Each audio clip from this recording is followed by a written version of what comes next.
You see JiDion say Logan Paul faked the Japan vlog. Yeah, it's a legitimately huge theory right now that Logan Paul faked the Japanese forest video. It's from a channel called like Dark YouTube, I believe. I'm not sure, but the theory's blowing up right now. JiDion say Logan faked the forest vlog? I think that was a conspiracy. I'm gonna have to look into it. That might be an interesting video. Did Logan Paul fake this forest? He pulled the wool over all of our eyes. He's evil. Logan Paul is evil. We're facing one of the most corrupt acts of fakery we've seen on the internet. The whole thing, that little like YouTube documentary about sociopathic behavior, that's like, even now, kinda, like, or whenever this was filmed, Logan still doesn't have any idea. Just none. Wild. I'm just gonna say, if this is staged, I think it runs way deeper than YouTube, if that makes sense, chat. If you're in the know of what I'm talking about, then you know what I'm talking about.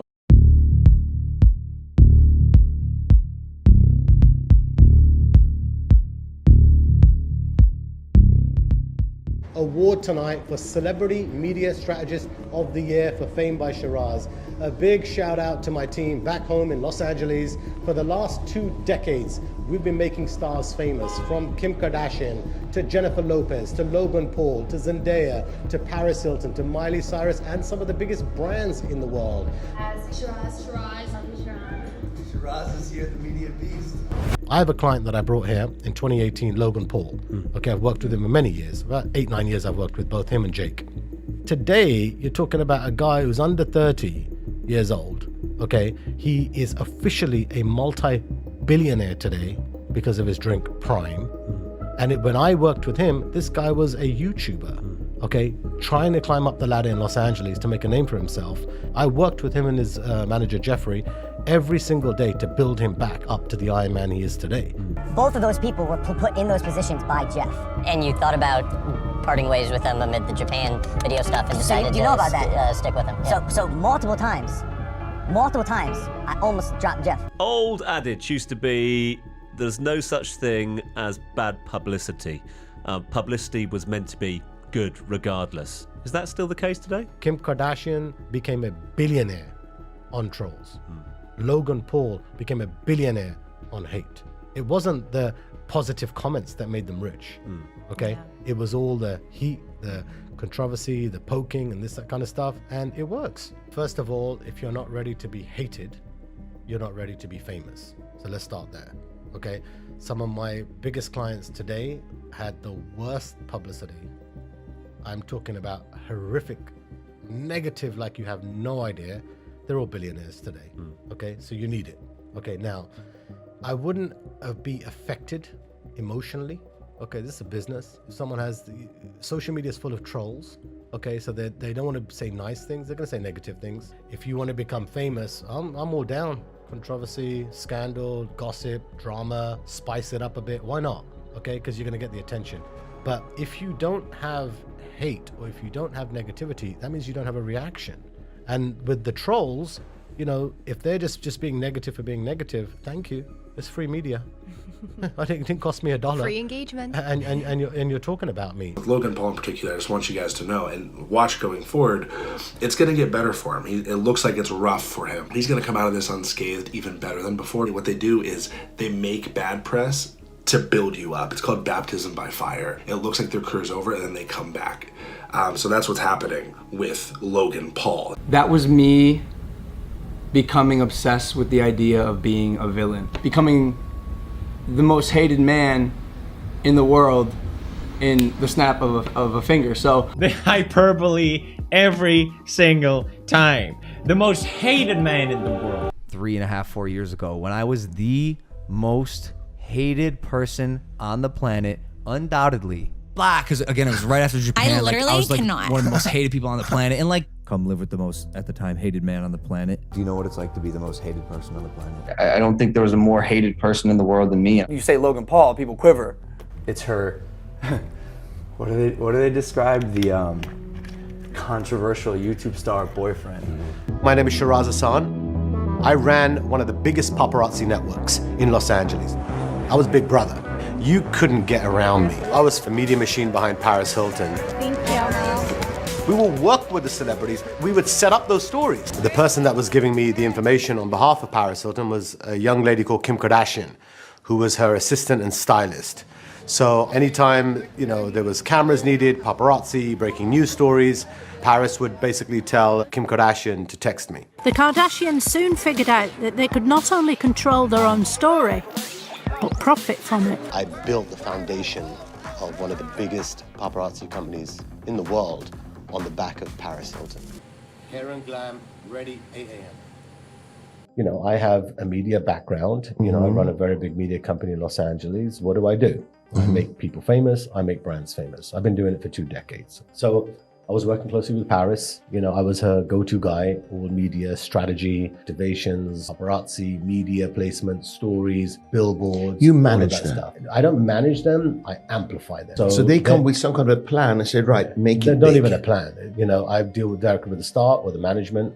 You call Shiraz, you're getting amplified. You're going to get fame. At that time, I ran the largest paparazzi network in Hollywood, right? So you have to work with us, right? Because we have over 150 cameras in the city. So I worked with Paris, and at the time, the person giving me information was her assistant called Kim Kardashian.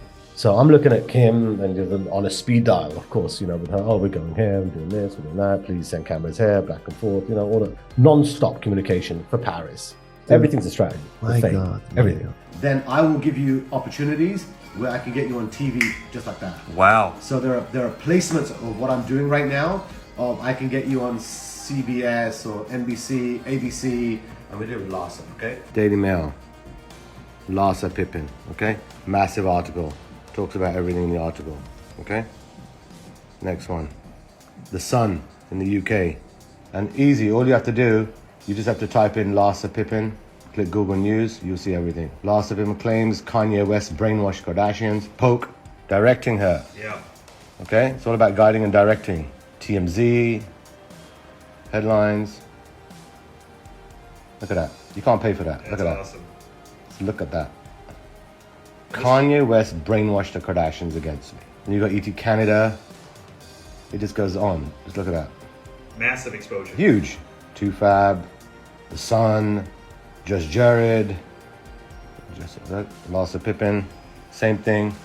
I'm the founder of Fame by Shiraz. I keep you in the news all the time, every single day. Kim Kardashian and Paris Hilton, you have people who understand the game of paparazzi.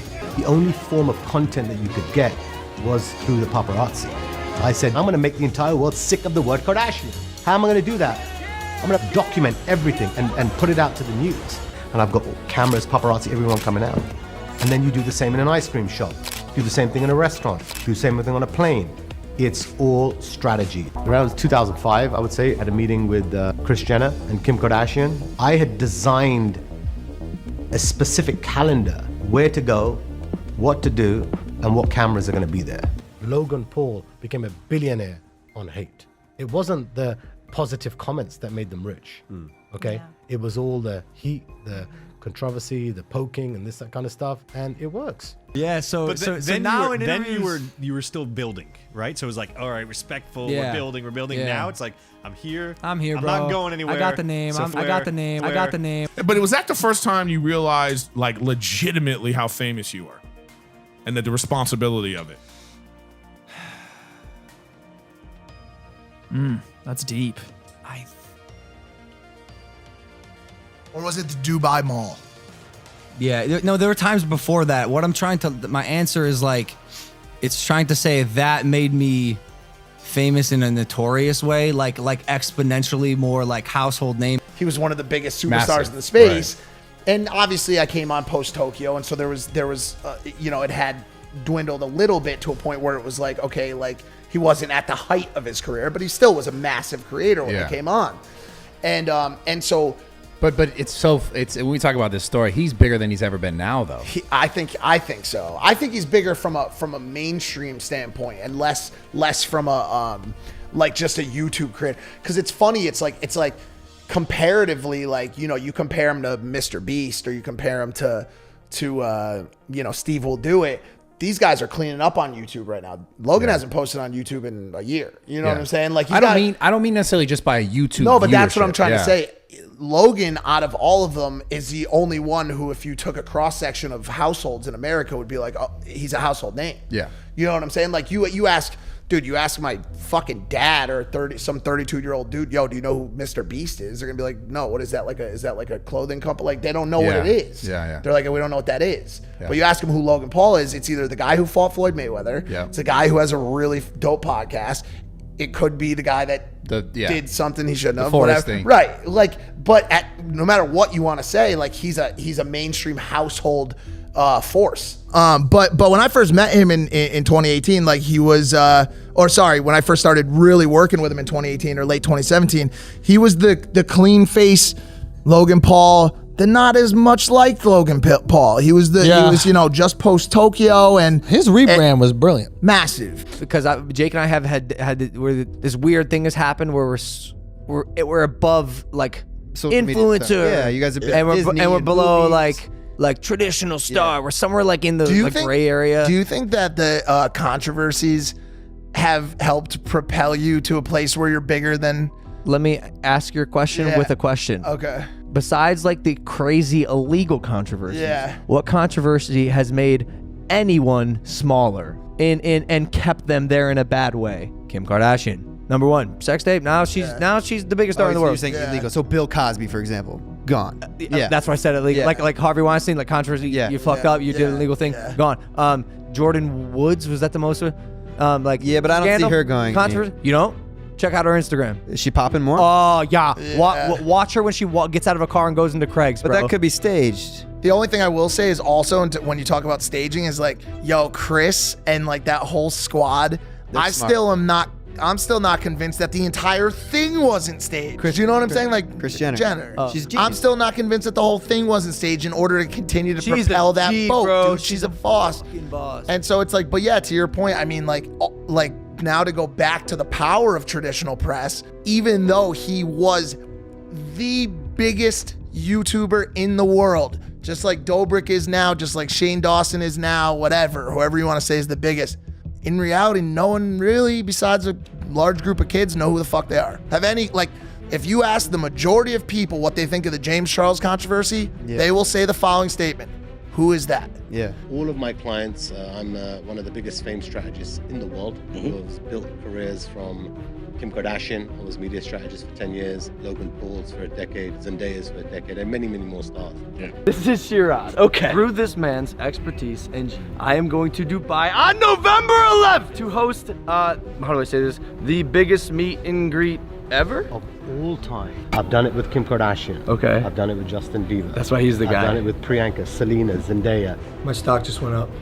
Valuation just went way up. The stock just went up. We are now global. Deny the Maverick. Yo, this is the guy, bro. This is the guy. Disruption. This is the guy. The one who set this up for the past year. Shiraz is here, the media beast. He's about to get loco. It's about to go down, Logan. Are you ready? I'm ready, bro. Oh, you look ready. You look good, my guy. Let's go. We out here Dubai planning. It's Dubai. Boy Shiraz. It's begun. Hey, follow my boy. New billboard, Logan Paul, launch of Maverick clothing. Logan, the Maverick Paul. Defending of Logan Paul. Bro, you do the marketing for us, you do the promo for us. The amount of earned media that I got because of this clip, hundreds of thousands of dollars for free because of the haters. Shows your intelligence. But why I don't have a problem talking about it, because I iterated this to everyone in the house, and Matt goes, are you sure you want to like spill the beans? Because those people aren't watching this podcast. They love the supercuts. You are the way you are, and you will never be any other. On your Instagram too, somebody was like, "Yo, genius," or "I'm actually liking him." They wrote an article. Someone said the caption should have been changed to "Logan Paul knew exactly what he was doing, and he played all of you." Like after it happened with Flat Earth, and they did the marketing for us, and now it's happening with this. I'm just keep so confident that they will never ever catch on, and if they do, their desire to do the bandwagon type action and bandwagon tweets only helps trumps their ability to go. You know what? If I don't like Logan Paul, the most effective way for me to show my disdain is to be indifferent and not talk about it. The opposite of hate is not love.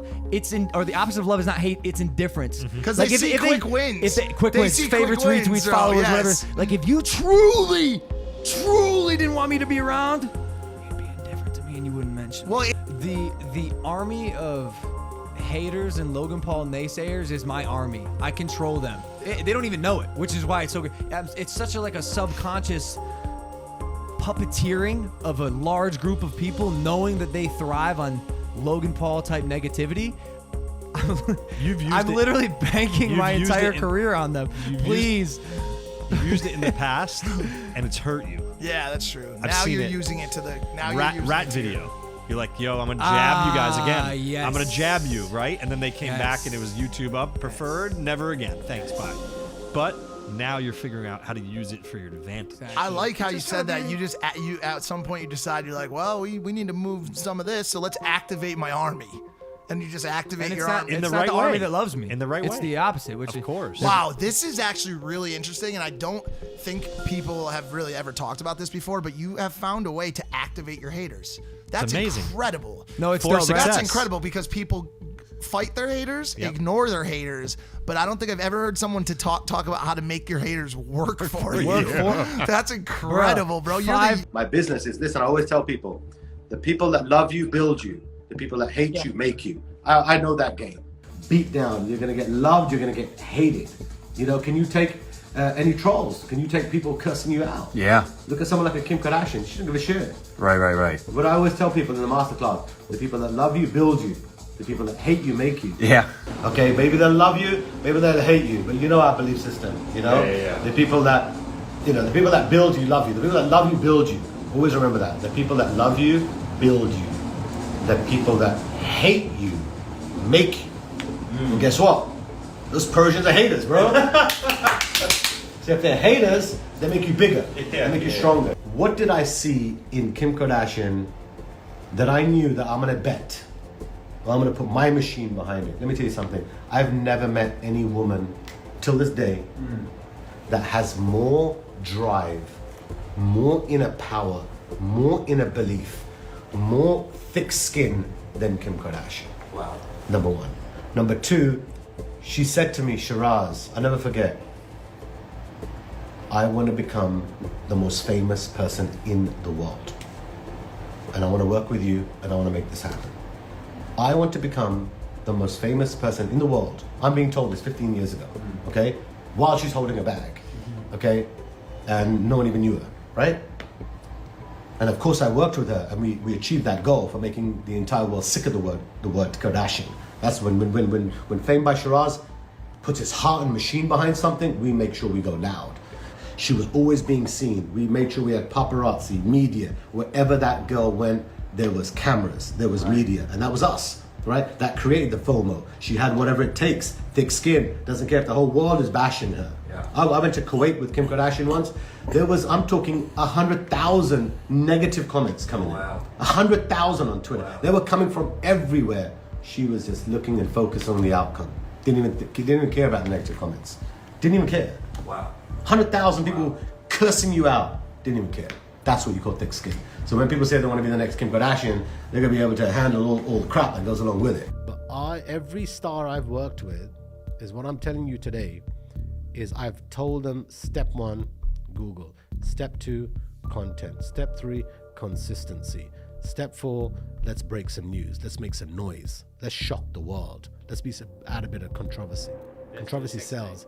Doesn't have to be a sex tape. Okay. There's a lot of other things that you could do. You could do a sex tape, but you know what? I don't encourage it. You know what I mean? I do it the way without that. But whatever that is, I thought you needed a sex tape. No, not at all. No. There's of course there is. You can poke people. You can make fun of people. Look at Andrew Tate. Yeah. Andrew Tate didn't do a sex tape. He's one of the most famous people in the world. What did he do? Andrew Tate's one of the most famous people in the world because he's prepared to stand by his beliefs and say what he thinks. And take the heat. And take the crap that goes with it. And take the heat. That's why he became famous. There's nothing special about Andrew Tate. He just speaks, he's loud, he's consistent, and he doesn't fear negativity. So if you're willing, because in order to become famous, you have to be hated. It's a fact. Say that again, because I want everyone to understand that. In order to be famous, you have to accept to be hated. Without hate, there is no fame. Remember that. You will never become famous without hate. And her fame was built on hate. People hated her. And that's what fueled her fame. Kardashians, however much you love them, boy, is there a lot of hate on the Kardashians that fuels the fame. If you are just, Shiraz and Spencer and just living a normal life and no one's cussing us out and no one's bitching us and no one's like attacking us, you'll have a level of fame. But unless you provoke people, unless you go there with people and take them on and do certain things, and it could be in your field, like if you're creating content, I told you, if you're feeding the beast of social media, but you're just like playing it a little bit safe, and you're not like poking, and you're not like adding a bit of spice to your content, or you're not gonna call out a star or say something that creates some viral moments, you're gonna plateau. You have to be able to go that little bit louder. So you have to be controversial. But when you walk in and you sit down and you talk to Shiraz and Spencer and say, I want to be famous, then there are some rules that you've got to follow. And if you're not willing to follow them, and you're not willing to be hated, cast out, bashed, humiliated, then you're not going to be famous. It's a fact. Are you willing to create a bit of, let's call it masala or controversy, to spark off your content to go viral? Then you get press where you bash men. Did you hear what I said? I got you. Bash men. Slap. Why do you do it? Because you want media. Okay. Now a journalist is going to grab it. So what I'm going to do first is, I think what I'm going to do is I'm going to shock the country. I've got to do a Fame by Shiraz Destruction Guaranteed that literally does something so shocking with her visually. I'm going to do a magazine cover. I'm going to do something with her that is so against the law. Oh, wow. It breaks the rules. Wow. It goes against the entire system of what that country does. And I want to be the first one to do that for an Iranian model. I want to do something that's so shocking for the Iranian market that I want to shake up that country. I want to poke Iran. Yeah. Poke. And get those people who say that you need to go to jail for not wearing a headscarf, get over it. What I'm about to do with this bombshell, the Iranians are going to wake up. But for me, it's about shock. I really want to create media, create stories that make her the first Iranian to break the mold. But if they're seen without a headscarf, you go to jail. Okay, so having known that fact, and you have all these people that are dying for a dream. Yeah. For me, what's exciting about working with Alnaz is I want to break that barrier. Yeah. You know me, I'm all about disruption. I want to do stuff that makes the news, When she creates a reaction, she done one music video. Yeah. She done this one music video, and it turned the damn country upside down. No way. Yeah, all the lovers and the haters, man. She poked. So she did this music video, and it created such a reaction. And back then, I thought, okay, if someone can create one music video and create a reaction like that and almost shake up her country, then this is the girl that I like. What do you need? You need more sales, you need more customers, you need to disrupt. You want everyone talking about you. I don't care if you're small, $1 billion brands in the world, doesn't matter. I love Kim. There's two people that I loved working with the most, is Kim Kardashian and Logan Paul. Even if it's not happening, they're still putting that same level of passion, that level of focus. I'm not gonna stop. Didn't matter. Good PR, bad PR, no PR, no relevance. Just keep going. They're still banging it out. My strategy back then was to bombard world. Sick of the word Kardashian. Sick. Mm-hmm. What does that mean? It means everywhere. Everywhere. All of the time. Your end result is so much more money that you're going to make because you invested in power moves. Yes. That makes you stand out from the crowd. Yes. And the bottom line is it comes down to fame. Yeah, absolutely. If you're more famous or more well-known, you're going to close more deals. If you're more famous and well-known, you're going to attract better clients. I function best when I'm being reprimanded or harshly criticized. Like, that's just, I got thick ass skin. Yeah, my parents are coaches. Yep. Yeah. And if I'm going to change, that's the way to do it. Like, by the way, the people watching you are all going to make mistakes too. It's called being human. Right. You know what I'm saying? And so do. I think it's, once again, it's irresponsible to have someone on that doesn't make mistakes. I think a lot of people probably fuck with you more now coming out of what's happened and seeing you go through the fire and become this, podcasting. Nah, I got a couple more power plays, bro. Coming up? Yeah, just look. My name is Shiraz Hassan. I ran one of the biggest paparazzi networks in Los Angeles. I was Big Brother. You couldn't get around me. I was the media machine behind Paris Hilton. Thank you. We will work with the celebrities. We would set up those stories. Because when there's drama, there's controversy, there's viewers. When there's viewers, there's advertisers. When there's advertisers, there's cash. How do we do it? Always create drama. Today, our company Fame, we control the entire game in Hollywood, from paparazzi to media to breaking news. Anyone who comes into Hollywood, they got to work with Fame. We're the biggest martial art platform in Hollywood. One way, like I said, you can go the publicist way, the traditional way, sending out press release, so forth. No.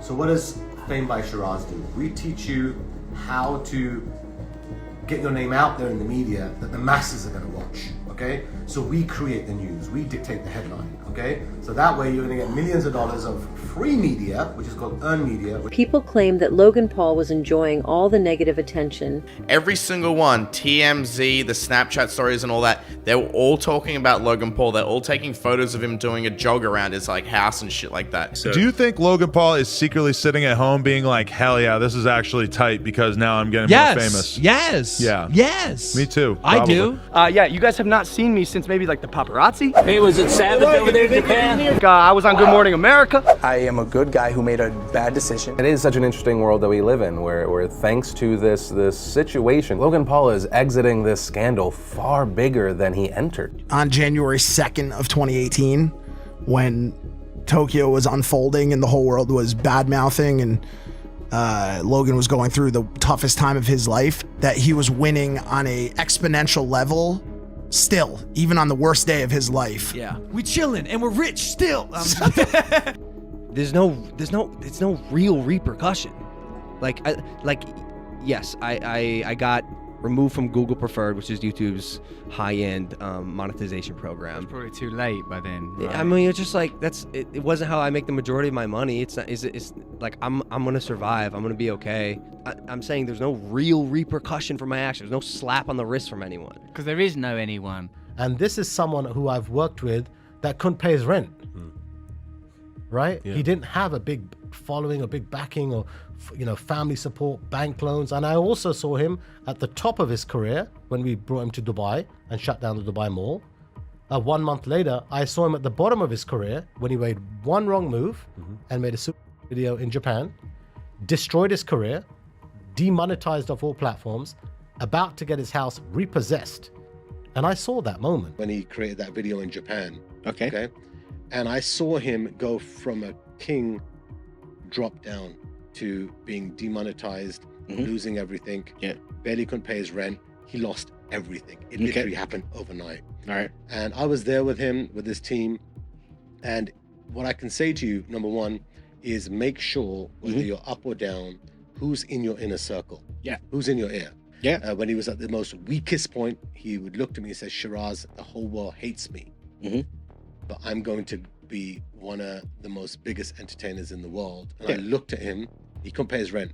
And I said, not only that, brother, I said, you're going to become the first social media billionaire. And you better start believing that. Yeah. This is when he couldn't pay his rent.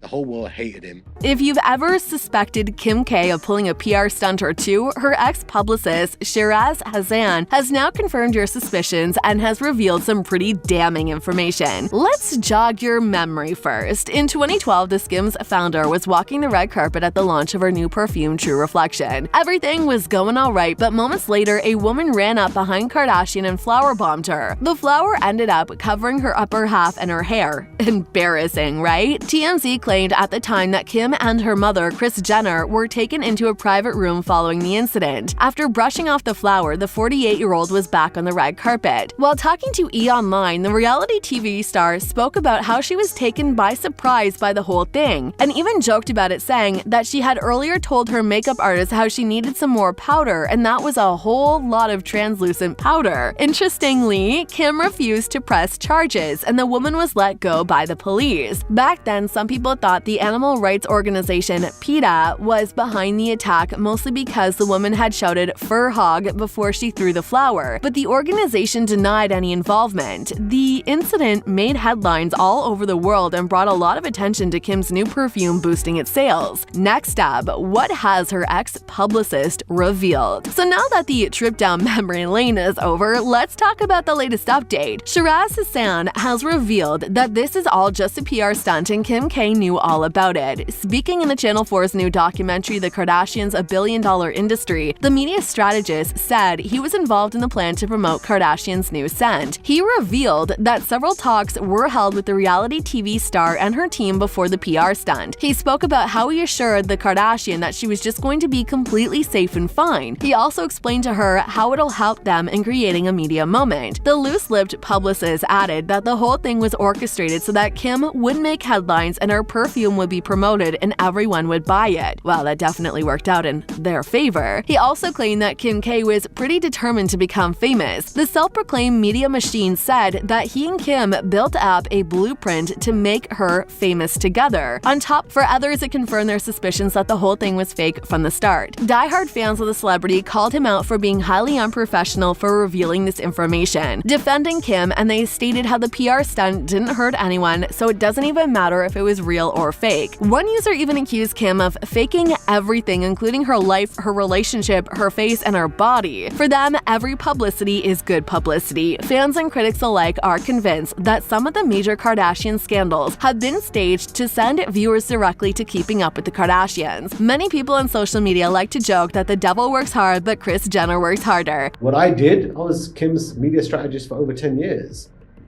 So you know what I know. And I haven't wrote a book. I haven't done a Netflix special. You have any idea? I could do a Netflix special tomorrow. You're number one. And the title Top rating, yeah. Knowing where all the dead bodies are buried. I know where they all are. Have I? No. Have I been approached? Absolutely. I respect the Kardashians. I respect my celebrities, my clients. And that's why I have big clients. Because I'm there, I know everything. I know where all the dead bodies are buried in Hollywood. Trust. Are you telling me about all the dead bodies that I know that are buried for the Kardashians? I only told those people. That's what you call inner circle? The inner circle. Holy crap. Inner circle. I can only tell you on 2 people know in my core life where every single dead body is buried for the Kardashians. For people who don't know, Logan Paul and Maverick are this is an organization. This isn't like even like Dobrik and some of these other massive creators. Like this kid is surrounded by some of the brightest business minds and some of the most eager and influential people in the business world, in the content world. Like, this was the fucking breadwinner. So many people had put their bets in on this fucking kid, dude. Mm-hmm. Year 1, Maverick Clothing, $35 million in fucking sales. And I restructured my business and focused on my mental health and emotional growth. And we had a couple, not like issues, I'd say, but like maybe like hiccups. And there comes a time where, you know, both people just graduate. I was ready to go to the next level, and I needed a bit more like professionalism. Nothing against them. I just wasn't running a professional organization. Like, bro, I'd break plates, and it's like, hey, that's the assistant job. You mentioned Logan, right? So I'm gonna flip to Jake because he just knocked somebody out the other day, right? Oh my god! And you know I set up Jake's fake wedding. Jake Paul calls me up and said, I'm getting married in Las Vegas. I said, when is the event? He said, tomorrow. I got my A-team and we jetted off to Las Vegas. I said, but here's your challenge, Jake. Who cares? I said, I'll make people care, but this is the strategy. I said, what we're gonna do, I'm gonna find someone in your guests. I'm gonna pay him $10,000. As they say, you may now kiss the bride. In that one moment, I'm gonna have someone throw champagne over your wife. You're gonna look at that guy. I'm gonna have at least 6 to 8 cameras filming everything, and you're gonna take this guy out. I'm gonna take that content and I'm gonna get it out to the world. You may kiss the bride.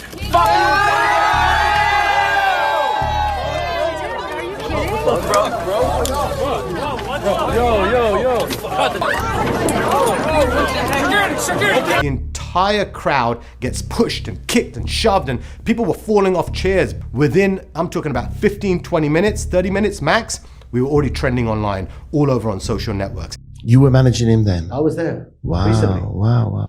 And the strategy was, you come out of a restaurant, my cameras are going to ask you, would you ever fight Floyd Mayweather?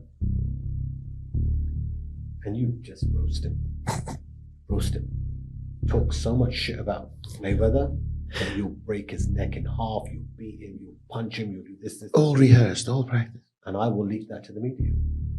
Poke. Guess what happened? Mayweather got pissed off. Yeah. Who do you think you are? Then we helped find the money to get everything for the fight. He now fights, after 2 fights, the biggest GOAT of boxing in the world. Yes. People have to fight for years and they'll never get to Mayweather. But you poked. And guess what after that? He then got approached by WWE. Now his brand is sponsoring WWE. Okay? And he's sponsoring the UFC Prime. and Arsenal. Yes. And last year he done $350 million in sales for his drink. And currently, right now, as I stand today, it's only going to go more. His company's worth over $1.5 billion. Do you still speak with him? Of course. And Logan's manager, Jeffrey, calls me up and said, Logan wants to show you some love and he wants to launch his new flavor at your Fame office.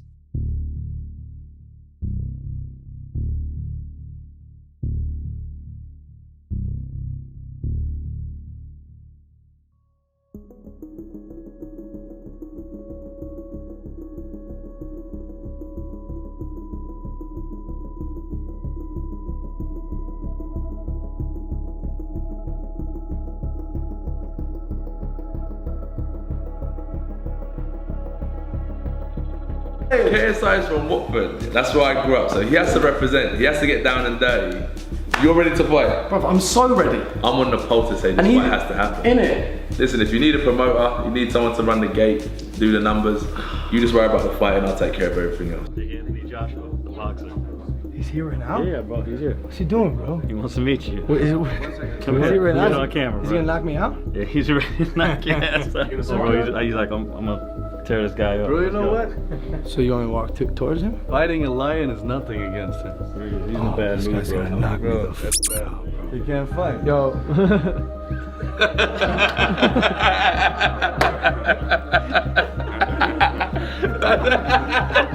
No joke. I've seen you rip people's heads off. It's what we do for a living. Can we get a flashback? One big right hand. Good night. Can you just give me just like No, not too hard. Are your hands registered as weapons? You should do that, bro. Just in case you do kill someone, you won't get in trouble. Boxers talk, walk around as if there's something, but I keep my business in the ring, outside the ring. Yo. Keep myself as a gentleman. Low gang, take notes. That's the mindset. That's Low professionalism. Gang. The low gang. I added a G to my name. Yeah, I like crazy, bro.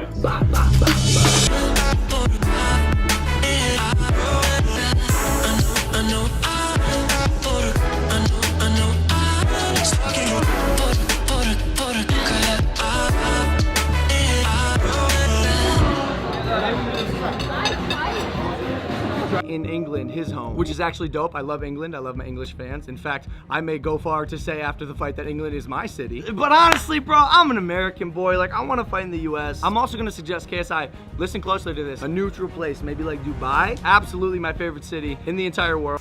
This is going to be the biggest event in YouTube history. By far, possibly the biggest event on the internet ever. What's even worse, he planned this out. Like, he almost forgot to call me and Jake out. You see him wait. He's like, the guy's like, is there something you want to say, someone you want to call out? He's literally like, is there anything you want to say to someone else?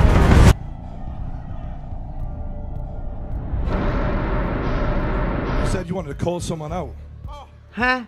He almost forgot, bro. JJ, I hope you're writing that white DJ Khaled a thank you letter, because you owe him one, bro. But look at the numbers Logan did coming off that situation that happened. You know what I mean? Like, look at those numbers. You know what I mean? Dirty laundry pays the bills. You know what I mean? Like, you know, so Yeah.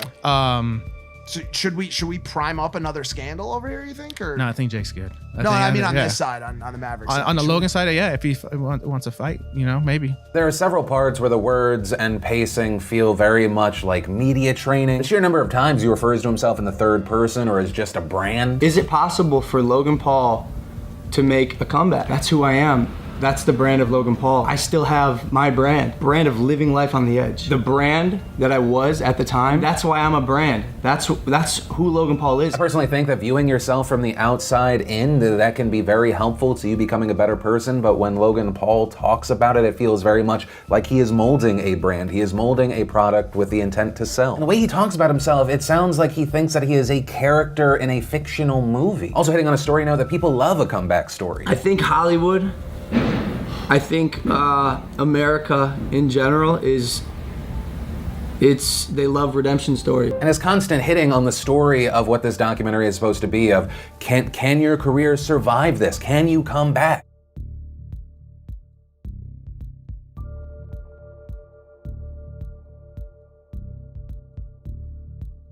The important thing, and this is maybe why even we're such good friends, is the comeback, the bounce back, the redemption is the word you like. Redemption. It's my favorite word. Honest mistakes, on the other hand, I think deserve redemption. And I think our audience can appreciate an authentic story, and especially an authentic story of redemption of self. Don't attribute to malice what can adequately be explained by incompetence. Which is what I was.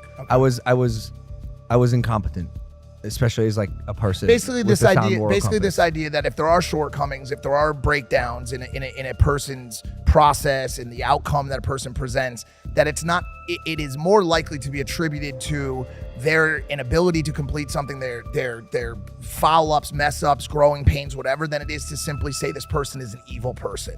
Honest mistakes, on the other hand, I think deserve redemption. With us, we manufacture, or when daily vlogs especially, we'd manufacture storylines, right? For entertainment. Sometimes they were 100% true. Sometimes there was a bit of fabrication happening. But if we get exposed or they prove to be like fake or embellished, like the colorblind video, for example, we're the ones attacked, right? Our brand suffers. People now put us on the list of people they don't like. Quite possibly the best piece of content that we've ever made coming out on, I think I'm gonna aim for November 2nd. I wanna drop the trailer.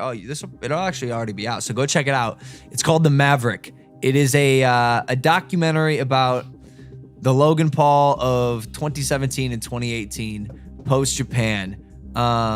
In short, along with myself, the internet destroyed me, and miraculously and in such a weird roundabout way, boxing saved me. And it is a compelling, touching inside look of what was going on in my life at that time. And it literally gave us something to fight for. It's crazy. And to fight against all of that hate and pressure. And it's like it's a movie, bro. It's like what I watch these boxing movies, and they all pretty much follow the same thing, like, come from nothing or come from a hard place or a bad place or whatever it is, and boxing takes people out of that hole, and I'm like, how did my life end up a boxing movie? I agree. It's so relatable when people are down and out and they're like getting made fun of, when they feel like they've failed. I'm the perfect lightning rod for people, or beacon for people to look at and say, okay, this kid's been through it, I can do it too. Yep. Let me tell you something. It's inspiring to see like how bad you fucked up, but you're still here. That just makes me feel a lot better whenever I fuck up. Thank you. Yeah. Well, honestly, if that's like the takeaway, and that's what I was put on this earth to do, in one regard, to teach people that you can quite literally shoot yourself in the foot. And half of your face off, and still come back. Like, so be it. Like, if I got to be the beacon, so be it. That is the biggest lesson you ever learn in life. And trust me, there's nothing that the audience, that the people want to see more and can relate to more. And like that idea of having a downfall and then a trajectory back up is like, that's everything, yo. That's what inspires people more than anything else. The comeback is like so much, like the come up is very inspiring, but the come back, that shit is like, damn, you was up and down and back up again. Like, well, because that's crazy. When you're at that rock bottom, it's only up from there. True. Like I had noticed I am actually more excited for my failures than I am my wins. When you fuck up and fail on a level like that, you have to reevaluate. And with that reevaluation comes positive change, comes a new you, potentially a new identity, new goals, aspirations, and a way to get there. And that's fun. So that's the exciting shit. At 26, I can safely say that Japan was the biggest blessing in my life. Is that huge moment that you at one point in your life were like, I can't believe this happened to me. I wish it never happened to me. Now you're like, I'm so glad it happened to me. What are you gonna do moving forward now? Like, what did you learn from that experience, or what? I'm so glad it happened because it's gonna be so much easier for me now that I had the opportunity to literally fight my way back up. Literally, dude, I'm fighting to try to change me and try to earn a spot back in what I wanted to be back with my peers in a respectable way. And I did so through boxing. And it was like a nice career pivot that really helped me find out who I was and become a person I really loved. And it was a bit of a cheat code for me. Not a cheat code, but it worked. It's a very simple. KSI called me out online, and Why? Because that's what's fun. Well, that's like the historical moment that would be like the public thing that everyone knows. Jake Poole, Logan Poole, any of the Pools. Yeah. Why? I think you were the villain at the time. I was the villain on YouTube. I had and just as many subscribers as him. Got it. So same age, same physique. UK, US. Okay. But you had never talked to him ever. And he just randomly. Sorry, that's not true. We had met once at the Super Bowl. He's had an amazing comeback, amazing turnaround, Probably the greatest one the internet's ever seen. Agreed.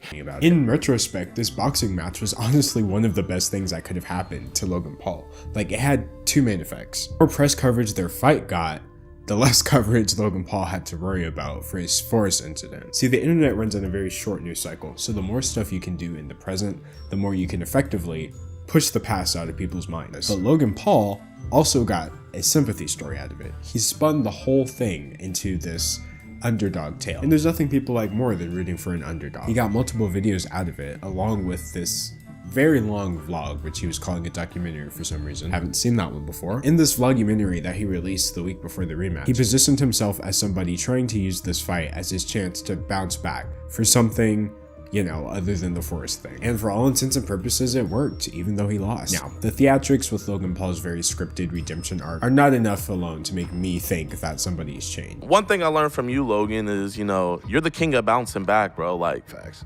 I would say, I can't think of any other creator, like, we all know the controversy that happened, but I can't think of any other content creator that can bounce back the way you did. And then not even with that situation, just in other situations. Without KSI calling him out to box, Logan's career from that point goes severely differently. Like, that should be talked about more.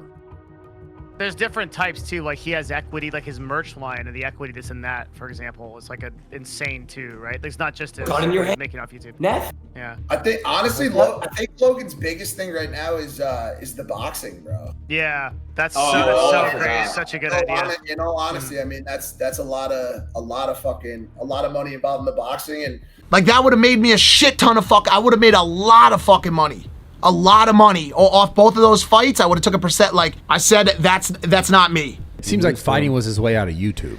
Yeah, for both of them. I mean, it was Logan's initial way out as well. Oh, these guys made millions of dollars off the fight. They're so rich. I've read articles that have said KSI and I have walked away with $30 to $40 million each. I cannot stress how false that is, and how each one of the fighters involved was absolutely not doing it for the money. Let me explain. I might make an entire video on this if my team lets me, but between all the expenses, on God, I am not just saying this for the internet. I am not 100% sure that I came out positive on this event. That means I'm not sure if I made money on the event. Think about it. This isn't like an official boxing league. The pay-per-view, unlike boxing pay-per-view events and UFC pay-per-view events, was not $100, right? It was $10. There was no official major big sponsor. There's no Al Heyman checks coming in. This is a couple YouTubers doing this for your entertainment who are, yes, trying to make money.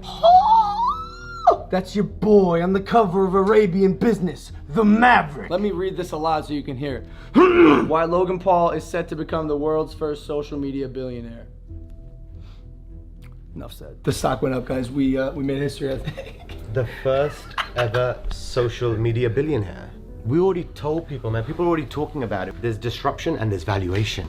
Maverick valuation just went way up. The stock just went up. This is a new type of guy. This man right here with the big ponytail, the beard, and the young kid's clothes and the watch.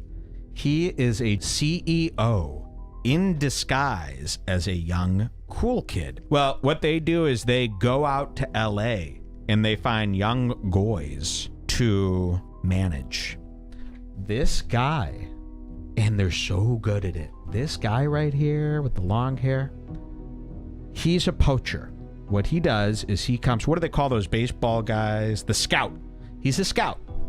He came to LA when Logan was just doing Vine. So what he does, there's these dudes who do this. They sit online and they go, who could be the next big star? And this guy right here, I don't know his name. He saw Logan on Vine when Logan was first starting. Maybe you could find this part of the show where he starts talking about it. He sees something in Logan Paul, and so what he does is he gets in disguise, goes to LA, and tells Logan Paul whatever he needs to say to get Logan Paul to, and I quote, shoot up like a rocket ship so that he can line his pockets. So he's the guy telling Logan, oh yeah, you should do this, you should do that. What? These guys, they come and they poach these people that they think will be stars, and they're the ones in their ear going, oh, you got to do this, you got to do that, you got to do that. But it's always a decision that makes them more Go to money. like 1940, might be that part? 1940, and this is why we see so many assholes out there, because the managers and agents are the ones making these guys do all this crazy shit, and it's happening in comedy now too. And he'll say anything to get Logan to and it's all fake. It's like all bullshit. Watch this.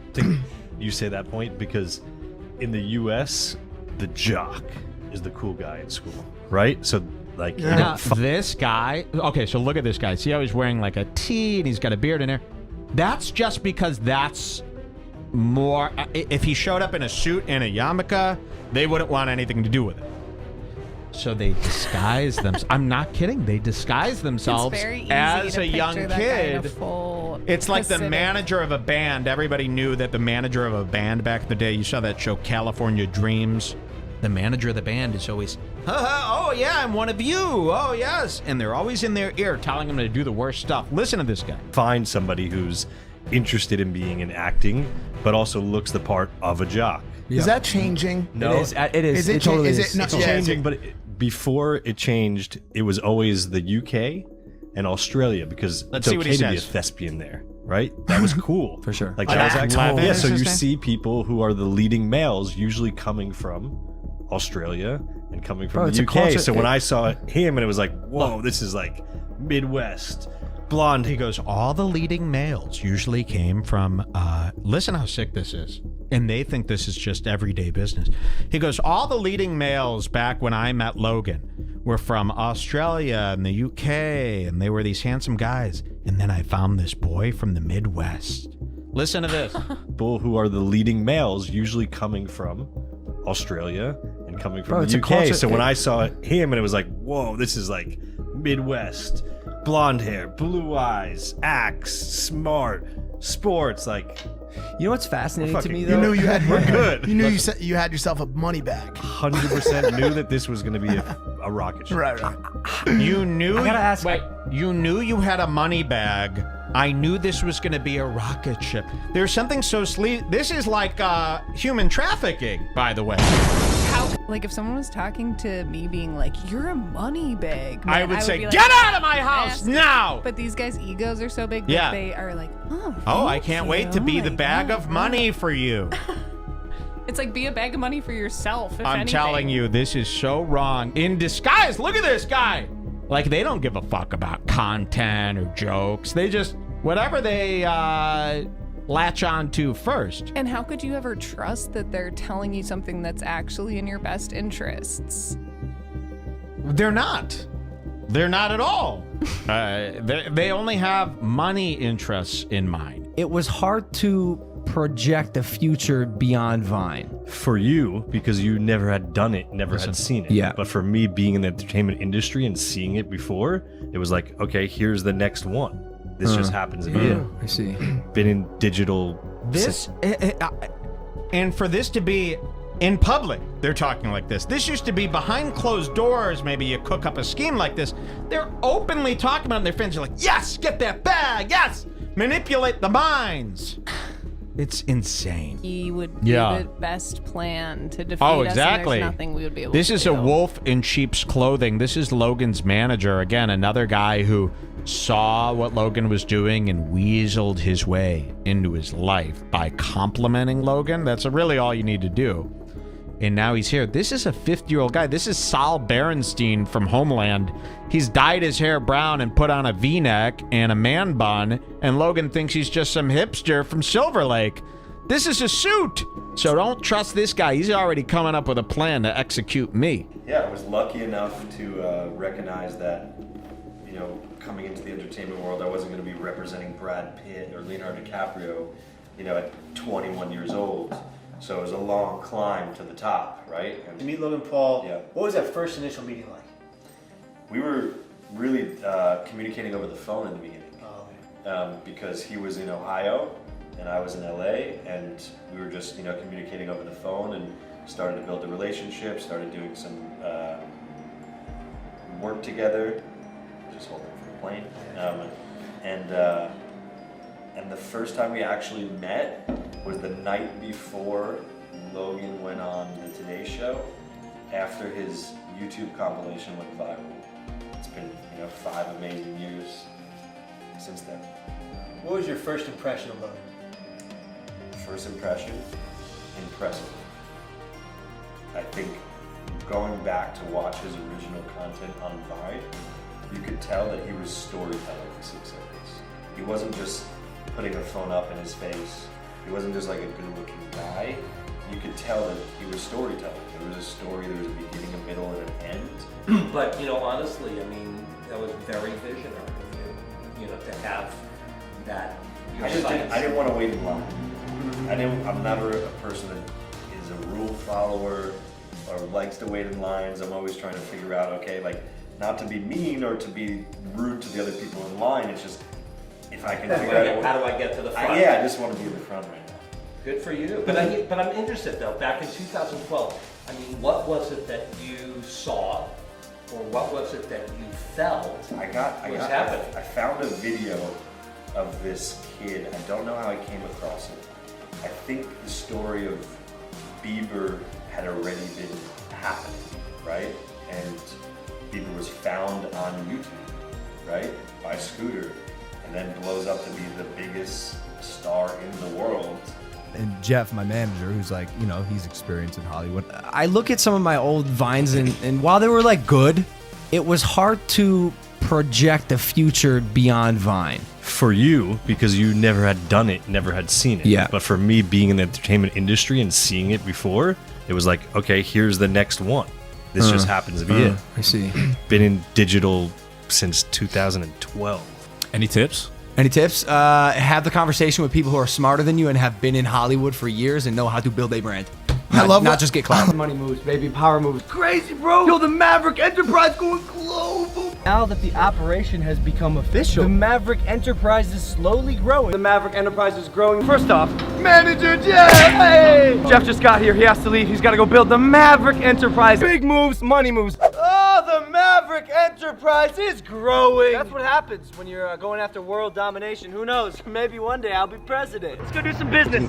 Looking good. I'm good. Business meeting. I'm caught in the door. I'm fine. Are we allowed to say what's going on, bro? Or just like some top secret shit? I wouldn't say what we're doing, but we're doing business. We're doing we got some dope stuff. Let's do this meeting though. Nope, gotta do it. Sorry.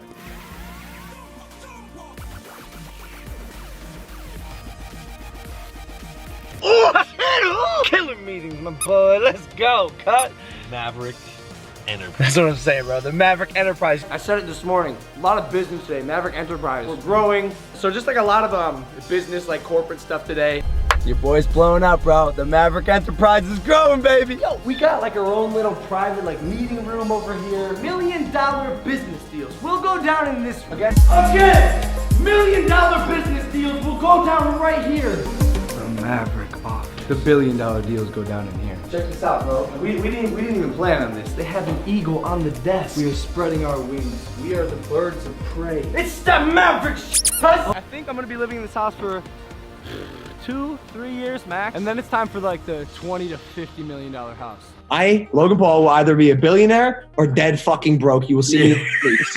Okay, it's time to connect some business, bro. The Maverick Enterprise is growing. Let's do this. Yo, we out here with the A-team. It's Adam. Yo, best lawyers in the game and managers. It's time to make billions of dollars, Logan. We will see you. What? Trillions of dollars. That's what I said. Trillions of dollars. I don't want to like fuck up YouTubers who are getting like decent money off brand deals because they're probably not going to succeed in building IP because it's not fucking easy. But like for example, the best at it right now are like, I mean, he's the best of all time. 2017 Logan Paul is the best of all time at building IP. Massive Explain year. what you mean by IP. So like building a brand, building your own brand. I mean, Maverick was going to be the biggest fucking like it was his first year, bro. To be. Have you given up on it to an extent? No, but just like follow the trajectory. 2017, $35 million first year clothing sales. First fucking year. Jeez. And this kid's trajectory was like this. That was just when he was starting to hang out with Kevin Hart, just when he was starting to hang out with The Rock, all those guys. He was starting to be in fucking, that thing would have done 50, 2018, 75, would have got investor money, gone to the fucking moon. You'd be talking about $1 billion exit for an influencer. Literally, it was happening. Like this isn't a pipe dream. It was going to happen. Tokyo obviously made that stop. Or sorry, made that pause. Slow down. For a second, slow down. It's insane. Except now, I mean, we're all feeling this, all creators. Merch is so oversaturated. It's not the thing anymore, right? Like there's a few creators like Note Boys who are having their, Danny 30, 40, 50, $60 million years. But like Mr. Beast probably too, but besides them, it's such a hard industry to break. So now you've seen a lot of creators try to move into the merch field, which at one point wasn't as saturated as it is now. Now it's as saturated as it's ever been. Everybody has a fucking t-shirt to sell. When Logan started in 2017, he was one of the first creators to really get serious about merch. He had a $35 million first year merch company. $35 million first year, right? And that would have kept going up if Tokyo hadn't happened. But now you see people like Mr. Beast crushing it on the merch side. Dobrik does pretty well on the merch side. But unless you really nail it and really do a good job, it ends up being more of a time waster than it does a revenue driver. And it's hard though, especially now because it's so oversaturated. Merch. Merch is very, I mean, unless you're a Nelk boy or James Charles, it's hard to move product. Like the days of making grossing $50 million in a year from merch, only few creators can do that still. Santa diss track, and it has 31 million views. It came out December 10th. This was basically, a big push to plug his merch here. And then here, well, this is the chorus. Yeah, play more.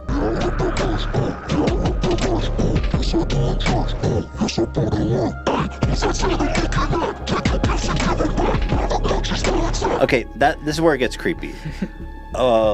Take your gifts and give them back. Maverick merch is where it's at. Was essentially saying, Santa Claus, your parents, bought you a bunch of crap. Throw it out. You need Maverick merch. And this whole I rep my merch. Like that's his whole identity.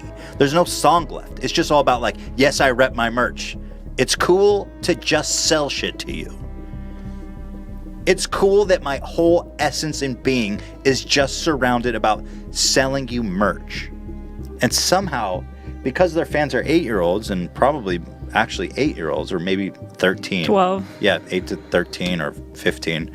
They don't have the presence of mind to understand how weird this is. They don't have their own money. So now, us as creators, and you're probably going through this as well, it's like, what's next? What's the next big money pop where some creator is going to make $50 to $100 million doing this? Tech. What is it, Johnny? Tech. It's a product. For him, he's just like, this is gonna happen. Yeah. Like, this is about to happen. Like, he'll say to me sometimes, he'll be like, I remember when we were talking about becoming $1 billion company.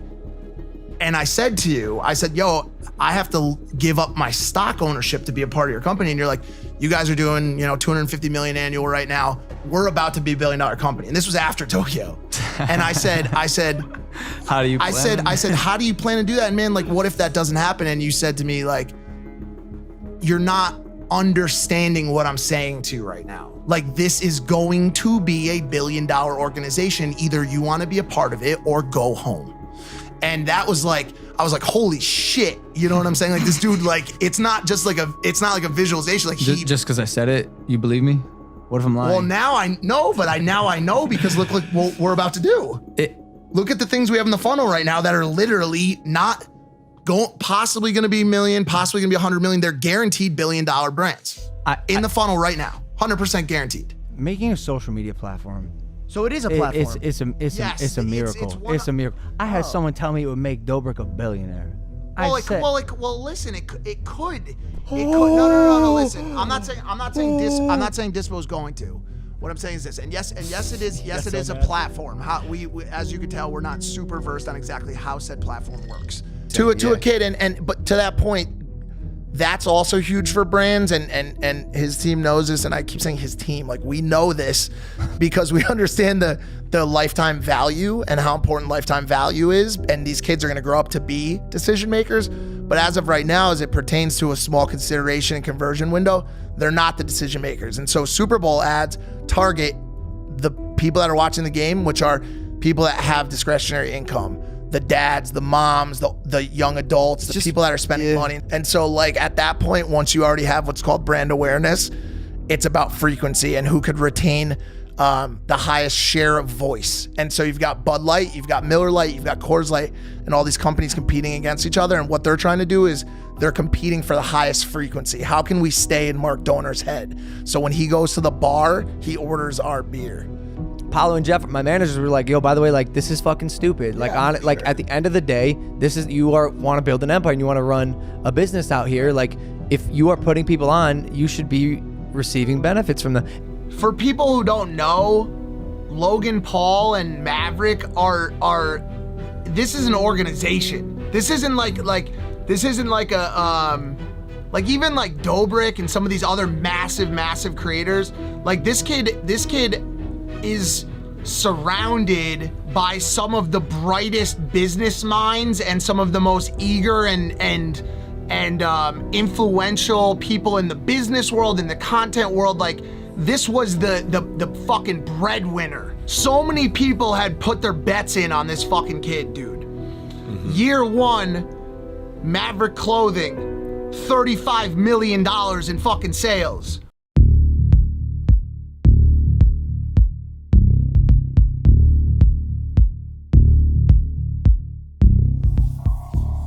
Mesakai Ito, spokesman for the Yamanashi Prefectural Police, said people are not obligated to report a body, but want to speak to him as S may be involved. He said that there is no legal obligation to report a body, but the police still wish to speak to Mr. Ball as they believe S may be involved. Police didn't even receive a report, and they didn't even know about it days after, despite Logan's video portraying body as reported and collected. So the police in the area didn't even know about the body being there, but in the video they said that they reported it and it was recovered.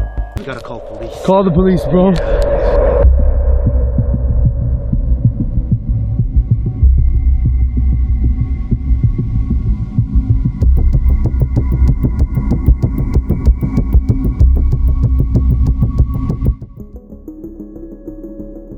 The Japanese police's concerning statements don't conclude there. The initial police declaration, reported by the Associated Press, specifically by Yuri Kageyama, a Tokyo-based AP reporter, adds an intriguing layer to the interaction between law enforcement and the media. She states, "My AP story with the latest on Logan Paul will move soon in its entirety. For those who have asked, I have also spoken with police on this, and a police official told me there is no law here that says he had to report finding a body. He did say police are interested in speaking with Logan Paul because they would like to go to the body, given that a might be involved. Logan's bodyguard can be observed talking with medical professionals and then discussing matters with the police. However, a few days later, the police emphasize that Logan is not legally required to report the discovery of a body. This implies a contradiction, suggesting that Logan's team may not have reported it as suggested in the video. In the subsequent statement, the police expressed their desire to speak with Logan, stating an interest in visiting the site of the body. This statement raises eyebrows, considering that if Logan Paul's video is authentic, the authorities would have already retrieved the body, rendering the request to locate it at a later date puzzling. Moreover, the mention of a possible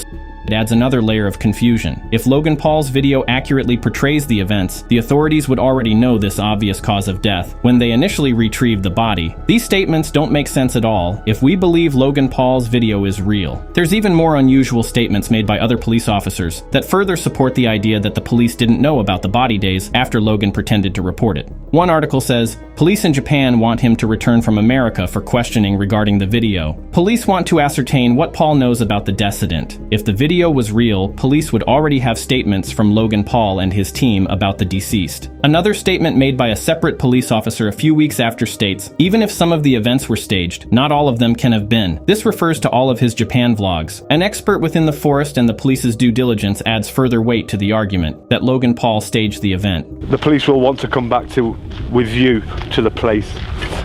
They'll want you there for their legal requirements too. And you'll have to write your name and things like that. Take them to the spot. And one of the requirements is they always need a picture of you pointing to the unfortunate person and saying, I found this. They need that for their files. They're quite thorough, of course, in Japan. If Logan Paul really did report the body and the police seen in his video really did collect it, then they would have already been taken to the location of the body. They would have statements and photos of Logan and his team at the location for their files. They would not be telling reporters a few days after that they need to speak to him and that they would like to be taken to the body. When Logan leaves the forest, he claims that he told the authorities what is going on. However, when exiting the forest, he kinda just yells at nothing while passing by some people near an ambulance. It doesn't look like he even told anyone that there was a discovery in the forest, which would make sense if the theory was true. If it was a mannequin or an actor, why would he need to tell the police or EMTs? There was no report from the Japanese media of a body being found in the forest. We don't have any confirmation that he even found anything outside of what was in his own video. Wouldn't the media have reported on someone taking their own life? Wouldn't there be some kind of public record of it somewhere? After searching, there's been nothing at all. May be involved. Wow, so Logan Paul didn't even bother sticking around to give a statement to the police or help them out with their investigation or anything at all. That is absolutely wrong.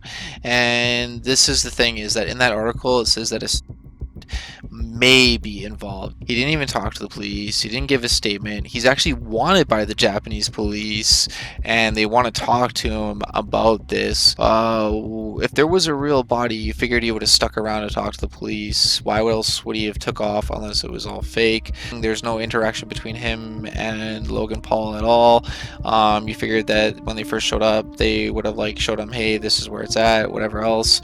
It just all doesn't add up. And then the other piece of evidence is that there were no suicides logged in that area by the police after, because you would think, you know, I think they even said they're calling the police. That's what you do. You report a dead body. Yeah. There was a guide. I mean, the lack of police report is huge. When a body's found, it goes and gets processed by a coroner. Yeah. Gets processed by the police. Everything. And there was no records of that. Some stories that I think I even saw at the time, but I didn't think of too much. Now they're significant, is that about the police wanting to talk to him. And I'm reading these quotes now from the Japanese police, and basically what they said was like, we want to talk to him about it, although legally he's not required to report the body. There may be a suicide involved, we want to know about it. Yeah.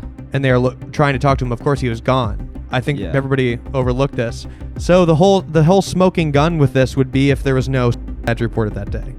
But I want to find out if Japan has publicly accessible information for around that time. I couldn't find any. I couldn't find anything, and I would make the assumption that because of how the press received such information and how much of a backlash it received in Japan, they would want to be somewhat discreet about if, for instance, there was a person there, about the identity of that person, obviously maybe due respect to that individual's family. But I couldn't even find anything regarding like they confirmed that they even found a body. Yeah, exactly. There's not even I couldn't find anything. That's what I mean. Undeniable, irrefutable evidence to suggest, yes, at that time he happened to be in a location where where he happened to find X person's body at that time. But I can't even find any news outlet or any sort of information, Exactly. and you'd assume that would be somewhat relevant just to prove that this actually happened. But I can't find any police reports, I can't find any articles online about them finding this individual. Because there wasn't, at the time, Logan Paul wasn't known, he wasn't hated. They had no reason not to withhold any information. It would have just been another day. Hey, we found another guy. Yeah. They would have just posted it. They didn't. They always do. They may not show. Well, obviously they're not gonna show pictures. I don't know why I was about to say that. Names. They might not give names or whatever. They're just gonna say some guy from Tokyo 32 was found in today. Well, That, especially like, for there's not even that. There's none of that. If the police conducted any, because again, there's no way in hell that they wouldn't have done something, because it was spoke about in Japan. Yeah, like they're required. They have to. Yeah, there has to be some disclosure. Even a police report. There's nothing. The police weren't even. There's no way in hell that they wouldn't have looked into it. But the only thing I would imagine would be the sensible outcome is if they didn't find anything, they didn't share it. There was no need for them to report on something which did not exist. They've just gone radio silent on it.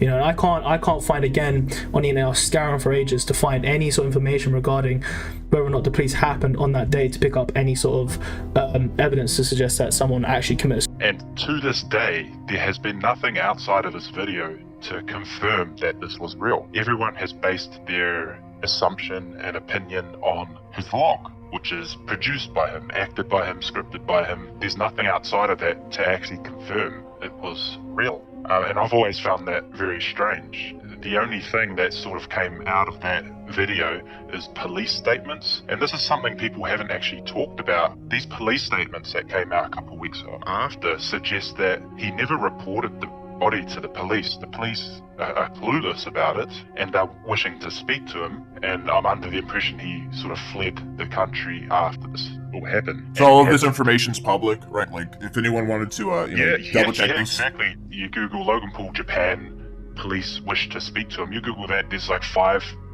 articles, different companies, news outlets, that posting a quote from a police spokesman who says, Logan's not obligated to report a body, and they wish to speak to him as if I may be involved. Why are they saying that may be involved? If it was real, they would know. They would have the police reports. Because apparently it was collected, the body was collected, it was all done and dusted. There's no report, the police are clueless. He fled the country. But he's clearly just still filming, and the paramedics are doing their thing in the background. They're not seen doing anything. They actually stand around looking very confused. Another thing is, there's a process in Japan, because I've looked at how it actually works. You file a report, the police come, they're the first people you're meant to call the police. They come to the scene. They also require you, the person who discovered the body, to stand next to the body, and they take a picture of you saying, pointing at it and being like, here, this is, and that's for their records.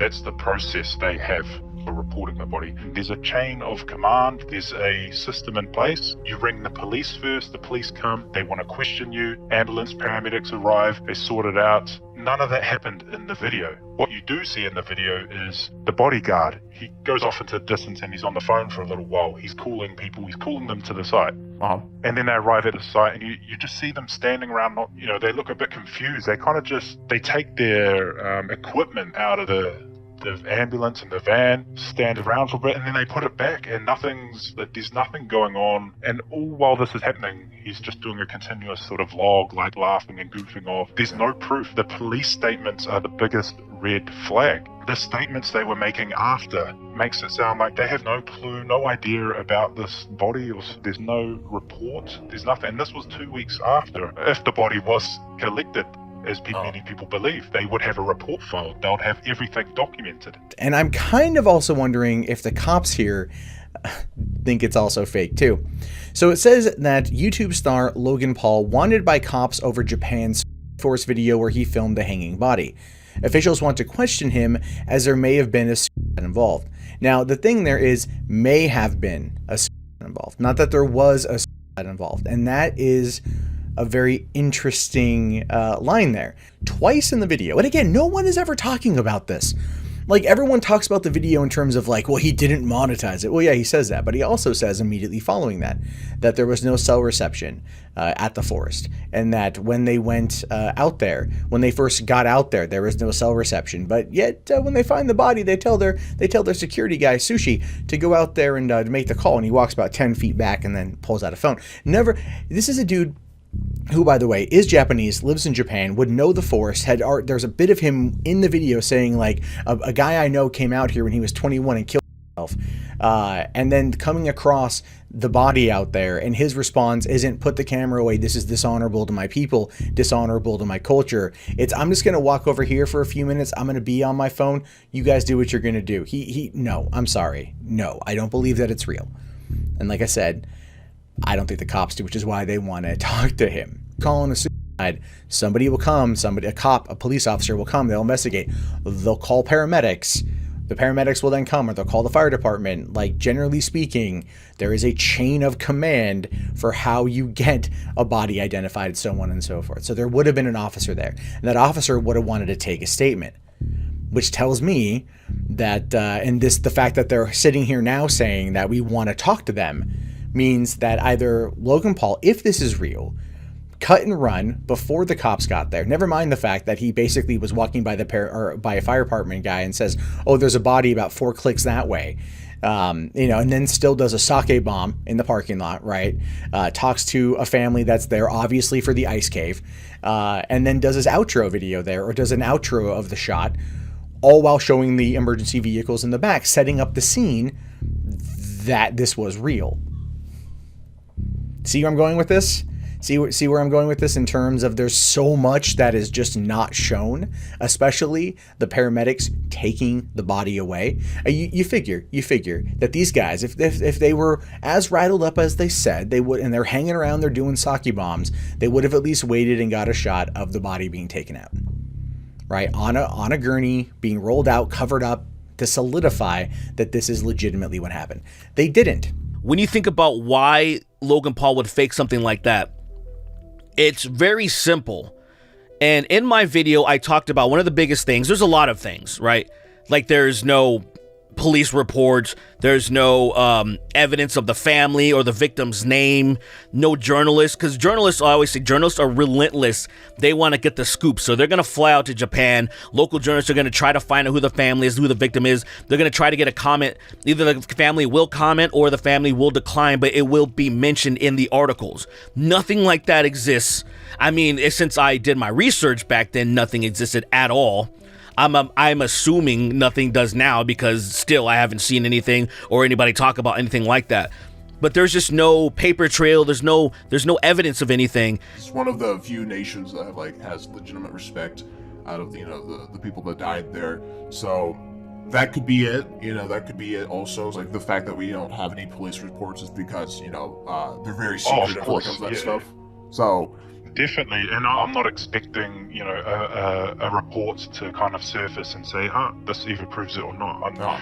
In the same article where the policemen are quoted, there's also a comment under saying, local police declined to comment, and that's their default sort of thing. Yeah. When the media question them about these and that, their immediate response is, we decline to comment. And that's that. What I'm kind of curious about is the police statements that accompany that. The police are talking like they are trying to get to the bottom of it, right? They're trying to solve it. This is what they said. They said Logan Paul is under no obligation to report a body. However, we would like to speak to him as we believe a suspect may be involved. That to me is very strange. It's not. They didn't say, no comment, right? Yeah. If this was real, they'd just be like, no comment. They're specifically saying this. They need to speak to him. They need to find out what's going on. They're saying there may be a involved, so they don't know. They're confused. They have no idea what's going on. That, to me, is the biggest red flag of this whole thing. There are two main theories as to why the police and emergency services are there. Either Logan Paul's team falsely called them to the site so they could film them, or they are already there for something else. And there you see those people, they got like a stretcher, they got helmets on, they got like some gear on. Looks like they're about to do something. I wonder what. Oh, that was weird. There was also helmets on the lodge. That was weird. Well, let's use Google Translate. Google, what does that license plate say? Mount Fuji. Okay, that's important. This is the Mount Fuji squad. Oh, that's right. He did this on New Year's Eve when they were setting up for the fireworks display. These were the fireworks. Japan has what they did have the record at one time for the most impressive display of fireworks. They go ham with their fireworks. Those EMT and firefighters were there to set up fireworks for the new year. Had nothing to do with Logan. He just capitalized off of it because either he knew they were going to be there or he just got lucky. I'm going to go with got lucky because he got lucky a lot. He continues to get lucky. They weren't there for some stupid body. It looked like they were putting it in the fire truck. Why would they put the body in the fire truck? That doesn't make fucking sense. Like, obviously they weren't there for the body. It clearly is not what they're there for. They're not why would they have climbing helmets to go get a fucking body out of the goddamn forest? It doesn't make any fucking sense.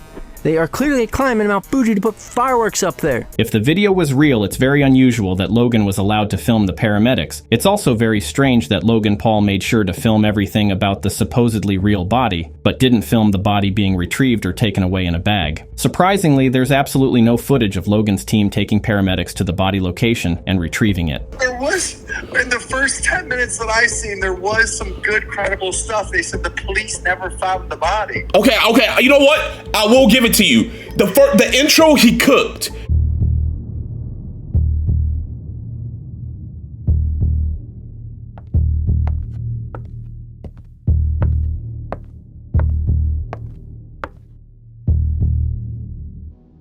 Discovering that Logan Paul faked the video raises more questions such as why would he fake it? Why would he intentionally ruin his career? And why wouldn't he admit? The first question has been answered in an ongoing lawsuit. Logan Paul is being sued in 2020 for that forest video. This YouTuber known as Atozy got a copyright strike from Logan Paul from a 2018 video where he uploaded, talking about Logan Paul in that forest. So why would Logan Paul be sending copyright strikes for the forest video in 2008? What's going on? Why is he trying to hide all this proof? Well, it's because Logan Paul is being sued for the forest video. TMZ reported that Logan Paul's being sued for the forest video. Yeah, basically what happened was this. Logan Paul was scheduled to be in this movie Airplane or whatever. And Logan Paul told the people making the movie that he was going to get all these celebrities involved in it, all these different YouTubers involved in it, and that they even had a deal with YouTube to a licensing deal for $3 million.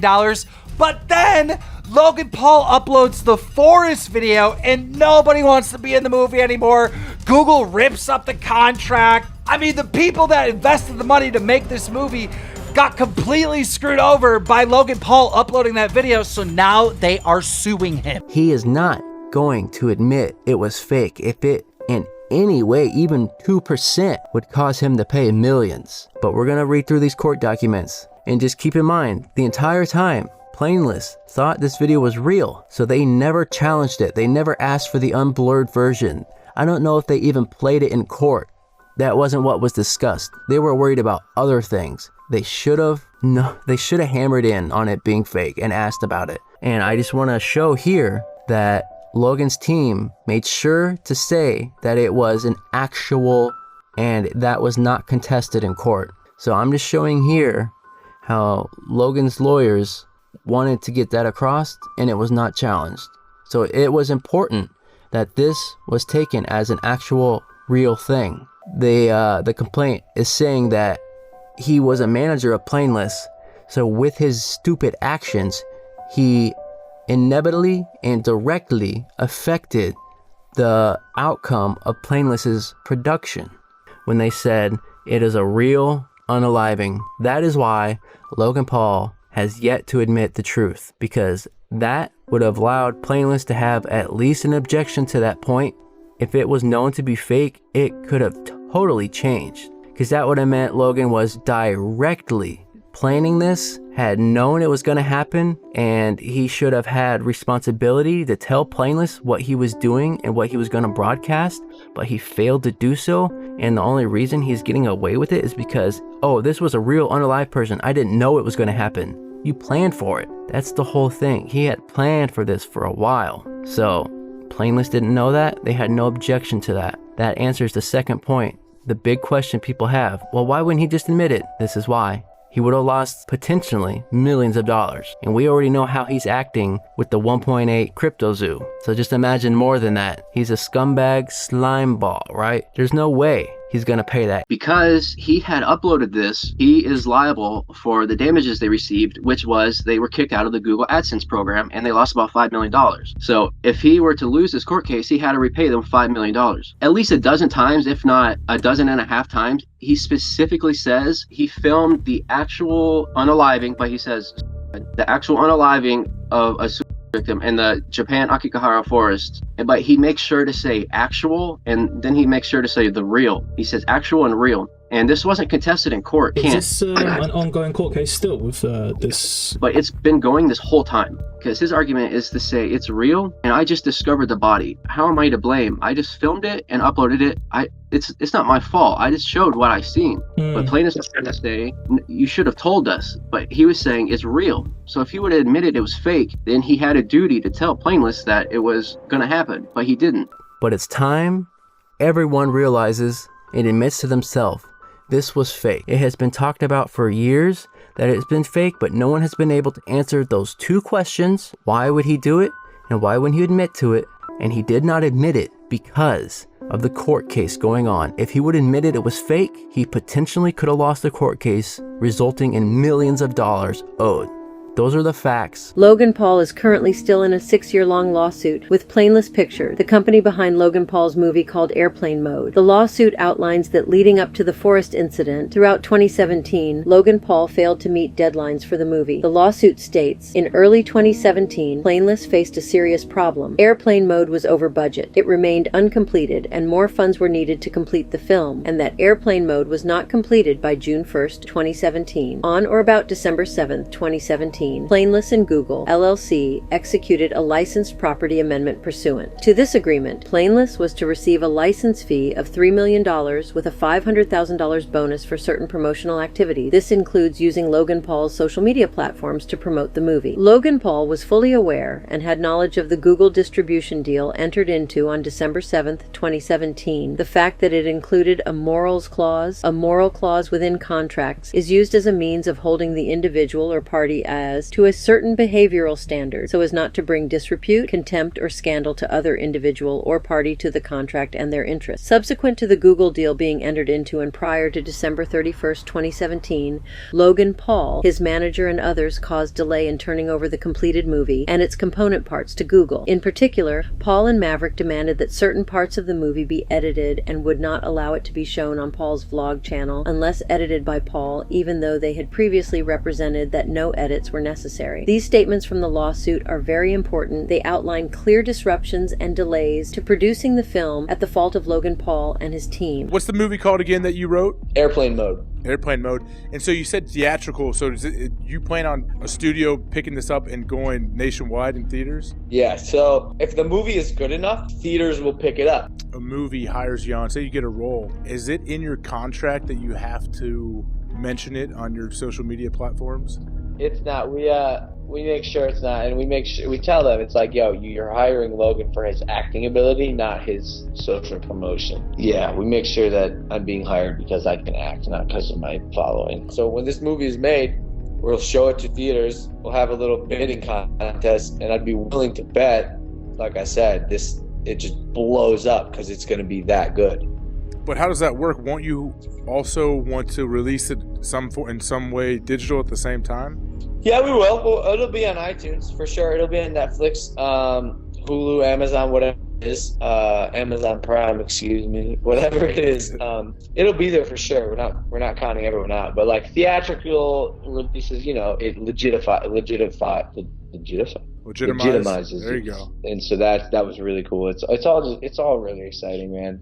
And I'm in love with Hollywood so quickly. You excited for this movie come out? Because the fans are excited. I'm reading comments everywhere. Are they? Yeah. Do you get people hitting you up about the movie? Nah. Like regularly? No. I just know when it comes out, I get more clout. So. Go ahead. Go all the way. Oh yeah, so what you're saying, I know. I mean, I don't know. There's like investors and stuff. I don't know like what I can say and can't say contractually, but like. Oh, you're like scared now after everything happened. Align it with the brand. No. With the brand. Yeah, I feel like Logan is very like, dude, one thing I very, very much admire is like you're not, I wouldn't say a perfectionist because that makes it sound like overbearing, protective, but just not even that. I think it's just like you have a creative vision that you want to constantly progress, like grow and evolve, and that's an older piece of work. I see it from a different perspective. I see, hey, this is a cool piece of content from a while ago that like people can see and reminisce about. The issue is, I am not the same person I was a year ago. Definitely not the same person I was 2 years ago. And not even close to the person I was 3 years ago, which was when this movie was made. So at what point is it like, there are certain jokes that I just don't know if they'll hold up to this day. The movie's outdated. Honestly, it's outdated. So I'm a little nervous, dude. I'm not gonna lie. Like, I think to a certain degree, like I see where your concerns are, because you got, you also don't want to like harm somebody else's career with putting it out, but then like the fans have been wanting it for so long. Harm career. It's a movie. What shape airplane mode dropping? Are we even doing this? I don't know. Especially with airplane mode. By the way, if you haven't seen it, go see it on iTunes, and that's probably it. We had the actors like say some fucked up shit, and you don't tell them until like they're in the moment. I appreciated your hustle in making that movie and all the work that you put into it leading up to it. I didn't understand why it took like 8.5 years to come out. Oh, there was a thing that happened. You may not have heard. Yeah. Look how much makeup Logan has on. I was just gonna say. What the? I'm like, who's this chick? What's up, girl? What's up, girl? They caked me, Logana. dude. Look at Logana right Is this the inside of a wax museum? Did you just meet Logan Paul, the wax character? No, I'm sorry. Is that what you're saying to me right now? It's an indie movie. We didn't pay our actors well. So I gotta do this piece of shit movie. I gotta be the captain of this freaking Titanic movie I have to do, and then you can't come on my podcast? Wow. Wow. Yeah. And then you came to this airplane mode premiere, which is a movie that is. Oh man, I cried. First of all, incredible, but also incredible. It's just out of touch. Like like the jokes just don't fly anymore. My character made an Asian joke, and you were there, and I'm like, this is a fucking disaster. Yeah. I'm not gonna lie, I had to leave because I was having a panic attack. Because I was like, I feel like this movie represents everything I've been fighting in the industry. That's what I'm saying. So like, I did it in the bathroom. I cried, got some fries, and I came back in to support. Wow, that movie made you cry. I definitely felt like on a societal level, I was like, oh man, this just has everything that really feels triggering to me. And I knew that going into it. Yeah. I was 19 years old when I was part of the 4 people, the group that wrote the movie. Yeah. And things that were funny to me when I was 19 and also 5 years ago just don't resonate on any level with me. And then you went when you went with your mom to the store. I was kind of forced to. It was the directors of Airplane Mode. I mean, I guess I also wrote it with them, and this was sort of my idea. I was 19, bro. Things were me going to a sex store with my mom was funny to me. I mean, you guys saw Airplane Mode, right? Yeah. Oh, okay. One of my favorite movies of all time. Yeah, right. Okay, so classic. Let's tie together some knots that need to be tied together here. Do you remember the photo of my mom? Of course I do. I could not fucking believe what I was seeing with my eyes. Bro, that was taken in the sex shop on Hollywood Boulevard, in the changing room. Yeah. You did this. You did this to yourself. It was in the final cut. Yeah, I saw this. It's just like one of those things where like I can't even put myself in the shoes of the kid who thought that was cool. Like I don't even like. I'm telling you the story because I know it happened. I'm not telling you the story because you're proud of it. Yeah. They say in Hollywood it's a miracle to make a good movie. It's like literally like a miracle happens. It is so hard to make a good film. Yeah, it is so. I've done a lot, and none of them were good. No, not true. I like that. I swear I did. The thing was okay. You didn't like Airplane Mode? That was fucking terrible. Yeah, it was bad. That was. You know what? I was upset that I didn't get a bigger part of the movie because you wanted to give me that one line. Yeah. And then it was.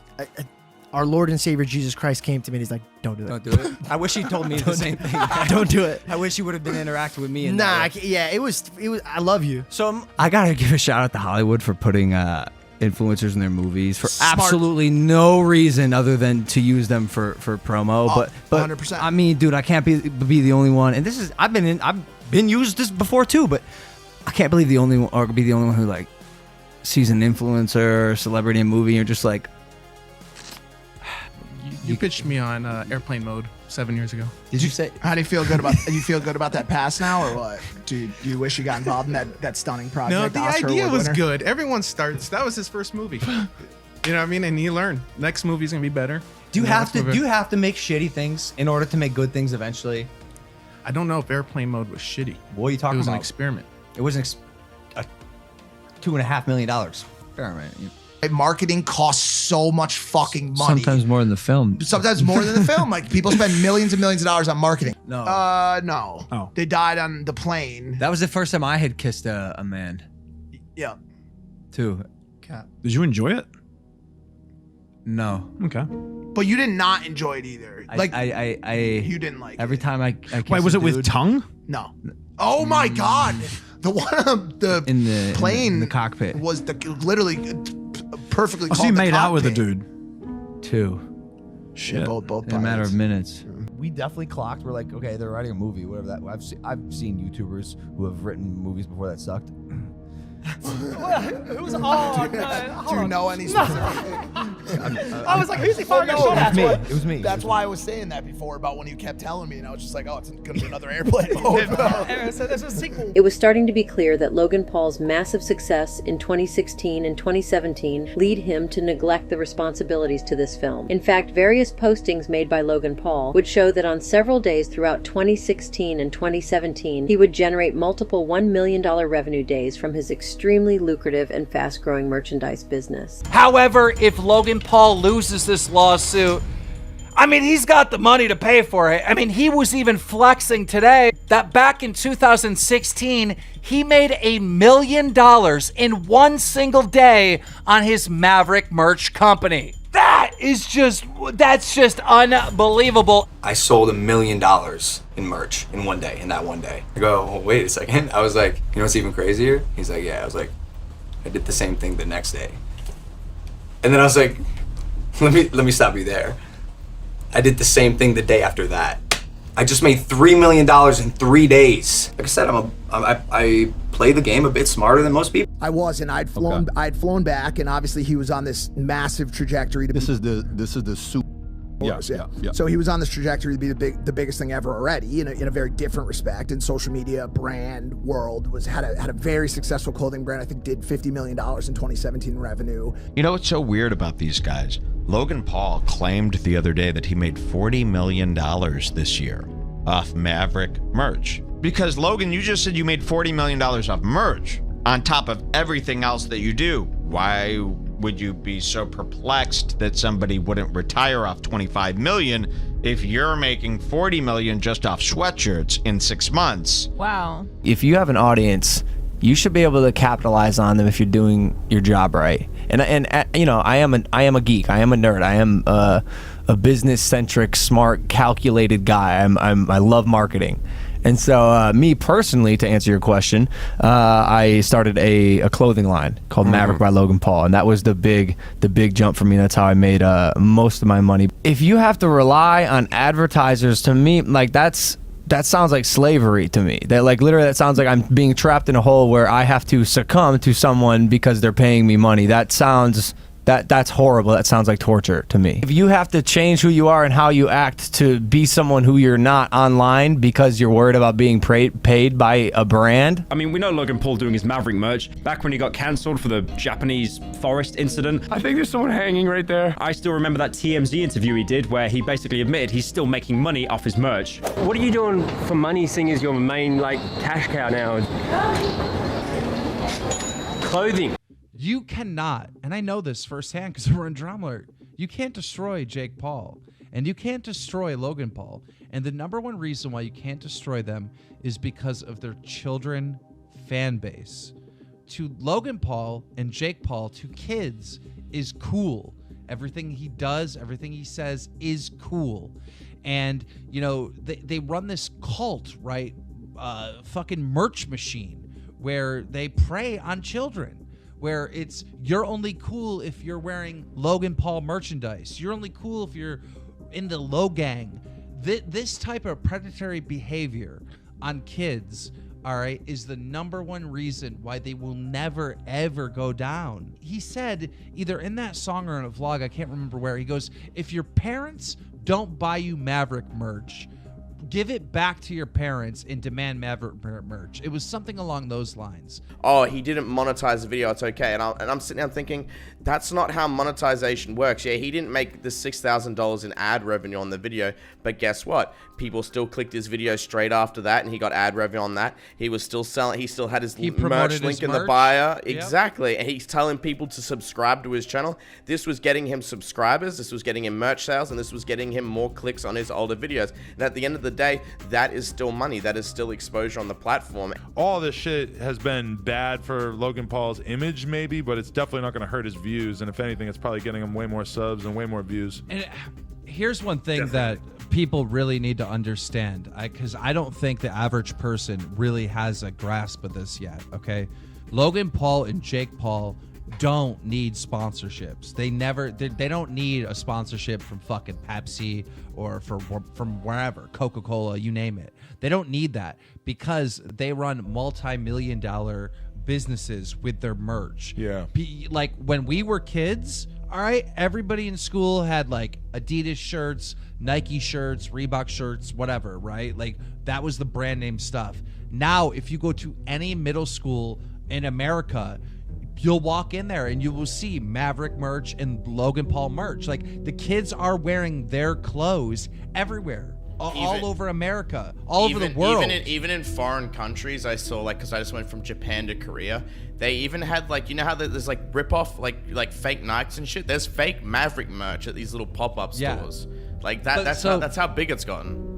So what you guys really need to understand is like how much money was Nike and Adidas making when we were all buying that shit? Millions and millions of dollars. That money is going directly to Jake Paul and Logan Paul. People have no concept of this. They don't understand that these motherfuckers are making like $50 million a month. They don't get it yet. You know, I feel sometimes I think about this, and I even talk to Sammy about it, is I feel merch is what really helped save Logan. Oh, you know, God. Like if you didn't have the merch business, absolutely, you know what I mean, there wouldn't be this new fresh breath the last year and a half, 2 years. I remember him telling me one day in the gym, he showed me a screenshot of his Shopify, and he made like $1 million a day for 3 days straight. Just wondering, what are you doing for money, seeing as your main like cash cow now? No, I know. What is it? Can't say. Come on, give us the scoop, man. Let me know. Bro, you know the scoop. What is it? Clothing. That's good, man. I'm happy for you, bro. He's like, yeah. I was like, 3 days ago, I sold $1 million in merch in one day, in that one day. He's like, no fucking way, dude. I mean, $1 million in one day. You're how quiet it is right now? Yeah. Everybody's mind is blown. I go, oh, wait a second. I was like, yeah, bro, like, he's like, you really made it. I was like, no, wait. You know what's even crazier? He's like, yeah. I was like, I did the same thing the next day. And then I was like, let me stop you there. I did the same thing the day after that. By the way, and he's in grief right now. The dude is still walking around. Grief of what? Well, his career. Oh. He's grieving. But look at him. He's in full pink Maverick gear. Yeah, right. Like, bro, you wear something else for a week. No, that's the grieving color of choice. Absolutely. No, I feel really bad. The poor guy has to rely on his merch sales right now because he can't upload videos on YouTube at the moment because he's in grieving. What a poor guy, man. You know, and he can only rely on his, 8-figure merch sales. I feel really bad for the kid. I've heard that he makes, I mean, this is all rumor, but I believe $3 million a month in merch. God bless. That sounds about right, honestly. That's I'd be surprised if not more. And then you did a TV show, Foursome. You did like a bunch of stuff. And I really thought you were going to go away from social media and do traditional acting. I thought you were going to be done with all this stuff. Something happened, evidently. I don't know. Yeah. And so that's why it's so crazy because I was like, oh my God, I was like so jealous. I was like, fuck, look at Logan. He's like everywhere. Like, and you and Batch is on like his like 17th Netflix movie. Yeah. Like, I'm like, it's kind of crazy. I'm gonna be honest. That shit's whack. But didn't you love it? You were good at it. You know what I love? You were good at it. I love doing what I want. Yeah, that's and true. making, And not having to 9 times more money. Yeah, and not having to like report to anybody and like whatever. Yeah. You know where we? So then there was all these people who were like at that time still trying to figure out like, oh, I want to do movies, I want to do TV and all this stuff. And now it's just kind of like, Hollywood, go fuck yourself. Yeah. Look at what I'm doing here. Yeah, without you. Yeah, without you. Without so traditional it's media. an interest. Imagine being an actor, a traditional actor who's stuck, who is employed by Hollywood and doesn't have. I mean, you guys know this. A lot of Hollywood actors and people in the traditional industry are fighting for what we have. We don't have people who employ us. I mean, you might now. Like I'm like on a balance beam right now. Our job is up to us to control. I can't tell you the last time I needed Hollywood or anything traditional media, anything. Like I just don't, right? So like, yes, it's getting better. I'm also indifferent to the fact that it's getting better because we are on, as you know, such a upwards trajectory. Very cute. I cried once because I was creatively frustrated, very creatively frustrated. Like I felt like short synopsis. The one thing that I moved my whole life to do out here in LA, I could no longer do it being 100% me, and that really frustrates me. Because What, it's acting? censorship. Acting? No, creating. I thought that was like your number one goal. I thought you wanted to be Not like anymore. Not anymore. You're over it. Yeah. Why is that?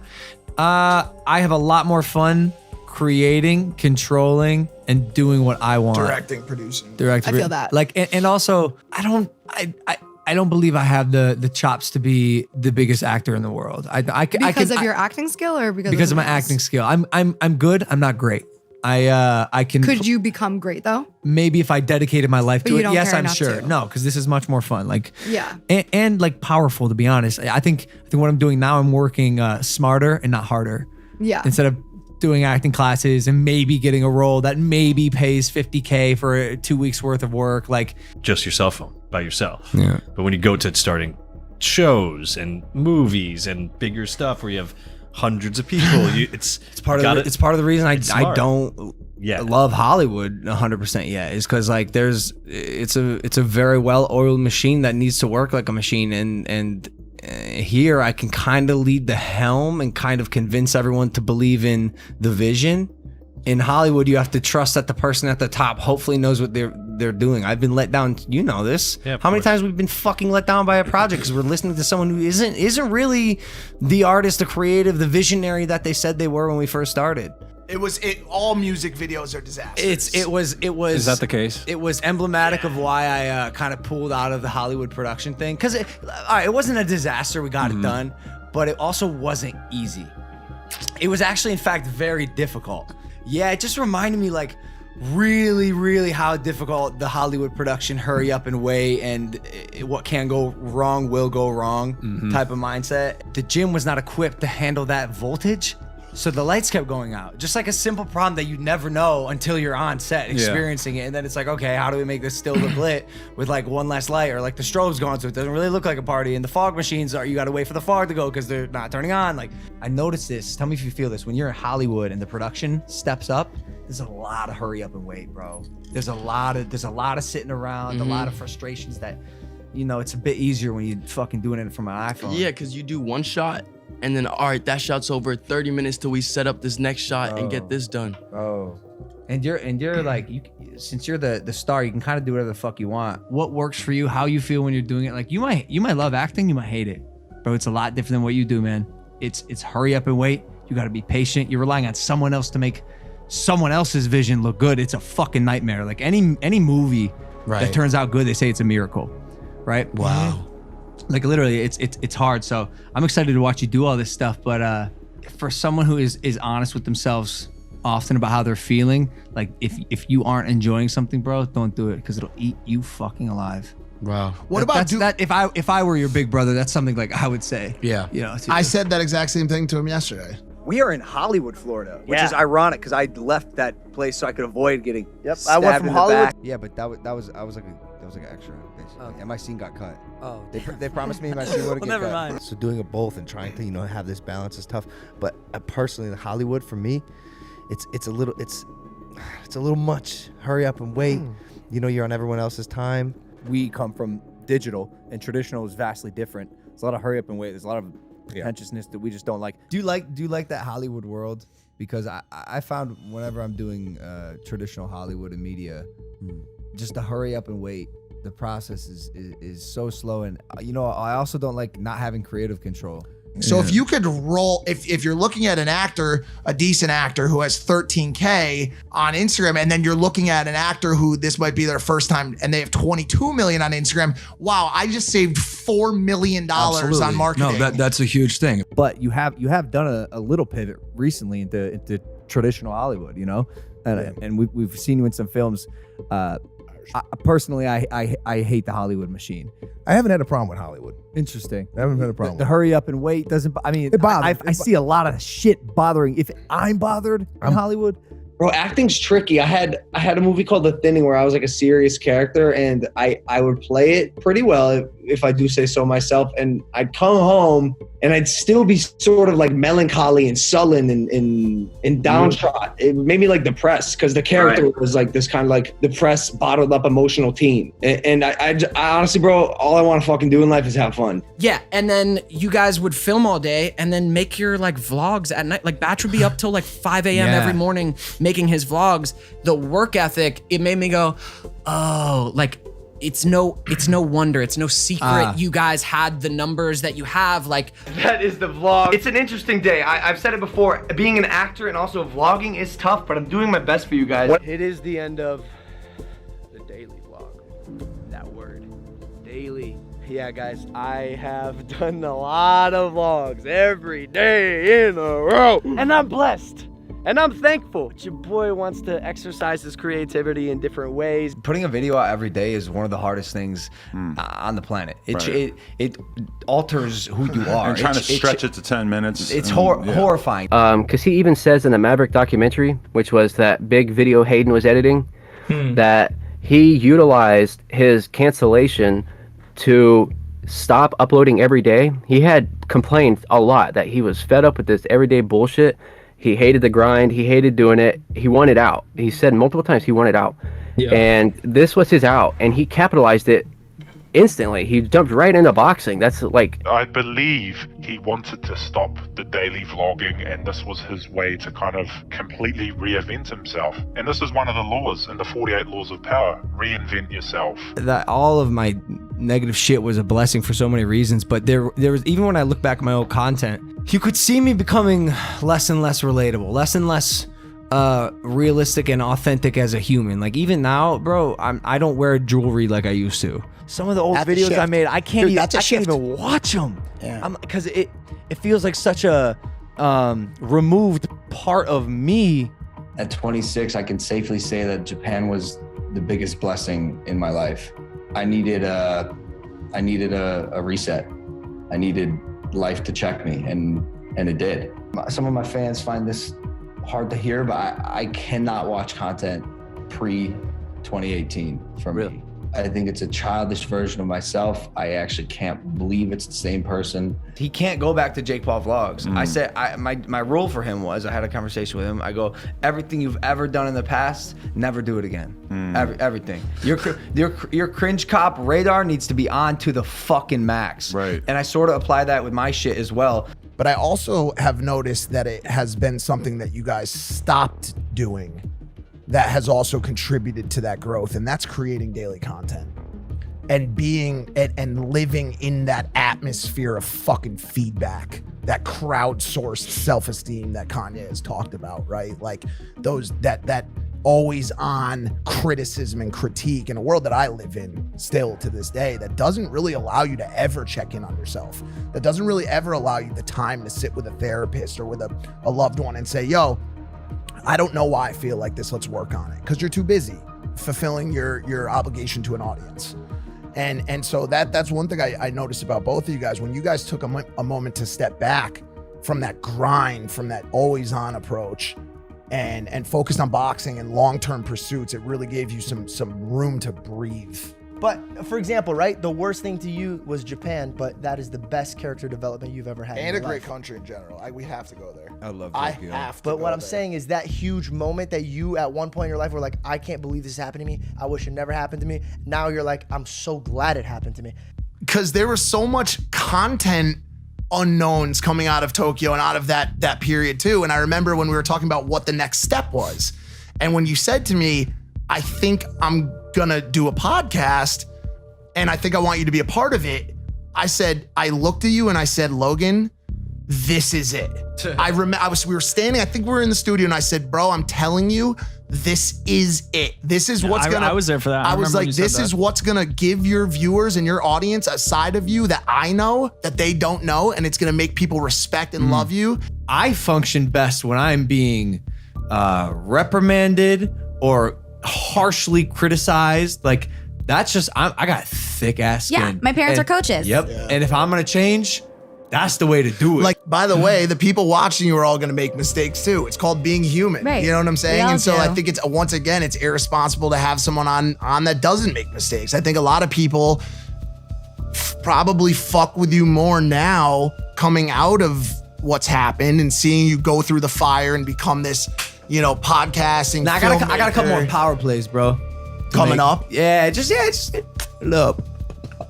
He's a completely different person. I've just matured. Yeah. It's and you know what? Like, if that needed to happen to make me an actual human, like. He was highly incentivized to focus on his personal brand, YouTube channel, and clothing company. He no longer cared or had the time to focus on big movie productions. This sentiment was also felt by Plainless as outlined in the lawsuit on or about December 31st, 2007. Paul videotaped, and he and Maverick broadcast on Maverick's YouTube channel, an incident that occurred at the Aokigahara Forest at the base of Mount Fuji, Japan. Paul and Maverick knew or recklessly disregarded the fact that the broadcast of the would have a substantial impact on his followers and would also have a seriously adverse impact on Plainless, and in particular on the Plainless rights under its agreement with Google in light of the morals clause included in that agreement. Paul and Maverick, however, intended to take advantage of the substantial anticipated exposure that the broadcast of the would generate and thus enhance Paul's celebrity. They acted in utter and reckless disregard for the serious adverse consequences to Plainless from the broadcast of the incident. Here, Plainless knew that the incident would boost Logan Paul's fame. As the saying goes, all publicity is good publicity. It is such an interesting world that we live in where thanks to this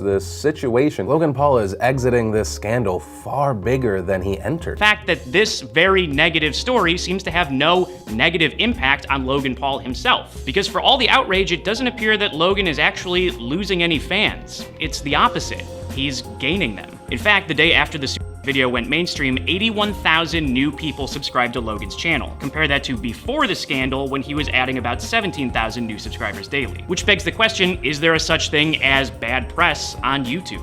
And right now, Logan is crushing Jake. His channel has been doing way better since the Force one. His recent vlogs are in like 5 million, 7 million, 10 million. It's no real repercussion. Yes, I got removed from Google Preferred, which is YouTube's high-end monetization program. Probably too late by then. Right? I mean, it's just like it wasn't how I make the majority of my money. It's not. It's like I'm gonna survive. I'm gonna be okay. I'm saying there's no real repercussion for my actions. There's no slap on the wrist from anyone. Because there is no anyone. The craziest moment of my life. I'm sorry for swearing so much. I'm already getting flagged for demonetization, bro. Jake Paul posted this to Twitter. He thanked Disney for the 2 years that they had together and promised his audience that he now wanted to take some time to develop his own personal brand, as well as Team 10. A lot of people don't realize Logan Paul has this big manager, the Jeff guy. He is a big time manager. He's the guy who got him the fight with Floyd Mayweather.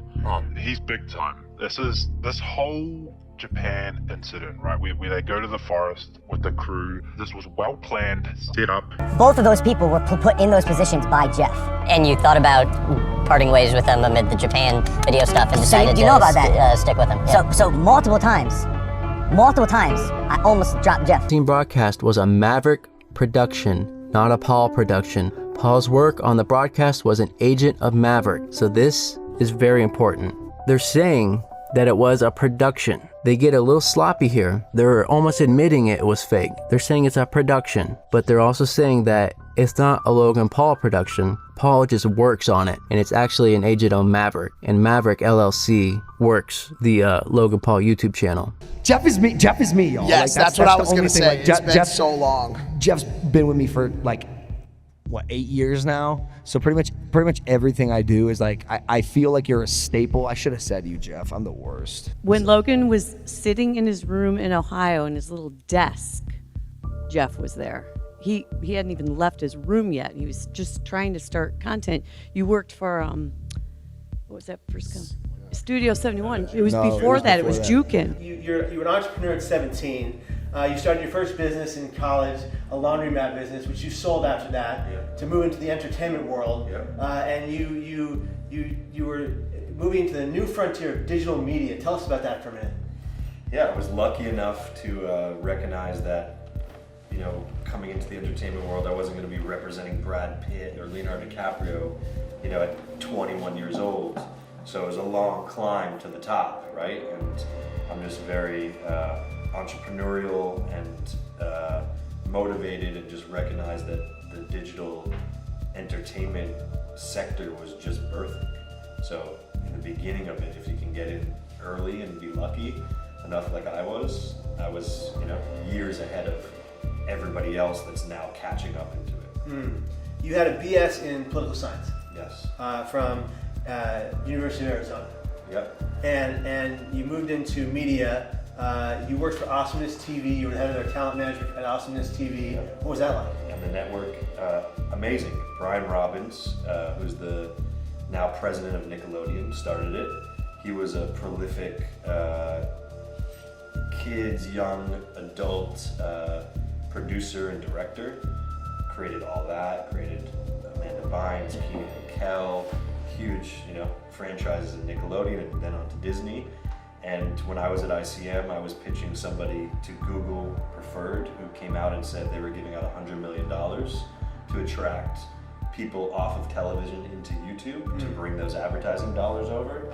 And I befriended Joel Osteen's head of media and pitched him with ICM into Google. And I was with Brian on Thanksgiving, and he showed me the deck for Awesomeness TV, and I was like, that's amazing. I'm pitching Joel.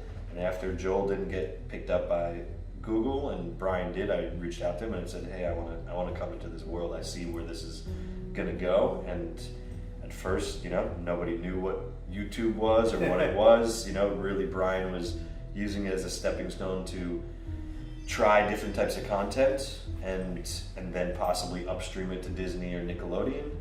And then it became this whole network. It became, a massive media company that then sold to DreamWorks in about 2.5 years. Wow. Yeah. Sold to DreamWorks, and you met the man, the myth, and the legend, LP Logan Paul. After that, yeah. After I left Awesomeness, yeah. After you left Awesomeness, you meet Logan Paul. Yeah. What was that first initial meeting like? We were really communicating over the phone in the beginning. Because he was in Ohio and I was in LA, and we were just communicating over the phone and started to build a relationship, started doing some work together, just holding for the plane. And the first time we actually met was the night before Logan went on the Today Show, after his YouTube compilation went viral. Literally the week of Thanksgiving, if not the week before Thanksgiving, and we met the night before, and then he went on to the Today Show because his video went viral, and it's been 5 amazing years since then. What was your first impression of Logan? First impression, impressive. I think going back to watch his original content on Vine, you could tell that he was storytelling in 6 seconds. He wasn't just putting a phone up in his face. He wasn't just like a good-looking guy. You could tell that he was storytelling. There was a story, there was a beginning, a middle, and an end to it, and everybody only saw the 6-second payoff, but no one saw what was in the beginning of prepping for that, how to think about that, how to execute that, and then at the end, what happens when, he falls in the lake and he's freezing cold, but we only could see 6 seconds. Like, what happens after that? So I knew there was more room for storytelling and content creation. And coming off of Awesomeness TV, I had the experience that many didn't have in 2012 or 14 to recognize what was going on and what was bubbling in that space. We're now creating content for the internet and YouTube, right? Yeah. Or wherever All across the internet. digitally this Yeah. will be. So like that was happening in my brain in 2012. We're now in 2019. Wow. A visionary. A visionary. No, seriously. The I mean, two A of little you, bit of luck too. The little luck, we little luck, all of need course. luck in life. For sure. But, you know, honestly, I mean, that was very visionary of you, you know, to have that. I didn't want to wait in line. I'm never a person that is a rule follower or likes to wait in lines. I'm always trying to figure out, okay, like not to be mean or to be rude to the other people in line. It's just if I can figure out how do I get to the front? I just want to be in the front right now. Good for you. But I'm interested though. Back in 2012, I mean, what was it that you saw, or what was it that you felt? Happening? I found a video of this kid. I don't know how I came across it. I think the story of Bieber had already been happening, right? And Bieber was found on YouTube, right? By Scooter, and then blows up to be the biggest star in the world. That somebody sent me a video of this little kid that had a rap song. He was probably like 7 years old, 8 years old, and it had some virality on it on YouTube, maybe a few million views, and somehow we got connected to the dad and started working with him.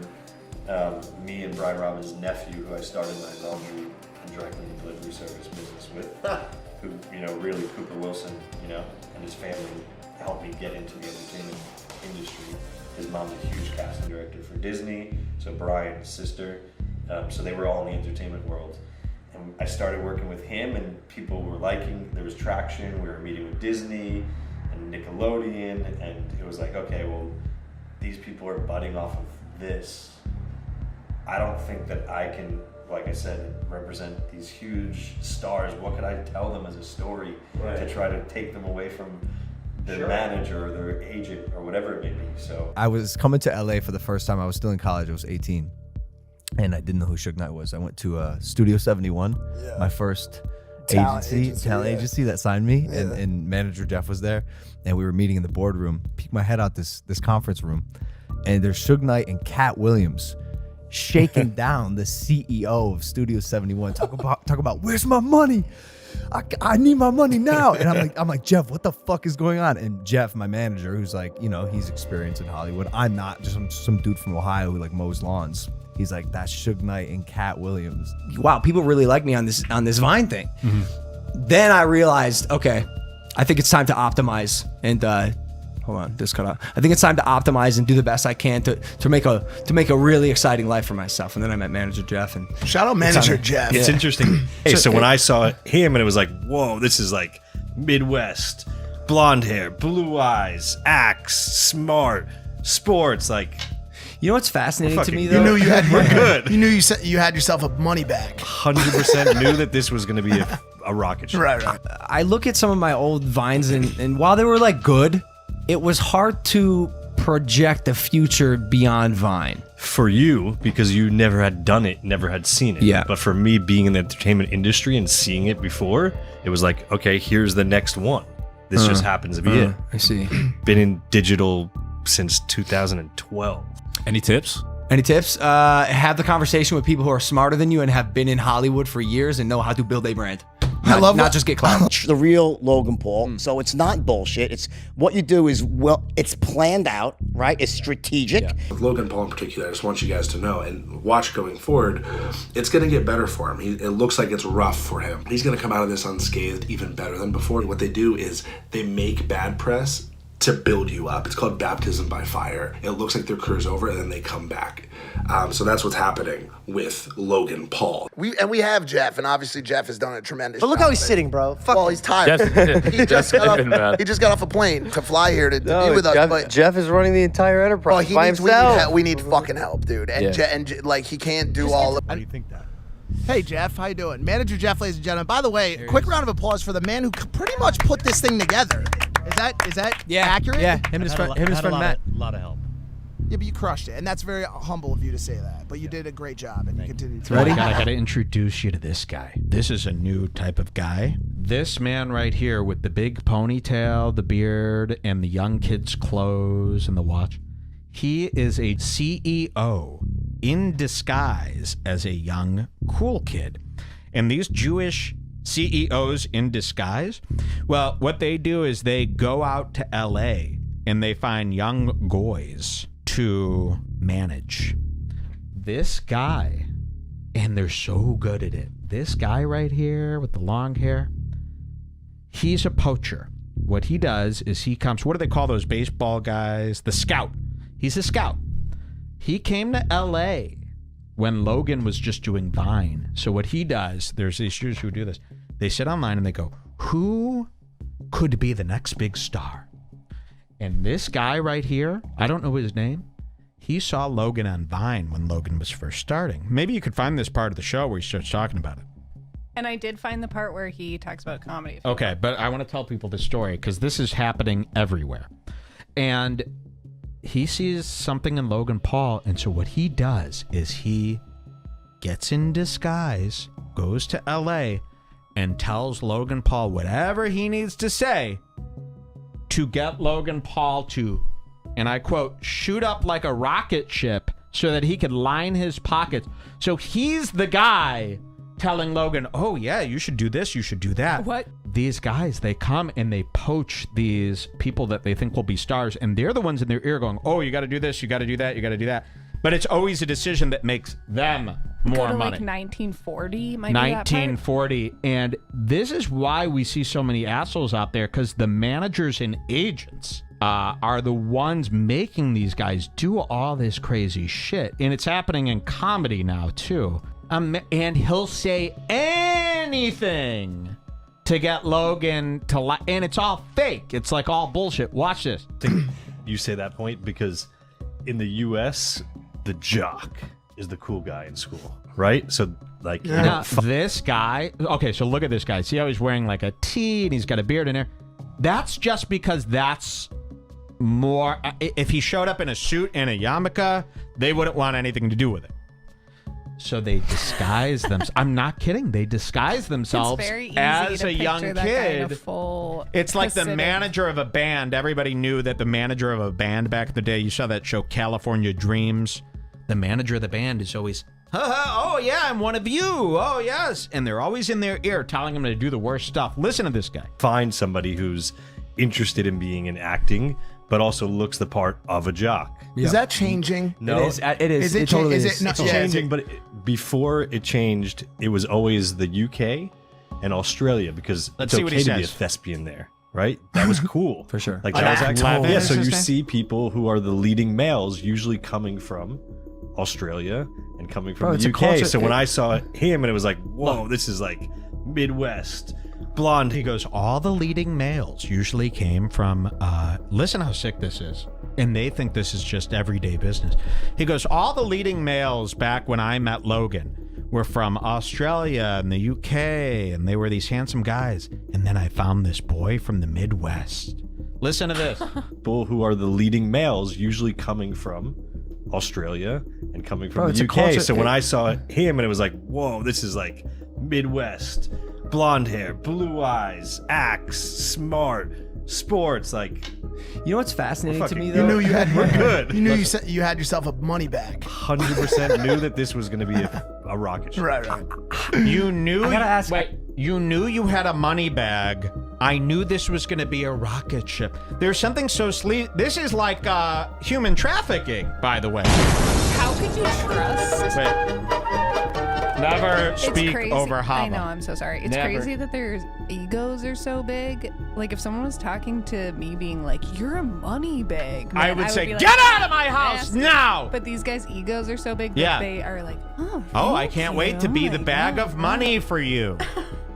It's like, be a bag of money for yourself, if I'm anything. telling you, this is so wrong. In disguise, look at this guy. You forget, I even didn't really realize. I go, whoa, this guy, like, if he wasn't doing this, he'd be like an investment banker guy.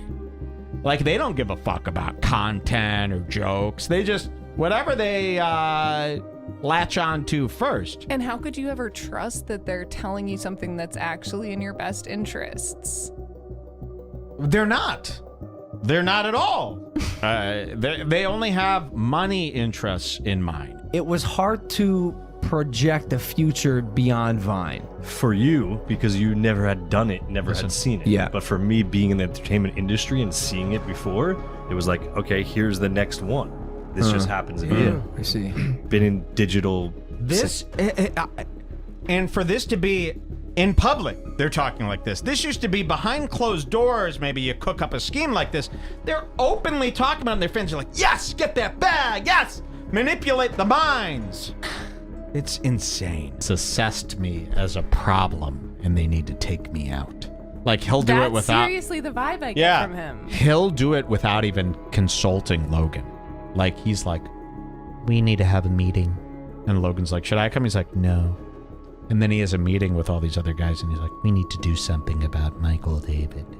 And you think you're going to convince me dressed up? No, but he would do something so, like, he would do the best plan to defeat Oh, us, exactly. and there's nothing we would be able This to is do. a wolf in sheep's clothing. This is Logan's manager. Again, another guy who saw what Logan was doing and weaseled his way into his life by complimenting Logan. That's really all you need to do. And now he's here. This is a 50-year-old guy. This is Saul Berenstein from Homeland. He's dyed his hair brown and put on a V-neck and a man bun, and Logan thinks he's just some hipster from Silver Lake. This is a suit. So don't trust this guy. He's already coming up with a plan to execute me. Jeff Levin? Yeah, Jeff Levin, yeah. Gotcha. So I sent him, I texted him, I said, yo, he texted me. He said, yo, is George serious right now? About what? In the group chat, when you guys were like going at it, calling each other names Oh, and no, shit. yeah. And I said, yeah, bro. And he said, last week, George said to me, Jeff, you're evil. Kanye was right about you. Selfishly, can I get a round of applause for Manager Jeff? I love this guy. That's the backbone. And I have a vision and an idea of these things, and then I say, Jeff, here's what I want to make. Here's what I want to do. And then people are put in place to attempt to make that happen. If you don't think that every move I make and everything I do is extremely calculated and intentional and strategic, you have to be out of your fucking mind. A side of us that I don't think people think we have. And I'm saying we because like it's a lot of brainstorming, a lot of conceptualization, mainly between us and a lot of the team. But it's between coming up with the idea, the actual execution of it, and the editing process from pre to post. Yeah. So now in interviews, you were still building, right? So it was like, all right, respectful. Yeah. We're building. Yeah. Now it's like, I'm here, bro. I'm not going anywhere. I got the name. I got the name. I got the name. But was that the first time you realized, like, legitimately how famous you are, and that the responsibility of it? That's deep. Or was it the Dubai Mall? Yeah, no, there were times before that. What I'm trying to, my answer is like, it's trying to say that made me famous in a notorious way, like exponentially more like household name. That is a takeaway from this entire year. There are eyeballs on me now. Co-founder situation. He was he was one of the biggest superstars Massive, in the space. Right. And obviously I came on post Tokyo, and so there was it had dwindled a little bit to a point where it was like, okay, like he wasn't at the height of his career, but he still was a massive creator when he came on. And so But it's when we talk about this story, he's bigger than he's ever been now, though. I think so. I think he's bigger from a mainstream standpoint and less from a like just a YouTube creator. Because it's funny, it's like comparatively, like, you know, you compare him to Mr. Beast or you compare him to Steve Will Do It. These guys are cleaning up on YouTube right now. Logan hasn't posted on YouTube in a year. You know what I'm saying? Like, I don't mean necessarily just by YouTube. No, but that's what I'm trying to say. Logan, out of all of them, is the only one who, if you took a cross section of households in America, would be like, oh, he's a household name. Yeah. You know what I'm saying? Like you ask my fucking dad or some 32-year-old dude, yo, do you know who Mr. Beast is? They're gonna be like, no, what is that? Is that like a clothing company? Like, they don't know what it is. Yeah. They're like, we don't know what that is. Yeah. But you ask them who Logan Paul is, it's either the guy who fought Floyd Mayweather, it's a guy who has a really dope podcast. It could be the guy that did something he shouldn't have. Forrest thing. Right. Like, but no matter what you want to say, like, he's a mainstream household force. But when I first met him in 2018, like, he was when I first started really working with him in 2018 or late 2017, he was the clean face Logan Paul, the not as much like Logan Paul. He was just post Tokyo, and his rebrand was brilliant, massive. But the shtick is like if you do an accumulation of stupid things, eventually it adds up to be one really smart thing that makes you a lot of money and gets you famous. Probably fuck with you more now coming out of what's happened and seeing you go through the fire and become this, podcasting. Nah, I got a couple more power plays, bro. Coming up. Yeah, look. You should start. But look at the numbers Logan did coming off that situation that happened. You know what I mean? Like, look at those numbers. You know what I mean? Dirty laundry pays the bills. You know what I mean? Like, so. Yeah. So should we prime up another scandal over here, you think? Or No, I think Jake's good. I mean on this side, on the Mavericks side. On the Logan side, yeah, if he wants to fight, maybe. You have raised two very successful yet very controversial. Ex-controversial. True. Yeah, Ex-controversial. We're no longer controversial. But now notorious. The crazier thing, you get rewarded. More views, more money. How can we take this to the next level? What's the next most shocking thing? I answered that question. Bro, they used to call me in a bad. Oh, you gave an absolute answer. An absolute. Like this is the most shocking thing. Here it is for They you. used to On January 2nd of 2018, when Tokyo was unfolding and the whole world was bad mouthing and Logan was going through the toughest time of his life, that he was winning on a exponential level still, even on the worst day of his life. Yeah. I got my 101-year grandma, and it got me giving money to that charity. And it's like, I need more, like, See, you guys give me, I- what will make me temporarily, like, hated? You want to be notorious? You want to be notorious? Yes. Okay. What do I do? Talking to the fucking goat of notoriety. If you can drive viewership and clicks and controversy, you are doing what needs to be done in this current internet climate. Jake, you talked about becoming a massive independent artist. Do you think that becoming that artist that you want to be and having controversies in your life is kind of the route to get there? And controversy, okay? Controversy is another way to grow as a streamer. I think bad publicity is actually better publicity because negativity travels faster and farther. Yep, absolutely. So if you're getting a shitload of negative comments now, you're in terms of the business, you're actually doing it right, which I hate to say. I hate it, Yeah, and I don't like facts. that, and I don't like to do that shit. But like, yeah, you get people mad at you. You want to play the villain. That's a role that some people have stepped into. Sure. And they've made a career Sure. out of it. You know what? It's just like wrestling, man. If people are talking about you, that's good heat. Whether it's good or bad, that's that equals numbers. And So- those numbers are bank numbers. We've learned that now. My thing too, isn't it kind of good to be controversial? You need a controversy. You need a controversy. Before us, bro. Before us, it was Bieber, right? When Bieber was doing all his crazy. It's never been well. Jeff, yes or no? Can I steal Mr. Beast's idea of building a Lego No, but you wall? should listen to him. What the reason he doesn't want to do it though? Yeah. Listen to him not doing it and I'm learn not from doing him. it. So I'm saying it's too controversial, The and most you're being like, successful- I'll take it. It's like, hey, controversial. He's like, Jeff, can we fucking do this? This is a great idea.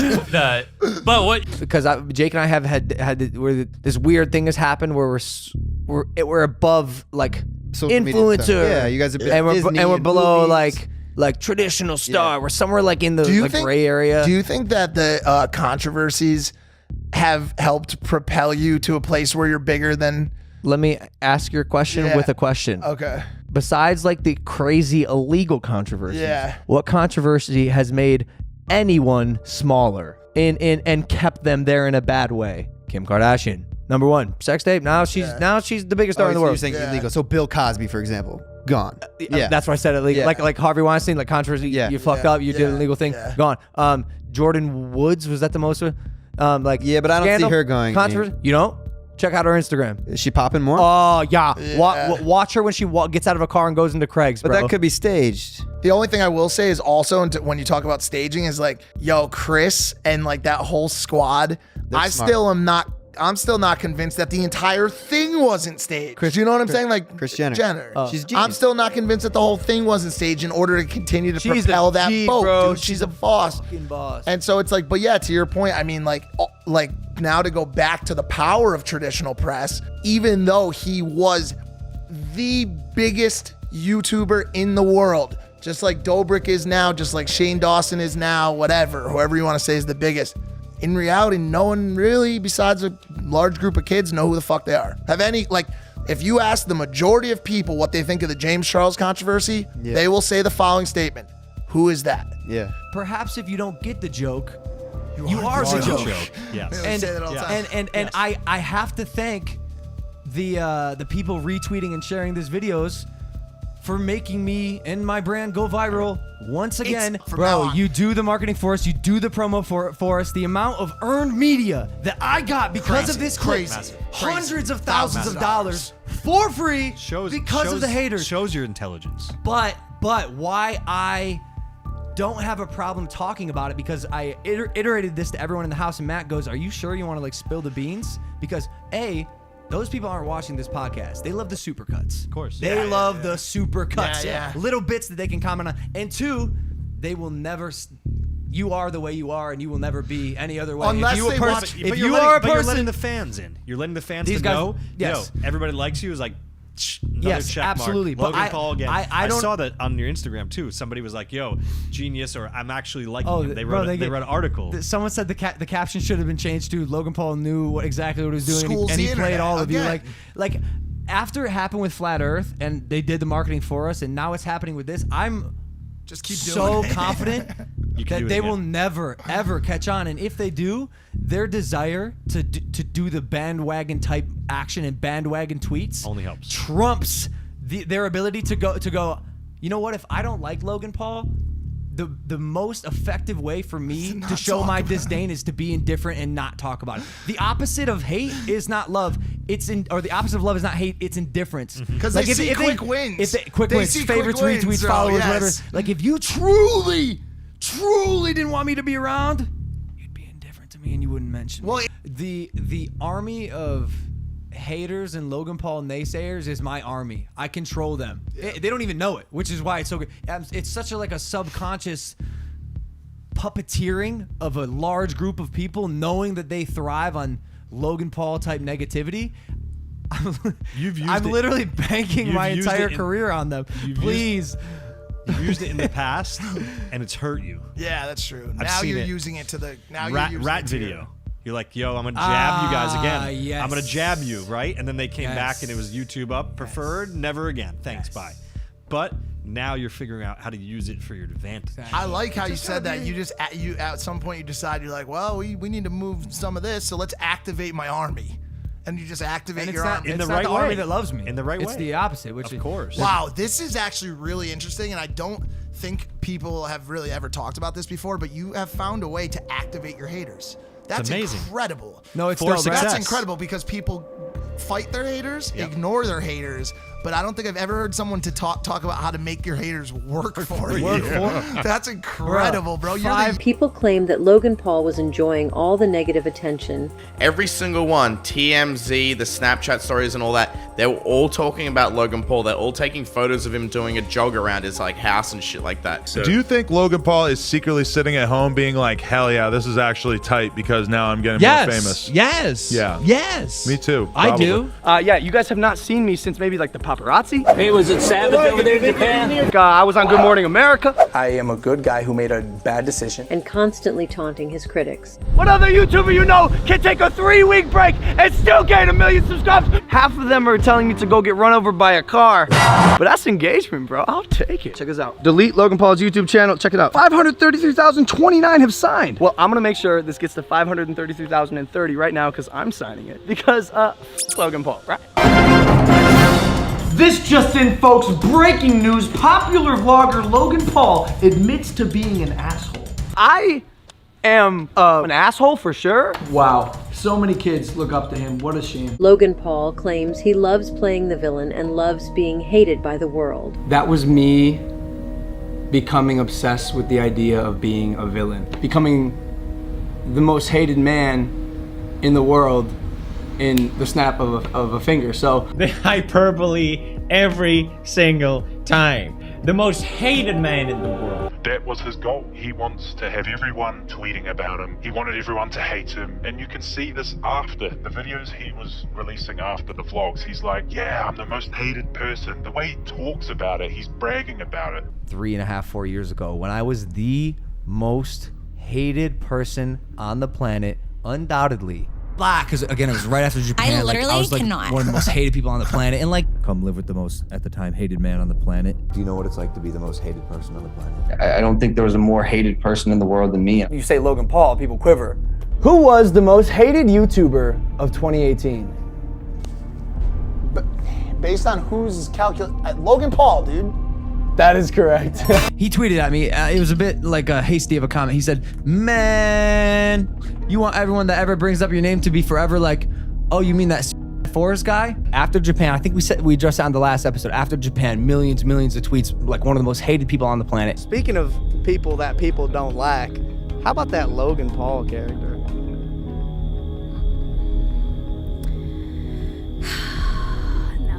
You made that forest video thing? Pretty messed up, right? Pretty insensitive. Right. From what we see, like that was not a good, I don't think it was a good call, personally. The whole internet hates him or something. That's a fact, an actual factual, verifiable fact. I don't know, I thought it was like kind of stupid, I didn't watch the whole thing, but I know like a lot of other like influencers were talking about it. Yeah, it was disrespectful, but at the same time I don't think it was his intention, really. It was taken way out of proportion. So you don't think we should throw him off a building? No, of course not. That's like totally hypocritical. Opinions about that Logan Paul? Any opinions about that? Should we throw him in a fire? No, throw him in a fire. I agree. I would have done it already if it were up to me. Opinions, comments, questions, concerns about the whole Logan Paul situation? Well, I think that Logan Paul didn't handle the suicide force that well. I just came to ask some questions about social media. And regarding that Logan Paul guy, what do you think about Logan Paul? What do you think about Logan Paul? Logan Paul? That Logan Paul. That Logan Paul. The Logan Paul guy. I'm an actor though, the 4th most Googled, by the way. Are you familiar with that Logan Paul? No.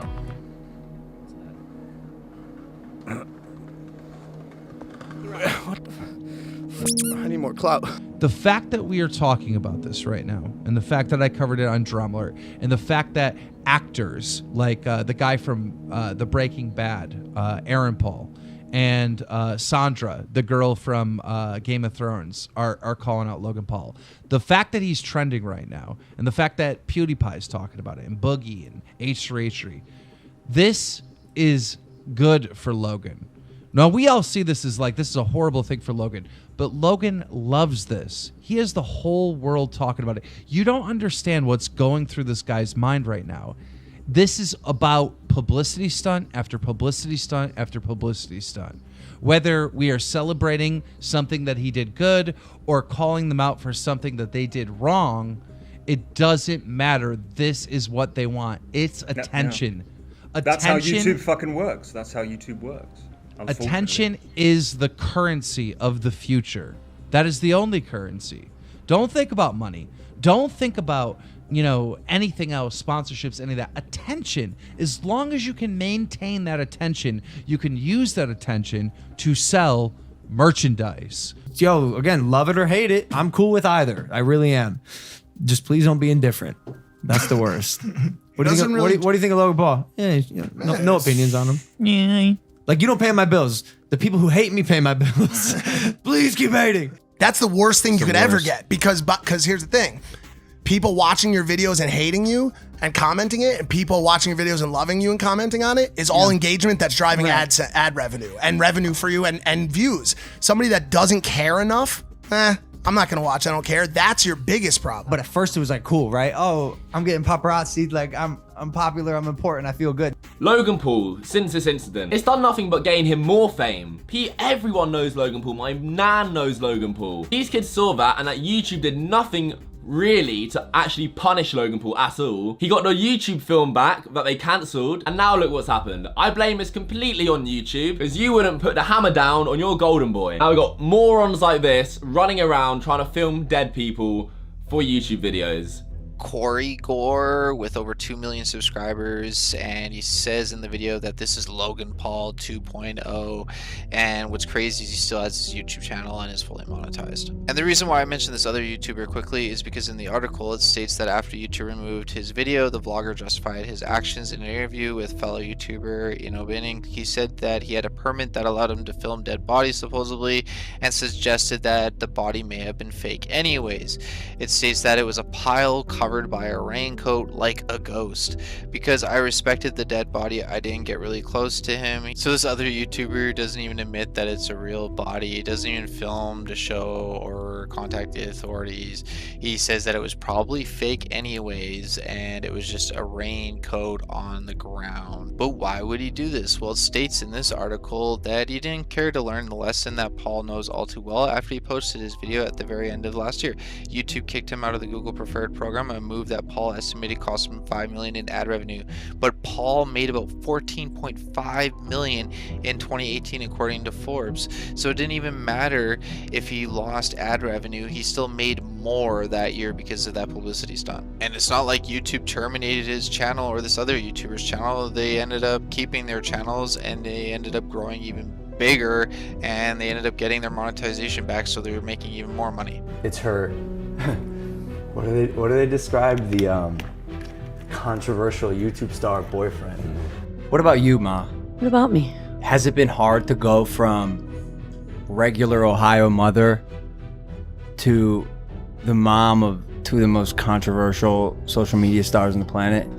For me, being the king of controversy. He commands an audience of over 20 million on YouTube and makes global waves through his content and, moreover, his controversy. In Japan, you can't go in the gyms with tattoos. Well, he can't even go to Japan. Oh, I'm so sorry. Well, I would like to run Japan. I've never been to Japan. I never been there either. Have you? Oh, I think I got it. I went to Japan. I got to go to Tokyo, and that was my first time out the country. We had a lot of fun there. Yeah, but it was good. We would love to go there anytime soon. if possible. Have you been before? Oh, man. Oh, is this a sore subject? No. Oh, yeah. Oh, yeah. I forgot about that. Hey. So what would you like to say about when you were filming that body, and for people who might not know it? Wow, man, Japan's a wild place. Y'all been to Japan? Oh, you know.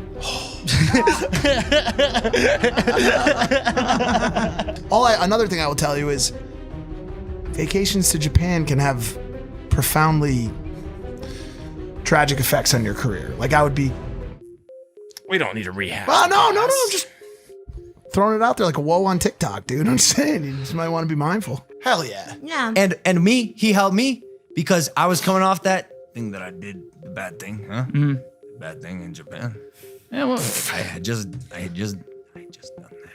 So he helped me. I have been to Japan, so the day that I do go to Japan, I think I'm gonna try to run the marathon with my I never with my been cousin. there either. Have you?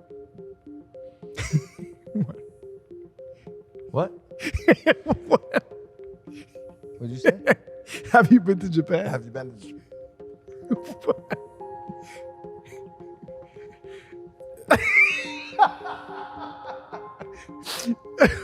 What? I think I got it. I just can't believe what people are doing for views these days. So funny, the guests that come on this podcast. I think it's 2 or 3 now. They're like, "Have you been to Tokyo?" I'm like, yeah. We love it. It's so funny. And Logan once, he was in an argument. He's like, "Oh, you always bring up Japan." No, motherfucker, you bring up Japan. I don't ever bring up Japan. We bring up Japan. He brings it up. I sling the nice jokes. Make jokes. Yeah. Okay, you did something in Japan. Maybe you got a hand job at a massage. Wait, you and everyone knows no, this. Stop, Ben. What? You actually don't know? How can you not know, man? Everyone knows. I'm just like, because I'm in my world. I talk about wrestling. This was the world. Rebel cycle. It's like I got caught in that in my career at one point. Yeah. Yes. I remember that.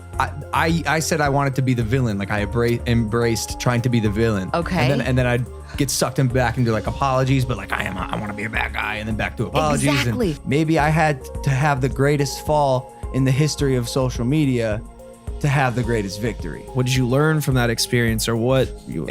I'm so glad it happened because it's gonna be so much easier for me now. That all of my negative shit was a blessing for so many reasons. Man, when you do fall short, it tends to be a blessing in disguise.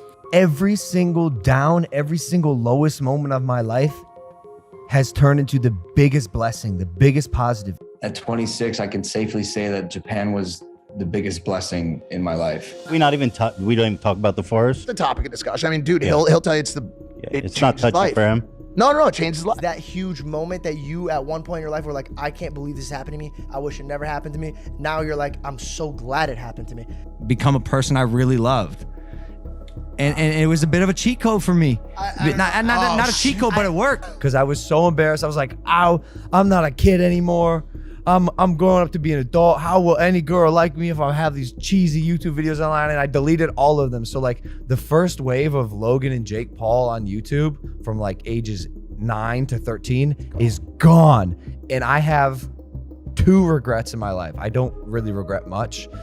That is one of them. I won't. What was your other regret? My other regret was buying that $90,000 couch. That Mercedes couch. I swear. Those are the 2. Yeah. It's not about being liked or disliked. The commodity that people are giving me their most valuable commodity in their life, that is their time. If I can make and evoke a reaction out of the viewer, the audience, the consumer, we won. And if I can do that time and time and time again, we're gonna have a really fruitful career. I'm not a bad guy.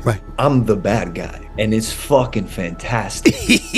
But I love the idea of being able to essentially conduct an entire audience however I want, whenever I want. Having the ability to essentially puppeteer a crowd with my voice and make them hate me intentionally is so fun because, like you said, on or about January 22nd, 2018, Google terminated its relationship with Plainless and refused to distribute its movie Airplane Mode. Google determined that the broadcast was a non-curable breach of the morals clause in its agreement with Plainless. As a result, Plainless never received the compensation that Google was contractually obligated to pay to it, $3,500,000. If Logan Paul's intention with the forced video wasn't clear, then these 2 statements in the lawsuit help solidify it further. Even after the broadcast of the on December 31st, 2017, Maverick and Paul continued to broadcast other vlogs which were controversial and in poor taste, which further devalued and harmed Airplane Mode and Plainless. After the above-described events, all media bios, background statements, and press releases controlled by Paul and Maverick purposely excluded any mention of their involvement with Plainless and Airplane Mode. The fact that Paul and Maverick acted in utter disregard for Plainless, if not with the specific intent of harming Plainless, is evidenced by the facts that after the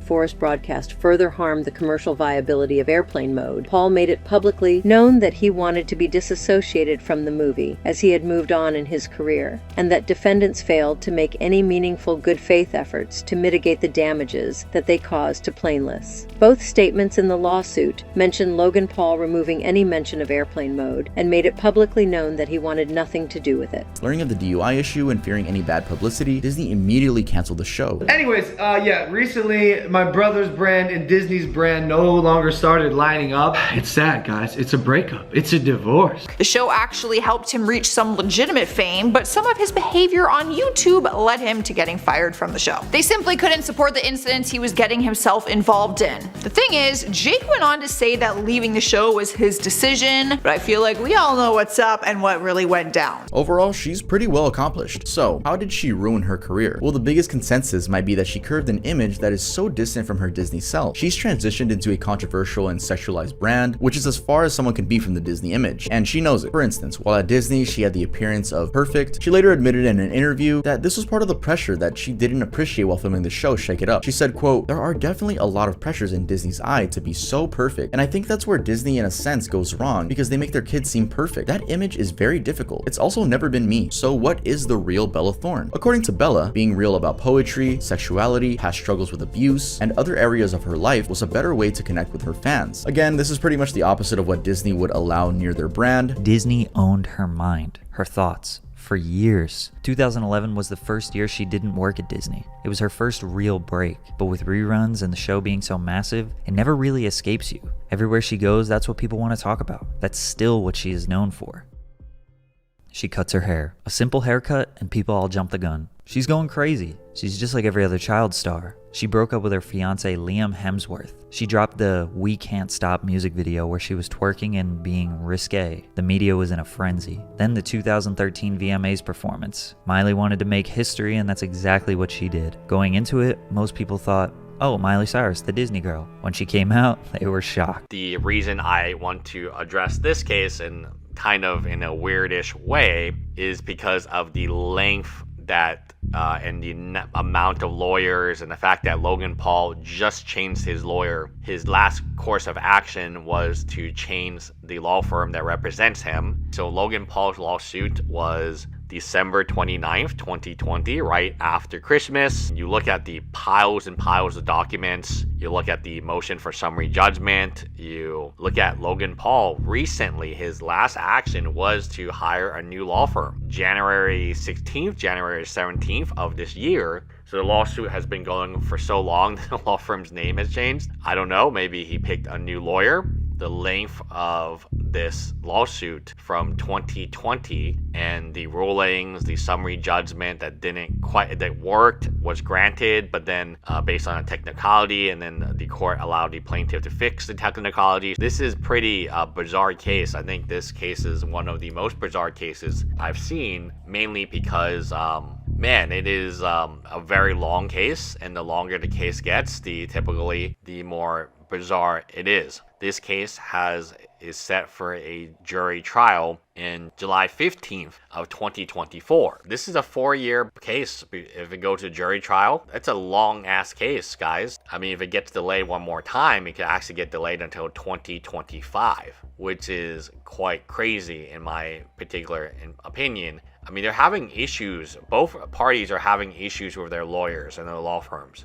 One of them wants summary judgment, the other one doesn't, and they're just having issues filing stuff. Paul is a social media celebrity. As one of YouTube's top producers, he has branded and exploited his celebrity across social media, television, movies, online podcasts, boxing, and other means of monetizing his celebrity. He was the principal party in the development, writing, production, and distribution of the film, and key to obtaining financing to fund, distribute, and exploit the film. Maverick acts as Paul's loan-out company for his services and his talent.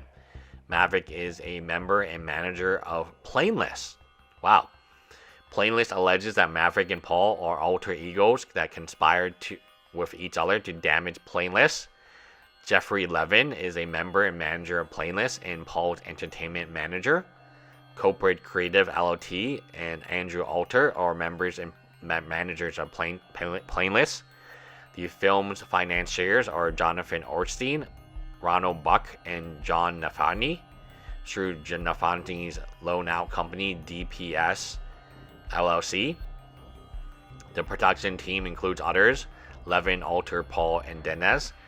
According to the complaint, the film was to be a parody of influencers, trendsetters, and social media, with Paul playing a fictionalized version of himself. Given the success of Paul's vlog channel on YouTube, the parties intended that his brand will provide a cutting-edge media outlet and create significant attention in social media to be marketed to Paul and other trendsetters' followers as viewers of the film.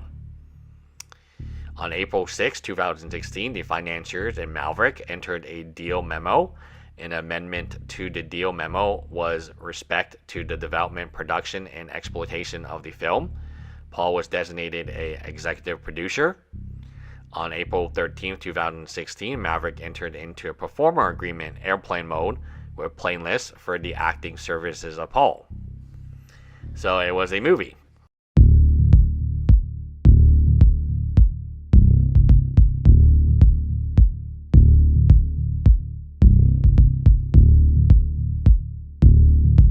I'm just gonna say, if this is staged, I think it runs way deeper than YouTube, if that makes sense, chat. If you're in the know of what I'm talking about, then you know what I'm talking about. But if this shit is staged, this runs way deeper than YouTube. Dude, I'm telling you, and this is a crazy theory, all right? This is some fucking Tommy tinfoil shit that I'm about to tell you right now. But on the 6th, 2 days ago, YouTube released a YouTube Red series called Do You Want to See a Dead Body? Oh, I believe yeah. So I saw that theory. I'd believe that. That makes complete sense. Do you want to go really tinfoil? Do you want to go really, really tinfoil? How tinfoil we going? We're going to go deep because Logan Paul has 2 YouTube Red series, okay? Him and YouTube, they're tight, right?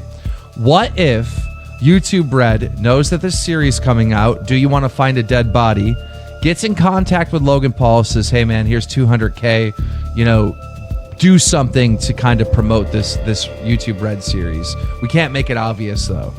and he fucking comes out with that video finding the dead body in the forest. What if it is actually an advertisement? What if it is a secret advertisement meant to hype people up about this shit before this YouTube Red series comes out? Okay, we need to stop right there. It can be fun to think of all the different theories as to why Logan Paul and YouTube colluded over the staged forest vlog. Without coming up with more extreme theories outside of the lawsuit, which has legitimate grounds for motive, we can observe this very strange pattern of behavior by YouTube themselves, surrounding Logan Paul and people critical of him throughout this entire scandal and many years after. Now, a lot of people are upset at YouTube. A lot of people are just pissed off at YouTube that there were no consequences for Logan's video. They're mad that his video was trending and not like flagged down. Well, somebody that works in the YouTube Hero program that works with taking down bad content on YouTube, known as Trusted Flagger, tweeted out this remarkable information, which I just find incredibly disgusting. He tweeted out this: Logan Paul's video was reported and YouTube manually reviewed it. They decided to leave it up without even an age restriction. People have re-uploaded it since and have strikes for graphic content. And then he shows a screenshot where it was flagged and reviewed by YouTube. And again, after it was flagged and manually reviewed by YouTube, they put it on the trending page, okay? It was on the trending page. And I'm sorry, I gotta call YouTube out here because PewDiePie ended up making a joke about all this. Not a joke about but a joke at how stupid Logan Paul is. And his video today was taken down. And he uploaded this apology to YouTube. And again, this is the #1 trending video on YouTube. But as we all know, no algorithm picks videos to be on trending. People at YouTube pick the videos that are on trending. And again, this man is getting favoritism from YouTube. For you to have one of your biggest creators coming out with a piece of content like this, also from what I've read, that content going under manual review and then passing manual review, and then on top of all of that, for that video to be placed on the very obviously curated trending section, and for it to sit there for hours.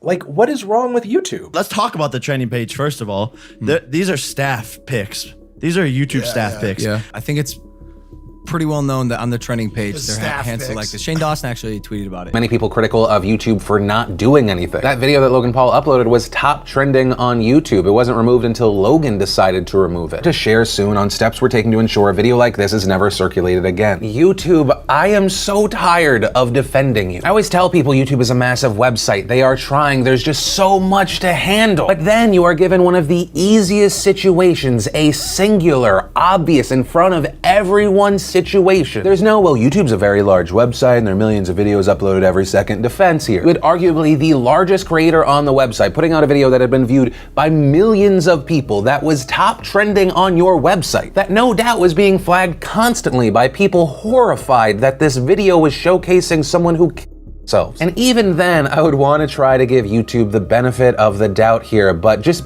seeing that line, the channel violated our community guidelines, we acted accordingly, and we are looking at further consequences. You acted accordingly? Is that in reference to you not removing the video, not age gating the video, doing nothing, letting the video stay on top trending, the video only ever being taken down by Logan Paul himself? Which one of those things was YouTube acting accordingly? I can't tell if you're lying and just trying to revise and pretty up history. This YouTuber by the name of Ian Kung, he made a parody of Logan Paul's video. His video showcases a fake dead person and his commentary on using a for views and how it's disgusting. YouTube very quickly removed that video. Along with that, they issued a community guideline strike against Ian, and most likely the video would have stayed down, but luckily there was a lot of community support, people saying, YouTube, this isn't right. Then very quickly, let's talk about YouTube and Logan Paul, who you may just be sick of seeing his face, which actually is part of the story. So of course, after massive controversy, fallout, Logan Paul has done his redemption tour, he's posting videos again. But something that happened around that is when Logan Paul returned, a lot of people got a notification saying, hey, hey, Logan Paul's back. But the thing that made a lot of people angry is a lot of people who are not subscribed to Logan Paul got that message. One of the tweets that blew up around this came from Rachel Monday, who tweeted, "Are you kidding me, YouTube? I'm having a hard time receiving accurate notifications from my actual subscribed channels and this crap pops up. I've never once clicked a video of his, at least try to hide the favoritism." But then there is the subject of YouTube favoritism. And really, we're only going to be able to tell based off of their actions moving forward. Obviously, it's hard for many to not see this recommended move as a coordinated effort between Paul and YouTube. There have also been murmurs in the community that Logan Paul's project that was put on hold was only kind of wink wink put on hold and still may get a release. This despite their more extreme treatment of other YouTubers who have had scandals in the past. Because the last video I made on Logan Neistat, even though it did amazing views and I'm incredibly happy for the response,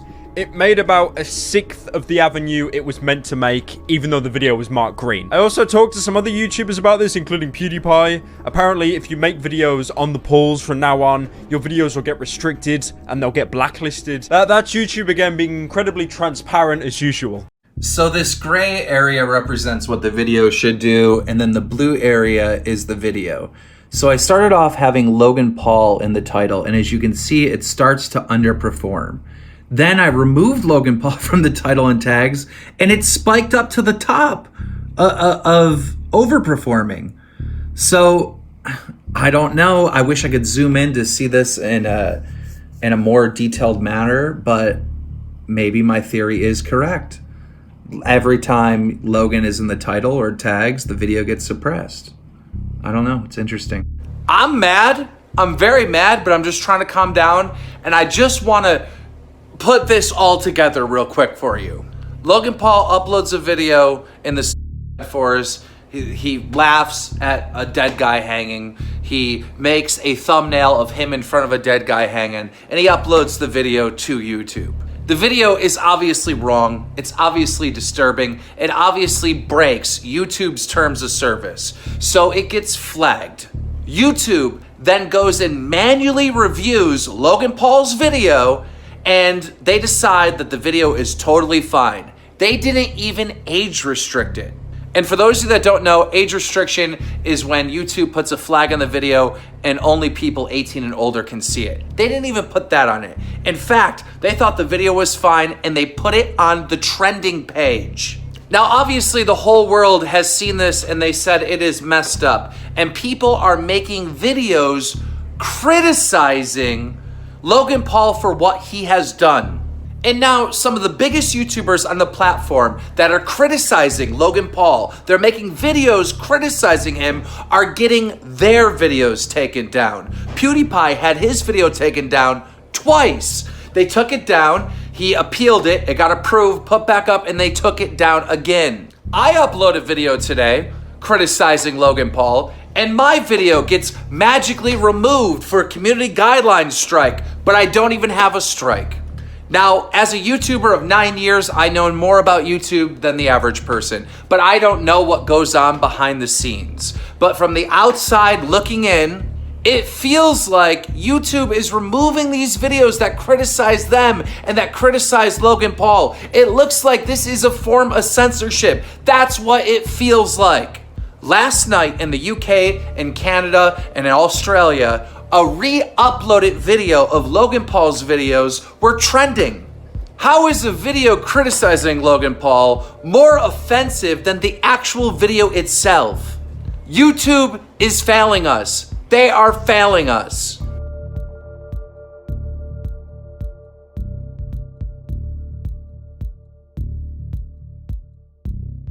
I'm sure you can tell by my voice, but I'm fucking livid. YouTube took down my Logan Paul video. I think it's just YouTube selectively enforcing their fucking vague rules. Obviously, I appealed this and I'm sure someone at YouTube HQ is gonna wipe their asshole with that, but at least I'm trying to get the video back up. So, although they are publicly saying, hey, we're demonetizing Logan temporarily, we've canceled his YouTube Red series, we've taken him off Premiere advertising, all this stuff, all these publicly facing things. But over the last week, a couple of things have occurred. The first one being when Logan Paul released the Logan Paul is Back vlog, that got pushed to almost everybody. It was in so many people's notification centers who were not subscribed to Logan Paul, myself included. I'm not subscribed to that clown. Yet YouTube puts it in the notification center, which pushes his content to more and more people. Secondly, After they announced, hey, we've temporarily removed all ads from his page, in my notification center, I saw a community post from Logan Paul that read, "Yo, Logang, no vlog today. I love you. Get your merch." Before all this, they were giving him YouTube Red movies. They were giving him YouTube Red shows. He was like the face of YouTube Rewind. All right, so basically everybody knows the Forest incident. Everyone 100% knows it, right? You know, long story short, the video goes up, you know, there was no backlash in the first 48 hours. People don't know that. Like for 2 days, this video was massively viral and nobody said anything. And then all of a sudden, people just started like putting opinions out on Twitter, and then it just snowballed to everyone saying, this is a horrible thing that Logan Paul did, right? But there was a time period of 48 hours where this thing was on the trending page of YouTube. And that's a YouTube employee that put it on there, and there was no backlash, all right? Then Wait, it was trending? Yes, YouTube put it on the trending page. I did not know that. Yeah, and that's like an employee. That's not just like an algorithm that picks trending. That's a YouTube employee that was like, man, this video really popped off. Let me throw it on the trending page. I actually watched the Japan video when it went up, and I didn't know what to think, but I specifically remember the feedback on the video was really good. There wasn't Before a it got blowback on the right. video, and I remember reading the comments. I was like, "Hey, this is actually like people are really like being helped by this in some way." YouTube itself wound up taking actions against him, but not that much action. Like they removed him from their Google Preferred program, which is basically just this program where you get more expensive ads on your video, therefore you make more money than everyone else because you get more views on them. He went on ABC News and claims that he actually disagreed with YouTube's decision to drop him from their preferred program. Now, this was pretty telling to me of Logan Paul's entitlement because it's called the preferred program for a reason. It's literal preferential treatment, and he was upset that he was no longer getting it. YouTube could have disabled ads on his channel entirely. They could have suspended him for a period of time. Heck, they could have deleted his entire channel if they felt like it. But all they did was now treat him the same as they treated everybody else. And that's something he doesn't agree with. It's beyond entitlement when he didn't really face any consequences. I mean, people were mad at him on the internet, okay, sure, but his subscriber count did not go down whatsoever. In fact, his subscriber count went up. So this means no one was really leaving because Logan Paul's core audience didn't care that he did this. So the only people who could actually hold him accountable didn't, because they were too young to see a problem with what he did. Therefore, there were no real repercussions in his mind. I mean, other YouTubers have lost hundreds of thousands or even millions of subscribers for things far less insidious than filming a dead body. Also, you know that movie that he was supposed to be in but they shelved it? Yeah, YouTube released it anyway, just a few months later. Like, there were no consequences for his actions. Can we just be honest here?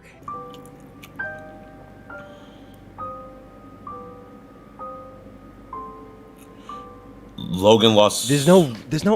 Wait. Reminder: Logan lost YouTube ads because he tased dead rats, not because of Japan. I need someone to fact check that. There's no. Oh wait, what? YouTube pulls ads from vlogger after he uses taser on dead rats. Oh, so that's why he got pulled from the ad. Wow. So it wasn't Japan? Logan Paul. We reported here that YouTube temporarily disabled Logan Paul's ads. However, yesterday it appeared that Logan Paul's ads have been returned. And not just ads, but premium ads like McDonald's. I tweeted out, breaking, YouTube has restored ads on Logan Paul. Based on our calculations, he was banned from ads for 72 hours. There's no real repercussion. Yes, I got removed from Google Preferred, which is YouTube's high-end monetization program. Probably too late by then. Right? I mean, it's just like it wasn't how I make the majority of my money. It's not. It's like I'm gonna survive. I'm gonna be okay. I'm saying there's no real repercussion for my actions. There's no slap on the wrist from anyone. Because there is no anyone. What happened in Tokyo? As far as and then my understanding is you went to a place where it's a conventional spot for people taking their own lives, and you pretended to find a body. Is that if I understood it? I wouldn't use the word pretended. Found a body. Right. Oh, that's pretty heavy. Yeah, that is heavy. Yeah. So right. Yeah. Wait, why did he say pretended? Heavy. Found. I understood it. I wouldn't use your own lives, and you pretended to find a body. Is that if I understood it? I wouldn't use the word pretended. Found a body. Right. Oh, that's pretty heavy. Yeah, that is heavy. Yeah. So right. Yeah. We were talking about it before, but I don't think the dead rat part. Look, if a lot Jackass could have done that. People you mentioned before, Filthy Frank has done stuff with dead animals. I think the big difference here, though, is that not that he did that stuff, because that in a vacuum is not the worst thing to do morally, right? But the difference is everybody was looking at him, and he thought he could outcharm, you know, doing that right after the whole corpse fiasco in Japan. That's the big thing to me. But doing that right after when you know everybody's looking at you is pretty nutty to me. Well, it's just like wouldn't you be a little bit weary of doing anything bad if you just fucking showed a rigor mortis corpse? The army of haters and Logan Paul naysayers is my army. I control them. They don't even know it, which is why it's so good. It's such a subconscious puppeteering of a large group of people knowing that they thrive on Logan Paul type negativity. I'm literally banking my entire career on them. Please. You've used it in the past, and it's hurt you. Yeah, that's true. I've now seen you're it. using it to the Rat video. You're like, yo, I'm gonna jab you guys again. Yes. I'm gonna jab you, right? And then they came back, Yes. and it was YouTube up, preferred, never again. Thanks, bye. But now you're figuring out how to use it for your advantage. I like how you said that. You at some point you decide you're like, well, we need to move some of this, so let's activate my army. And you just activate your army. It's not the army that loves me. In the right way. It's the opposite. Of course. Wow, this is actually really interesting, and I don't think people have really ever talked about this before, but you have found a way to activate your haters. That's amazing. Incredible. No, it's That's incredible because people fight their haters, ignore their haters, but I don't think I've ever heard someone to talk about how to make your haters work for you. That's incredible, bro. Okay, can we just talk about this just for 2 seconds? Okay, Logan Paul comes out with this video. The whole world's upset. Everyone's mad at him. YouTube cracks down and says, "Listen, we're removing the Google preferred ads. All right, there has to be a punishment." Logan takes a break from YouTube and he comes back with a documentary about suicide. Logan and his supporters are saying, you know, he made a mistake. He's learning. He's changing. Then he comes back to YouTube. All right, he interviews people about, you know, what they think of Logan Paul in the suicide forest. What do you think about Logan Paul? Logan Paul? That Logan Paul. He has Logan Paul in Suicide Forest in the tags of that video, so he's now monetizing his own fuck up. He has this stunt where he like jumps out of the plane and the parachute doesn't open. I don't know if that's real or not. Logan Paul went skydiving and his main parachute didn't open. And be honest. That would be my advice. And as long as he's not, I'm gonna call him out on it. Now, which brings back to this headline. Logan Paul went skydiving and his main parachute didn't open. He posted on Twitter that he had to cut away his main parachute because it didn't open. And he had to use the blue reserve parachute. Remember the guy that jumped off the bridge and survived? Well, now Logan Paul has someone that he can relate to it. Normally, I would think better of people. But seeing Logan Paul's behavior, and I think I'm someone that can understand this sort of mentality where you're just dishonest. I really truly think that he just jumped with the second parachute. I would not accuse people of this shit just out of superstition, but seeing all these track record of dishonesty and doing literally anything to redeem your brand, I'm gonna call it out. It seems too perfect for me to see him talk to a guy that jumped off the bridge and survived, and then this is gonna be his first vlog, right? This is gonna be his comeback vlog. I haven't seen it, it hasn't come out yet, but I'm pretty sure this is gonna be his vlog. And now he gets a chance to feel like, yes, you know, I survived a jump. Now I feel the same way. And if you think I'm crazy, people are already saying it. Maybe now you'll stop seeing suicide as a joke. First, you have this video, and this is very specific thing happens in relation to it. Obviously, Logan knows his next vlog is gonna have to be important. It's gonna have to have some sort of message. He can't just keep making videos and move on. I'm not buying it. I'm not buying it. I know people will think I'm crazy, like I'm put on a tinfoil hat or something. I'm not buying it. I'm not buying it for a second. Stop being dishonest, Logan. That's all you have to do. Somebody allegedly breaks into his house. I don't know if that's real or not. One of his goldfish dies and he tries to give it CPR. And then he tases 2 rats. He tases 2 dead rats. And he tells his fans to eat. He came back after this break. He made this wonderful PR video about suicide and stuff. But during that time, he showed absolutely no remorse and basically spit in the face of YouTube and everyone who was criticizing him with certain things. For example, let me show you the first one. He went after the controversy, weeks after it, Cardi B posted on Instagram this picture, and she said, "They're trying to crucify me like they did Christ." Okay? Now, what do you think Logan said in response to that? Now, he says, "Lols, you telling me." So in Logan's mind, in the midst of getting shit, he's being crucified like Jesus. He's dying at the cross. He's the martyr. He did nothing wrong. This evil world is the one that put him up for the injustice. This is delusion on the highest scale. And beyond that, he's writing it on Cardi B's Instagram like she's gonna notice it and be like, "Oh my God, Logan Paul commented." Here's his comeback video after the suicide game, where he supposedly. Oh, here, this was his comeback. Logan Paul is back. There's a lot of conceit, a lot of arrogance, a lot of self-congratulatory dick stroking. In a world where chaos hides in the shadows,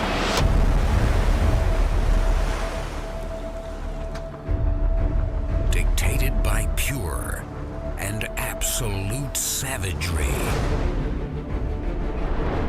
one man, an absolute savage. It's a. I'm only 22 and I'm humble brag. I guess you're right. Everything seems to be carefully manicured to stroke his gentle ego. Not gentle, really not gentle actually. There is something weird and Christ-like about that video. Like he's got this long beard. It's like Christ died and he's kind of rising from the dead. Well, he said he was serious. crucified. Yeah. He literally commented that on Cardi B. I think that's intentional. I think it's very Christ-like symbolism. So it's coming to a head here soon. The maverick Logan Paul, showing his face for the first time after the disgraced YouTuber has been spotted across the country, hiding his face from paparazzi and seen swallowing his tears on social media. He's like, "Did you guys notice my apology had 50 million views and paparazzi were taking my pictures all the time? Like, I'm not gonna say that, yeah, I messed up, but did you see how much publicity I got out of it?" Did you see that I managed to fake cry Hollywood? Yeah, like a little baby backpack. Hold up, disgraced? What you mean disgraced, boy? I took a break. Besides, I'm still lit as f***. What other YouTuber you know can take a 3-week break and still gain 1 million subscribers, boy? So yeah. You gotta love that. So this is his comeback video. So he put the humility thing at the side really quick. Who else can get 1 million subscribers? And I'm not disgraced. I took a break. I just wanted a little break after my vacation to Japan. Wasn't really related to anything. I just wanted to relax a little bit because I work really hard. So this is the vibe. Like I'm following all this, and I'm upset because I'm like, this guy doesn't give a crap. He doesn't care, and he's just this kind of behavior of he's like deflecting all the blame. He's been crucified like Jesus in his mind, and it's just the PR thing was just so transparent at this point, and he's just such a shitbag. Here, look at this from Twitter. The evidence mounts still. Come on, guys, we got this. There was a petition to delete his channel, which is obviously a lot of people venting their frustration about how messed up the thing he does. It had over 500,000 signatures. Now here he is, essentially saying that I think they're all handicapped. Wait, what? Well, he's acting like he's got a little, his eyes are a little goofy. He thinks they're retarded. He's like, he's like, Pretend to, like, these go are people along with signing it? this shit. That's what he's saying. But essentially not taking anything seriously, Yeah. deflecting all the blame, and being a little bit of a shitbag and not really changing. So there's this, mounting evidence. In case you needed more reasons to hate Logan Paul, he made a video. This one really tickles my berries. He made a video where he dresses up and asks college students what they think about Logan Paul. Do you guys notice anything weird about the background? He used the thumbnail, that picture of his face when he's right in front of the corpse. He used that to clickbait his new video in the background. Clickbaiting himself. That's Clickbaiting pretty his new. own Suicide Forest video. Is this not mental? This is his thumbnail that he chose after all this shit. It's completely mind-bending. Just absolutely mind-bending. That's Forest video. So he's asking all these guys, do you know who Logan Paul is? A lot of them were like, no, I don't. And you can tell he's like, You made that Forest video thing? Pretty messed up, right? Pretty insensitive. Right. From what we see, like that was not a good. I don't think it was a good call, personally. The whole internet hates him or something. That's a fact, an actual factual, verifiable fact. I don't know. I thought it was like kind of stupid. Like it. I mean, I didn't watch the whole thing, but I know like a lot of other like influencers were talking about it. Yeah, it was disrespectful, but at the same time, it was. I don't think it was his intention, really. It was taken way out of proportion. So you don't think we should throw him off a building? No, of course not. That's like totally hypocritical. Opinions about that Logan Paul. We found someone who supports me. Oh, you don't have to say. Oh. Don't like him. Okay, respect. Speaking of people that people don't like, how about that Logan Paul character? No. You made that Forest video thing? Pretty messed up, right? Pretty insensitive. Right. From what we. He's like, I don't know, dude. I just like that Logan's like mocking the idea. He's like, yeah, pretty insensitive. He was behind in front of a corpse, right? Duh. Yeah. And the guy's like, yeah, it was fucking weird. That's an odd thing to do for anybody, yeah. But, and then it's like, wait, are you Logan Paul? Wait a minute. This is stranger. You should be, the thing that's weird is you should be distancing yourself. It's time to move past this. And he's trying to meme it. He's not only trying to meme it, he's trying to capitalize on it. and clickbait himself in the thumbnail. This video has 10 million views. He clickbaited himself in the thumbnail in front of the corpse, and he's like capitalizing on it.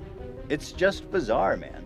I think he was testing the boundaries of how cute he could get after this thing. He wasn't accepting any responsibility, and he's basically daring YouTube to try to stop me because I am fucking bigger than all of you. Because even when things are going bad for Logan Paul, they're still going pretty fucking good, bro. So it's like the more you become the villain, the more money you make. Sucks, right? And that's the crazy Sucks. shit. It's a trap. So true. It's a trap. It is. Society loves a bad boy. This is where the rabbit hole starts to go a bit deep. I think YouTube were in on this. They knew it. And my reasoning for that is their reactions didn't make sense. When this was all, they left it on trending, right, for a few days or however long it was up. They took a week or two to even respond or acknowledge.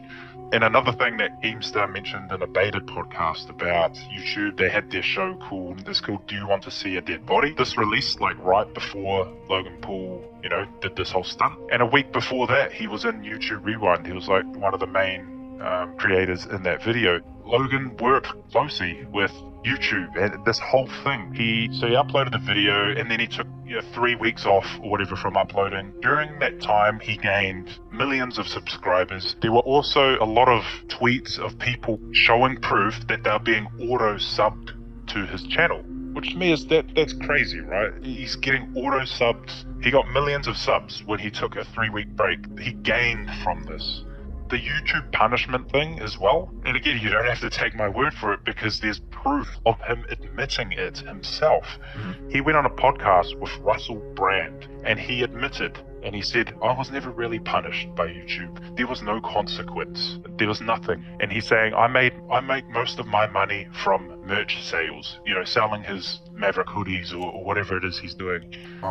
That's why he wasn't punished. This helped him. And now he's fighting Floyd Mayweather? I mean, that's crazy to me. I don't think he would be in that position. If this Forest thing didn't happen, I don't think he'd be in this position. He went down that boxing path, and he's completely fine. I don't believe he was properly punished for the forest video, and only a month later when he started tasing rats and all that sort of stuff is when you finally said, oh shit, we've actually got to do something here, right? Yeah. And what they did wasn't even something, it was minor. For Logan Paul, he's got this cult-like fan base who buy his merch. Yeah. There's a clip of him, and I know this wasn't at the time, but this is just to paint the picture of how much money he's making off these merch sales. Remember it was like 3 or 4 days in a row. You can see a clip on his podcast about it. He sold like $1 million worth of merch in one day. He did that like 3 or 4 days in a row. That is how ginormous his revenue is from,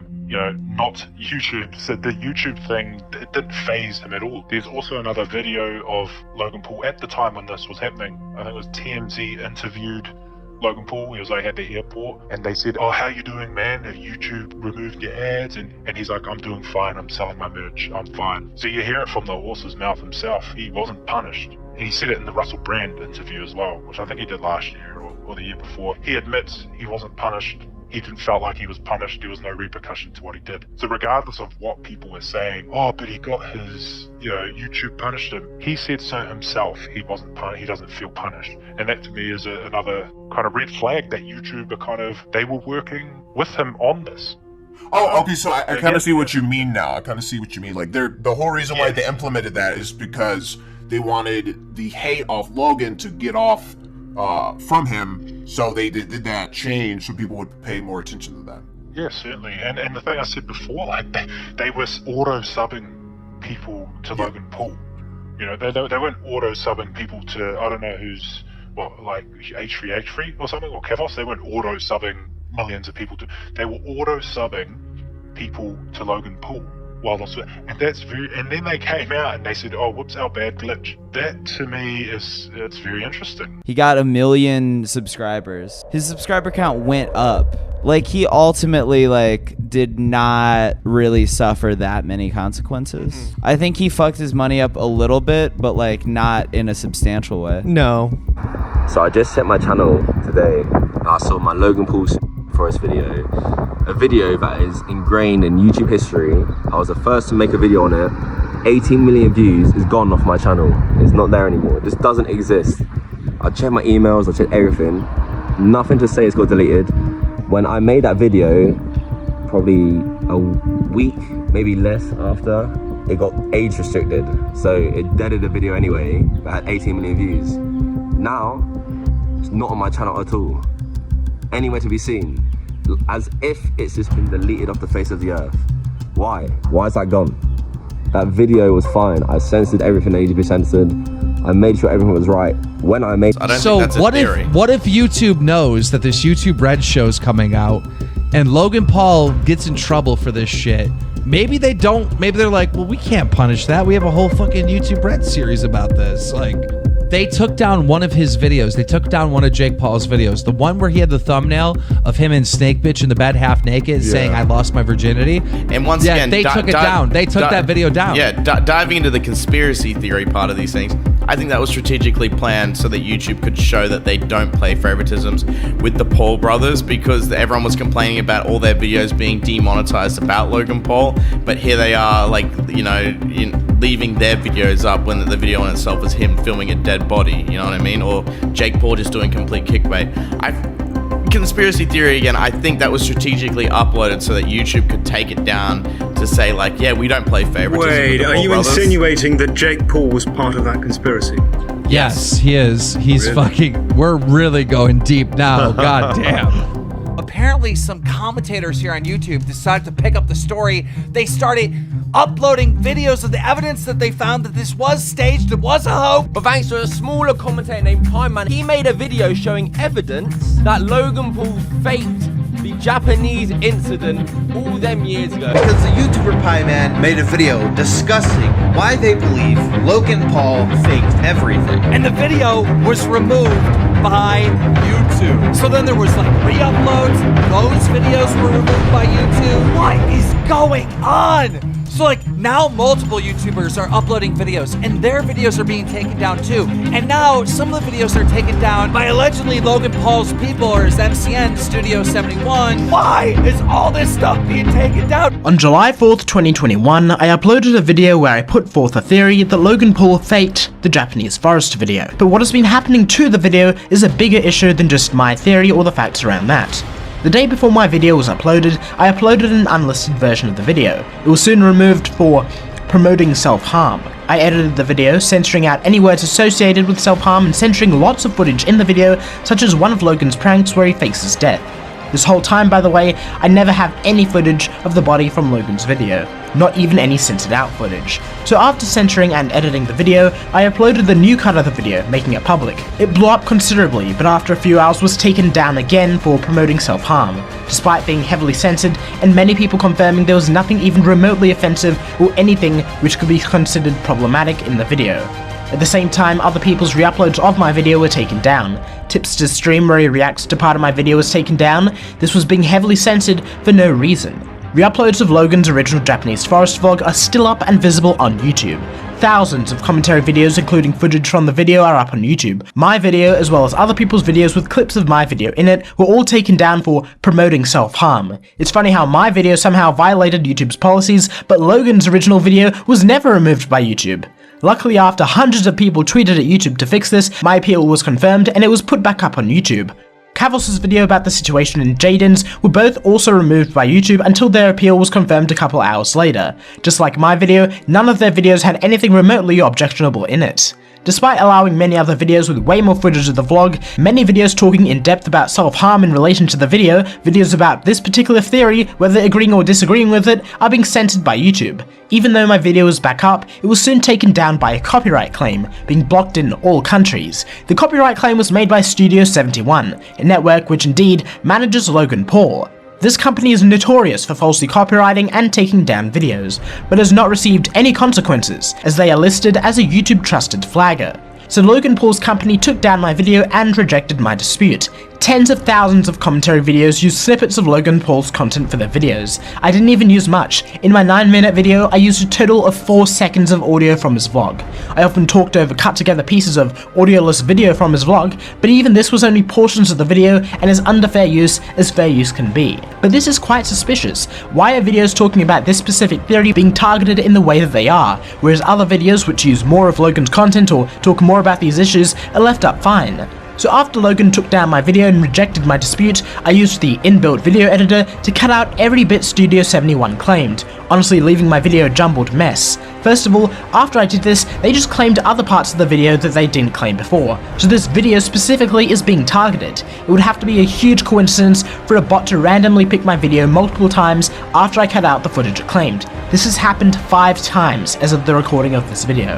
Not to mention that some of what they claimed they didn't own. One part claimed was footage from an ABC interview, another part claimed was literal text on a black background that I made. If I trim a section of the video they claimed, they just claim more, no matter if they own it. So it can't just be a bot claiming their content if they claim text on a black background. They just want this video to not be seen for some reason. Why don't they just take the money, which I don't even care about? Why block the video from being seen? And second of all, my video was removed by YouTube again for promoting self-harm, despite me cutting out sections of my video and the video already having been taken down for that reason and put up again. Luckily, my appeal for that was confirmed. I literally don't know why this is happening, but YouTube and Logan's network are acting suspicious with how they're censoring this theory. It's very possible, perhaps even likely, that this is all a weird bug in both YouTube and Studio 71's bot system, but this is some really weird stuff.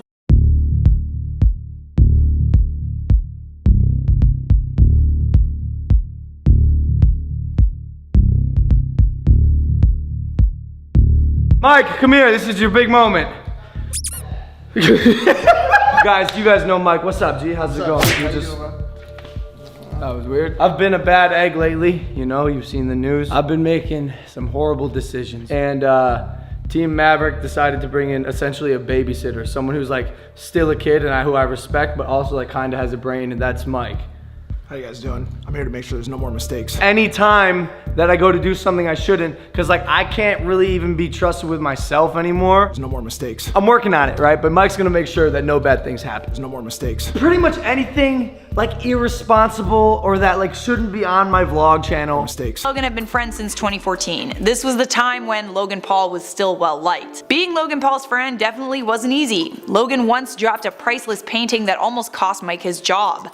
That being said, the two of them made a ton of money on brand deals when Logan was a Vine star, so I guess it's easy to ignore a reckless friend if he's making you millions of dollars. Marketing manager at Lovesac, social media, partnerships, influencer, just basically anything like social media, digital media. My dad was a global marketing manager, and so he traveled all the time, and like I was always like really just like intrigued. These guys like talking about like how to drive businesses and like build brands. He would just travel all the time, and like it just seemed like such important business to me. And I make content literally and also pay to have content made to drive the brand. And so I understand both sides of the coin so much that it's like, it's weird how full circle it's come from like my childhood. And with Lovesac, I mean, you killed the game. They reported that they had like a top line of 78 million in 2016, and I've seen that you've been a big part of that, especially too with these influencer campaigns and the likes, right? Yeah, absolutely. Yeah, so 2016, huge year for us. 2017, actually, we did just over 100 million, and so we continue to kind of grow. And when I finally took over Lovesac Social, we had 1,700 followers on Instagram. Like I know mom and pops like dental places that have more Was this still in followers than 2014 that. when you Yeah, took yeah, over? Probably like 2014, 2015, right? Okay. And so we had like 1,700 on Instagram and then maybe like 30,000 on Facebook, right? Kind of since then, you know, I took over all of the social media. And when I say like taken over, like let me explain to you kind of how it works there. Most, as you probably know, like most big brands or at most brands in general, you have a creative team, right? And a marketing team that kind of work together to build the content out for the channels, right? Yeah. I don't utilize the creative team for our social media. Like I source content and write all the copy for our social myself. Like a lot of people don't know that. Really? Yeah. So like all the copy, all the content that you see on Lovesac Social has been me since 2014. I made this piece of content with Insider, like a little brand video with Insider, and they had, you know, 6.5 million on Facebook, whatever. You know, it's cool. It's like my first time. I made this video with Insider. They were like, oh, we're going live today with the piece that we made. Next day, I get a call from IT on my cell phone. Yo, the site's crashed. We can't do business online right now. What did you do? And it was like early in the morning, and I'm like, yo, what just happened? How old were you when this happened? It was like 2000. It was, you know, I don't know, 5 years ago. Okay. 4 or 5 years. 4 Yeah. years ago. 44 million views, 24 hours, bro. What the hell? So 44 million? 44 million. Wikipedia. What was this on? It was just it was a video on Lovesac's. On We just Facebook did it. or- They're on Facebook, and we did it the right way based on like stuff that I'd learned and like what I knew about the content. Blah blah. I led them through this campaign of how to do it right, the program. There's a call coming in now from Wikipedia. Yo, you guys now have the most viewed brand video in the first 24 hours in the history of the internet. Wow. Give it a few more months. Yeah. 210 million views, bro, on Facebook, okay? Yeah. Millions of dollars of incremental revenue off of one piece of social content. No one's Wow. saying, yo, Mike's that kid that does dumb shit for social anymore. Like, could have made the year based on that video. All from one video. All from one video, dude. The first influencer I ever worked with was Logan Paul. And he was literally like one of the first like real influencers that I worked with. That's wild. And it How was big like, was he when you first? small, dude. Small. Yeah. Like it was like 2015, and he was on. Or it was like it might have even been 2014, and he was only on Vine and Twitter. You're probably kind of saying he was smaller because across his other platforms he wasn't that big, right? He was still huge. Like he was a huge internet star, but he wasn't like the king of YouTube yet. Like he wasn't what he is today, right? Yeah. And so I started working with Logan in like 2014. We did a couple brand deals. Before you knew it, we were really good friends. We were going to Sundance. Like we have some crazy stories over the years. And you know, I kind of worked a lot with him for the purpose. It's not like you fell out of a car door, landed in Logan Paul's feet, and then he picked you up, dusted you off, and you were best friends. And it's not to say that it was manufactured either. Like, oh, you sought out Logan Paul and became his friend so that you could like hang on his coattails. It's not that either. It's authentic. It was very authentic, but what I'm getting at is in late 2017, I am managing a very blossoming career at Lovesac.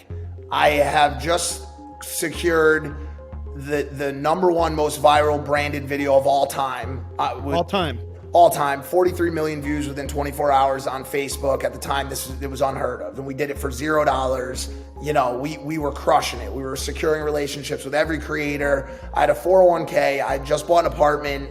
I had a stock ownership in a company that was promised to go public. We were going crazy. And this relationship with Logan starts to blossom. And I start appearing in his content, just having fun, going to California, sometimes on Lovesack's dime to do branded stuff out there while also just being in his content and having a good time. And then you start working with Logan, and then, you know, you help him build his brand, and you've been instrumental in Impulsive, right? You guys started that show together? Yeah, so I mean, listen, like Logan, when I joined Logan, he was already a global superstar. You know, we hung out for a couple of years, and I was with him from his original rise on YouTube. Difference between like Mike, for example, and me and George, we were kind of friends first. Like we were just a bunch of buddies making videos. Mike came in to do business. He came in to be on the podcast, to be in the vlogs. So it was business first with Mike and Logan. Logan was the only face of a $33 million 2017 merchandise organization. Wow. Plus a $33 million in 2017. The only face of it. There was no one else. I didn't know anything about podcasts, and I had never hosted one, so I had no idea. That was a big leap. That one was a big leap. Right. I also remember after we built it, like set completed, we didn't shoot our first podcast until a year later. So for an entire year, I'm like, wow. I come into my garage and I go,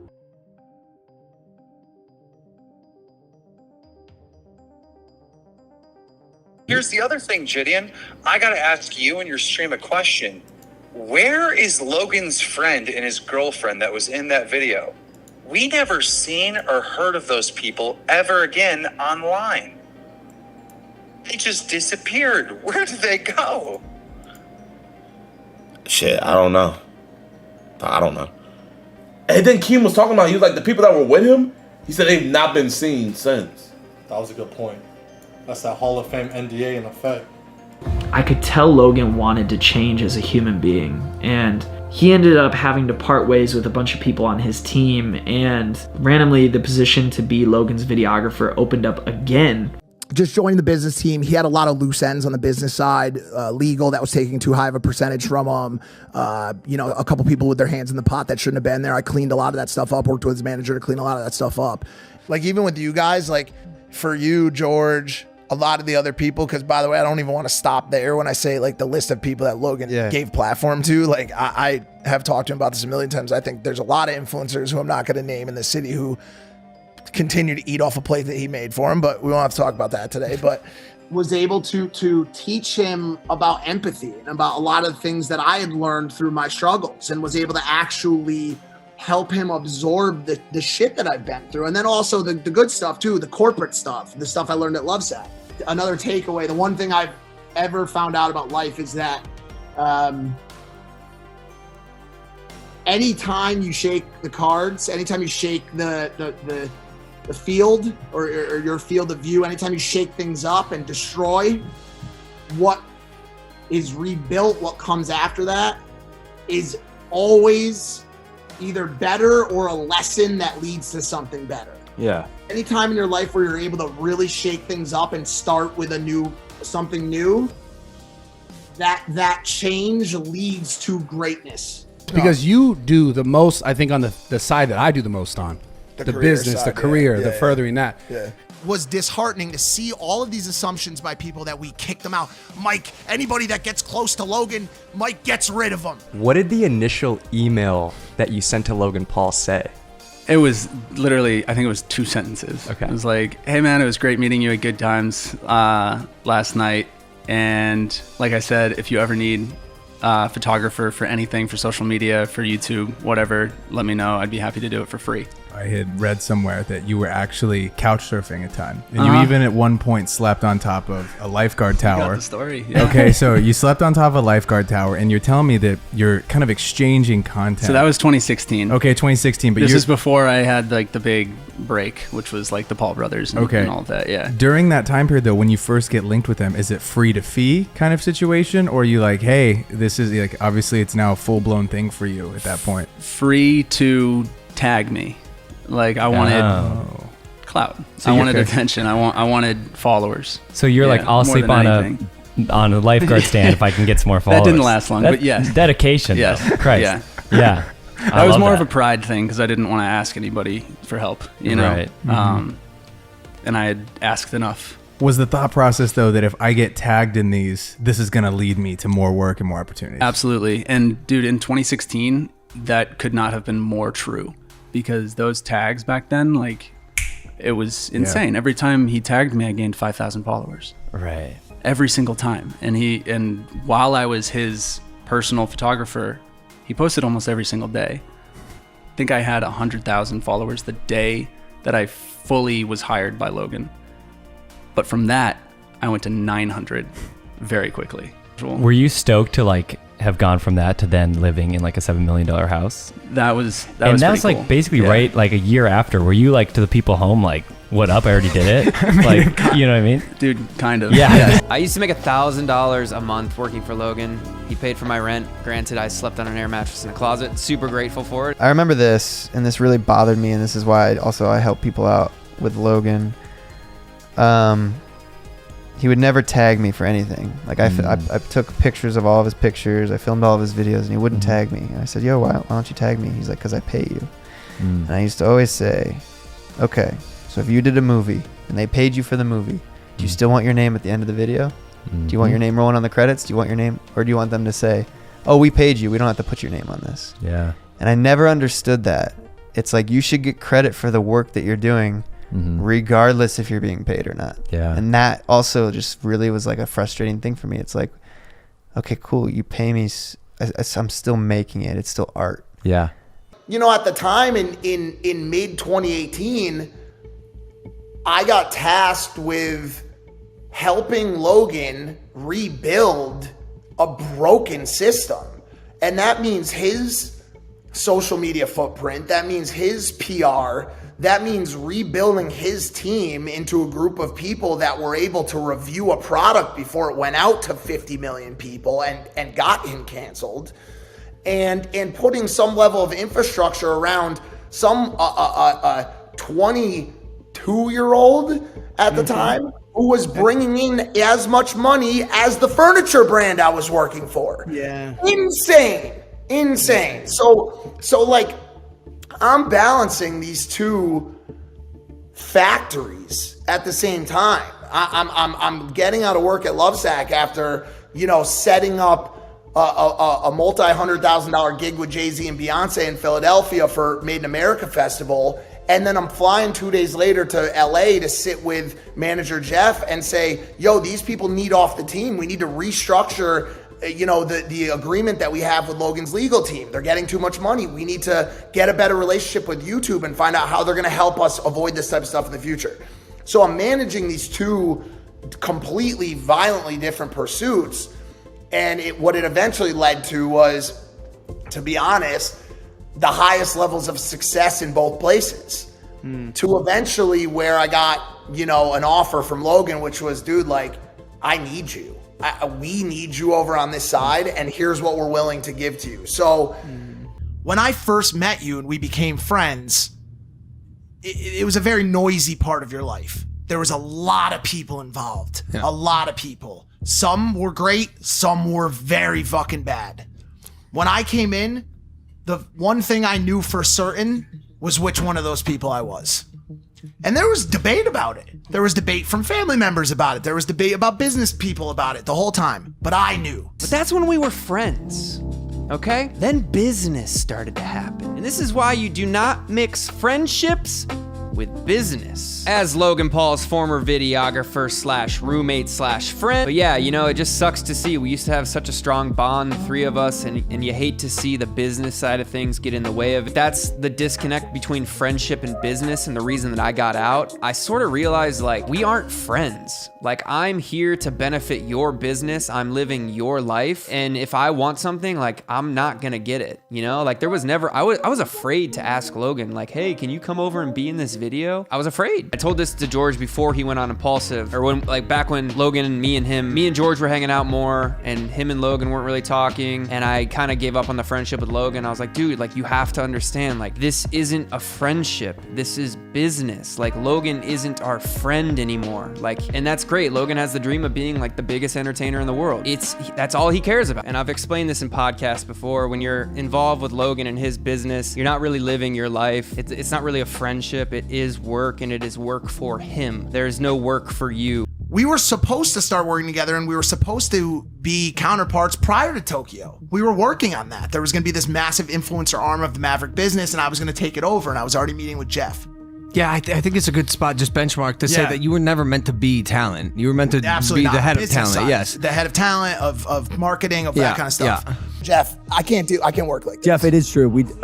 I say we do a revamp. We fire everyone, including Mike and George. Do you think the Japan video is the reason you're here today? And do you think your relationship with Logan wouldn't be as close if it wouldn't have happened? In the months prior to Japan, me and Logan started to become closer friends. And I started to be in the content, and we were doing more and more videos. Was the Kong when you came to take Kong? Took Kong? Yeah, with Ayla. When you went and bought Kong. So that was but that was way back. But anyway, so right before Japan, we started hanging out more and more. And there started to be discussion about me coming on the team. But there was also a lot of pushback because the table was set. Everybody involved was ready to make a shit ton of fucking money. And everybody involved, except for Logan, was kind of like, we don't really need another seat at this table right now. We really don't. We're a rocket ship. And so as much as I was about to come on and things were about to jump off, I also wasn't. Fast forward 2 months to Japan. Japan happens. The fucking shit goes like this.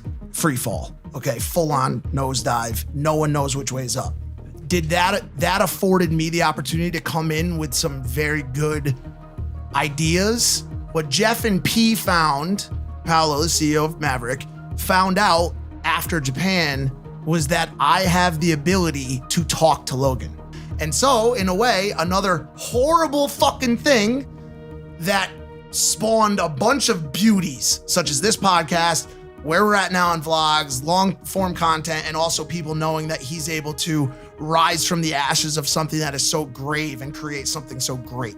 And I had to fight through a lot of, you were in the garage for that infamous garage meeting. I had to fight through a lot of horrible shit. You were there. To be Most sitting people in this seat. were. Yeah. And so you remember what that was like. And I was battered, beaten, and left to die, basically. And, you know, all of that was tough. But yeah, the reason we all sit here and we all feel like this right now, and that includes Jeff and P, is because we broke down shit and then built it back. Like Logan always says, the breakdown muscle and it builds stronger. Logan Paul, he had a YouTube original. He was in YouTube Rewind right before this happened. He has a manager, he has an editor, he has a big team. A lot of people don't know that he's not just a vlogger who just kind of, oh, whoops, I made a mistake. Yeah. This was all planned out. This was part of his manager, oversaw his editor. And there's a lot of kids out there that go, oh yeah, Logan just grabs a camera and it's a fucking hit. No. We just talked about that. If you turn these cameras around and see the responsibility that these guys have, then it's more than that. It's a business, bro, and you guys are fucking good. Just bring people up to reality here. This wasn't edited and filmed by Logan Paul. This video went through, if not 5 or 6 people, including his manager. At one point, what did you think the manager, the guy that managed him and makes him money, said? This is gonna get you backlash. However, it's gonna make you trending. So let's upload it, He knew this was gonna get backlash. He knew he was gonna have to take down the video. But to him, like you said, Keem, at the end of the day, all he wanted was fucking attention. And he didn't make money off the monetization of the video, but my God, he's trending. And people right now are going from Twitter to his YouTube, giving him more clicks. He probably made a fucking shitload of money today. This was a long-term plan rather than a short-term plan. Exactly. You're telling me that not one person that reviewed this video before it went uploaded went, listen, dude, I think we're going to get a lot of backlash for this. Maybe we shouldn't upload it. Fuck no. They all knew exactly what was going to happen. There are no punishments anymore. So you guys remember in 2017 how Bitcoin went to like 20 grand? Yeah, I do, because I tried to invest back then. Yeah. And it was too risky Yeah. for my financial advisors to comfortably give me my own money to invest. Fire them all. And they didn't do it. No, swear to God. And they didn't do it. What if they approached you, Logan Paul, and said, Logan, you could put together your own McDonald's meal? Do you know what would be in it? Nothing, because I wouldn't do it. Ooh, super different than my answer. Why the fuck would I stick my name on poison? Wow. Poison. Manager Jeff ain't happy. Yo, right McDonald's is poison.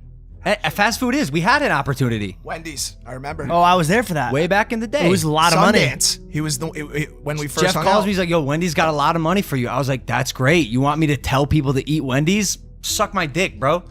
We're in the age of information and health and wellness. Like, why would we? And I'm like, yo, like, this dude is about to be the biggest thing on the fucking planet, dude. I was like, was that after the double dab video? Yeah, that was fun. That was a great trip. Still one of my favorite trips. And that really like cemented like the friendship between the three of us. Yeah. And that was kind of the kickoff. Yeah. Yeah. And then so the relationship kind of developed. I convinced Mike to move out here. You skipped a major thing, which is fine. Which? Tokyo happens. Oh, okay. It's important. Just quick. I mean, quick for building for both of us. I had a team, and then Tokyo happened, and it was clear I needed some internal reinvigorating and rejuvenating, and just like a restart. I need to push an internal restart on my life, and also externally, the team needed a restart. And so Mike really championed that happening. We originally were we were about to enter into a partnership anyways. I was about to join the team anyways in a much different light prior to Tokyo. I was going to come on as his head of partnerships and blow the Maverick brand into the stratosphere through influencer and whatever, right? Is your tweet about chess, not checkers, like, are you playing chess with me? There's a lot of people out there, a lot of influential people in your life, loved ones even, or old loves, who would believe that and who would like to believe that. And not actually, you know what? Fuck that. There's really none now. But at one point there were more. Yeah, for sure. Is that because you got rid of all of them? But I will say, times were good in 2017 when it was just Mark, George, and Logan.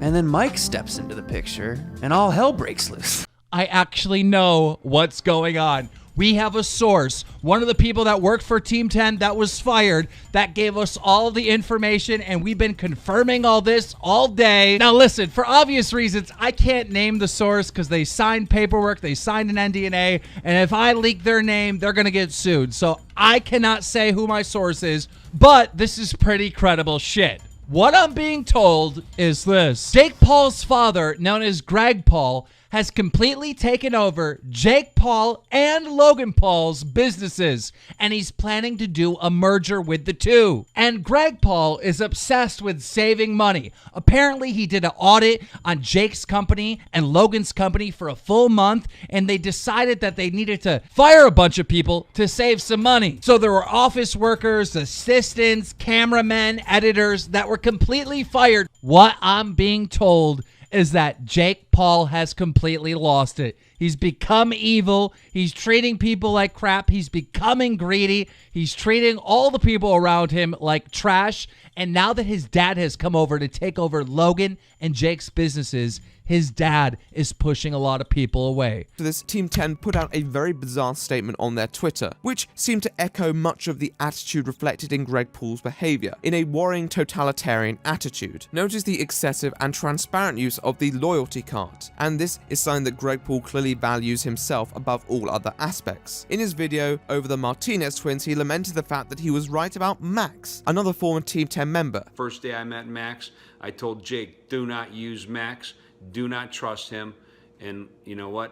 Max ended up leaving, and everybody found out later that I was right about him. I was right about Morgan.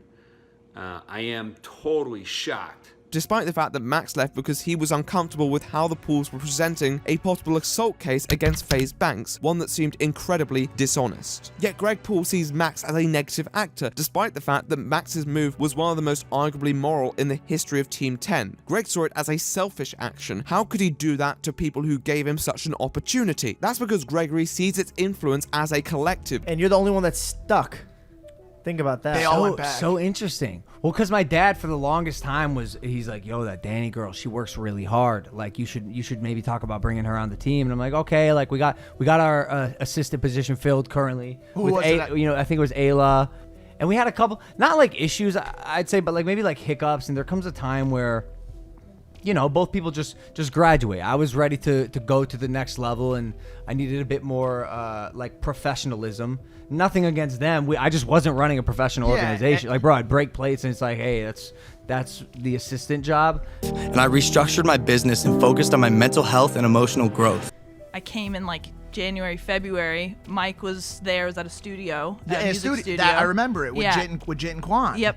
I remember it very, very clearly. And as I said, it was during a time of infighting, restructuring. Yeah. You clearly, I'm sure, remember how much fucking turmoil was within the organization. Well, with you with me specifically. because I remember when I started here in April of that year, Mike was on the no-go list, right? Which was so crazy because you were there originally when I like met with Logan and the team the first time. So it was just funny then 2 months later to see you integrated back in. And I remember you're standing up on the balcony and you're just like, hey, by the way, if you ever need anything, you can come to me. People regard me as like someone that they can like come to. For any problem you have, if there's an issue with a coworker, a colleague, anything, that I'll handle it with you. But I was taught in a corporate setting all these things. I was taught a lot of this through the corporate world. That's part of the reason you're so valuable, because part of the problem with everyone on this team and everyone I work with is that it's a bit more like we work together, but we live together. We see you every day, fucking like XYZ. And then when Tokyo happened, we went through this long courting period. And by the way, you were already in, and me and you had a ton of friction. I remember that. A ton of friction. It was me, and it wasn't just you either. It was me and the team as a whole. Yeah. And it was a bit, and what it was me being East Coast, no holds bar, completely off the rails. You in a really good, mindful and respectful space, trying to bring that to Logan, and you saw me as a threat, not to you, but to that. Is that what you saw? Yeah, I would sure. say that's a really good way to put it. Because I remember in that conversation in the garage, that notorious garage conversation, when everyone exploded on Mike. I think that's when you had your biggest explosion too. And even like, oddly enough, Jake got in your face. Jake almost fought. Jake almost fought you, bro. That was crazy. That was so weird. And that was I think the emotions were so high. Yeah. And there was so much of like, yo, this could blow up at any minute, and like people are leaving their careers to be here, and like it's a thing. Yeah. So I think we were all just like hella protective, like almost like mama bear type shit. And I think like I've had that situation in my life a lot in the past too, where people get a first glance at me, and it was so hard for you because you knew me to the bone already, and you were like, yo, I'm telling all of you guys, you have to trust me. This kid is a deceptively intelligent, like brand building guru. Like he's amazing. Like he was telling me, you have to trust me. But the people that didn't know me were like, yo, he's very brash. He's very straighthtforward, very blunt, and it's almost too much. You know what Jake said in that notorious garage meeting? He looked me in the eyes and he said, Mike is going to be the person who ruins your career. That's what he said. I remember that. And by the way, I hate having that. I don't care anymore. Obviously, I've forgotten about it, but I hate even having that over his shoulder, because that's so ridiculous. Because now we'll be going on like years and years and years and years. Well, it still could happen. How long? But what's my life? What's the expiration date on that, Jake? Can I please, like, does that expire at some point? Because now we're back in business. Does that get stale? Well, you just have to all right, so how do I process that, right? Like, here's my brother, fucking dude I love, the one person who's probably running this race parallel to me, who I can look to for advice, insight, whatever it is. And I know Mike so well, and I know this dude is an expert and a fucking G, for lack of better verbiage. And so Jake says this, and I had to I had to just straight up deny his hypothesis. I'll say it again. I just highly disagreed with him. I think ignorance on Jake's part led to an erroneous comment that I just simply disagreed with. And I disagreed with everyone that night. And I told you that. And look, you're on the team now, and you did it, and you persevered because you definitely had a hump to overcome, being belittled by every single person on this, literally every single person on this team. And it was a lesson for me too. And maybe you guys can take something from this: is I shouldn't have let the badgering of you get that bad. I should have stepped in. When I have that analogy that I love, where the only way muscle builds is if it's broken down. I let the muscle that is Mike be broken down way too much. You'd never seen that happen to me before. I was completely. I'd never. Like, let's be honest. Like, I had a full breakdown. Like, I cried that night, and we actually had, because it was just too much for me. We left. I remember it was me, him, Chloe at the time, and George Janko went to Santa Monica to the beach, and it was a really powerful and impactful night for all of us to just be sitting there. It was like 2 a.m. and we're just sitting on the beach in Santa Monica trying to like put together the pieces of this implosion that just happened. Because, by the way, it wasn't just this kid's brash or he's blonde or he parties or all that stuff. It was also the fact that there was a full-on breaking down of the team outside of me happening. This was just post-Tokyo. Everyone was scrambling for power, scrambling for how are we gonna put the pieces of this multi-million-dollar machine back together. And so there was so much infighting. I can't even tell you the amount of like side door meetings I had with one person at a time, where I'd have a meeting with this person, they would tell me something, and then they would go and tell something else to the other. It was a disaster. And the fact that, by the way, all of us, every person that was a part of that meeting, well, with the exception of Chloe, completely separate, obviously, made it out of that. Yeah. All of us were still here, and we just have a better system in place. We have more structure. We have more role development. It was a learning for me. You were a learning for me. The team was, that conversation was. What I was going to say is I think that was necessary, though, to show how like serious like things were. Because that was still at a time where like you were changing a lot. You got to keep it separate. It was crucial development period for like young, improving Logan. Yeah. And you know, I learned a lot about like, I felt horrible. I called you after. Yeah, I remember. And I was like, dude, I feel so bad for like. Yeah, we had a good connection. Yeah. And it was in the other thing that was tough about it was I remember like we were like best friends wasn't even the word. We had become more brotherly than you and Jake at the time. Like we were connected at the highest level. Oh, wait, did I get in Jake's face when he got in your face? That's right. That's right. You said if you don't get out of his face, I will knock you the fuck out in my house right now. You did. And so then he stormed out. And oh my God. And that was another thing that was tough, because I was here listening to feedback, which some of it was right from people in the group. But I was sitting there knowing that, like, at the end of the day, like, you and I know what's best. And a lot of the stuff we ended up overcoming, a lot of the structure we put in place, me and you. You know what I'm saying? We sat and said, that was the most confusing thing. I know. That was the most confusing thing about it, is Mike behind the scenes was chirping in my ear like, hey, maybe consider doing this with your team. This is how like a typical corporate does and I wasn't You might need this type of person in your life. Yeah. And so I put all the pieces in play, all of them. And then when I finally, with the last piece was you, the one who like the changes all happened because of you, there was backlash and pushback. And I was like, this doesn't make any sense. Remember, and they were like, there was so much like, are you vying to be like CEO, like to lead it? And this was where you should have really known, and I think you did know. They were like, what? Well, why don't you just run the organization if you're so good at it? I'm like, I'm not saying that. I'm just giving my corporate experience and my experience on review teams and how leadership should work and all that stuff. Love Logan. He's my best friend, and I want to give him the knowledge that I have. But what were you 20, 21? Yeah. Like no one's looking over Logan's shoulder. No one there to be like, hey man, this isn't how you should do things. Or let's slow down. Let's think about what we're doing. That's why I brought Mike in. Seriously, it's why I brought Mike in. I needed an older brother who has lived a little bit of life to be like, yo, this isn't the way to go, bro. You need help. You need to pivot immediately. A very pivotal moment in his life, which was the largest internet faux pas of all time, which was the Tokyo situation. Right. He just didn't know what he was going to do. He didn't know what he was going to. I mean, this was one of the most full-on shutdowns of a celebrity in the history of culture, right? By the time January 1st happens, 2018, the greatest scandal in, or whatever you want to call it, in internet history occurs. And the great Tokyo incident of January 1st, 2018, and Logan is essentially wiped off the face of the earth. Everything that he had been and all of the promise that may have been seen was temporarily unplugged. He was canceled. In those days, he was canceled before canceling was a thing.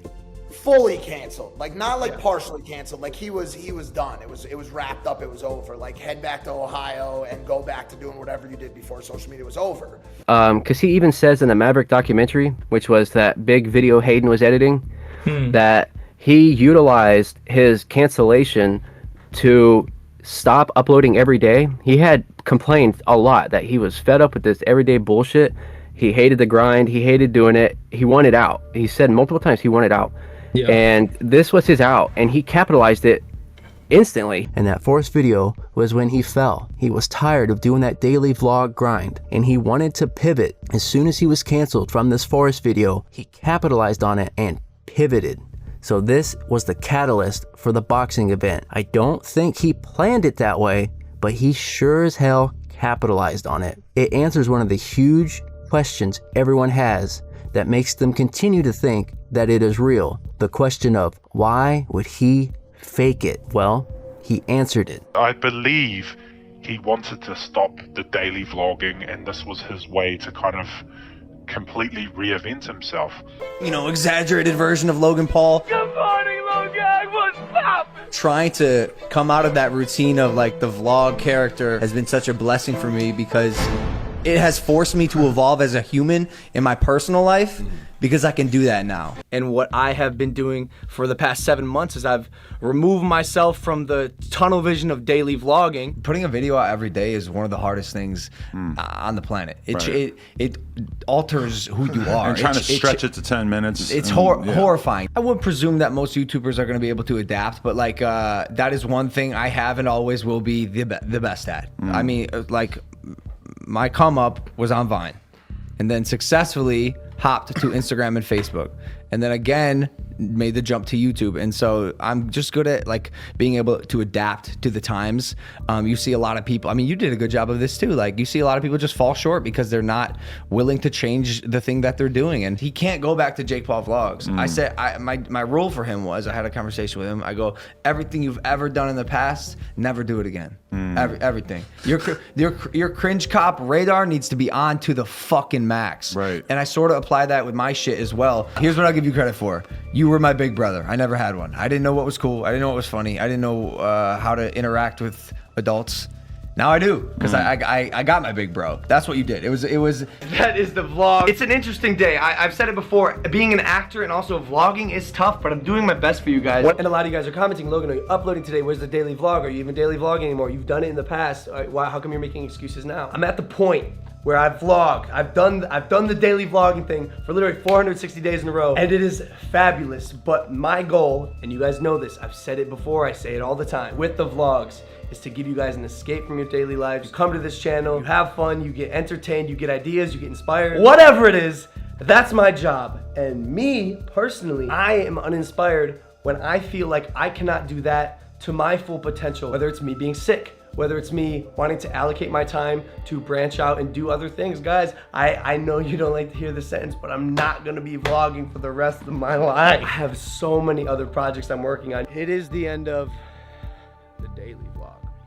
That word, daily. Yeah, guys, I have done a lot of vlogs every day in a row, and I'm blessed.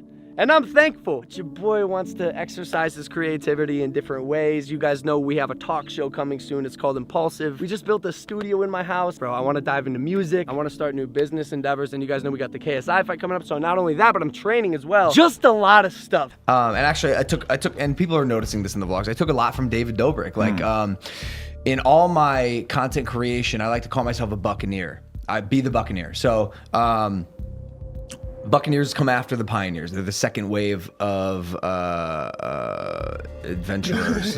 And in Vine, I saw what these people were doing, and then I was like, you know what? I could do this, but probably a little bit better. Was the Buccaneer. In Facebook and Instagram, I saw people making sketches. They were kind of funny, kind of cringy. I thought I could be a little bit more creative and shoot it a little bit different with better lighting, and I could do it. The saying comes from the fact that, you know, when pioneers came over to America, what did they find? The disease, war, famine. They got fucked. TPs.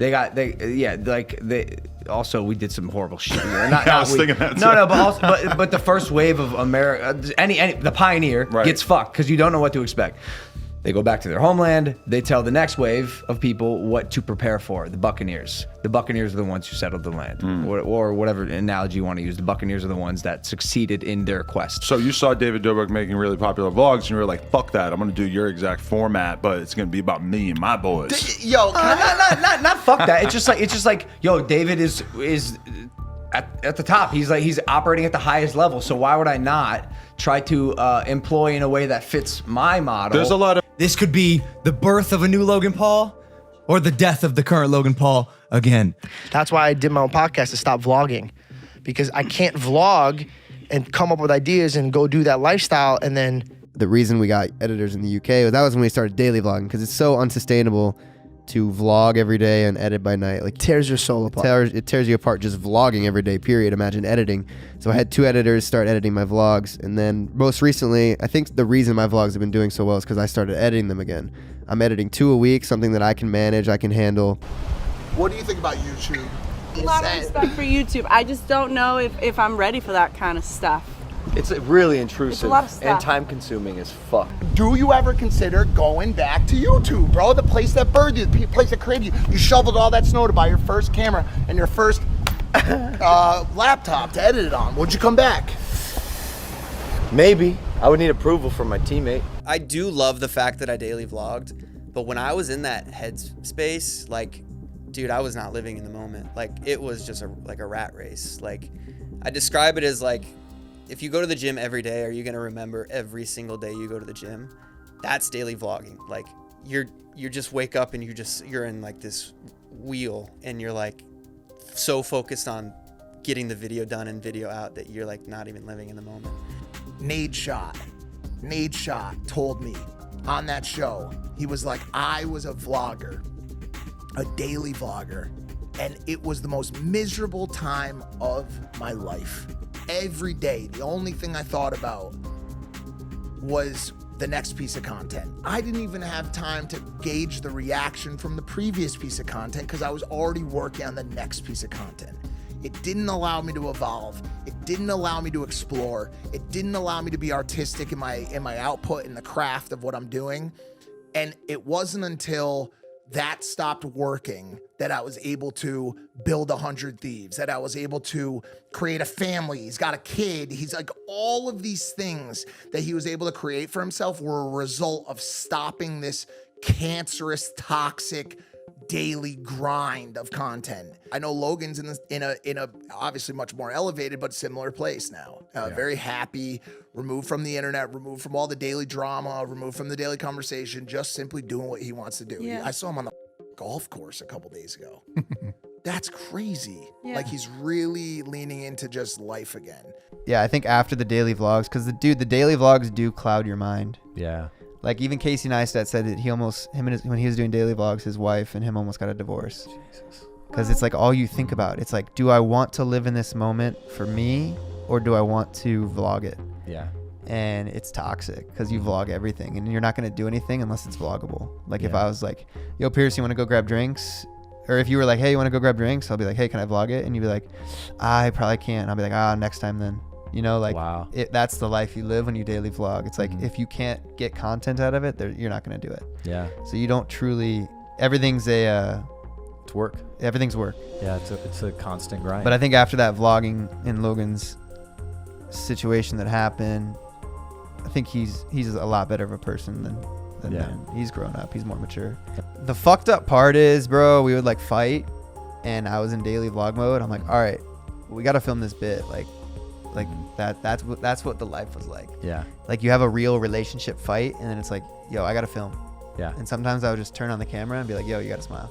Like, let's hold this argument right now, and then be like, yo guys, what is up? Like, me and Kylie are here. It's like there would be moments too where we would be in a fight, and like I would film her, and I could tell she was down, and I'd be like, all right, just go. Like, I'll film it by myself. Like, that was my life, bro. Like, the vlog took over and was everything. Jeez.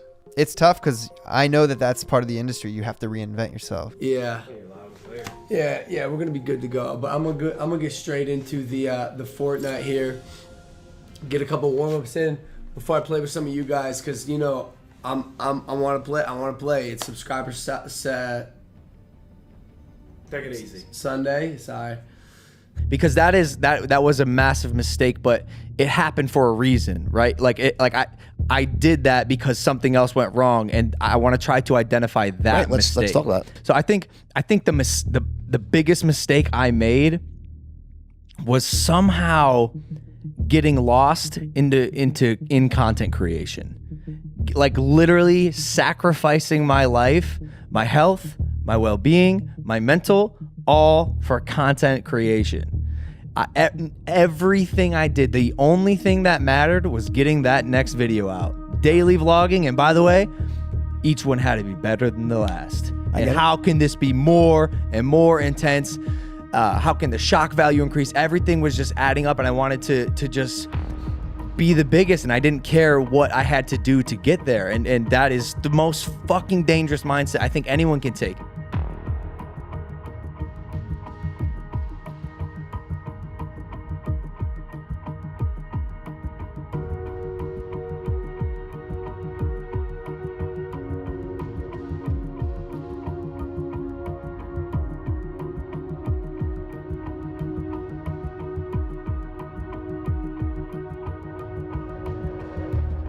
When I'll watch all your videos, and I sat and watched a good few hours and before you came, like you're trying to make people laugh. Like that's your brand. Dude, that's always the goal. It's not even just trying to make people laugh. It's like, yo, keep your eyes on me for the next 15 minutes, and like I will make your day better 100%. I will make you feel better about yourself. I will make you happier. If you had a stress today, if you cried, I'm here to alleviate that.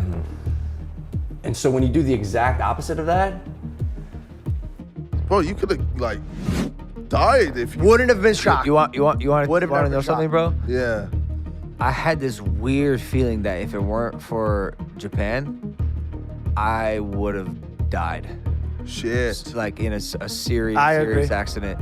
Damn. I think that was like life's way of correcting me, like slapping me in the fucking face and correcting me and making me walk back, and also like saving my life. Yeah. Like I was headed. Well, bro, you dangerous. definitely like matured and just become a different Logan. no, and you can even see in content leading up to it, like something was going wrong. It was just like pure fucking debauchery, disrespect. And there was no disrespect in what sense? Like I would like sometimes disrespect people in a like a arm's length kind of way. It was almost like this. Okay, so, and I've always been like this with my content, but it had gotten worse. There's a line always, right? Yeah. So like I'd go to a grocery store and I'd put on a tracksuit and run on the conveyor belt like it's a treadmill. It's pretty fucking disrespectful. Really funny video, right? Like to me, that's funny. If I saw something, I'd laugh. Or example, on an airplane, I'd take the toilet. Stop. 1 to 10 on the beds. Okay, on the 10, 1 being perfectly white, 10 being the worst thing you do. Where do you put that right now? What? Running on the treadmill. And what do you put that in? 5 being it's no, not so. I mean, am I answering this from a perspective of living in 2016, or am I answering this from right now, 2019? Right now, 2019. That's like a 5. A 5. I will get comments. If I agree. If I did that No, right now, dude. I will get comments that say like, "This is not funny." But not the worst thing in the world. In 2015, no one gave up. Right, but not the worst thing in the world. I don't think it is. No, it doesn't harm anyone. I mean, I have a high threshold, but still, you're not hurting anyone, right? Okay. I can't. I mean, I'm like, me too. As long as I'm not hurting anyone, Right. in my old mind, I was like, this is probably fine. You're gonna live. You might not like it. You're gonna live. Right. Right. Yeah. Give me another example. So it was no one. I took the toilet paper. This was one of my original vines, like 4 or 5 years ago. I took the toilet paper on an airline and like put it in the toilet and then flushed it. And airline toilets have long flushes, so the roll of toilet paper just for like 5 seconds, right? And I'm just like standing there, like, and again.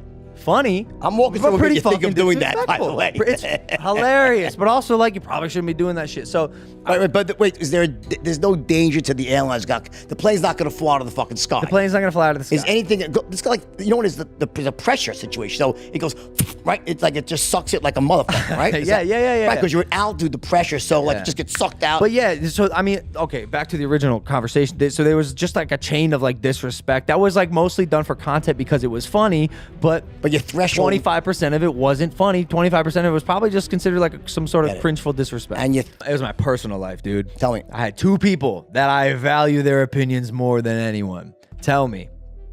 They said, hey, you've changed in the last month or 2.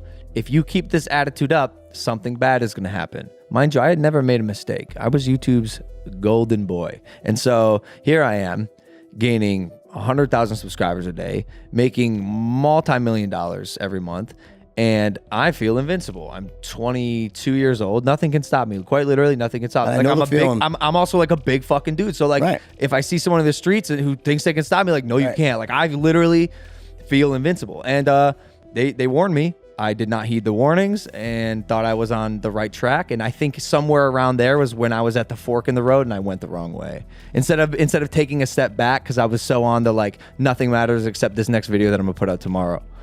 But I also have noticed that it has been something that you guys stopped doing that has also contributed to that growth, and that's creating daily content and being and living in that atmosphere of fucking feedback. That crowdsourced self-esteem that Kanye has talked about, right? Like those that always on criticism and critique in a world that I live in still to this day that doesn't really allow you to ever check in on yourself. That doesn't really ever allow you the time to sit with a therapist or with a loved one and say, yo, I don't know why I feel like this. Let's work on it. Because you're too busy fulfilling your obligation to an audience. And so that's one thing I noticed about both of you guys. When you guys took a moment to step back from that grind, from that always on approach and focused on boxing and long-term pursuits, it really gave you some room to breathe.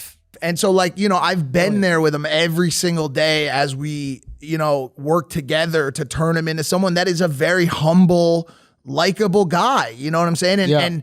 And very much like Lana, he continues to suffer under the stigma of under the umbrella that is his past. You know what I'm saying? And he did a lot of cringe shit. He did a lot of egotistical shit. He ain't suffering by any fucking means. Yeah, but I hear what you're saying. Like, it's hard for him to outrun it. But you gotta lean into it. Yep. That's what I would do. I don't know, but I understand. That's what Jake does. So that's what Jake leans all in. Logan has become very humble, very smart. And the thing with the podcast, when you bring that up and lack of ego there is, Logan is an innately good businessman and purveyor of quality content. Yeah. And within the first 50 to 100 episodes, he saw in me the podcast host. He said, yo, that's the fucking podcast host. Yeah. That's the guy. And now That's it's our the lane show. for you. People that would go and say, yo, I didn't watch him because he made really young content. And then when I saw Mike, I'm a 40-year-old construction worker from New Jersey. I fuck with Mike, and now I watch his shit too. Logan was hurting for the 40-year-old No, he construction wasn't. worker He in wasn't. Jersey market. Nice way to rationalize it, Mike. Not like tons of old people listen to Logan.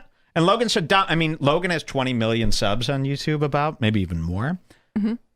And they were all little kids. He was making little kids content last year, and then he just switched to porn star debauchery content. And he's like, my audience grew up. What do you mean? Just because you wanted them to grow up, now they're old? No. It's still 20 million little kids. Just because you brought Big Mike in and porn stars doesn't mean that those little kids stopped watching. So these guys are making porn videos for kids. Videos for children, and that's how they're making their money off these little kids watching these two idiots do porn. But they've tricked themselves into believing that since Big Mike is 35, that the whole audience has somehow switched itself over to 30 and 40-year-olds, and this is adult content now. Okay. But speaking of vlogging, that trend didn't last for too long. Eventually, most vloggers quit, and there was only a select few channels like Casey Neistat who have been able to survive in the genre over the long term, and even he took a massive break. So why are podcasts taking over the platform, and is this just a short-term fad or the future of YouTube? YouTube was pranks back in the day, then it shifted into daily vlogs, and now he's kind of daily vlogs are down, the podcast, the longer form content's coming out. YouTube went from pranks to like vlogs to drama to diss tracks to Oh my God, podcasts now, and then it's gonna go Makeup it's gonna- tutorials. makeup tutorials. It's all gonna recycle because like vlogs now aren't as poppin' as they used to be. Right. Like vlogs was hot for like a year and a half, 2 years. Like if you were a vlogger, like you're the shit. Mhm. Now it's like, all right, vlogging. Like I've seen you daily vlog for 2 years straight. It's like They what want produced They want content. produced content. Right. They want different stuff. That's why Shane Dawson's succeeding. Well, here, George, let's give you a little test. How would you transition this conversation? Because you're starting up a podcast soon. Shout out to George. I'll link his stuff down below. Ooh. Well, vlogs are dying. Yeah. Vlogs are dead. I think for those of you guys that didn't follow that whole thing, we were very popular at the peak of our H3 thing. We were kind of on top of the game. But I got burned out. I got mega burned out, and I had to stop. I don't know exactly what's going on, but everyone's getting into podcasting now. Like, remember when all the comedians got into it? Okay. But now every YouTuber is getting into it, and I don't know why. Maybe they just need a change of pace, but it seems like there's something else going on. I think they found out they can get more ad money from a podcast. They could sell more merch and get more ad revenue from a podcast than they can a video, or maybe they're sick of editing these videos every day, which is really, think about it. People think they could edit a video every day.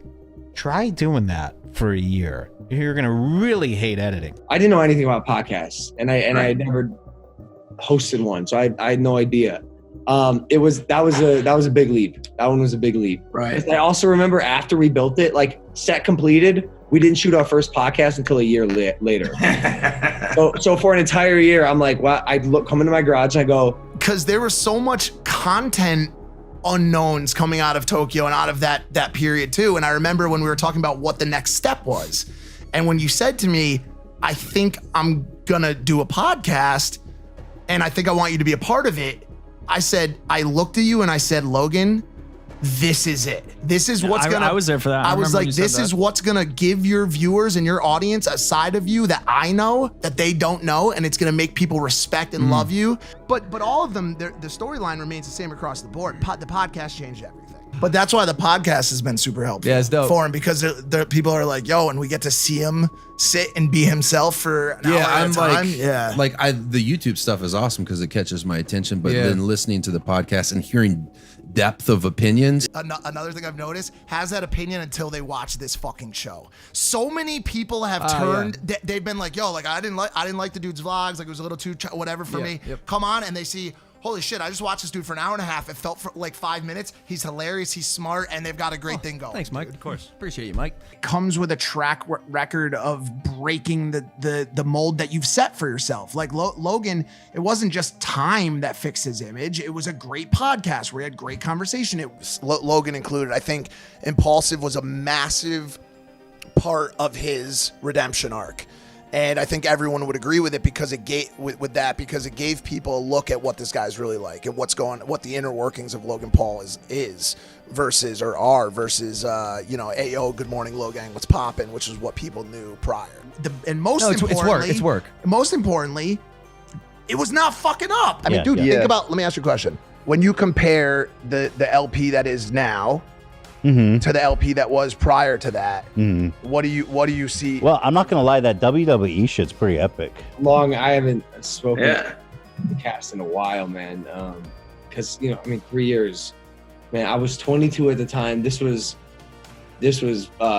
pre Japan scandal, and so right. So things have changed just a little bit in the last 3 years for your boy Logan Paul. I'm a new human. A pain, but everyone's getting into podcasting. Logan Paul has gotten into podcasting. He's got a full video show. I'll show you what this looks like. And it's really odd. I want to get your eyes on this because I've noticed a few things. I got nothing to really show you today. But what I can tell you is that these guys are so stupid. Logan Paul really is a sociopath, like they say. He really is nuts. He's almost scary nuts. And these guys are also stupid that when they're just sitting in front of microphones, we've only seen them in edited video form, and that's pretty bad. But watching them in front of lit microphones for an hour and a half, 2 hours, they're saying things that they don't even realize.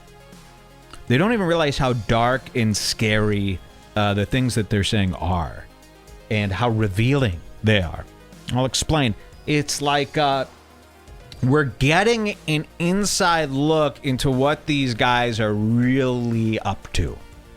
And I think you'd be surprised when you learn what these influencers really care. His first episode is advice from a sexpert. He's got a sex expert on the show discussing sex, really gory stuff. The second episode of his show is a full interview with JoJo Siwa, a 15-year-old YouTuber who only has 9-year-old fans. So you start watching this show and then you're like, okay, JoJo's on it. Great, let's see the other episodes. Oh, gory sex details. The third episode, right after the kids all see JoJo Siwa, they're subscribed, then they watch Summer Rae talk about her ass for an entire episode. And then the fourth episode, too, was a lot of adult content. So really weird how they're mixing this. They want all the kids viewing it, and then they hit the kids with adult content the next day. Seems really, really odd. I found little secrets in here. I'm going to keep watching the show. I don't care if you guys don't watch it. I'm going to keep watching for you because I'm learning things. I'm finding little secrets here and there. And I think these secrets will give me the tools I need to open the doors to other realms. Okay? Impulsive. They're going to accidentally admit things. They do admit things. We've already seen it. I wish I would have saved some of that. Yeah, I mean, my audience is obviously a little bit aged up, and Logan's has become a lot too over the past couple of years because of Impulsive and because of his content style. Right. But I think after that vlogging and Logan's situation that happened, I think he's a lot better of a person than then. He's grown up. He's more mature. Podcasts are taking over YouTube. Everyone from financial influencers and gamers to fitness models and vloggers all suddenly have a podcast. Podcasts are performing better than ever. And heck, even Logan Paul's podcast has 4.5 million subs. It seems like podcasts are the new vlogging, where every YouTuber has a podcast channel and they all rack in millions of views. YouTube is of course trying to capitalize on this trend by pushing podcasts as much as possible. The explosion of podcasts on YouTube can be traced back to one man, Joe Rogan. But what podcasting does offer is a super high ROI on a much smaller scale. Creating a podcast, on the other hand, only takes 3 to 5 hours of work. The ratio between work input and content output is simply ridiculous. The second advantage is that the demographics of podcast listeners are insane. Given the educational nature of podcasts, it simply doesn't appeal to the general audience, which largely limits how big these channels can get. But the people that it does reach is insane, as these people are generally high performers looking to improve themselves, learn, and get to the next level. In fact, 30% of podcast listeners make $250,000 per year. That right there is a gold mine for advertisers, leading to super high ad rates on podcasts. Not to mention, given the length of podcasts, you can stuff in like 20 mid-roll ads, leading to even more income. when you fuck up and fail on a level like that, you have to reevaluate. And with that reevaluation comes positive change, comes a new you, potentially a new identity, new goals, aspirations, and a way to get there. And that's fun. So that's the exciting shit. You would say that was the biggest lesson of your life? Oh, yeah. I would. Did it come at the biggest cost to you, or would you say that was like the biggest lesson? It's almost like I don't even want to call it a cost, man, because like to me it was so necessary, and it's unfortunate that it had to happen that way. But I honestly believe it did have to happen.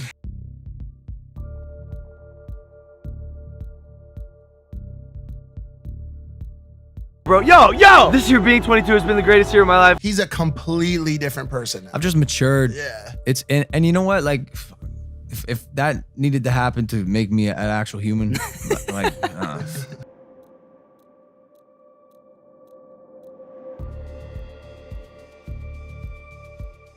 It's trying to say that made me famous in a notorious way, like exponentially more like household name. Probably fuck with you more now coming out of what's happened and seeing you go through the fire and become this, podcasting. Nah, I got a couple more power plays, bro. Coming up? Yeah, just look. You should start. What did you learn from that experience, or what? I'm so glad it happened because it's so much. It's gonna be so much easier for me now. The all of my negative shit was a blessing for so many reasons. Man, when you do fall short, it tends to be a blessing in disguise. Every single down, every single lowest moment of my life has turned into the biggest blessing, the biggest positive. At 26, I can safely say that Japan was the biggest blessing in my life. That huge moment that you at one point in your life were like, I can't believe this happened to me. I wish it never happened to me. Now you're like, I'm so glad it happened to me. Become a person I really loved. And it was a bit of a cheat code for me. Not a cheat code, but it worked. But look at the numbers Logan did coming off that situation that happened. You know what I mean? Like, look at those numbers. You know what I mean? Dirty laundry pays the bills. You know what I mean? Like, so. Yeah. So should we prime up another scandal over here, you think? Or no, I think Jake's good. I mean on this side, on the Mavericks side. On the Logan side, yeah, if he wants a fight, maybe. Maybe I had to have the greatest fall in the history of social media to have the greatest victory. I will say the same thing that happened in Japan, and I'll say the same thing now. You worship your brain, not in a bad way. You find, because when you walk in a room, you realize quick, like, I'm a little smarter than these guys. I think the biggest learning from this and every other time you or we have done something like this is that people will continuously underestimate the intelligence of this camp. Okay. For sure. I get advice from Logan. I get advice from people here in LA. I get advice from people on the internet. When I say that we are 65 steps ahead of you guys, you have no fucking idea what we are doing, what we're working on, where our humor is going, we've got it all figured out. We are 130 plus IQ, 4.3. You haven't tested me yet. It's 4.7. Let me just finish. We've got this shit figured out. We are toying with people. Yes. Send Logan into meetings. People would watch your videos, figure out like, okay, I'm getting this crazy jock guy, funny, stupid, crazy kid. They'd call me right after and be like, yo, he's actually super smart, intelligent. Yeah. Why didn't you tell me? It's because it's better when they recognize it and they're like, oh shit, instead of like, yo, I promise you, he's really smart. Just take the meeting. No, for sure. I think my strategy here, we did it in Flat Earth, and I'm sort of hesitant to even say this, but I believe this phenomenon will be a recurring theme in society. I bank on the naivety of old people and millennials to perpetuate my brand, make me go viral, and keep me relevant, knowing that feeling they get when they tweet out the fuck Logan Paul or they hop on that bandwagon, that little dopamine spike that runs through their body. No, they love it, and I know they love it, and love it too. And they'll never not love it. They'll always feel the need to put that tweet out, rally the troops, get their army behind them, get the retweets and the followers, and keep me relevant. The same people who are going, Logan Paul's trending? I thought he was irrelevant last year. Like, thank you. Because of you, I stay relevant. You talk about a lot of surface stuff. You talk about like stuff Yeah. that, like, to be quite honest, it doesn't fucking matter. But what's the goal of therapy? A healthier mind and a more positive. But is my mind unhealthy? Well, listen, but no. And by the way, I'm not even advocating or saying that you need therapy. But Logan was trying to get attention. That's why he made the video in the forest. He was trying to get. I remember this is facts, JiDion. I'm not trolling, right? Before Logan released the video, he was like hyping it up on Twitter and all social media. He's like, we went to the forest and we found a body, or you won't believe what we found. I don't remember what it was, but I do remember he was hyping it up before the video even dropped. I want to be the biggest entertainer in the world. That's my deal. I'll do whatever it takes to get that. Logan Paul, 2015. But he wanted to do another thing, which is pursue a serious career full-time and have a more adult audience. So shaking his reputation as everyone's favorite YouTuber unless you're over the age of 13 didn't come easy. Casey Neistat pushes Logan on the Forest video about how the friends laughed, and also how seemingly excited Logan was to say, hey, check out this video, you're not going to see anything like this on YouTube. Logan seemingly only really focused on the part about the laughing, saying that was a defense mechanism. The laughing it's a defense mechanism for me. That's what it is. I've heard you say that. But that did not take into account that now infamous intro to the video. Buckle the fuck up, because you're never going to see a video like this again. I think where you lost me was where you said at the start of the video something like buckle the fuck up. Because to me, buckle the fuck up is something you say before you go on a roller coaster ride that's like fun and entertaining. And you try to make a show out of this video, and it felt that way to me. Do you know what I mean? Because to me, side is like, I remember like watching the video and that, and seeing you like you're laughing, and I understand now that that is your way, to be fair to you, like, but it was the showmanship of parts of it that really got to me. Because to me, like,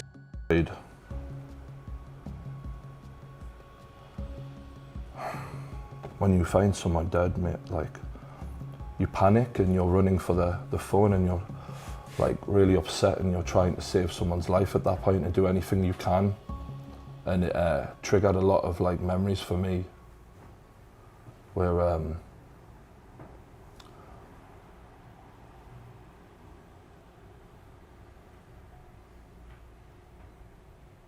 that wasn't the show, you know, and Then Logan Paul spends the rest of the video centering it around himself and how this is the craziest thing that's ever happened to him and how you should subscribe to his channel. I'm not making this up, but he spent like the majority of this section laughing at the fact that they found the body. Now, he claims that this was just because that's how he copes with dark things, but that's fine. That's all well and good. It raises a question in my mind. If this laughter doesn't represent how you felt about this tragic event, then why did you leave it in the video when you could have easily edited? Logan Paul had finally given us all a reason to just despise him. But there's always that part of me that thinks he's just manipulating the fuck out of this whole situation. Like, he knew what he was doing when he uploaded this video. There's no chance that nobody in his squad didn't know that this was going to cause an outrageous backlash. But backlash equals attention. And is there anything in the world that Logan Paul loves more than attention? Oh God, I don't want to do this. Did we just find a dead person in the forest hanging? Yes. Seriously, you think that's real? Well, it could be, because one of my classmates in the junior high school, he really killed. He was only 21. No. It's true. It was. Oh my God, why? What is that? No. Like, you know, I don't know what the deal is with this, but part of me almost feels a little bit like he's acting. Like, it doesn't feel like a genuine response. Like, if I saw someone that had just killed themselves, which I have seen dead people before. I went to medical school. I've seen people die on operating tables. Like, it's a traumatic experience, but no one's ever like, no, oh my God. You know, like, it's not a normal reaction. I don't think. He's definitely playing it up for the camera, which is an odd thing to do if this is really happening. I mean, maybe that's just the kind of person he is, but to me it seems a little put on.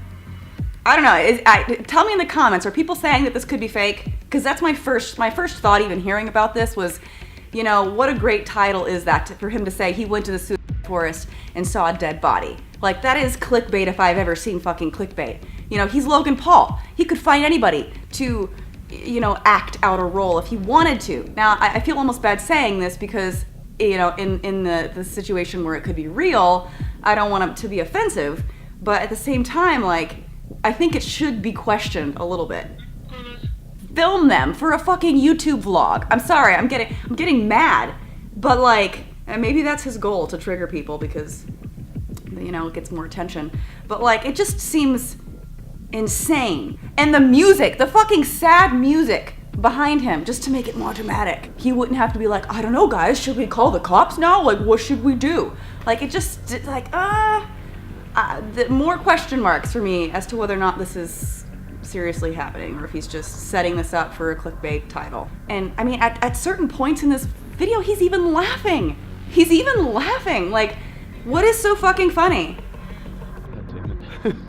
Like, we joke about seeing things in the mirror. It was gonna be a joke. Yeah. This was all gonna be a joke. Why did it become so real? See that? No, this isn't. It's not real. It can't be real. I don't believe this anymore. Like, I can't. Like, that, what he just did, that was such poor acting. That cannot have been a genuine. That could not have been a genuine emotion right there. There's no way. So this is the thing. There's a thing that is now in our lives we just experienced. The girl, wait! The girl, hold on, let me go back. The girl to the right's laughing. She's like holding back laughter. This is, no way. This is the most real vlog I've ever made. 400 plus vlogs. And I've never had a more real moment than this. Fake! It's fake! Fake news! Fake news!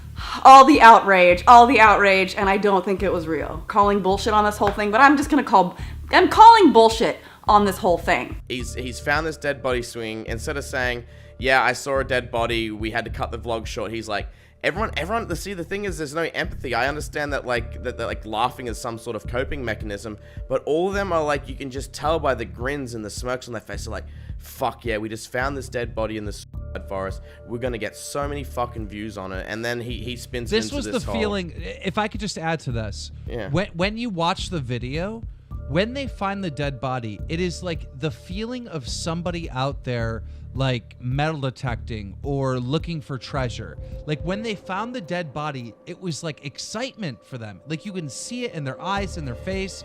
You know, I mean, they're saying stuff that's kind of politically correct. You know, oh guys, you know, this is why is so serious, and if you're feeling sad, call a number or whatever. They're saying stuff like that, like to be Fake politically shit. correct. Fake shit. But you can see that the whole premise of it is like, oh my God, now we have entertainment. Now we have fucking something to get views from. And just in case anyone's saying, well, maybe you're reading too much into it, the thumbnail of this fucking video was Logan Paul with some Pokemon fucking hat on, all right? And in the background is a swinging dead body. They were, if you watch the vlog, if you guys watch the vlog, they were treating it like he wasn't even human. They were treating it like a dead animal in the woods. Like, they weren't treating the guy like he was fucking human. And the argument's like, oh, laughing's a coping mechanism. What they were doing was not a laughing coping mechanism. That was nice smirks and little remarks because they're like, fuck yeah, I can taste the 10 mil views. If you watch the vlog, all right, when they find the dead body, every single one of them, Logan, the girl, and the two other guys that are there, at some point you see their face smile and their eyes light up when they find that dead body. Not at the same time, but at different times in the video. All of them are like, yay, we found treasure. And that is what's so sickening about all this. Yeah, so you can't admit that it's fake, but dude, these guys have a lot of money. These guys have faked a lot of shit in the past, you know? Yeah. I think there is a possibility that it is fake. And if it is fake, it does explain why they have these fucking weird ass reactions of smiling and being like, we found a dead body. Like, that shit doesn't seem right, dude. Like, something seems off there. Yeah, that's I creepy. think the as thing hell. with all these YouTubers as well is that acting is not their strong suit. That's why they became YouTubers. You see all these YouTubers that like do appearances in movies and shit like that because they get paid for it, because the movies get free social media advertisement from that person. And these YouTubers can't act for fucking shit, man. And they even give them TV shows. I mean, he did the same thing in the forest when they're standing next to the body. He's like, "What? You never seen a dead guy?" He's trying to make a joke out of it. I understand that impulse, but cut it out. He Don't- left it in. Yeah. Yeah, he leaves it in. You know what it is? Those reactions are okay if you have at least some sort of initial reaction of like shock or sadness. He doesn't even have. He has no first reaction. He jumps right into that stuff. I feel like if most people saw a dead body, they go, "Whoa!" Holy smokes! Holy Toledo! It's a dead body. He didn't even have that. He just went right into cackling at it. I feel like that's the part that's wrong with it. It's not even, a lot of people joke about stuff to get over things, but you do that after you grieve or after you're in shock. You don't go right into that. Other people in the video and their reaction and how they reacted. Them literally has no emotional expression at all. One of them just smirks every once in a while, and the girl just can't stop laughing the whole time. Of course, this could be a coping mechanism, but they all look fine. It is still odd to me the way these people have reacted to a situation like that. In my head, it would definitely make a lot more sense if this was staged for these people to act like this, because again, they're just shitty actors. The first thing to note is that the acting in the video is extremely poor. You'd think that people stumbling upon a corpse would be extremely disturbed, but in the video, Logan and his friends appear to be just laughing at what is going on as soon as they stumble upon it. Their reactions just don't seem to line up with what's happening here. The story was always that he filmed a dead body. But if you go back and you watch that original footage, it doesn't make sense. Because Logan is like laughing. His friend with him and his friend's girlfriend that are in the video, all right, they're like laughing. Like, it doesn't make sense, their reactions whatsoever. In the actual video, Logan Paul and his friends just kind of like laugh and don't really cry or react emotionally. He states that's because like he was in shock, but to be honest, I've like seen stuff like that in real life. Like, I've seen a dead body, to be honest, and I broke down crying. Like, I sat there crying. Like, it's brutal. Like, it's something that will shock you, yeah, but you're not gonna laugh about it and joke about it with your friends. No, you're gonna sit there and cry. Like, it's gonna hit you, even if you're a tough guy. So I don't understand how they can laugh about that, and maybe it's just their way of coping with it, but that's also another way and reason I think it's fake. Nobody's gonna sit there and laugh and smile about somebody that they find that committed suicide if they did. Because now I'm thinking back, my brain's reeling because now I'm thinking back. You remember the video? Their behavior was very odd, right? Like, not the behavior of finding a dead body. Right. There was some people said like, oh, it was nervous laughter, but he was way too calm. Yeah. Also, the instinct of, if you stumble across a dead body in the woods and you keep the camera rolling on yourself, that's wild dedication to vlogging. Totally. I mean, that would be he didn't even drop the camera. It was just like, yeah. So it was not real. Body Logan Paul supposedly found was fake-ish and not a body. Well, not a real human body. And so he's laughing because he's saying it's real. They know it's fake. Even Kavos couldn't explain the acting. To me, that was the big thing that stuck out, right? And everyone sort of kind of agrees with this, that the way they acted in the original video is very strange if this was real. If it was fake, it makes complete sense. Yeah. And I know people have kind of come out and tried to defend this, like that's their coping mechanism. Small All chance of that it them could are be. doing this. So there's a small chance, like, yeah, someone deals with it. They're all acting this way. So that, like, not a single person in that crew is even remotely disturbed. Like, they're all laughing. Their acting is terrible. They're laughing and joking. The girl that was with them is just sitting there laughing and smiling. None of them look distressed at all or concerned. So yes, you could probably claim that one of them may have this kind of weird reaction to the body. What are the chances that every single one of them have this very unusual reaction that makes them look like they're acting and scripting and faking? There's, again, it's a case of like probabilities. What's the the chances of this. For me, it's near impossible that this was real based on watching them and how they acted in the video. It's so bizarre. But the whole world's like the most captivating thing. And then like, I can remember seeing it, like my mom would record it every night and I remember watching and think, this is the stupidest shit I've ever seen. Like it's terrible. The acting's bad. Like it's just terrible. But like the whole world was absolutely captivated by it because the story was so good. Like then once you watch it for a couple of times, you're like, oh yeah, no, what's he gonna do next? This is crazy. It's the story. Guarantee you're not the first person to be in a place called the Suicide Forest. It'd be crazy to imagine that you find something wait like a second, wait a second. I'm gonna stop this conversation. Someone who is going to the forest for the wrong reasons. But the Japanese government told us clearly that in the freak chance that you do not show the body, that you cut all cameras off, and you make sure you tell people that is wrong. The likelihood of needing to do that was pretty small, I would In 15 years, Paul, of spending most weekends in and around the forest, I found 3 people.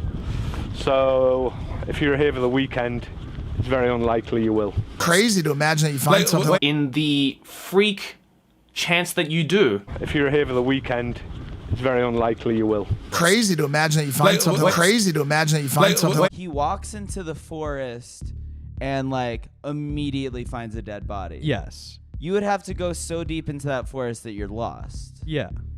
He walks 6 feet into the forest, immediately finds a dead body. I don't think so.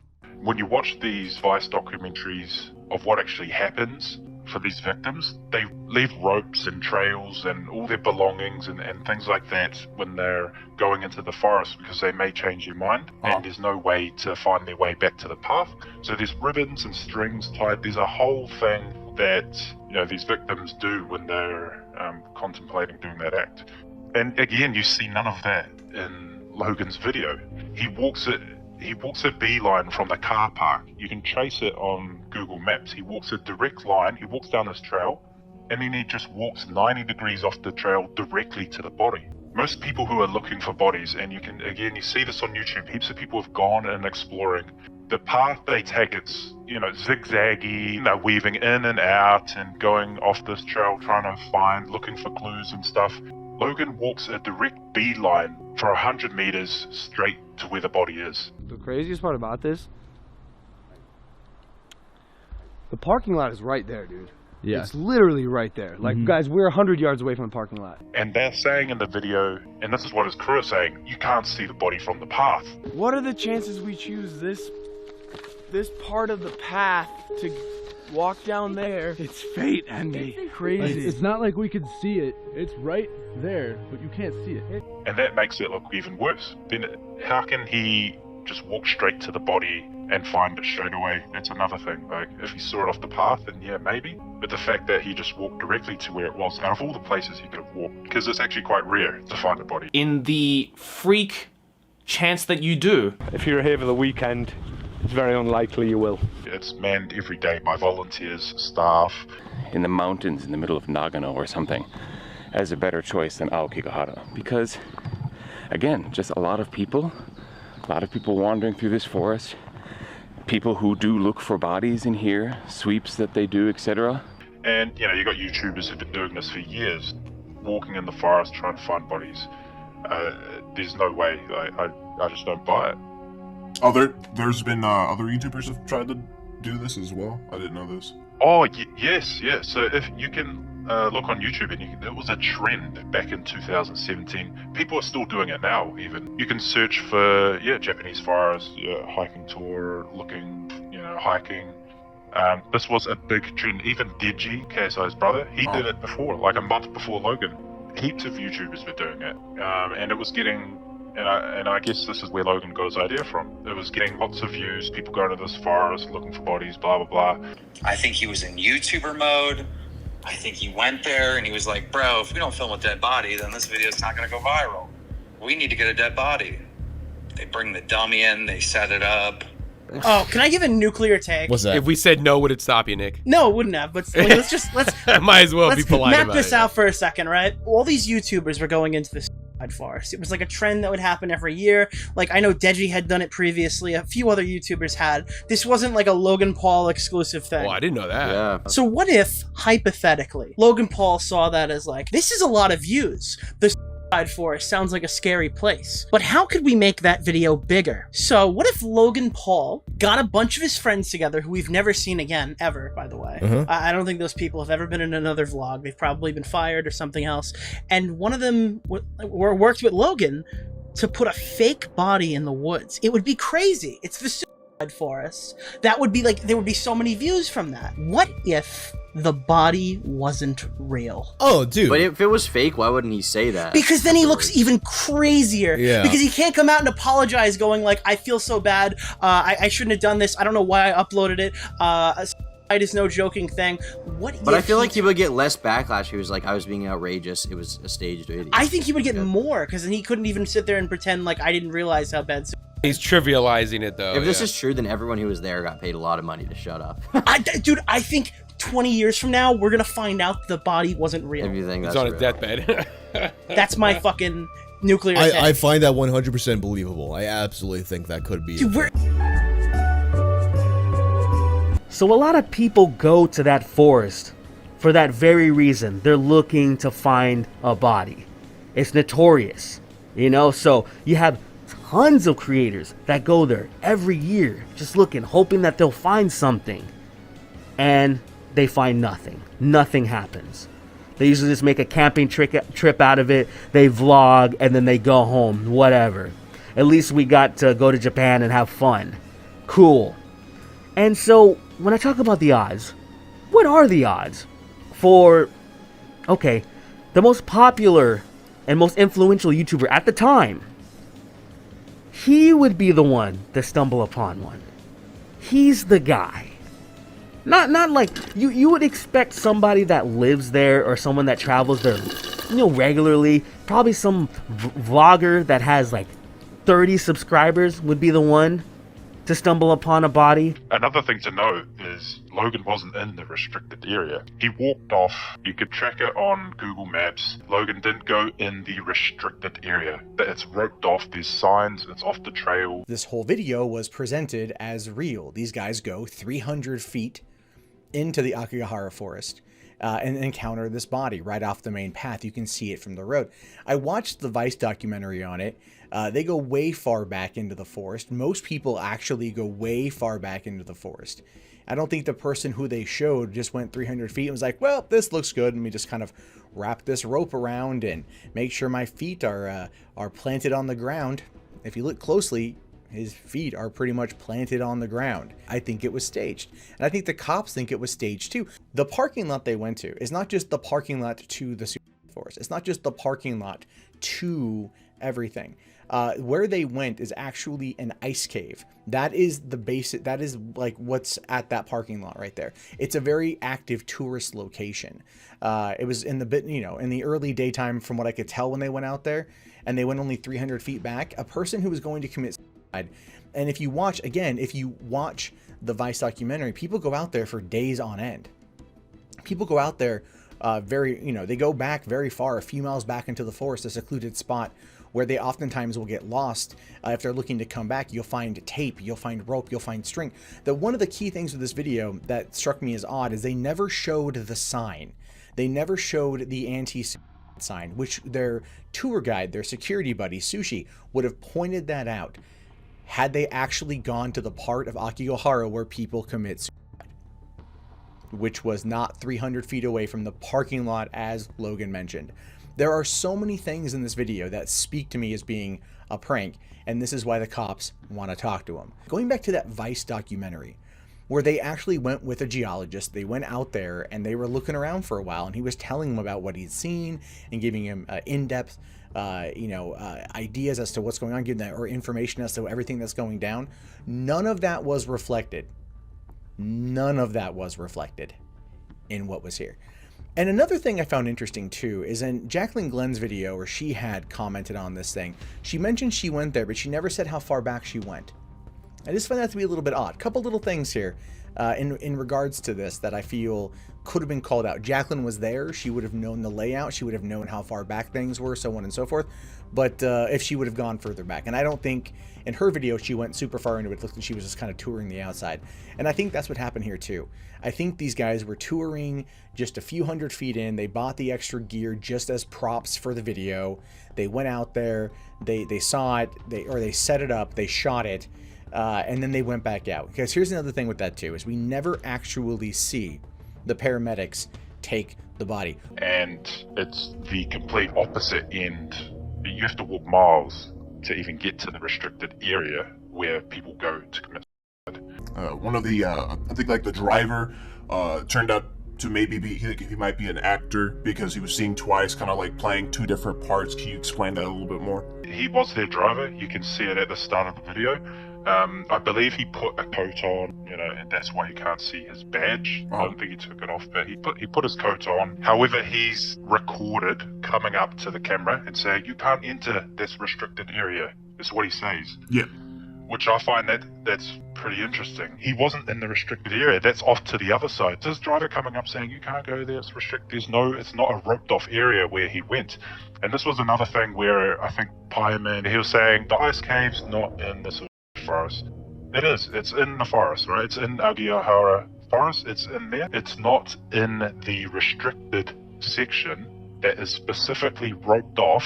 It's got cameras. It's got warning signs. The ice cave isn't in the roped off area where people will go in and they'll hike for days. You watch the Vice documentary. They leave ribbons and trails. This is what they go into that They don't want to be seen doing the act. They sort of leave these ribbons and things.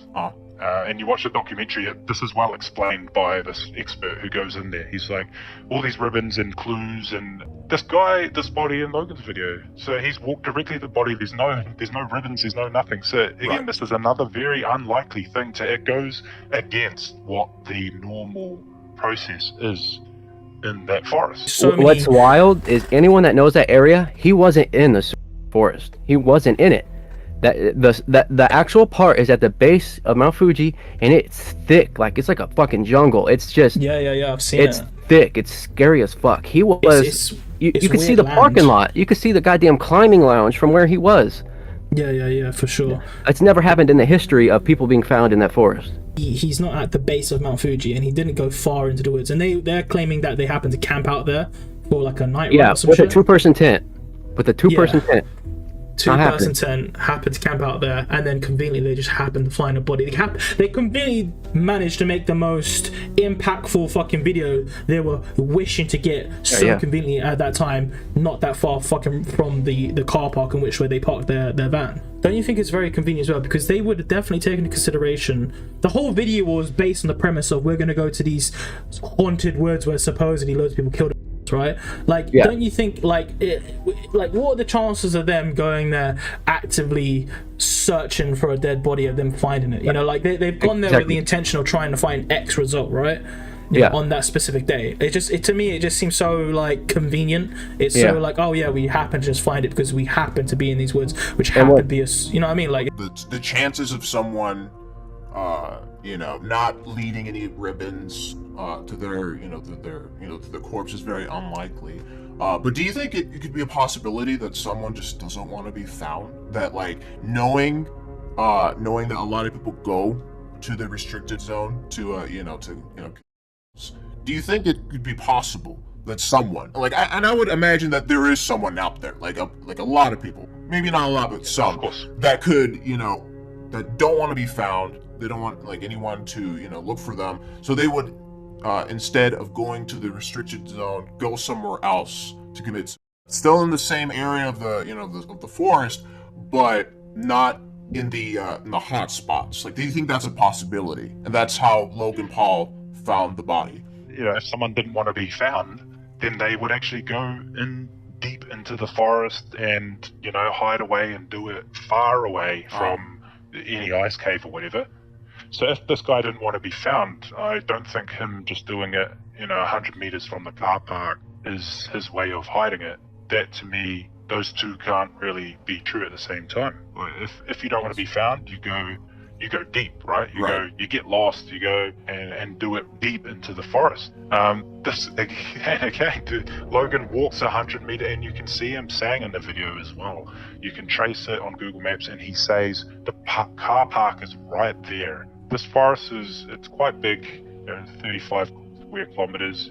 If you didn't want to be found, you go deep into the forest. You wouldn't do it right by the car park. The ice cave isn't in the restricted area of the forest. Yeah, he took that as the ice cave isn't in the forest at all. It's in the forest. It's in the Agihara forest. It's in there.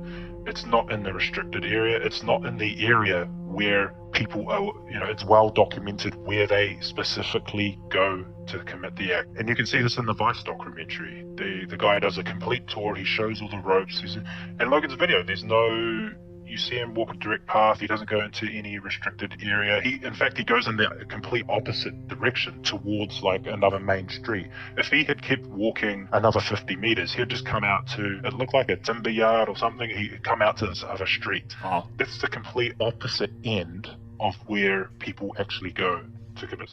It's nowhere near the restricted area. So you go from the ice cave and you walk up the trail to the right, and I think there's a bat cave, and then you go off those trails, and that's completely up the other opposite direction of where Logan went. And you compare both videos as well. The actual area where this restricted area, the ground's real, there's fallen trees, it's not kept and maintained. You can, like, your foot can just go down a hole and you can get stuck. Like, it's really dangerous to walk on. You see heaps of people in their videos, they've hiked through this, and you can see them all stumbling around, and they're legitimately going into this area. And you compare it to Logan's, there's none of that. There's none of that in his video. He's walking on, the trees are real thin, he's hardly in the forest, and he's nowhere near the restricted area where people go. Okay, I can see that. I can see that now. Like, the location didn't really match up where the actual happened. I get that. I definitely get that. This body that he's showing is so fresh. Like, the guy just arrived there 10 or 20 minutes ago, and then Logan walks a beeline straight to him. My reasoning is that, either this could be a live person, still alive, or the body was fresh, as we want to put it. I remember watching the original video and thinking that the body looked very fresh, like as if they found the guy. Right. It had to be right when he killed, like right after he killed. His hands are. It doesn't normal colors. I won't get into gruesome details about the deterioration of bodies, but I mean, it didn't look like a dead person. Yeah. Definitely not one that's been out there in the element. It was fake. I honestly think it was. It makes the most sense. I literally think it was fake. I literally think it was fake, and that it is like the video backfired. 100%. Is that the person can be seen standing on the ground with the toes just standing upright. When I reference the person, you all know what I mean, right? Can be seen standing on the ground with their toes, just standing upright. Looking at the image myself, the person does seem to be initially standing upright, but it looks like from a picture I'm seeing that the heels are a bit elevated off the ground. It isn't like a complete flat foot. Additionally, the body itself appeared to be noticeably fake. It looks like he's standing straight up on the ground. He looks placed there in the woods.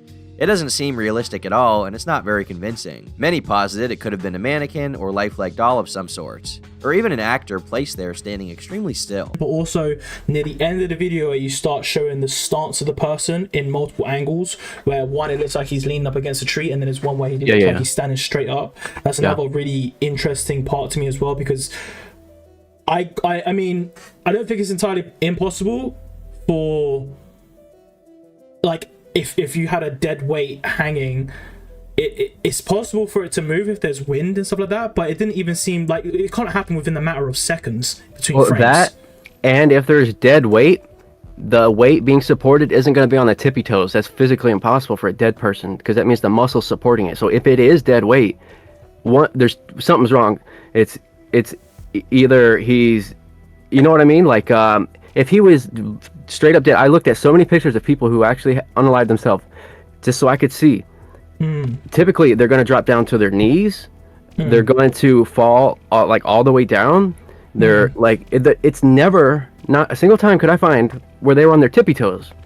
It don't happen. You might be elevated off the ground a little bit, But that's not what happened. You've seen all the slack on the ground. There was a shitload of slack. So that's not what happened. He's not being hung up lifted by the rope, because you can see all the slack. The towel is by his mouth, the collar towel, whatever it is, folded up like this. Okay. Almost. So he's blocking his mouth. He's trying to hide his identity, and then he's got. Why has he got a towel on his face? I don't see, like, why would he plan it to such extent that he put a towel? I mean, like, again, right, we're talking. It's entirely possible he did it, but if you're going to go camp out in the woods at that time, and you said that time was extremely, like, low temperatures as well. Oh yeah, it's cold. Cold as fuck, right? Yeah. If you're willing to go to that extent to, you know, off yourself off, yeah. Why you cared about your identity by wrapping a towel on your face? Highman then lists 4 other points that he thinks proves this person was an actor. 1. Apparently the leg the body leans on changes. 2. The amount the arms bend. 3. How pushed out the legs are. And 4. Whether the arms are in a sleeve or out of a sleeve. When I slowed down the footage, I could see, you know, his hand is clearly out the sleeve, and then it's completely up and hidden in the sleeve. To me, that was odd. The main thing about the body, though, and its movement in when you slow it down frame by frame, is the guy sort of balancing on one leg, and the body that's presented as real, it doesn't represent what actual victims look like. I've referenced it to other photographs of they all end up sort of slouched on the ground, the weight and all that. There were no bugs, no flies, nothing at all. The body itself, it's not a real depiction of what it looks like. Now you look at the hands, you slow down the frames, the hands are purple.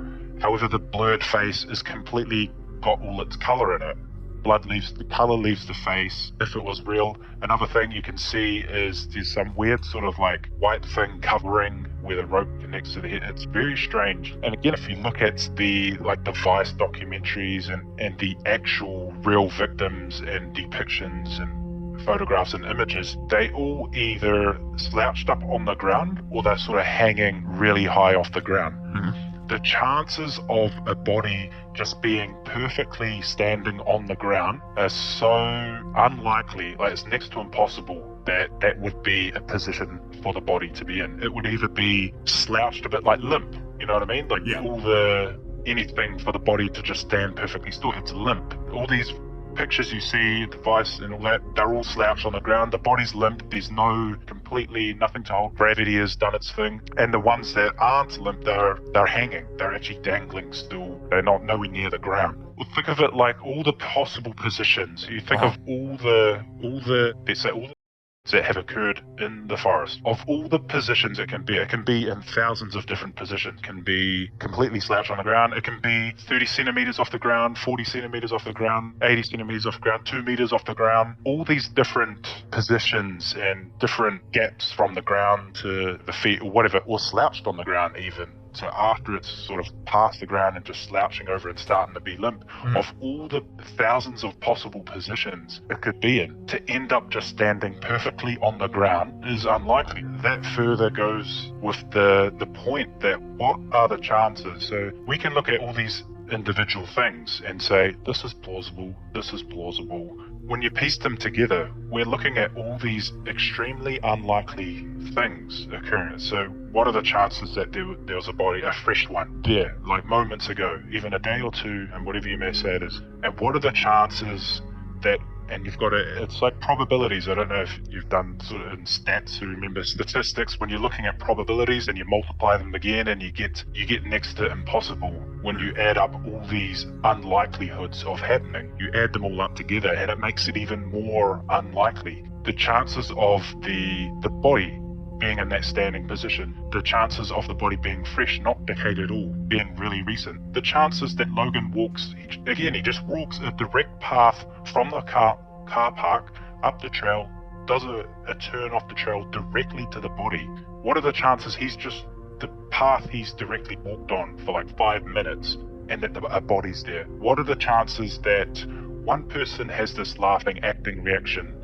What are the chances that all of them have these reactions? Again, it's low, and you add up all these things. To me, it seems impossible that it was real. I don't want to ruin it right away. I want to see if you guys can tell what's going on, what's in the van. Just see if you can tell what that is. Could it be this? Let's find out. So here I am doing everything I can to get the edges of what is obviously the rope to appear, so you can see the looping. I wanted to show how it was looped and folded in the car. It's very clearly the rope. You can just see the layers of the rope laid on top of each other.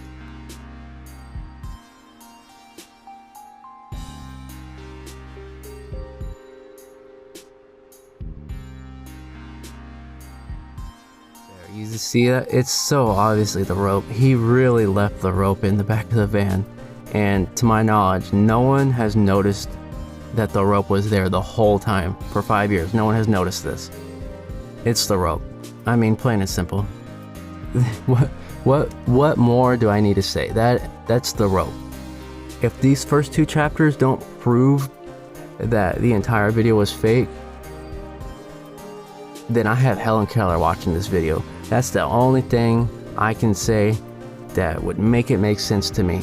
If you think this video is still genuine after these first 2 chapters, and just to be safe, for anyone that just sees a yellow blob, let me do this side-by-side comparison.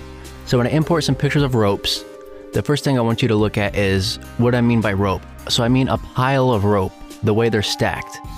So if you're still not seeing it, let's compare the middle. Whenever I skew this correctly. Okay, do you see the ridges of the rope? Do you see the middle of the rope? Just the... 1 second. So what I'm doing here, I'm just gonna delete this and then make it one solid color so we can just focus on there. See the middles? And here, this one, where the dude's hand lifts it, you can see they're individual strands, and when he lifts it, those individual strands are the exact width of the rope used. So that's what I mean when I say it's obviously the rope.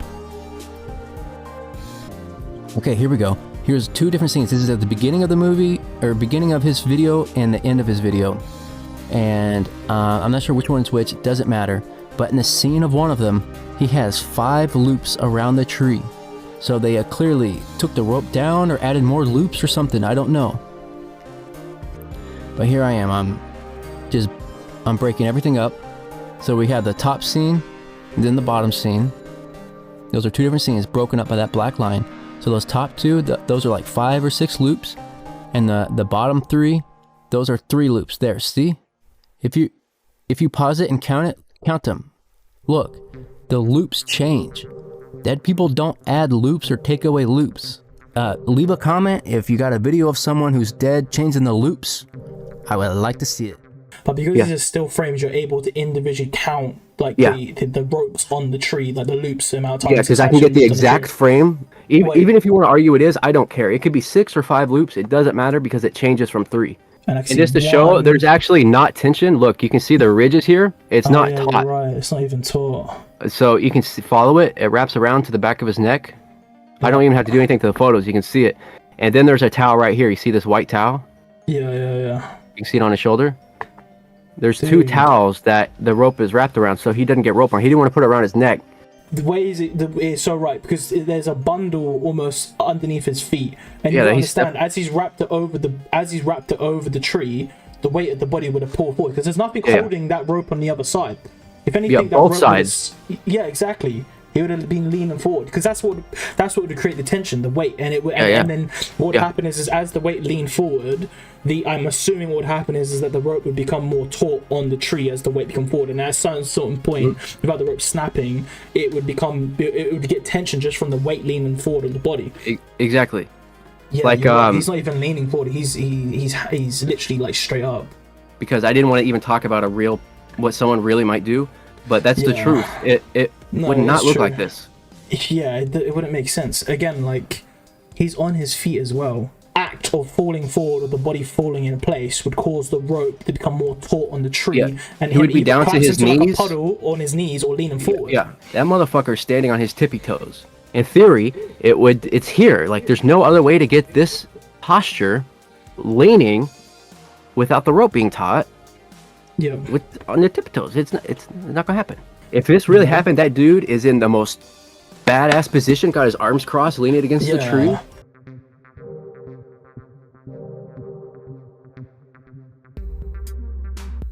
So here we go. On the left, look at the stuff on the ground. That's leaves. On the right, that's pine. Leaves and pine, two totally different trees that leave two totally different crap on the ground, whatever you want to call it. But it's there. So there, this is in the other place. See, he cuts quick, and there was pine behind him on the left. You seen it?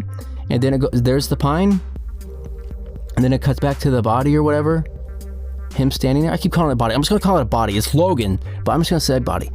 And that pine is from this pine. Right there, and then they changed areas to the leaves, and there, see on the right, did you see it? There I compare it. It's two very similar scenes. You think it's the same when they switch back, they pan over and then they switch back from the pan, but they had switched areas completely. There, see the pine?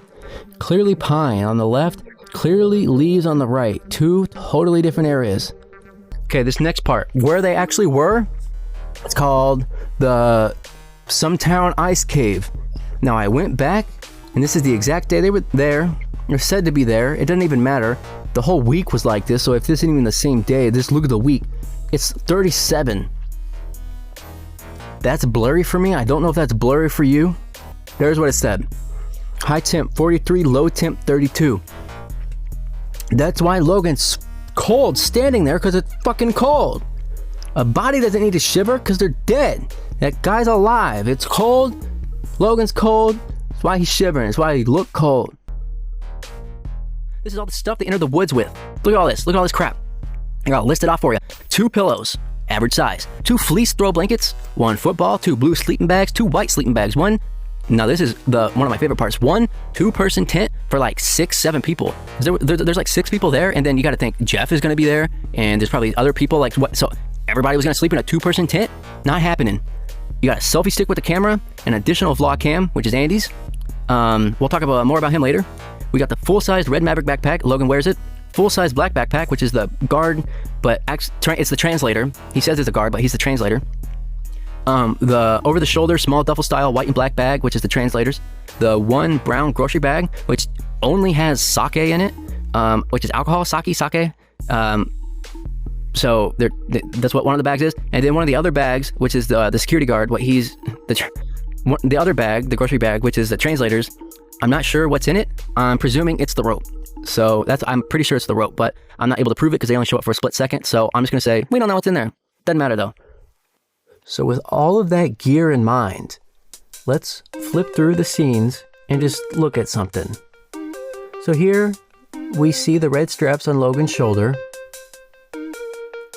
He has the backpack. There he is standing over there. And now, okay, well the backpack's gone. No, well now it's back. Well now it's gone. He could have put it by his feet probably. I mean, that's nothing really. But, okay. If we flip through, if you notice, no one has any of their stuff until they exit the forest, and then they have their stuff again. Whenever they're in the leafy area, they don't have their stuff. But whenever they go back into the pines, when they're coming out, there. Now they have their stuff when they exit the forest.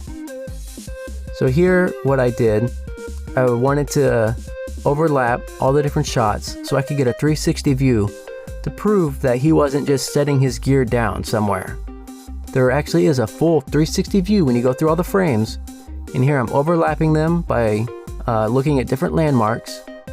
So this isn't just random. I'm comparing like twigs and trees and different things, and you will see the gear is not just laid down anywhere.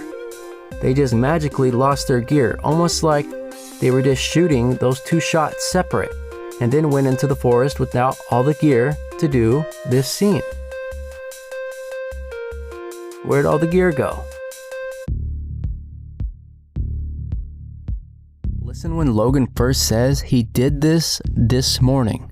Right after, you can hear the actual line that was spoken on location accidentally left in. Did this like this morning. So what you're going to hear a voiceover of Logan saying he did this morning. He didn't actually say that there on location. They did that later. What they did say on location is, did this like this morning. And he accidentally left that in. They didn't cut that. They didn't mute that. I don't know if it was intentional, but you're going to hear Logan say two different things. And it's just here. Listen for yourself. This is bad. Dude, his hands are purple. He did this morning. This morning. Hear it? This is bad. Dude, his hands are purple. He did this morning. This morning. You hear that? This is bad. Dude, his hands are purple. He did this morning. This morning.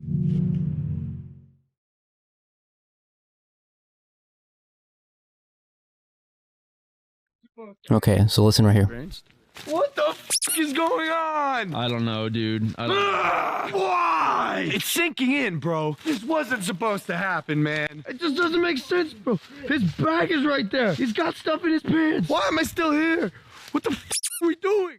Notice a difference in quality starting when Logan says, it just doesn't make sense, bro. All audio heard here is a voiceover, until it switches back to on-location audio right after he says, why am I still here? So the lines to look out for are, it just doesn't make sense, bro. His bag is right there. He's got stuff in his pants, and why am I still here? I recognize it might be hard to tell the difference because they did add a little reverb to make it kind of sound like it was outside, but I'm gonna bust all that down in a second. But first, let me play it a few more times to see if you can just hear it on your own without me just breaking it apart. It's sinking in, bro. This wasn't supposed to happen, man. It just doesn't make sense, bro. His bag is right there. He's got stuff in his pants. Why am I still here? What the f are we doing? Okay, so I'm going to give even more proof here that it is Logan standing there. I know a big argument for some will be that how is he standing there when it shows him holding the camera and then he pans over and the guy's standing there? Well, there's two things. One, when he's speaking, it's a voiceover. That's what I'm going to show right now. But then also the hidden match cuts, I'm going to show that later on in a later chapter. But for right now, let me focus on the voiceover lines. So how am I going to prove this? Well, I'm going to do it with this sound field that I'm using inside of Insight, which is an isotope product. Okay, so in this sound field, when a real line is spoken, that signal, those waveforms, will produce these little dots. Let me play it. Okay, so this is a real, actual spoken line in/on location. It's broken up into the left and right channel because when you speak, you're not speaking directly centered. You know, other signals are coming in, your voice is scattering, you have the room tone, everything's coming in, and it's not just your voice centered, straight, hard down the line. When that does occur is when it's a voiceover, just straight voiceover, no effects that are going to give this, you know, roomy, atmospheric, just large sound, the scale. If it's just a voiceover, it's going to be hard lines straight down the middle. So that's what I'm going to show you. There's a couple lines here where it is straight down the middle, and those lines just happen to occur when he's showing the body, aka him standing there. So the lines I want you to look out for are, it just doesn't make sense, bro. His bag is right there, he's got stuff in his pants, and why am I still here? Now that fourth line, why am I still here, is a little weird because it kind of, if you're watching it real fast, it appears that he's saying that. But I'm going to slow it down and kind of rewind, fast forward a little bit, and you'll see, no, he's not saying that. They just threw it over. It was a clever, hidden, you know, voiceover, but there was no lip sync. It wasn't a genuine, you know, in reality, it wasn't that good of a voiceover, a hidden voiceover. Anyone who replays it just once or twice, you'll notice, okay, no, he wasn't saying that. So I'm going to play it all the way through and just pay attention to those lines that I said and see if you can notice the difference between this actual on-location sound and all the dots versus the voiceover, which is just hard lines. You'll see it left, right, hard line. It looks like just a thick line going down. So let me play it for you. I don't know, dude. Why? It's sinking in, bro. This wasn't supposed to happen, man. It just doesn't make sense, bro. His bag is right there. He's got stuff in his pants. Why am I still here? What the f are we doing? I've never seen this. Like, I've never discovered. What the f is going on? Okay, so hopefully you notice that difference. Now, one thing I am worried about with some of you is the dots have a half-life. They stay slightly visible and they fade out. But I'm going to point it out. There is a difference. They change to a gray when it's a cold previous signal. So there's the very first line. No, dude. Why? It's sinking in, bro. This wasn't supposed to happen, man. It just doesn't make. Okay, so see here, some of you might have thought that wait, this line has dots, but those are grayed out. That's a cold signal fading out from its half-life. The real signal is right here in the middle, the white. Do you see the white? That's hard lines. Ignore the gray. Please ignore the gray dots if you can, and just look at the white line. It's a hard line, straightened down. Here, look here. See? There is no voice being broken up into the space. It's a hard signal. You see that? There's a hard line. A little bit of jags, but there's no dots. There's a little bit of jagged, sure. That's probably a little bit of reverb or something added on, just a little bit, but there's no space in between them. They're still connected to that main line. There's no dots. Right there. Do you see? Do you see what I'm saying? See? What? Some jags, but no dots. some jags, but no dots. So those were the 4 lines. But now this line right here where he says, why am I still here, is still a voiceover, but it's hidden decently well. So let's pay attention to his lips. So that is a voiceover. I'm going to slow it down. But now here, it jumps into the real thing. So that's a real line. And you can tell. There's a huge difference. And surely everyone can tell the difference. These are spaced out signals, dots. It's not just jags. Okay? See? You can see the difference. I believe in all of you that you can see the difference. And now this is the voiceover. Do you see that? It's...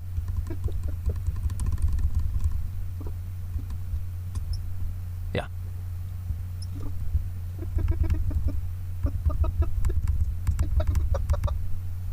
Okay, so the line starts before he even cuts. You hear that?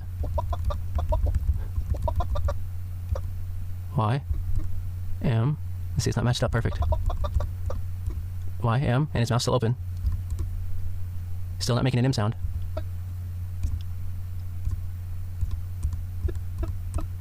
Lips are completely not moving at all, but he's somehow saying, I'm still. Now he's saying here, and his mouth is just agape.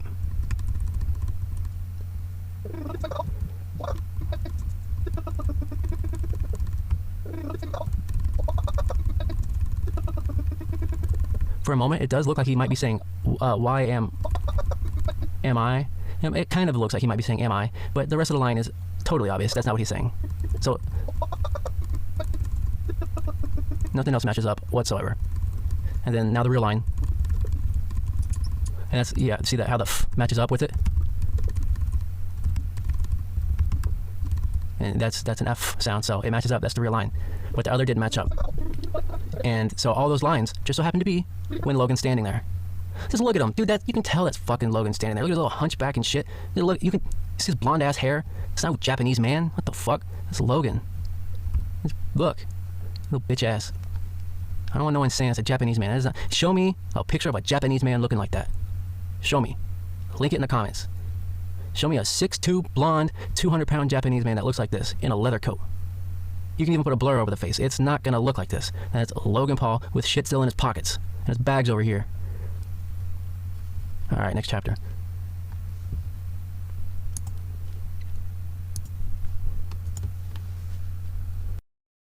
So while I was recording the explanation to the voiceover and showing how it was a voiceover, I kept hearing something in the background. And so after a little bit of editing and bringing out the lines, I actually noticed something I didn't notice before. There is actually a left-in line of Logan Paul saying something. I can't tell what he's saying. It sounds like he's saying, fucking shit, or I think it's I stepped in shit. One of those two. It might not be either. But either way, so let me just play it for you. Happened, man. It just doesn't make sense, bro. His back is right. So right there, it's hard to hear. One more time. Man, it just doesn't make sense, bro. His back. It's underneath the voiceover lines. Did you hear it? Happened, man. It just doesn't make sense, bro. His back. See, I cut out the voiceover lines and left the actual on-location lines, and you can tell that is Logan's voice. Anyone who's heard Logan's voice for more than 5 minutes recognizes his voice, and you can tell that's his voice. So that just proves it is in fact a voiceover, which also then proves that it is not one single fluid shot, which again proves that it very well is Logan standing there. I'm not even f***ing kidding. Do you see it? I'm not even this. I've never seen a dead person. You haven't? No, bro. Logan. Excuse me? How long ago do you think he did that? Like, Yo, this is crazy, dude. Pulse, bro? No, this isn't f***ing real, bro. Yo, what the f... Actually...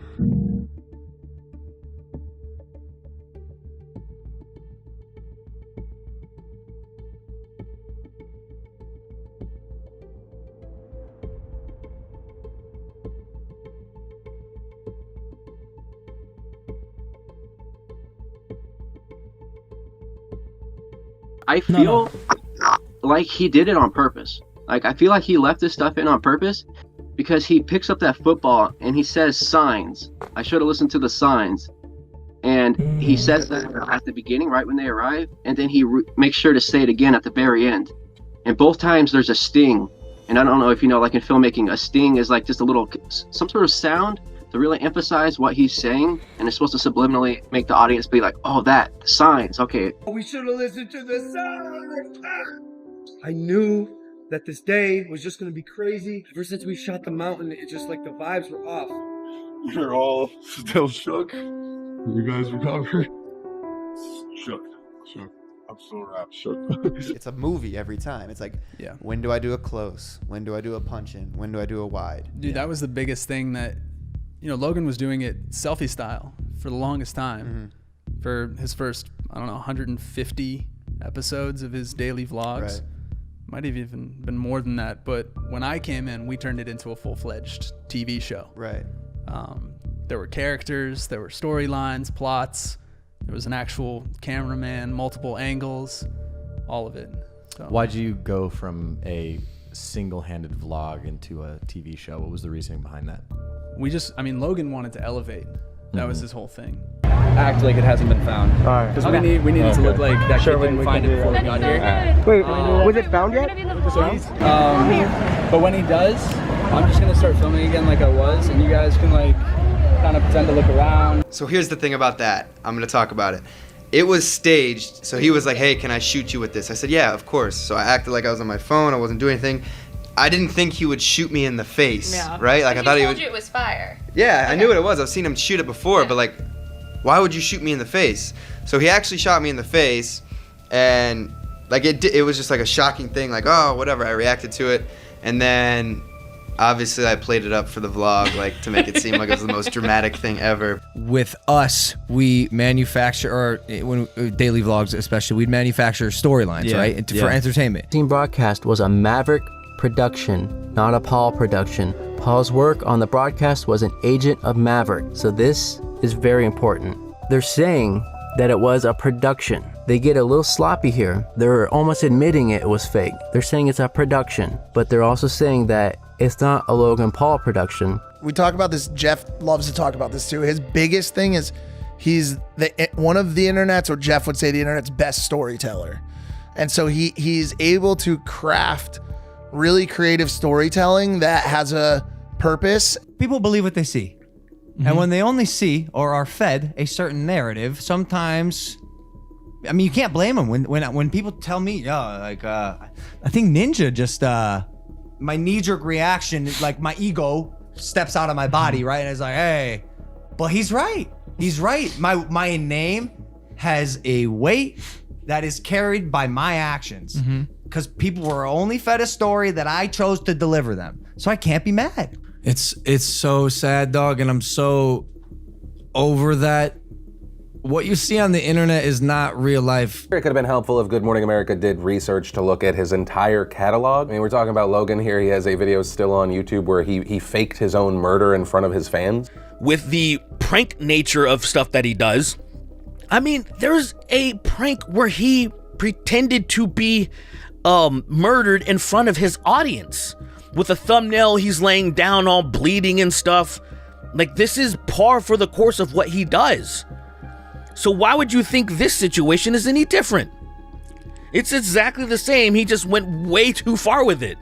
Because before, in the other prank, it had to do with himself. So even though it's still awful, people largely just forgot about it and were like, whatever, what a dummy. What a stupid idiot to do something like that to your fans. Could scar them. Probably did scar some of them, but whatever. He doesn't care. It's all about the views. Jake has done his fair share, man. Like, I can't believe that dude, he got his assistant to fake, to say, hey, this YouTuber that owns this gaming company, FaZe or whatever, FaZe Banks beat me up in a club or whatever. And then here's the bruises and all this. And it didn't happen. They did the whole makeup. They got a fake cop. Logan Paul was actually involved in this too. They did this whole thing. It was this whole conspiracy, and that just went away. Everybody forgot about it, and I was like, that's something that you should not be able to come back from. to make a mockery of domestic violence or just assault or anything like that, especially against women. And it just got washed away. She's like, no, I never seen it. So I show it to her. At this time, I believe it's real. I wholeheartedly believed it was real. Yeah. And I'm showing it to her, and she, like, within just a few minutes says, hasn't he did something like this before? And I'm like, what are you talking about? And then she said, the time that he got murdered in front of the kids and all that. And just, it's something that just triggered me. I was like, he did do something really fucked up like this before. Like, it wasn't, I guess, I think it could be arguable if it's as bad. I think it's fucked up. He pretended to be murdered in front of kids, even for 10 seconds. They thought it was real. That's the fucked up, but I guess there could be an argument pretending to be someone who unalived themselves. I don't know. There's an argument to be had which is more fucked up. They're both fucked up. So some of you might know that Logan has done something pretty crazy like this before. And to me personally, I think this is worse than the forest, what he did in the forest. It's because he did this in front of unsuspecting children who thought it was real at that moment. This wasn't something in the forest that he did with just his group, you know, where just they knew what was going on. This was in front of dozens of children that thought this was real. Please keep that in mind. And now, one thing I want to say is, this video is small, and it's going to be moving on the screen. That's because it's intense. What's up, Logan? I'm by myself, guys, so that's why I'm taking so long. I'm gonna set this up. I want to get you guys some socks. Yeah!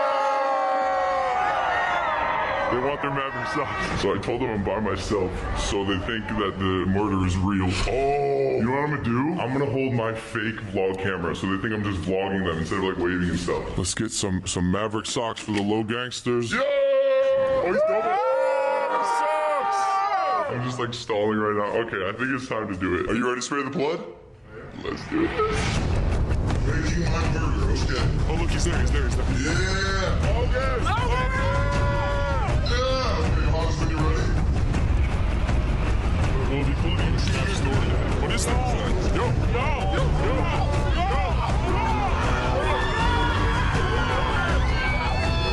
3, 2, 1.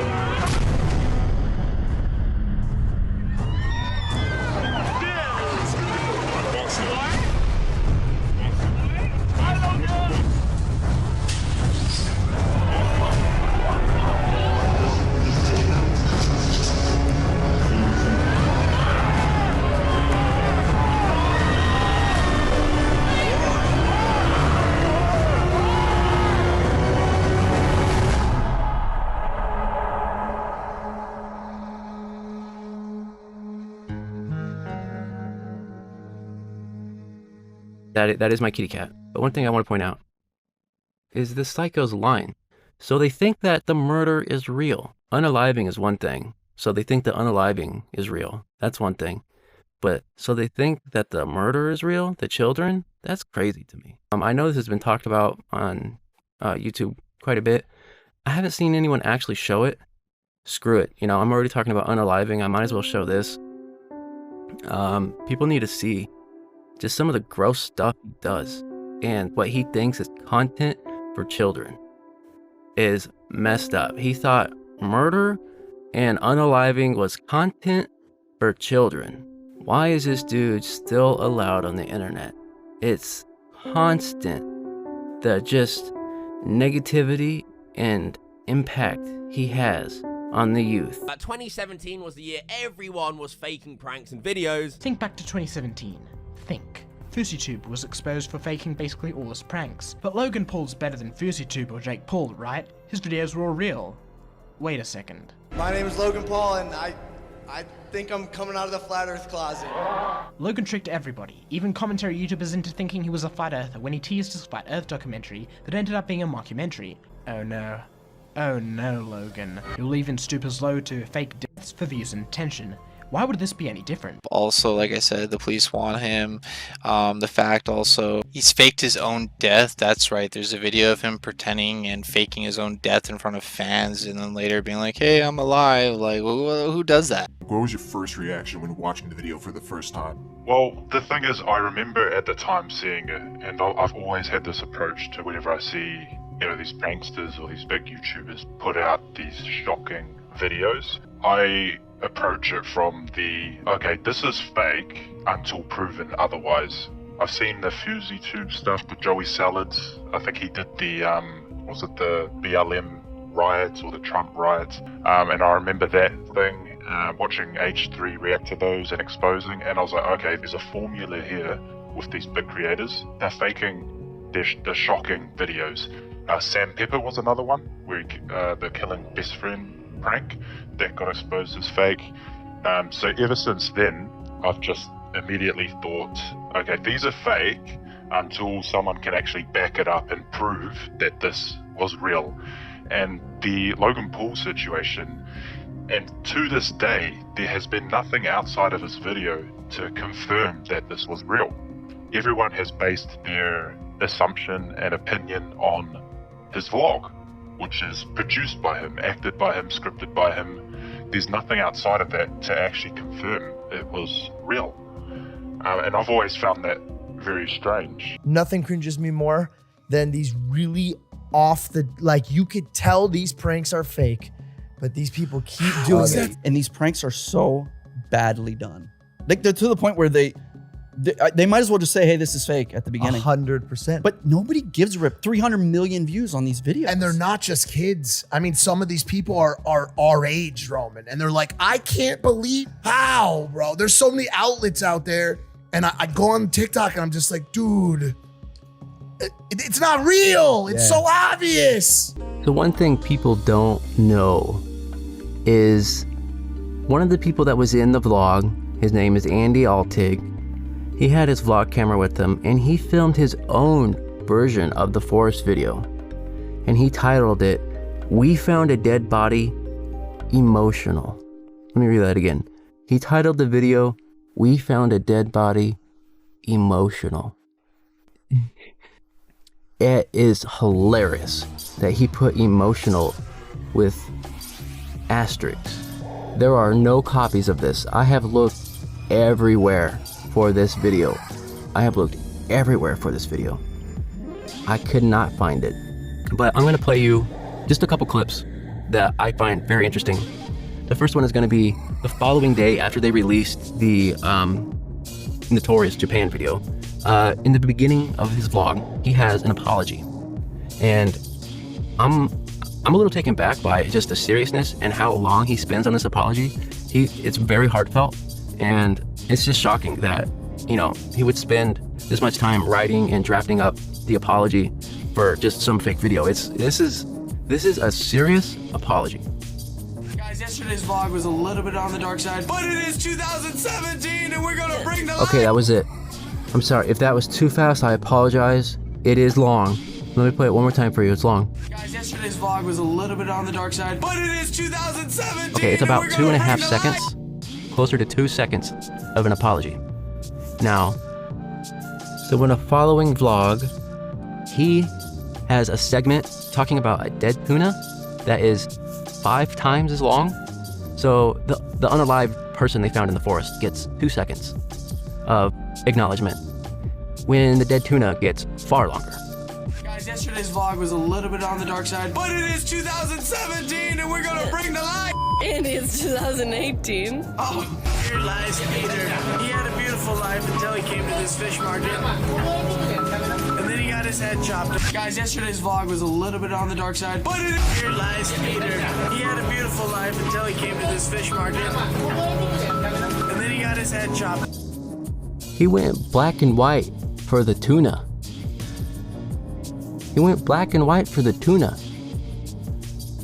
He couldn't even do black and white for supposed an unalived person they found in the forest. This man's priorities were noble, to say the least. I've never seen someone care so much about a tuna. They were in a fish market, and then he panned to show a decapitated tuna head, which was just chef's kiss. Loved it. I just think it's funny that he had a 2-second apology for a body thing. So it's just showing that they weren't bothered at all. There was nothing to be bothered by. Like, come on. And also that People don't realize he had his own video uploaded saying we found a dead body emotional. No one really knows that, so. It's not a mistake. There's a difference between a mistake and an action that shows people who you really are. One of the biggest arguments made by all these Logan Paul apologists is like, you're a perfect person? What, you never messed up before, huh? Huh? You never screwed up in your life? Yes, everybody makes mistakes, but usually when you make a mistake, you know instantly. That's how you know when you've made a mistake, is that instant regret. There was no instant regret here. There wasn't regret when he went and did it. There wasn't regret as he was editing it. There wasn't regret when he posted it. The regret came when he started getting piled on by probably people he respects, people like Aaron Paul, who just basically said he's human garbage. I'm sure when Logan Paul saw that, that's when it hits. That's when you realize when you've made a mistake, is when you get backlash for something. And to me, that's not a mistake, because if you don't recognize that you've made a mistake until thousands and thousands of people tell you you've made a mistake, especially when it's something where the mistake should be so obvious from the beginning, that's not a mistake. That is a reveal of character. The sincerity of his apology didn't come from a place of, oh, I made a mistake. It's like, oh, people are turning on me. People are mad at me. I'm sorry that I did something that made people not like me. That's what I'm sorry for. His written apology comes off as very braggy, as Nerd City pointed out on Twitter. He basically pointed out 8, I think it was, brags in this very short apology. It was more of an excuse. It was more of him being defensive than him being apologetic. I think his main point being like, I do this shit every day. In his apology, he quotes Spider-Man and says, with great power comes great responsibility. You check his social blade right now, even after the worst incident I can remember on YouTube, he is still getting tens of thousands of subscribers every single day. There's so many other fucked up things going on in the world that this will eventually just, people will lose interest in this. I hate that fucking cycle. I hate that that's the world we live in, that it's just like, if you do something bad, you can just do something worse, or someone else can do something worse, and then we all move on from that thing because we're distracted by this new thing. I hate that. But that's the reality, and you're gonna benefit from that. First came the Twitter Notes app apology. Yes, he uploaded a Twitter Notes app apology in response to everyone criticizing him for filming a dead body. It was absolutely impressively awful. He says, I'm sorry, but he doesn't name anybody specifically. He didn't apologize to the victim he recorded. He didn't apologize to Japan for disrespecting their country. He didn't apologize to the family of the victim that he recorded. He didn't even apologize to his viewers. Instead, the entire apology is just him bragging. I didn't do it for views. I get views. I upload a 15-minute TV show every day. I'm often reminded of how big of a reach I truly have. Hashtag Logang for life. Like, okay, it was blaringly obvious that he wasn't sorry, like, at all. This Notes app apology did not go over very well. This isn't an apology. He's making it all about himself. You're not sorry. You don't have sympathy. And he issued out this apology, which just really pissed off people even more. Logan Paul said, "Where do I begin? Let's start with this. I'm sorry. This is a first for me. I've never faced criticism like this before because I've never made a mistake like this before. I'm surrounded by good people and believe I make good decisions, but I'm still a human being and I can be wrong. I didn't do it for the views. I get views. Humble brag? I did it because I thought it could make a positive ripple on the internet, not cause a monsoon of negativity. That's never the intention. I intended to raise awareness for suicide and suicide prevention. And while I thought if this video saves one life, it'll be worth it, I was misguided by shock and awe as portrayed in the video. I still am." Okay, time out. You still filmed it. You still edited the video. You still uploaded it. You still titled it. You still made this fucking thumbnail, Logan. Come on. However, he's not done there with his apology. He goes on to say this. "I do this shit every day. I make a 15-minute TV show every single day for the past 460 days. Humble brag? One may understand that it's easy to get caught up in the moment without fully weighing in the possible ramifications. I'm often reminded how big of a reach I truly have, and with great power comes great responsibility. Humble brag? For the first time in my life, I'm regretful to say I handled that power incorrectly. It won't happen again. I love everyone. I believe in people. I'm out here. Peace. Hashtag Logang for life." An emoji and a hashtag in your apology. Okay, so in case you're confused, this apology that Logan Paul put out after he deleted the video made people even more mad. In fact, the actress from Game of Thrones had this to say. "You're an idiot. You're not raising awareness. You're mocking. I can't believe how self-praising your apology is. You don't deserve the success views you have. I pray to God you never have to experience anything like that man did." Amen, Sonya. Rice Gum had this to say. No comment on the Logan Paul situation, but low-key, after this, he's still gonna get 5 million views per vlog and make $10 million this year. Laughing out loud, laughing out loud, laughing out loud. And you know what? That's pretty depressing, but it's probably true. Is it genuine? Is it actually genuine? Because when he first apologized, it was all about a humble brag. This individual is an actor. He has a team of people around him, as he said. So are these actual feelings of remorse, or is this just another publicity stunt? It doesn't matter if it gets media attention throughout the world calling them out for what they do wrong. These individuals will not go anywhere. No one is going to take down Jake Paul and Logan Paul, and primarily the reason why no one will take them down is because their fans are children. Which, you know, whether or not the thing was real, I don't feel like his reaction was real or genuine. It felt very acted, it felt very played up, so I called bullshit on it in my video. Of course the video was real. You do realize that saying it wasn't fake is not a defense, right? Like, that makes this whole situation so much worse. But I'm still a human being, I can be wrong. See, I don't like that. Saying I'm still a human being, it just kind of feels like he's trying to make up excuses like, everybody makes mistakes, guys. You know, which is true, but at the same time, whenever you're apologizing for something, especially something that's serious, all you should do is sit back and say, I was wrong and I am so sorry. To say anything beyond that, to be like, but I'm only human, and everyone makes mistakes, it's just deflecting, and it just kind of, it waters down the apology. It makes it seem a lot less sincere. Also, why was his first reaction upon seeing a dead body? I mean, he even said in his video, he's like, this must have just happened. Like, why isn't your first reaction to help them? Like, I feel like if that were me, I'd be like, oh my God, and like try to take them down and see if they're okay and check for like I don't know, like that. My first reaction would be like, is it too late? The possible ramifications. Again, watering down what should just be an apology. This is excuse making. It really is. I'm often reminded of how big of a reach I truly have, and with great power comes great responsibility. Oh God, I'm so powerful. For the first time in my life, I'm regretful to say I handled that power incorrectly. It won't happen again. I love everyone. I believe in people. I'm out. Peace. Hashtag Logang for life. He put his own fucking hashtag at the bottom. He's apologizing. Of course he's apologizing. He's facing so much criticism. He has to apologize. He doesn't have a choice. Why would someone joke about a dead body? You just made this for views and made everyone think it's fake. I can also tell you made up excuses. What? I am part of the Logang, and I know he would never fake anything about this. Be a maverick, and then a link to his fucking merch.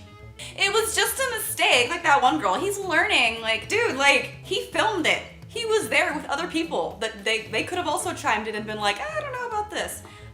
Then he, you know, posted it on his channel. He like sat through and edited it. Or, you know, at least had someone edit it, or came up with like the title, found a dead body. Like, it's not like he didn't know that this was going to go on his channel. It's not like he didn't have time to think about it. Like, this was a bad choice. This was a premeditated, thought out thing that he did. People just throw the word mistake out there. Logan Paul just tripped and uploaded this video onto his channel and got 6 million views. Oops. Next came the apology video. Like, by itself, that's not a bad apology. The issue is, gosh, he seems so fake in that video. I've made a severe and continuous lapse in my judgment. The man seemed like a robot. The word is unapologetic. Yeah. Like, you'll notice the people that get away with shit are the people that you'll never see apologize. And I don't know if it's like what came first, chicken or the egg type shit. Like, are they able to do shit because they don't apologize, or do they not apologize because they know they'll get away with shit? But like, certain people just never, like, have you ever seen Rice apologize for fucking anything, bro? He doesn't give a fuck.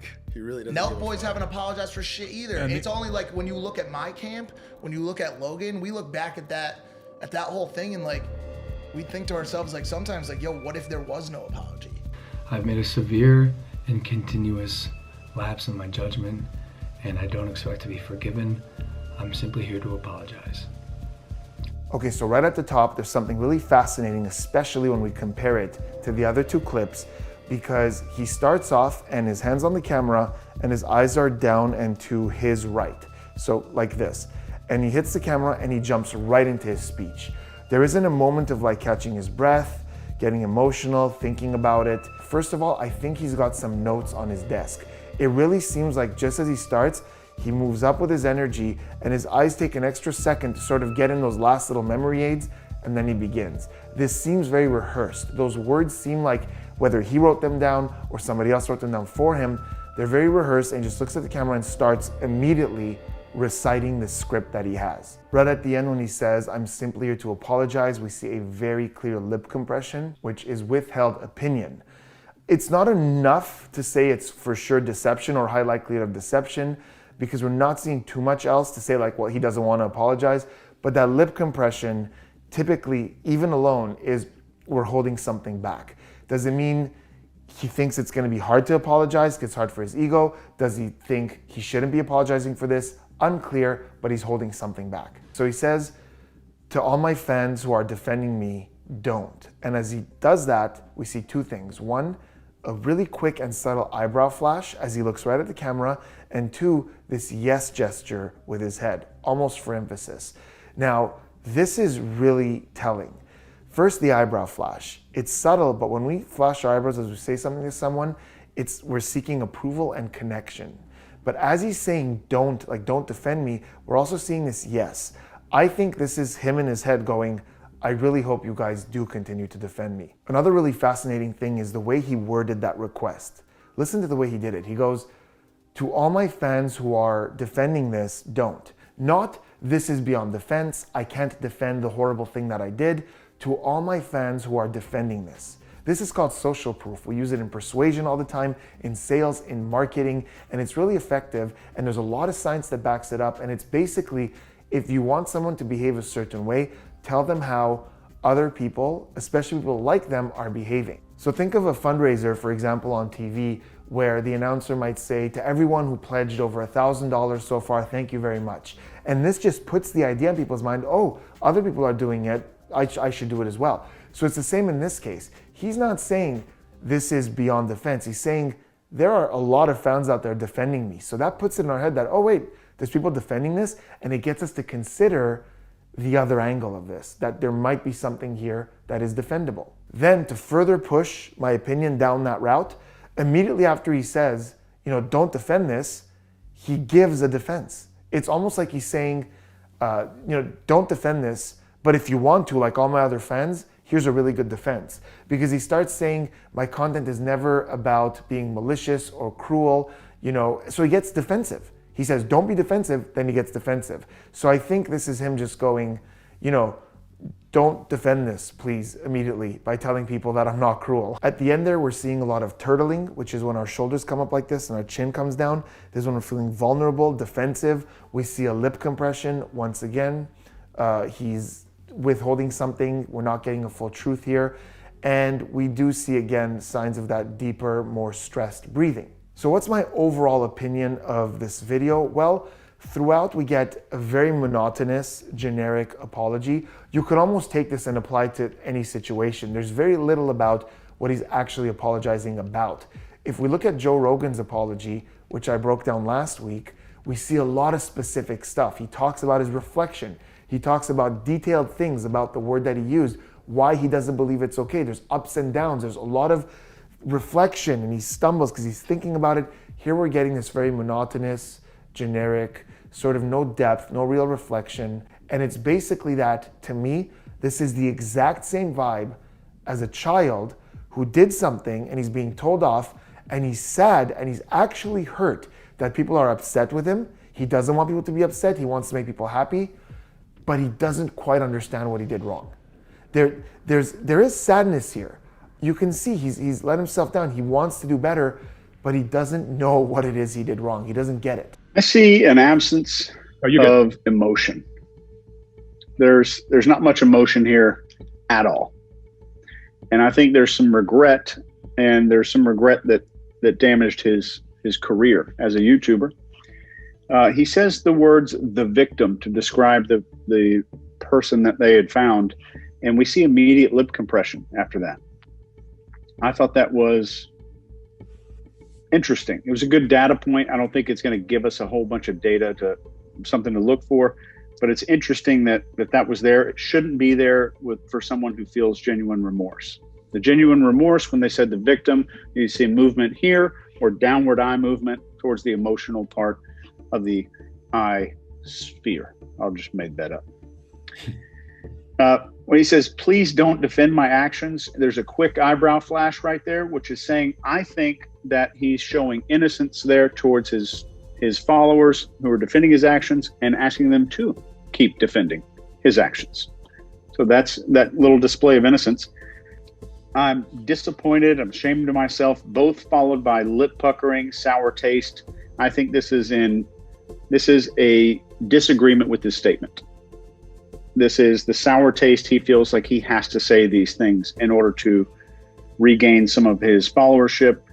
The best one there, the clearest one there is, "I promise to be better." And this is followed by a very strong jaw-clenching behavior. And you guys can talk about the meaning of that if you want to expound on it. But I would say this is indicative of restraint and anger here. And I think what we're seeing, this indicates to me, is narcissistic behavior. When it comes to his eyes, to the eye blinking, once he starts into that, into the part about the victim and who he actually feels sorry for and all that, there's a 14-second gap between blinks there. He doesn't blink for 14 seconds. He's looking right down the barrel. We don't see any illustrators. He's not moving his hands, not even moving his head very much. That to me is what indicates that it's not sincere. He really does feel bad about doing that, but it's nothing. He's not going, "Look, I'm sorry." Your hands open up, they open, they'll move around as you're trying to communicate as much as you possibly can your point to a person or to the internet, as he says, because he's apologizing to the internet. So what you have to show, and it's the same across the planet, it doesn't matter what social group, society, country you belong to, when you are shown disdain, you must show shame and remorse. And it's a big signal. What you do is you show sorrow and you do eye blocking. You look down, okay? And you dare not look anybody else in the eye because you don't deserve their status. And that, if you show enough shame, they let you back in because everybody needs each other, okay? So I don't see that prolonged shame. I don't even see any indicators of shame in this. He says, "I'm simply here to apologize." And there, as Chase pointed out, there is this sour, bitter taste that you see there.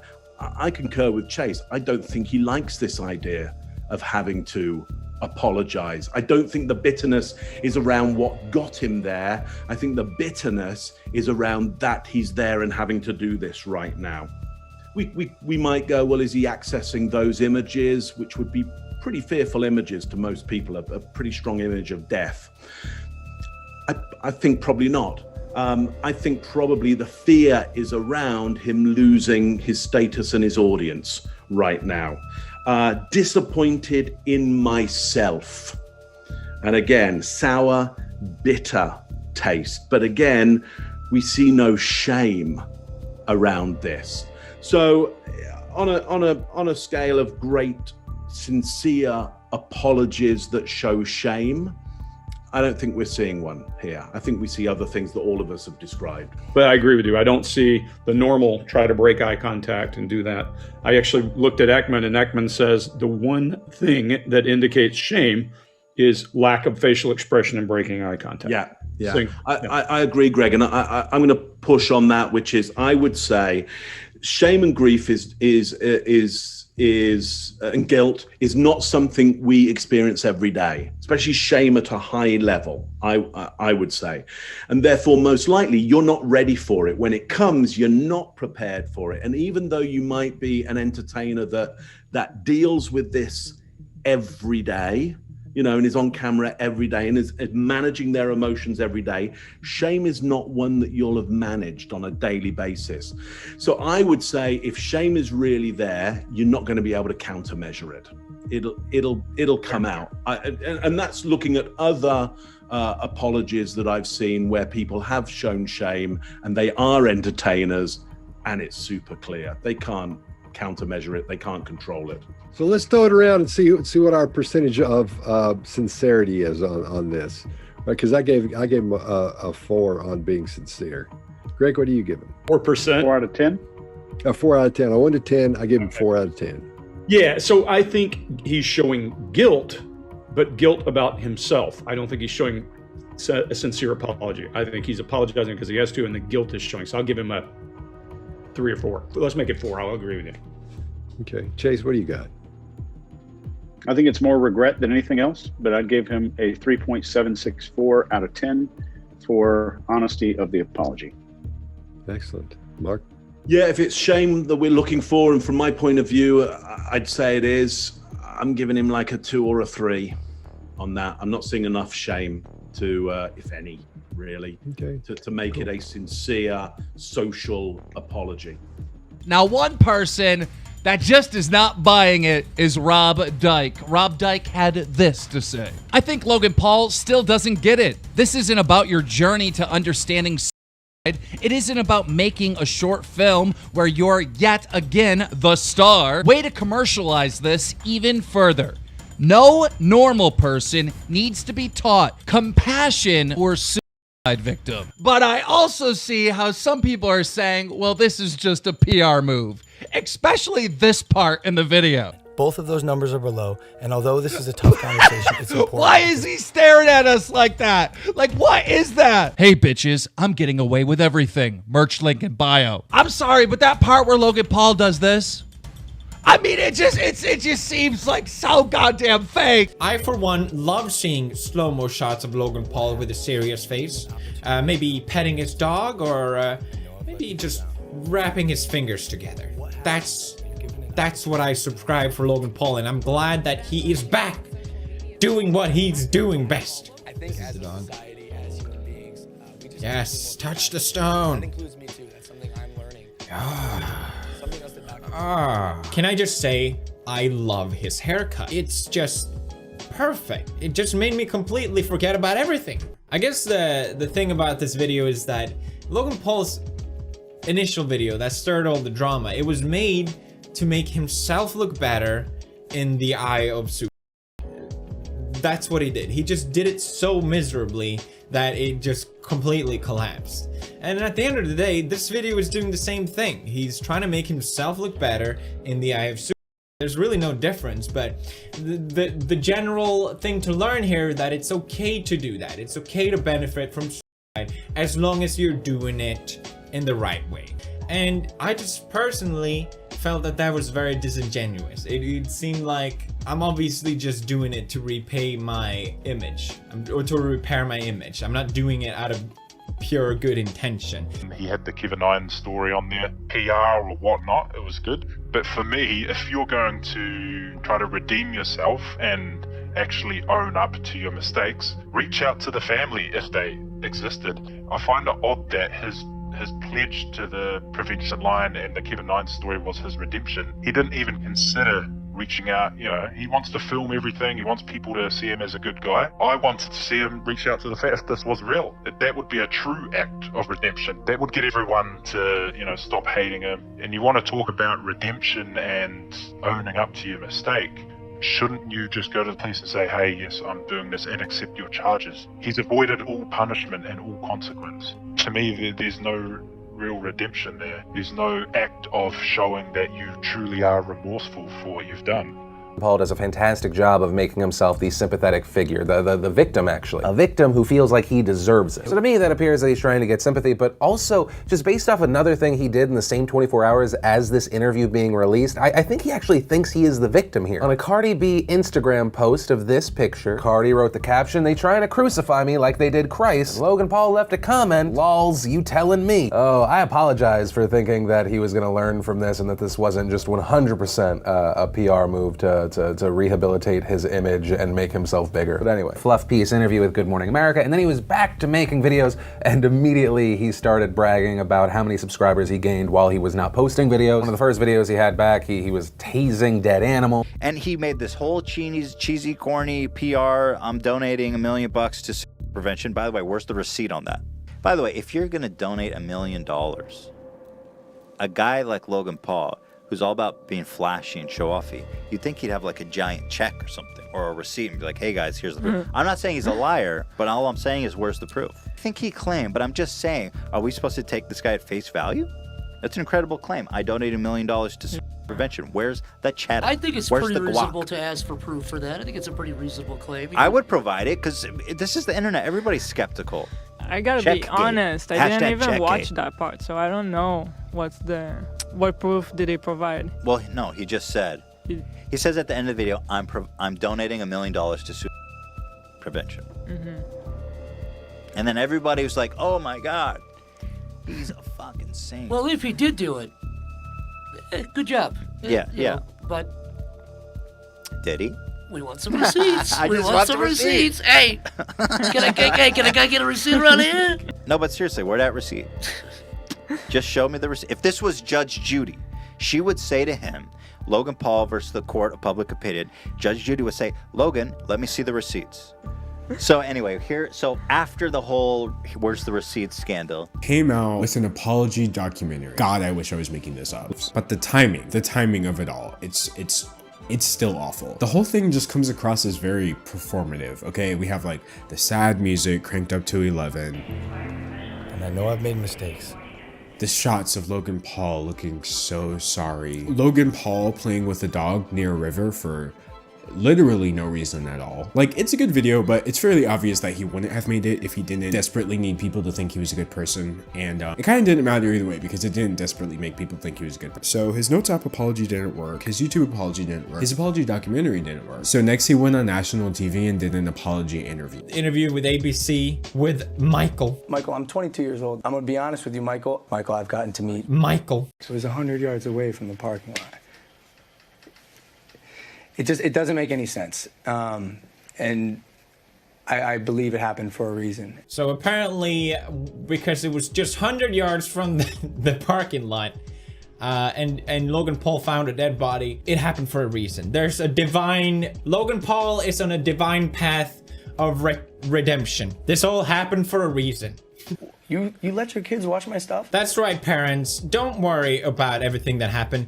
It wasn't Logan Paul's fault. It was your fault, okay? You should not have let your kids watch his videos. What are you, stupid parents? Come on, man. Michael, I'm 22 years old. It's not like I'm making content necessarily for kids. You 100% are making content for kids, Logan. You know your demographic. Every YouTuber ever knows their demographics. Then kids, you're lying. You're just lying. I try not to live my life thinking about money.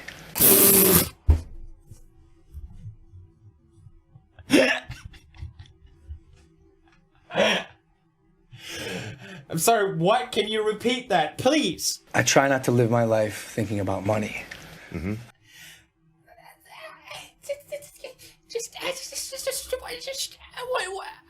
Your whole channel is built about money, Logan. It's the only thing that draws in these little kids to look up to you. Oh, look at all these flashy cars you have, the mansion. Your whole brand is built around it, Logan. Are you kidding me? 22 years old, I bought my first house for $6.5 million. But I wasn't quite satisfied, so I had a koi pond put in. Painted the walls of the guest house. Bought a giant truck known as the Yeti. Bought a school bus, and then turned it into a cool bus. Installed a home theater system. Blah, blah, blah. More material objects. Guys, the point is I bought a lot of things, including this Rolex. Hey. I try not to live my life thinking about money. It's been tough, because ironically, I'm being told to commit myself, which millions of people literally telling me they hate me to go die in a fire. Okay, so now we're at the interview with Michael Strahan on ABC, and keep in mind, this is a month after that I'm sorry video, and it's almost like we're seeing an entirely different person. His vibe is different. He's more animated as he's talking. He's more engaged. He's feeling those emotions more. I want you to notice right in the beginning, as soon as this starts, his eyes are once again in that exact same location, down and right. And in this case, he definitely doesn't have a script there. The monitor wouldn't be there. It would be beyond the interviewer, behind Michael, if he wanted one. I don't think he has one here, but it's not there. So again, we're getting an indication here that this is where he accesses whatever script he has or whatever he's going to talk about. That's where he goes. Whether it's physically there or he's just sort of accessing this information, his eyes are going down there. Then we see a slow blink like this, and we see there's quite a bit of emotion on his face as he's remembering this event, which is very different than I was impacted by it in that solo video. So you don't feel like the criticism has been fair? That's the thing. I do. You don't. I feel like I need a buzzer here for like cluster of deception, that I just hit it and it goes bam, bam, you've observed a cluster of deception.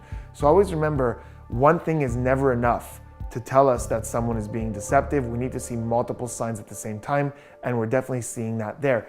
So he's being asked if he feels that the criticism has been fair, and he says, I do. I don't think he does. I think he gets it, or he's starting to get it, that he probably shouldn't have posted that, but I think he thinks the criticism is unfair. Here's why. We see lip licking. This is high sign of stress for one of two reasons. Either it's because the mouth is drying up from stress and we're trying to correct that, or grooming.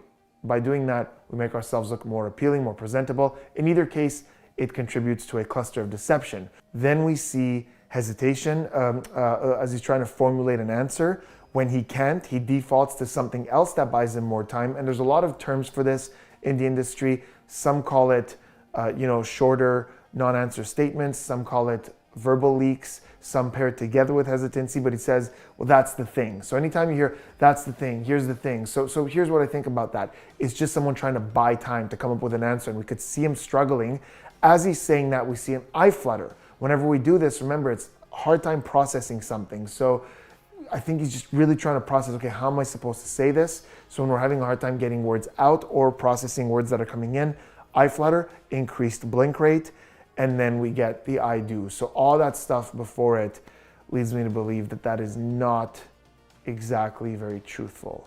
Now, I will say I am much more aware of the impact that my actions have on myself and others. Two lip licks, almost immediately one after the other. Whenever you see that, that's important to note, with a slow blink and a no gesture, as he's saying, now I definitely get it. Now, a month after that apology video, now I definitely get it.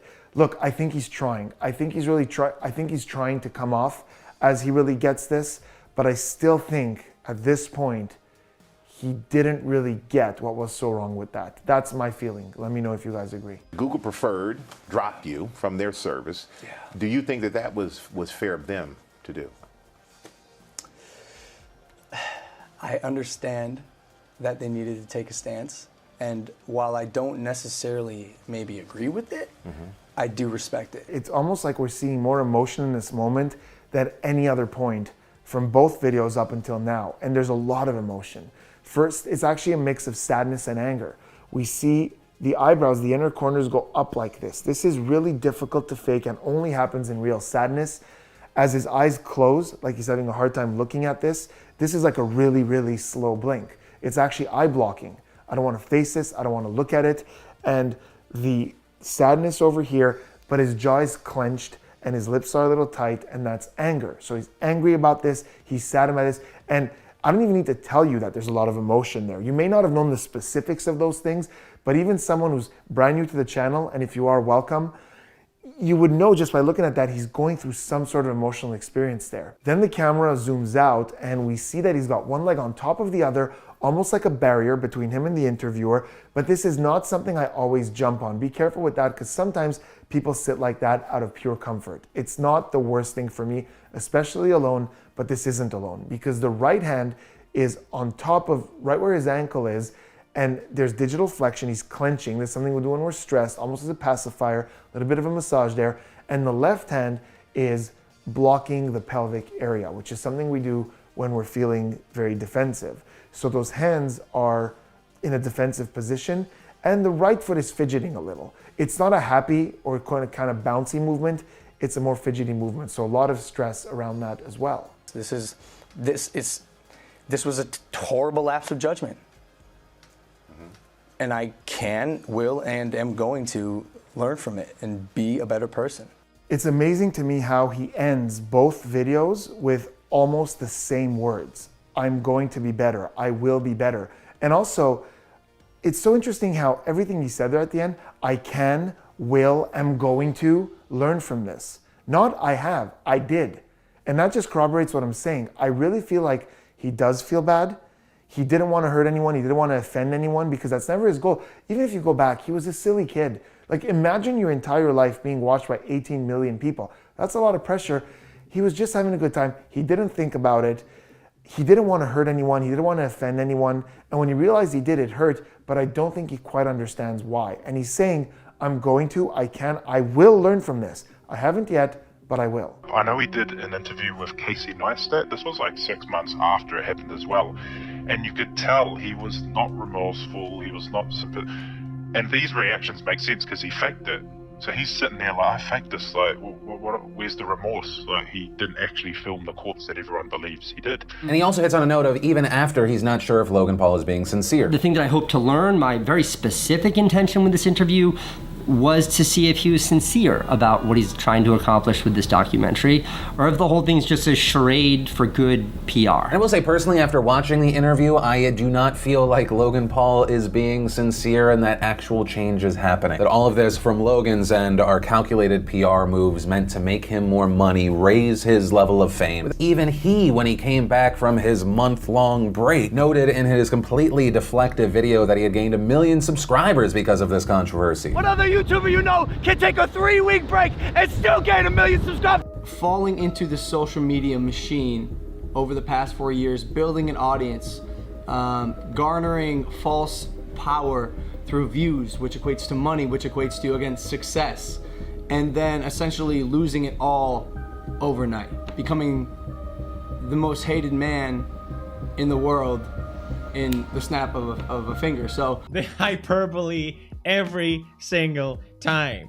The most hated man in the world. Casey asked Logan about this documentary that he's filming about the whole incident. Is this a fluff piece to make people feel better about Logan Paul? No, not at all. It's from making content throughout the years, I try to be as unbiased as possible. And this documentary is going to be as unbiased as possible, but it's me who makes it. Okay, great. I'm sure it'll be very unbiased. I think people should, can, or will sympathize with me. Let's be honest, Casey. Let's be honest, Casey. I don't know, Marcus. I see through your social training, Logan. When you put out content like that, do you realize the age of your audience? It's odd because, Michael, I'm 22 years old. It's not like I don't know why, but whenever I see small things like this, I know I'm nitpicking, it feels disingenuous.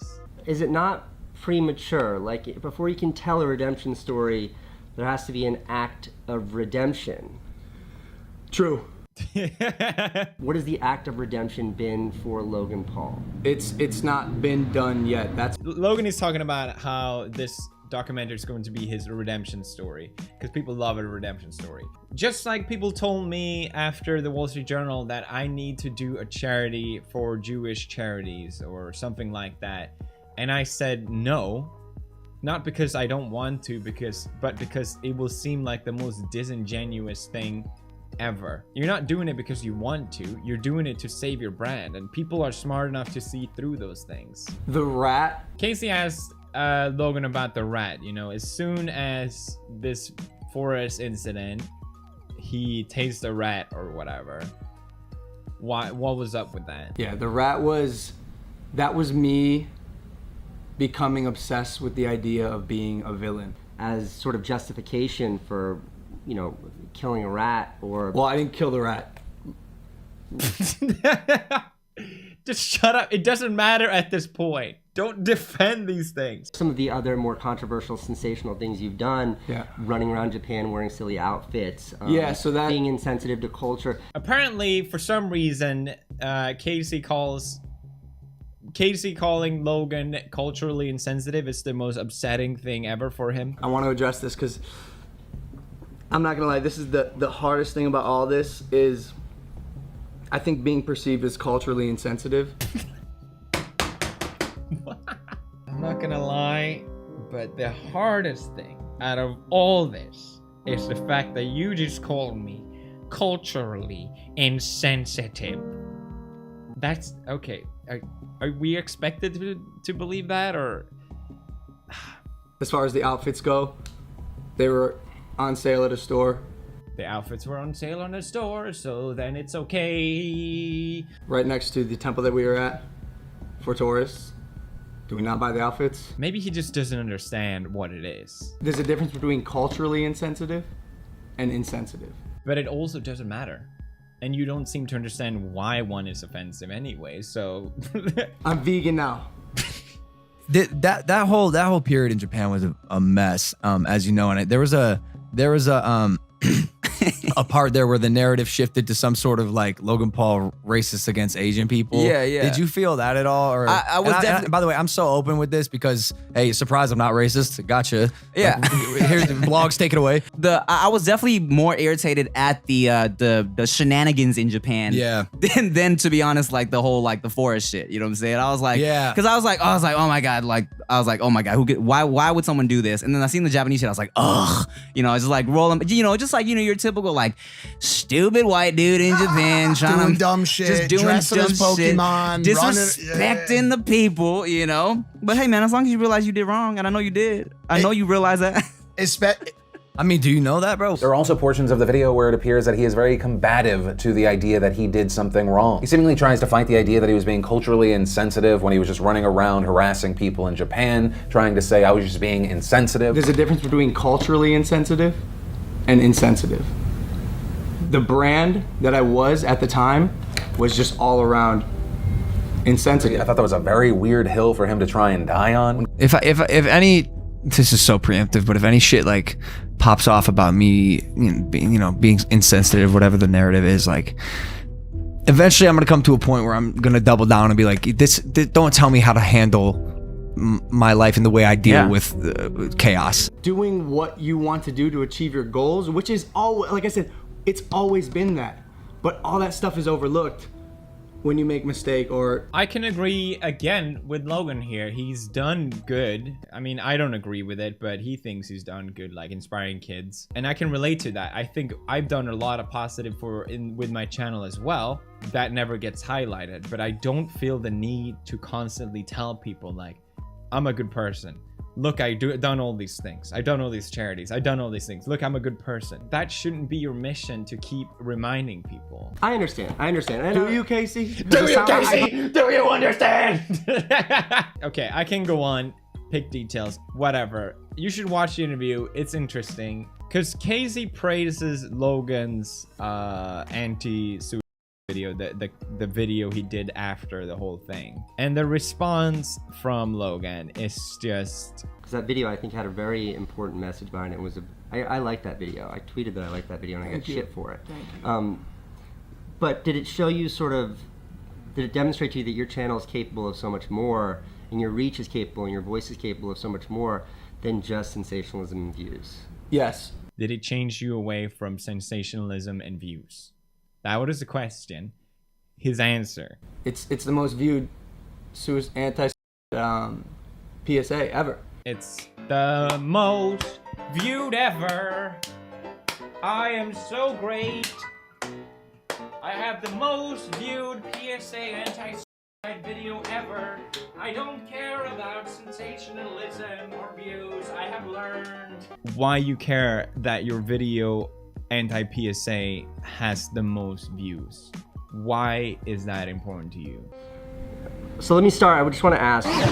Alright, so the first thing that we want to take note of before starting off into anything else is Logan and Casey's baseline. This is where their baseline is going to lie because no conflict has started. Nothing difficult has been asked or responded to yet. As you can see, Logan's completely relaxed, a little bit of fidgeting with his fingers. That's just nervous energy, but his face is relaxed and his body language in general is relaxed. Same with Casey's. In fact, they're even semi-mirroring each other. So this is where we're going to start with. This is our baseline. From here on out, we get to establish any spikes, negative or positive, that might show up. What is this documentary? Yeah, so I mentioned it on one of my vlogs, and there's been a lot of speculation on what people think it is. The doc is not a documentary about how dang hard my life has been this year. It's about the story of a young man from Ohio, a seemingly regular kid, being me, of course. Okay, so next up here, Logan is explaining what his new documentary is going to be about. And one of the things that he says it's not going to be is a documentary about how dang hard his life is. And when he says this, he uses these quotations with his fingers that implies a sarcastic tone, as if he's heard this before and he is tired of hearing this. Now, why he's tired of hearing this is left up to debate, whether it's because it's not true and he's tired of hearing it because of that, or he's tired of hearing it because it is true and he doesn't want people's attention drawn to it that way. However, you could see in his body language, by the movement of his head and by the slight smirk on his face and by his general posture and body language, that this is a very sarcastic tone that he is using here.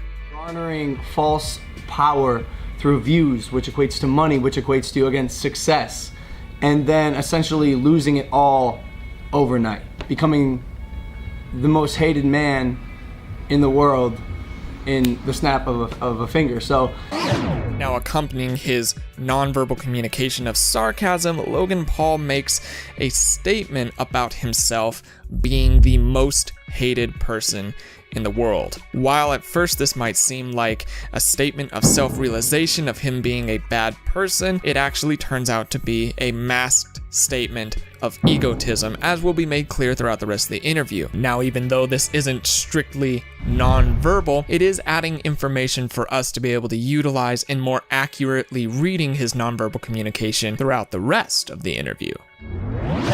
the question that the doc answers is how do you recover from that? Can you recover from that? Me sitting with you right now,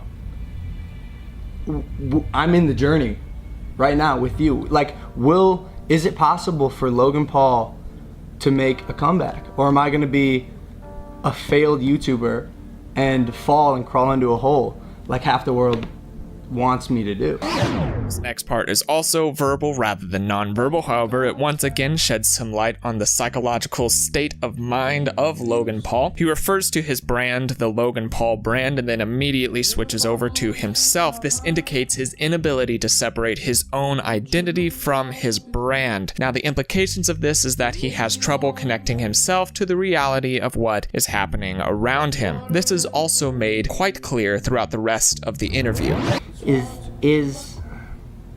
Just ask directly, is this a fluff piece to make people feel better about Logan Paul? No, not at all. It's from...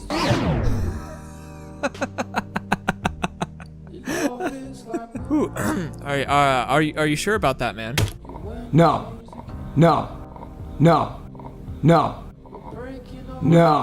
So we see this odd hesitation that he has before he answers with a fairly certain no. Now, there's a couple reasons that this could be. Either one, he's utterly confused by this fairly straightforward question, or two, he is lying, and the hesitation that we see is a mental block that he's having to work through in order to produce the lie. No, not at all.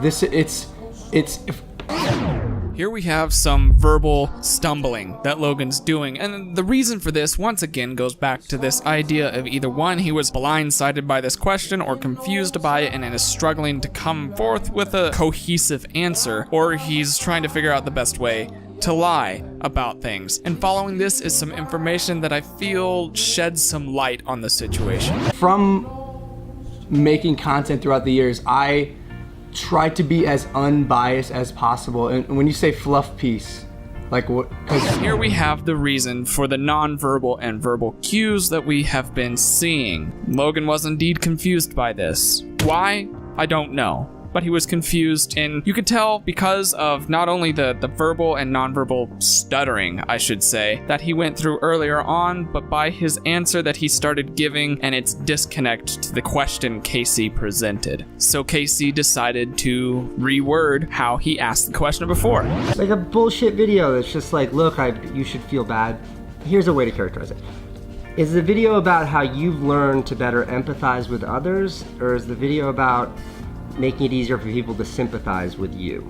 I don't think people should, can, or will sympathize with you. Now that Logan understands, he responds in a way that's interesting. So what he says verbally is, let's be honest, I don't think people should, will, or can sympathize with me. But then what he does non-verbally is odd. If you take a look a little bit back, when he responds, he flashes a micro-expression that seems to be a little out of place. That's this one here. Now this is a micro-expression of smugness, which is an odd micro-expression to have here. And I got to thinking, why would he be flashing a micro-expression of smugness when talking about people not being able to sympathize with him or relate to him or even possibly forgive him for what he's done? And the answer to that question lies in the definition of what smugness is, which is excessive pride in oneself or one's own achievements. Logan believes that he is one of the top people in the world, regardless of what that is in, whether it's the most hated or it's the most popular or it's the most quickly growing on YouTube. The list goes on and on. And his mindset is that this documentary is going to be him versus the world, and he fully plans to win. And so this expression of smugness leaks out. He plans to look the world in the eye and say, I won. I am the best, and my redemption, quote unquote, is here. And you can see this very expression with those very thoughts time and time and time again throughout the media. One theme that I noticed throughout the entire interview is that Logan Paul still perceives himself to be a victim. Fundamentally, deep down, he still feels that in some way he was the victim in all of this. Throughout this interview, you will see that Logan still believes and still feels and still gives the impression that he has been victimized by this whole process.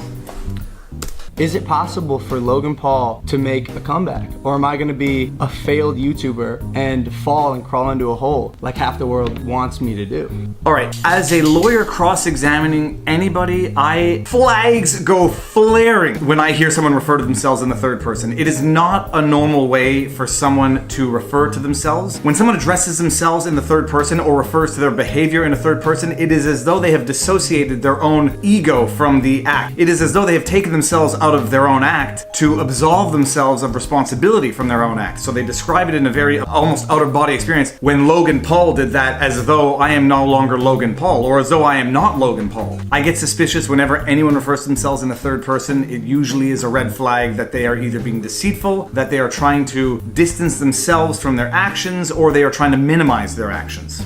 Is it possible for Logan Paul to make a comeback? Or am I gonna be a failed YouTuber and fall and crawl into a hole like half the world wants me to do?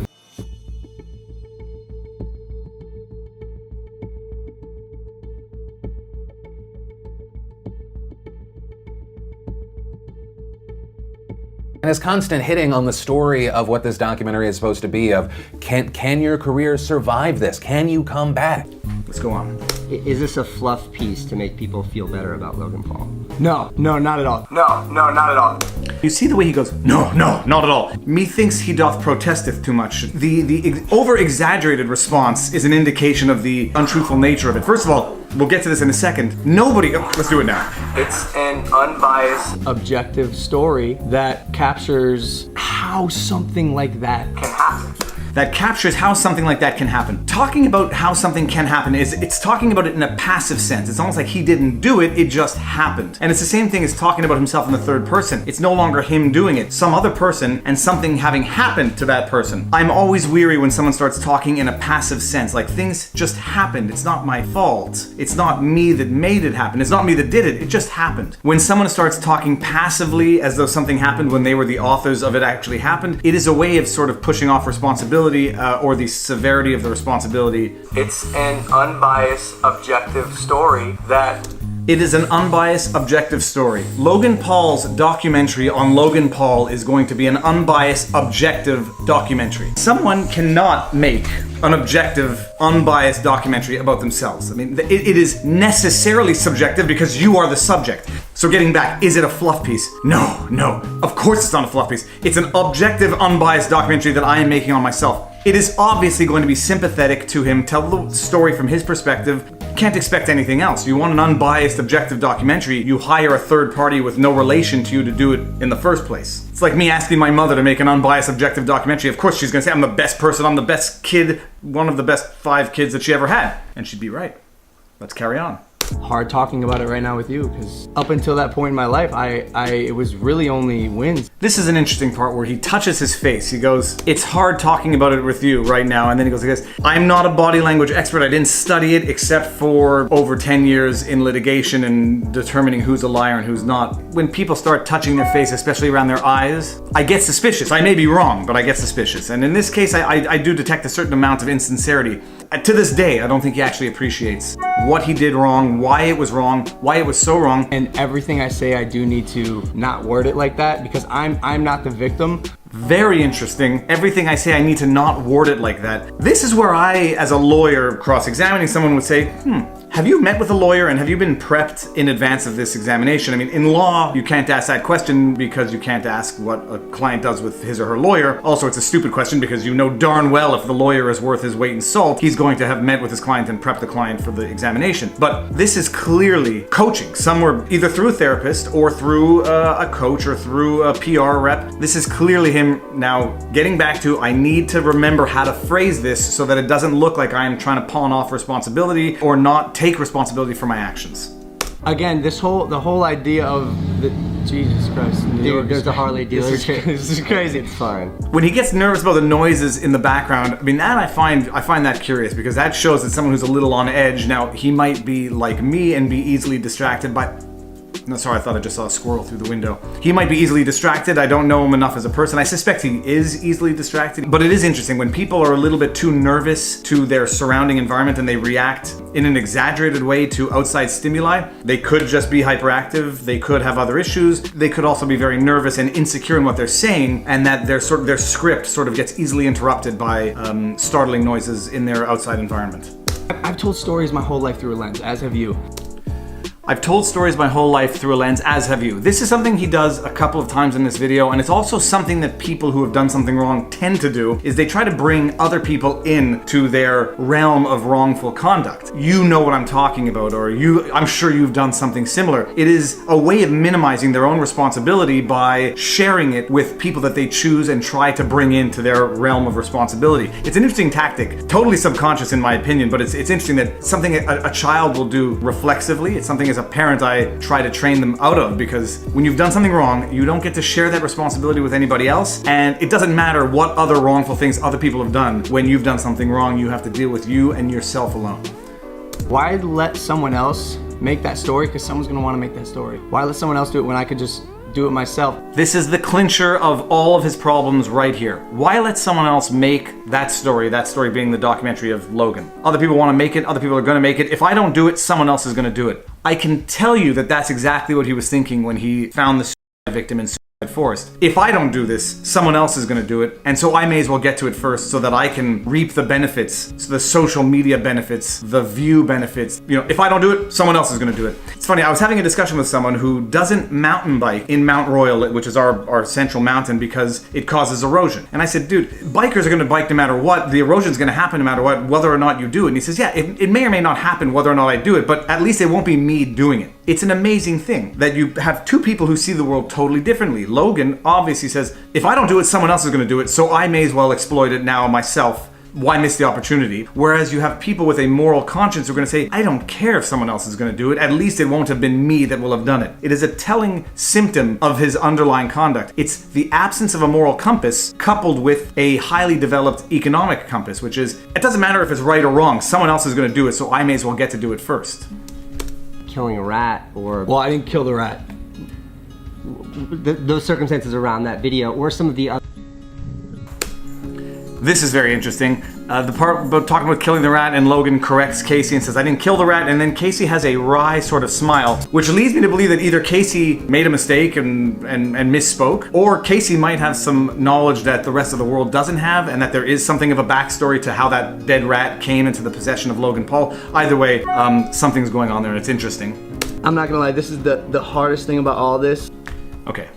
Unfortunately, the expressions are so commonly used that they may not actually indicate untruthfulness, but whenever anyone says, look, I'll be honest, to tell the truth, I'll level with you, it means that in previous statements they were not honest. In cross-examination, whenever a witness says, I'll be honest with you, it's an annoying tactic, but I always did it. I said, look, oh, I'm sorry, you're being honest with me now? Tell me before, when were you not being honest with me? And they said, well, I was always being honest with you. And I said, well, okay, if you're always being honest, what was the purpose of telling me now you're gonna be honest with me? When Logan does this, I'm not gonna lie, and he's got his hands again on his face as though he's hiding from something.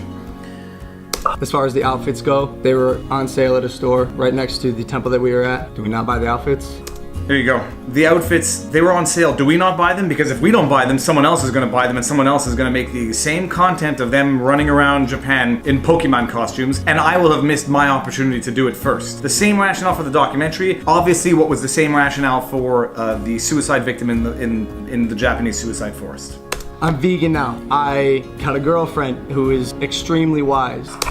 I'm vegan now. As though that is somehow an indication of becoming a morally superior person. Now, I respect vegans. I just happen to have no moral qualm with eating meat. But the fact that he sees the world with these check marks, with these boxes, with like, boom, vegan must make me a good person. Girlfriend must make me a better person. She's smart, must be a better person. It's sort of the same type of validation that comes with the perspective of upvotes equals validation, thumbs up equals validation. These are like thumbs up in his mind that validate his new persona of becoming a better person.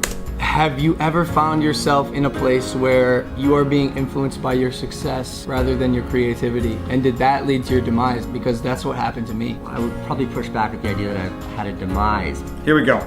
Again, asking Casey, have you ever been in this place where this happened to you and it led to your demise? I like Casey pushing back on the demise part, but it's the same tactic. Trying to bring Casey into his moral realm to almost share in the responsibility of his own wrongful conduct. Casey, you've been in my shoes, you know what I'm talking about. I'm not alone. Let's just share the responsibility for what was my decision. He does it a few times, and that was the second time. It's a defense mechanism for me. That's what it is. I've heard you say that. Do you believe it?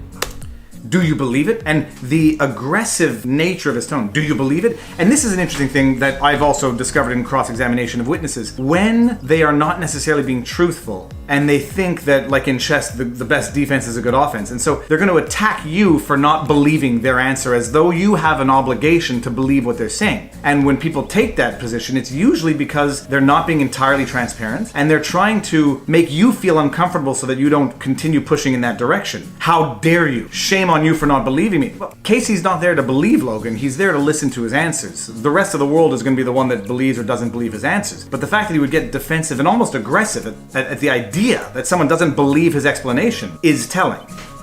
Let's go on. And no one around me is telling me, hey, that's not okay.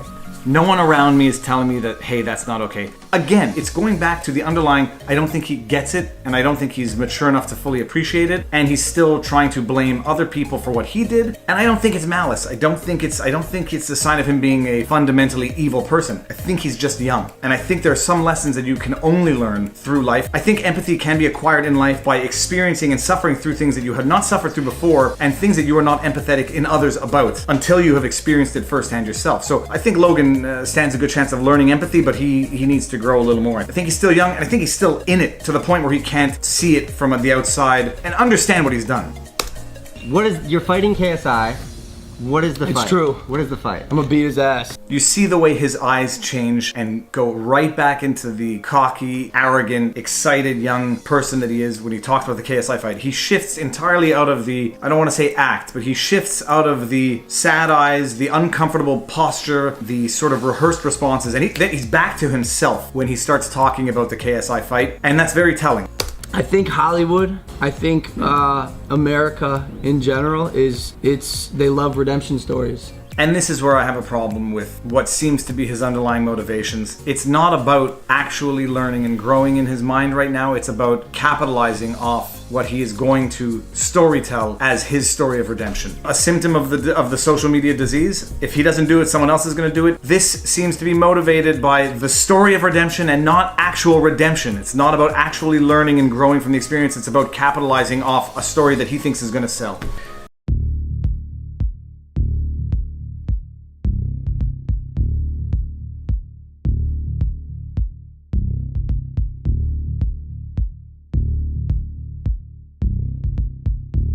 So I like to make myself uncomfortable. I like to surround myself with people that are gonna challenge me and push me and compete with me. That's how you grow. You have to be comfortable with being uncomfortable. And if you lose, if you fail, fine. In fact, please, let me fail. Let me lose. If you can take a hit in the face and get back up and learn from it, that is a win. Consider that a win, because you are now better and stronger than you were in the past. It's just like working out. You work out, you work out, you work out. You deplete your muscles, you take your protein shake, and then your muscles heal and you're stronger than you were before. It's the same exact thing. There's nothing holding you back. You don't have to go audition for a movie or a TV show if you don't want. Why don't you just create the world yourself? And that is what I did. I refused to let people tell me what I couldn't do. I was going to become the master of my own destiny. I had surgery on my head. I have a titanium plate in my head. I had surgery on both of my knees. I cut open my calf. This is the scar you see here. Bang, bang. I sprained both my hip flexors, and this was all in a period of 2 years. At one point, you can imagine, I pretty much gave up. Like, I was like, dang. The world hates me. Life hates me. Why me? Why does all this negative stuff have to happen to me? I was the fastest kid on the football team, and I get hurt, and I'm out for the entire season. I thought my life was over. I couldn't do leg lifts with the rest of the football team, so I would always stretch instead. Well, guess what, little gang? I stretched for 8 months. 8 months straight. And then, before you know it, your boy was able to do the splits, which I'm sure you've seen this video.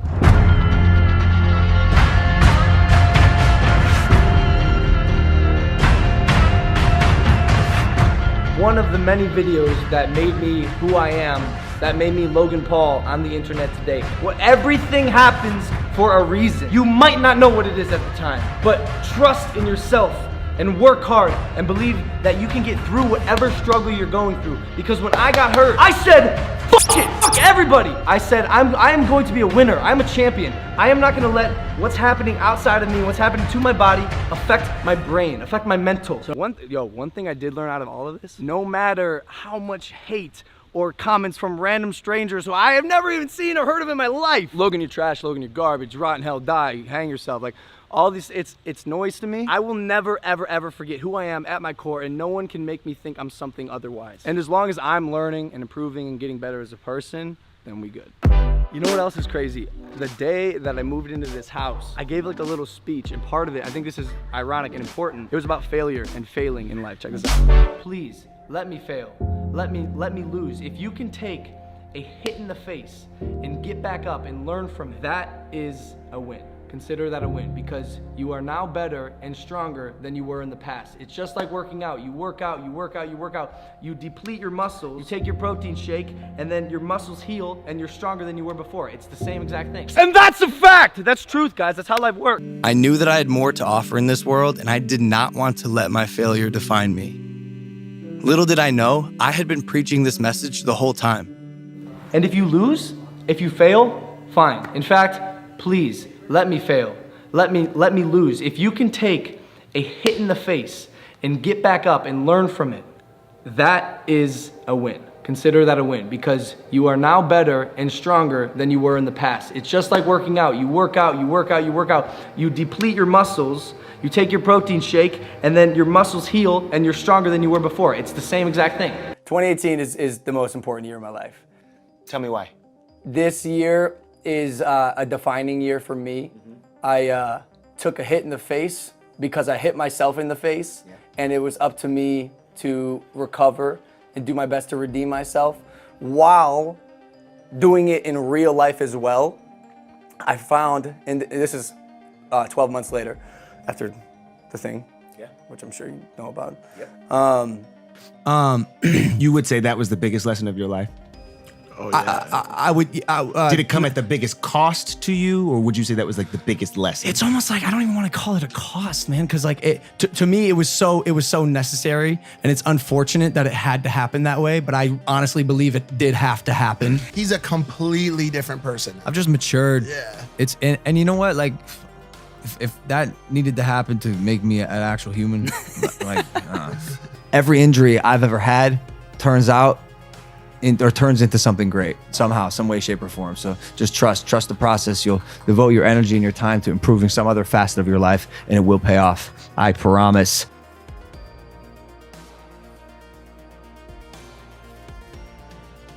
I function best when I'm being reprimanded or harshly criticized. Like that's just I got thick ass skin. Yeah, my parents are coaches. Yep. And if I'm gonna change, that's the way to do it. Like, by the way, the people watching you are all going to make mistakes too. It's called being human. Right. You know what I'm We saying? all And so do. I think it's, once again, it's irresponsible to have someone on that doesn't make mistakes. I think a lot of people probably fuck with you more now coming out of what's happened and seeing you go through the fire and become this, podcasting. Now, I got a couple more power plays, bro.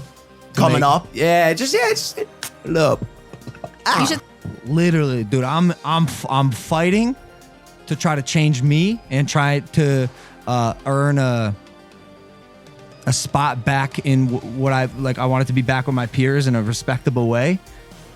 And I did so through boxing, and it was like a nice career pivot that really helped me find out who I was and become a person I really loved. And it was a bit of a cheat code for me. I feel like you beat GTA. I hate to say it because humility is sexy, but in a way, I do feel like low key, I got fucked up. Like I won and then I lost and then I kind of won again and I got fucked up and now I'm looking. I'm like, okay, I think I understand like how this works. Right. But it's about, for me anyways, it was about success and then failure. So you say your biggest fear is being a used to be, but and I don't wish this upon anyone, but there might be a time when you have an album that doesn't do as well as the others. And I know how you think. No fucking chance of hell. No chance of hell. I'm sure. It's like optimistic as fuck. But man, when you do fall short, it tends to be a blessing in disguise. I feel like it'll make me go 20 times harder. Like it. Bingo. It'll make me feel like I didn't work hard enough on that project. Bingo. In general. Yeah. Bingo.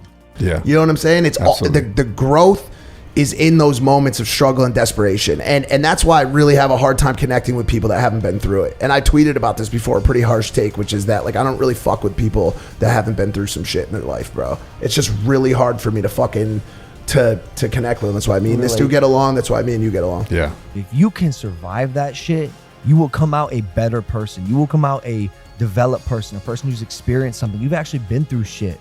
I don't get along with and cannot relate to people who have not fucking been through shit. It's not hardship makes people. And if you can learn from it, I only see the positive. Go and you've helped me a lot with it. And so I guess back to the original question, like what Empathy. is empathy? Root every single note you give someone, every single judgment you make on someone, every single critique you give that person, whatever place that is, whether it's corporate, family, whatever, in a place of understanding what it feels like to be in that person's shoes. So important. So fucking important. When someone says to me, yo, my work's a little subpar today because I'm depressed. I woke up this morning and between you and me, I didn't want to get out of bed today. I'm depressed. I say, rewind 8 years, been there. Now I'm with you as depressed. Wow. Mike. Now I'm depressed, Mike. Talk to me. I'm just bitch ass, blessed ass, fucking privileged Logan. You worked your fucking ass off to get here. Yeah. You worked your ass off to get here. But the one thing is you fortunately, as I said to you today, had the luxury of getting it right the first time. You said, I'm going to be a YouTuber. And you were the best YouTuber in the world. And it was like that. It wasn't like that, but it was the right choice and you got it. Yeah. Every single person watching this, 99.9% of the people watching this, whatever you want the stat to be, didn't get it right the first time. And you cannot devalue or discount or fail to understand how it feels to be 23, 25, 27, 29, 32 and not know how you're going to provide for the rest of your life. Wanted to convey in my book, because we'll talk a lot today about downfall, when ironically my crawl out is the part of the story that really touches people and really motivates, right? And the downfall was a necessary part. Like I said earlier, if I didn't describe the downfall in vivid detail, the success, the followers, the money, all of that shit wouldn't matter. There would no one to hear that. There's a ton of successful people on this planet. Yeah. There's a ton of successful people on this planet. There's not a ton of people who are willing to talk about being 1 foot in the coffin after a decade addiction to heroin and crack cocaine and methadone and Xanax prescription and alcohol and whatever else, and then the trajectory back out. Because that's the story that I want to be taken away from it. That no matter what your circumstances, no matter where you are in life, that not only can you get back to a baseline, you know, and it's very much how life is. And I think that people who go through struggle and trauma don't understand how good that is going to be for them in the end, and what that is going to do for their lives. Like, it is what built me. It is what made me who I am. I would not trade it for the world. Everyone in this world deserves a second chance. And everyone deserves a chance at redemption and to make things right. You know, my main story, my legacy will always be that people deserve second chances, and that, you know, people who can look so down and out and so devastated in their life can come up and create real impact and real greatness and be better and greater than they could have ever imagined. And so, like, welcome failure with open arms. Really, seriously. If you welcome I it with failed so many times. Boom, bro. I love taking a fucking shot on the chin and then just going, damn, that hurt. That hurt. How can I learn from that? Yes, let's see if that's I can exactly do how I am. Mm-hmm. Put yourself in uncomfortable positions. Yeah. Because nothing breeds progress and character growth like desperation. Spitting up blood, like all fucked up. And I've had situations like that my whole life. Been on every ICU table, almost bled out 3 times. And I would always be in these situations and I would tell myself to connect with the inner warrior that is in you. It was, I don't know how to explain this because I've never really explained this and I didn't really talk about this in the book, but when you start to get, this is fucked up, but like, it's almost like finding a way to be happy when you're getting punched in the face over and over again. It's a kind of sick. It's kind of sick. I feel like you can relate to this. It's kind of BDSM. We're talking. Yeah, it's like fucked up. Like you're almost like, oh yeah, that's what you fucking got. Give me a fucking another. Yeah. Give me another. Give me another, because I'm just gonna come out on the other side anyways. Like if you can connect with that, like that back against the wall desperation mentality where you're fucked up on the street and you're bleeding, you're fucking addicted to fucking hit, whatever the fuck is going on in your life. Yeah. And you're just battling through that shit day after day after fucking day. And you get to this point where it becomes habit, where you know no matter what the fuck gets thrown at you the next day, you're just going to come out on the other side. Yeah. If you can connect with that inner warrior that's inside you, that shit never goes away. And then when you do get through that darkness, which you will, and you will come out on the other side and days will get brighter and the light will get stronger and everything will get better in your life, now all those little minor inconveniences of life mean nothing. They're little bug bites because you've been through some real shit. You fucking made it through 16 eye surgeries. You made it through the most, biggest tragedy of your life, and you lost someone that was dear to you, bro, in your childhood that you needed for your fucking life, right? Yeah. Or you battled 8 years or 9 years as a heroin addict, and the shame and the sadness and the sorrow of that day after day fucking war, and you just kept crushing every single day because you connected with that innate warrior that is in all of us. I love that. That's fucking, dude, if you can do that, bro, you're gonna make it. What I mean by that is, if I hadn't gone through trauma, the drugs, I don't care what it is. We all go through trauma, high levels of it, some more than others. But I wouldn't trade that for the world. It really is a really, really moving story, but the most important part of the story is not the disgusting and the grotesque, but it's the comeback, and it's the rising out of the ashes of that. And that's what I want people to take from the story. I gave myself probably 2 hours to like really feel and like collapse. And then I was like, broke out of my cocoon. I'm like, you're good. and I was back. Because you were going through a lot of shit. The whole internet fucking hated you for the past 2 months. And he was like, you know, all this shit, I've seen this kid go through everything. And then all the negative eventually turns into, you know, positive down the line. It amplifies by like 1,000. Like Prime, you lost to KSI, you made $1 billion company. And then this, you know. The way he always talks about it, he says, when you the only way to build muscle is to tear it first. Every time you work out, you tear that shit apart and it builds bigger and bigger. I think if you can survive and grow from these downs, you become that much better of a person. And I've done it. I mean, that's where the magic happens. You know, yeah.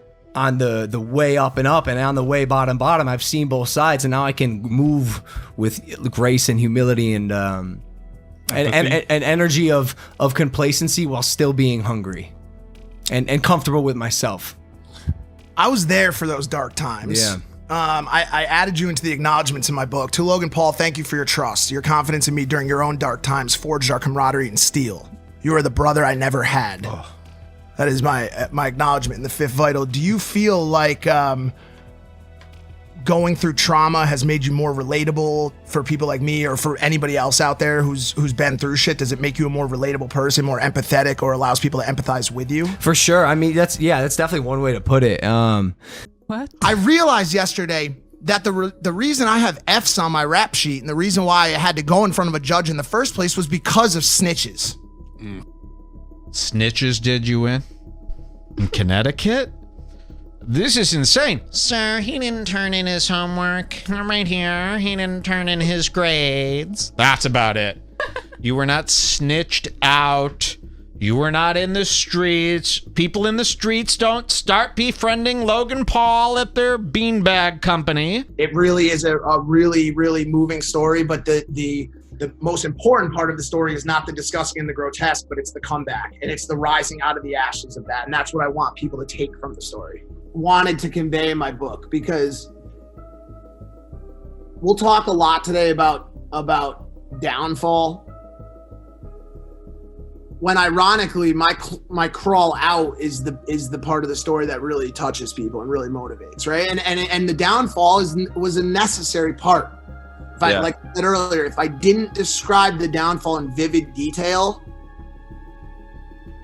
the success, the followers, the money, all of that shit wouldn't matter. There would no one to hear that. There's a ton of successful people on this planet. Yeah. There's a ton of successful people on this planet.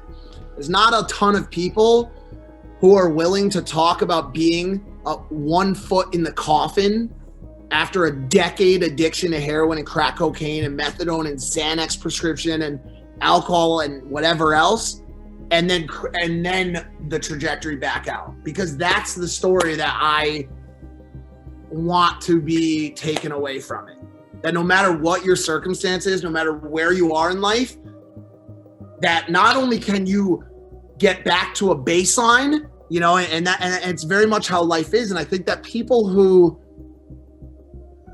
go through struggle and trauma don't understand how good that is going to be for them in the end, and what that is going to do for their lives. Like, it is what built me. It is what made me who I am. I would not trade it for the world. There are several parts where the words and pacing feel very much like media training. The sheer number of times he refers to himself in the third person or as just a brand. Is it possible for Logan Paul to make a comeback? That's who I am. That's the brand of Logan Paul. I still have my brand of living life on the edge. The brand that I was at the time, that's why I'm a brand. That's who Logan Paul is. I personally think that viewing yourself from the outside in, that can be very helpful to you becoming a better person, but when Logan Paul talks about it, it feels very much like he is molding a brand. He is molding a product with the intent to sell. Hold on, Which one? You sent me 7. Your product is your persona, and if the public is angry, they're canceling both the person and the product. From a doctor. Dr. Joanne Broder. Yeah, I mean, obviously. No, but it's different than an actor or Mike Tyson, because you're buying into the personality you're watching every day. And the way he talks about himself, it sounds like he thinks that he is a character in a fictional movie. Also hitting on a story note that people love a comeback story. I think Hollywood I think America in general they love redemption stories. And his constant hitting on the story of what this documentary is supposed to be of, can your career survive this? Can you come back?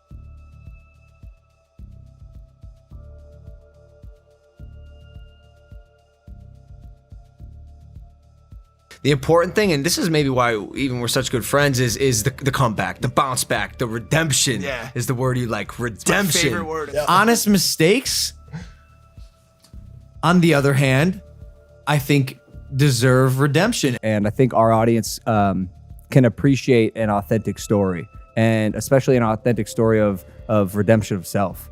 People who were willing to say,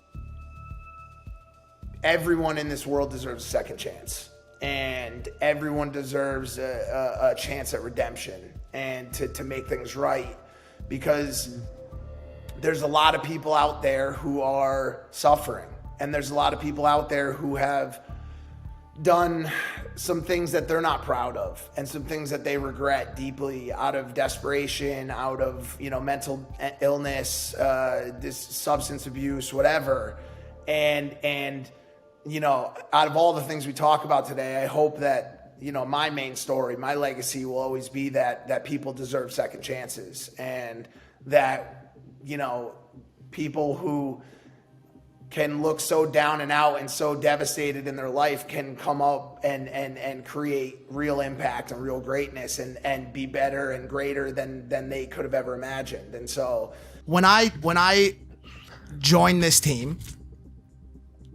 when I first started offering those character notes. Yeah. Let me tell you something. It's inspiring to see like how bad you fucked up, but you're still here. That just makes me feel a lot better whenever I fuck up. Thank you. Yeah. Well, honestly, if that's like the takeaway, and that's what I was put on this earth to do, in one regard, to teach people that you can quite literally shoot yourself in the foot. Yeah. And half of your face off, and still come back. Yeah. Like, so be it. Like, if I got to be the beacon, so be it. That is the biggest lesson you ever learn in life. And trust me, there's nothing that the audience, that the people want to see more and can relate to more. And like that idea of having a downfall and then a trajectory back up is like, that's everything, yo. That's what inspires people more than anything else. The comeback is like so much, like the come up is very inspiring, but the come back, that shit is like, damn, you was up and down and back up again. Like, well, because that's crazy. When you're at that rock bottom, it's only up from there. True. Like I had noticed I am actually more excited for my failures than I am my wins. When you fuck up and fail on a level like that, you have to reevaluate. And with that reevaluation comes positive change, comes a new you, potentially a new identity, new goals, aspirations, and a way to get there. And that's fun. So that's the exciting shit. He's had an amazing comeback, amazing turnaround. Probably the greatest one the internet's ever seen. If I'm Agreed. One thing I learned from you, Logan, is, you're the king of bouncing back, bro. Like, facts. I would say, I can't think of any other creator, like, we all know the controversy that happened, but I can't think of any other content creator that can bounce back the way you did. And then not even with that situation, just in other situations. And by the way, notice how it's all about him and not about this poor soul who's perished in this forest, who took his own life. It's about, I've made history. Yeah. This is a huge day for me. Or not like I feel so bad. I'm gutted. My heart is in pieces. No. I made history. We did it. He's a great adventurer. He's a great discoverer. Logan says he feels like this happened for a reason. I believe it happened for a reason. And I think that reason is so I could take this experience, learn from it, spread the message the right way about prevention and prevention awareness. That feels weird to me because the general idea behind it is that this guy committed suicide so Logan Paul could find him so then he could spread a message. But that's also because I hate it when people say things like, this happened for a reason. There's so much unnecessary, unneeded suffering in this world. An extraordinary event happened in my life and I was in the wrong place at the wrong time, but I do believe it happened for a reason. And that's I know a lot of people who are watching, like when you say in the wrong place at the wrong time, it's gonna sound as if you're sort of, it happened to me rather than you. I know you made that happen without realizing the repercussions of it. It's the best. And it came from a mistake that turned into a massive success. Massive success. Whether people want to see it or not, whether they judge him or not, that happened for a reason. I was gonna say, right? I'm a firm believer. Because that was a massive mistake, but it happened for a reason. I was unfortunately capable of making the mistake that I did. It was the perfect storm of my upbringing, where I was, and what I was doing at that point in my life, that everything just came together and taught me the biggest lesson of my life.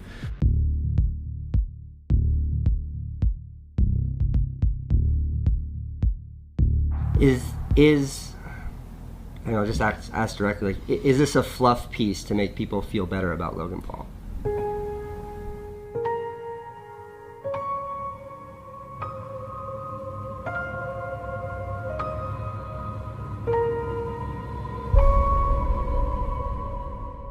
I fucked up to the highest degree, but it was interesting. Did you learn from it? I am a whole different person because of it. We got a whole documentary. 23? Got a whole documentary on the way. Logan Paul is filming a documentary about what actually happened during video scandal. So Logan Paul's a genius here. He's like, well, I didn't make enough money off the scandal. Let me make a documentary about it. Let me go make more money off of this body. Don't watch it. There was really nothing to do in Ohio. We were always like bored and kind of like trying to find like fun little things to do. We kind of just made do with like whatever we could. I remember them just fooling around with the camera. I didn't really think a whole lot about it.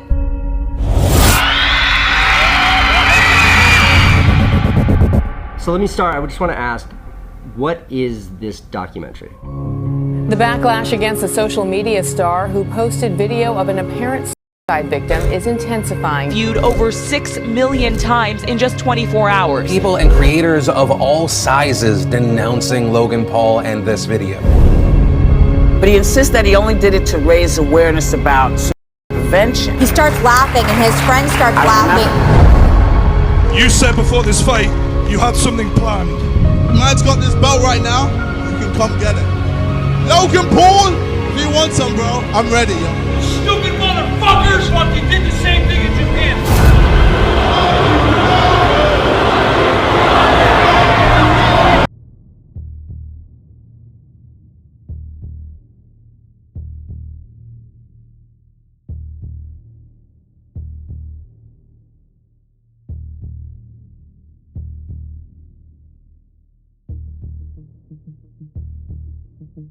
Exaggerated version of Logan Paul. Good morning, Logan. What's poppin'? Trying to come out of that routine of like the vlog character has been such a blessing for me because it has forced me to evolve as a human in my personal life because I can do that now. But for example, right, the worst thing to you was Japan, but that is the best character development you've ever had. And in a your great life. country in general. We have to go there. I love I Tokyo. have to. But what I'm saying is that huge moment that you at one point in your life were like, I can't believe this happened to me. I wish it never happened to me. Now you're like, I'm so glad it happened to me. So what I'm saying is, if God's gonna put you in a sign of struggle, your arms hurt when you work them out, right? Because you're tearing muscles, but it also grows.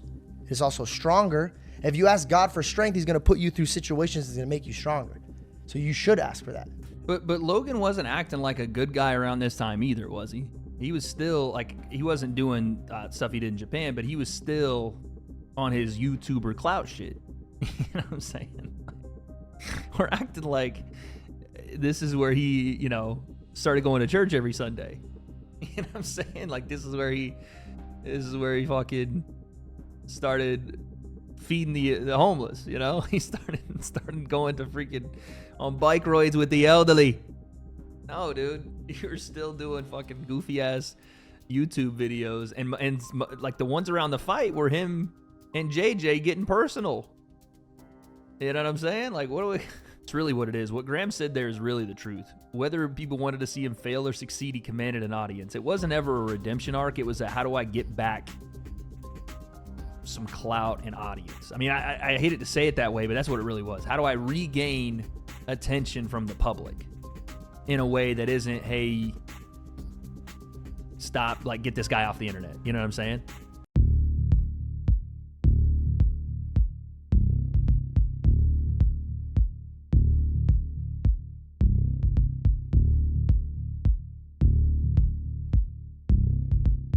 KSI is from Watford. That's where I grew up, so he has to represent. He has to get down and dirty.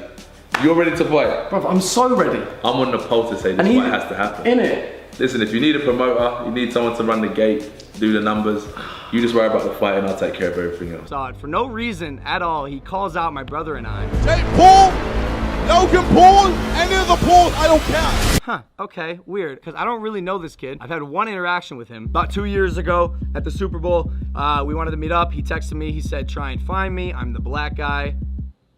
Okay. And so we took this picture together. I barely talked to this guy, and then he calls me out in front of the whole fucking internet. Honey, no, honey, no. What's even worse, he planned this out. Like, he almost forgot to call me and Jake out. You see him wait. He's like, the guy's like, is there something you want to say, someone you want to call out? He's literally like, is there anything you want to say to someone else?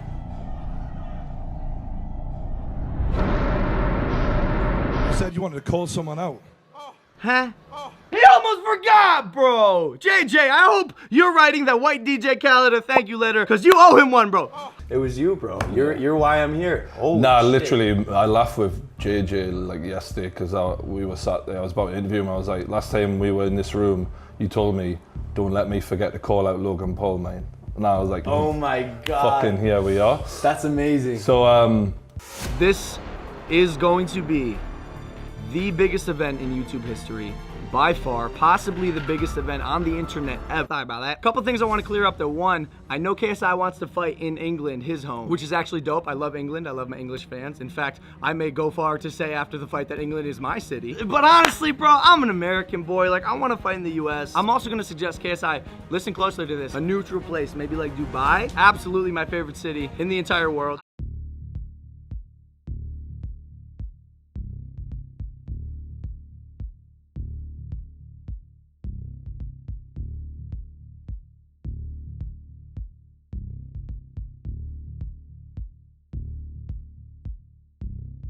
Two champs. Two champs. I like that. Listen, it's a pleasure to meet you as well, bro. I just want to say congratulations for everything you're doing. Thank you, bro. You too, bro. It's big, it's big. You're making moves, bro. We're trying. I love being killers, bro. We're trying. Amazing. We're trying. Yo, this is such a cool spot to meet, too. Great spot. Telling the presidential suite. Easy. I don't know where I've seen yours. I bet people say you didn't. With my guy right here. From London. Yeah, what's up? Look at this guy. He's with this guy. Yeah. So from London. He's with this guy, bro. He's all going to get his stuff from We dragged him from getting his stuff downstairs. He's stressing out. We had to drag him, bro. Your bag's gonna be good. Your bag's good. Yeah, we're staying here. It's very simple. KSI called me out online, and this. Why? Because that's what's fun. Well, that's that's like the historical moment that would be like the public That thing I that everyone understand. knows. Jake Paul, What a- Logan yeah, Paul, but- any of the Pools. Yeah. Why? I think you were the villain at the time. I was the villain on YouTube. I had and just he as many subscribers as him. Got it. So Same he's- age, same got it, physique. got it, UK, US. Okay. But So but you had never talked to him, ever. and he just randomly. Sorry, that's not true. We had met once at the Super Bowl. Without KSI calling him out to box, Logan's career from that point goes severely differently. Like, that should be talked about more. Without that moment, Logan Paul does not. But without JJ, I don't know if he ever comes back from that.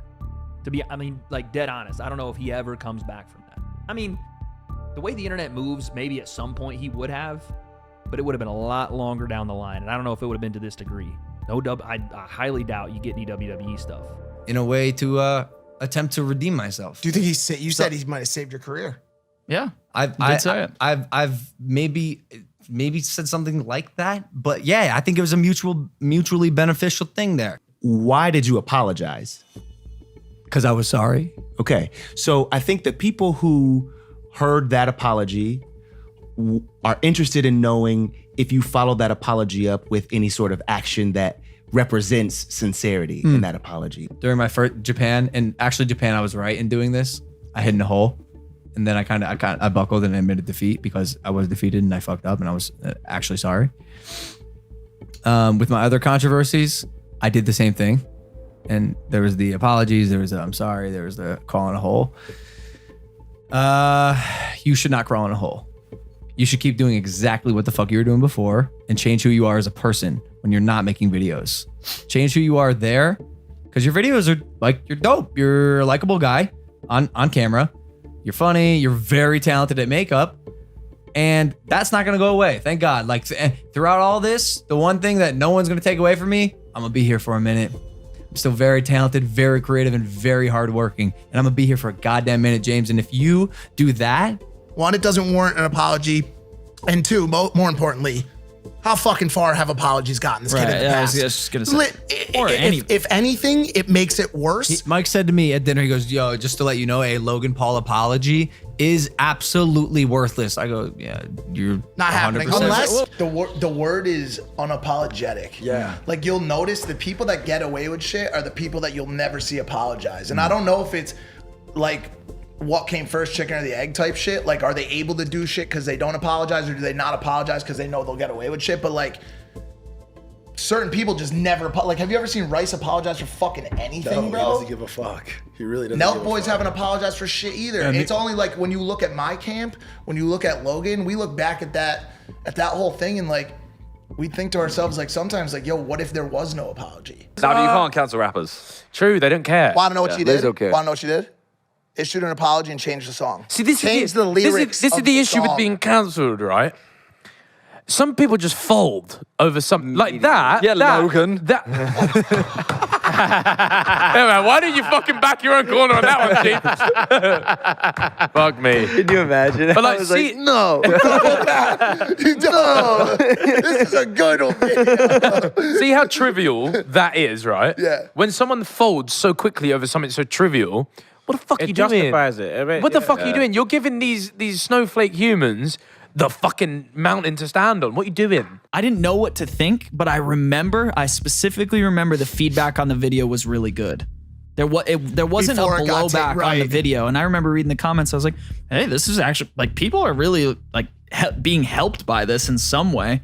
So I was shocked when I saw like that. I didn't know what to think. Like I was like, oh shit, like is this good? Is this bad? I don't know. So then I get all the news and then because I had that fuck up in Japan. I don't know if you know about it. I do know. Yeah, so like it was listen, honestly, it was what the fuck was so terrible about it? I mean, it was a joke. No, it wasn't. No, listen, I'm gonna tell you flat out, it wasn't so bad what you did.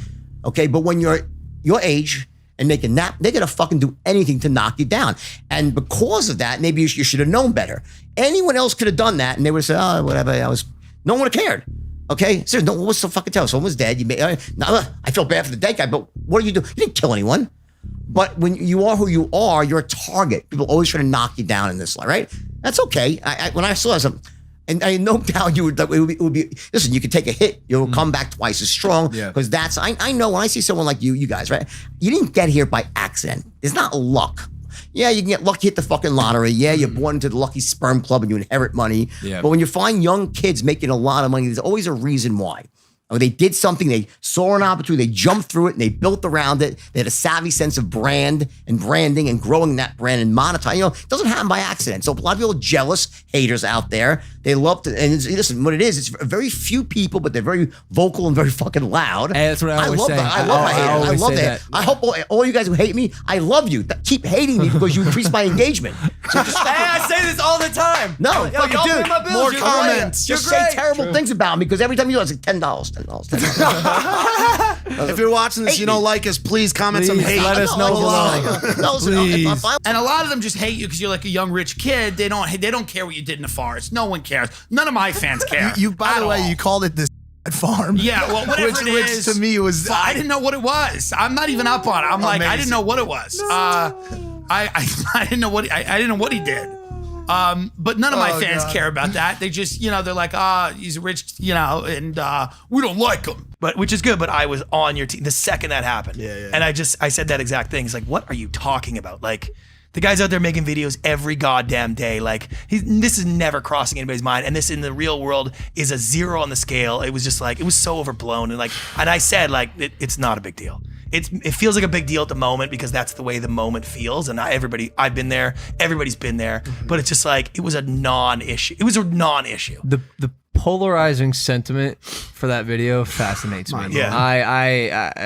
I think it says more about, and we tread carefully when we talk about and you should, you might as well. Right. Right. But I think it says more, you're able to get a good idea of the person based on their sentiment about that event.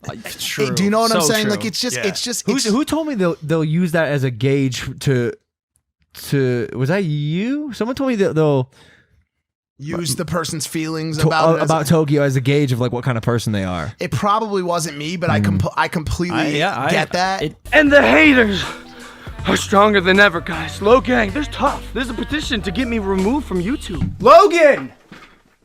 They're not haters. You showed a dead body. You showed a dead body on camera. They're not haters. A person that committed. Oh my God, they're not fucking haters, you idiot. You stupid fucking loser. I really think he has no understanding for the weight of what he did. I don't think he cares. Polarizing sentiment for that video fascinates me. Yeah. I think it says more about, and we tread carefully when we talk about, and you should, you might as well. Right. Right. But I think it says more, you're able to get a good idea of the person based on their sentiment about that event. True. Do you know what I'm saying? True. Like it's just who told me they'll use that as a gauge to was that you? Someone told me that they'll use the person's feelings about Tokyo as a gauge of like what kind of person they are. It probably wasn't me, but I completely get that. But also, like, at what point do we stop giving a fuck about cancellations? No one's gonna be able to touch you, bro. If you admit defeat right now, people are gonna stomp on you for the rest of your life for this minute thing that you did right now. And also with Logan with the China thing. And you literally said, dude. It was actually Japan. Japan, yeah. You literally said, you're like, dude, in 4 days, it's not gonna matter. In 4 days, the haters are gonna chill out, let it go. Cancel culture. Wait, what did he do to try to get him canceled? It's not. It just ends. Like you can get canceled for a hot second. Yeah. Like a week. They're gonna be canceled. 100% canceled. Until the news cycle changes, bro. Or until they put out some really good shit. Exactly. But dude, it's always on my feed. Listen, if anybody got canceled like that, then like canceling is not even a fucking thing anymore. Okay, I've been in the eye of the storm. This is what I told Kyrie. Like, I've been in the eye of the storm, right? Everybody's coming down to me. Everybody thinks I'm a fuck up, whatever, multiple times. And then when that's how people are positioning you in the media, that's just your life for however long until it starts to blow over, right? And you know, you can fight back or you just let it blow over and just be yourself and perform. The current cancel culture, they call it, right? And every time he does anything wrong, not even just, you know, this or that, he's canceled by people on Twitter. Canceled. He's been canceled. He's been canceled more times than I can tell you. We shouldn't even be on right now because he's been canceled so many fucking times. I was canceled. Yeah, I've been canceled all the time. Who is to literally say, Logan, you're canceled? And then what do I listen? Are they right? Only if I think they're right and only if I say they're right. But as long as I keep making shit and making good content and being myself and being authentic, I'm not canceled. Like, sure, you can think I'm canceled, but like, you're going to see my face again often because I'm still doing my shit. After that happened, I made sure to gauge how many people approach me in real life. You know how many people approach me in real life? How many? 0. Of course. Millions of tweets. Some do. Some Millions. do. Not, there was one girl like a year after, and she's like, "How dare you?" And I was like, and again, it was a year after. So after Japan, I think we addressed that on the last episode. After Japan, millions of tweets, like one of the most hated people on the planet. When I walked outside in public, not a single person said anything. And so there's a disconnect between digital and real life. I never get the hate in real life, ever, because social media is not real life. How can you have 90 million followers plus and have a multi-billion-dollar hydration company if everyone hates you? Maybe does that math? Does that make sense? Maybe they're drinking it because they hate you. You ever think about that before? I don't care anymore. You're beyond. But I never cared. Yeah, I've been canceled 10 times. You guys talk about cancel culture all the time. Yeah. I think you're only canceled if you let yourself be canceled. I agree.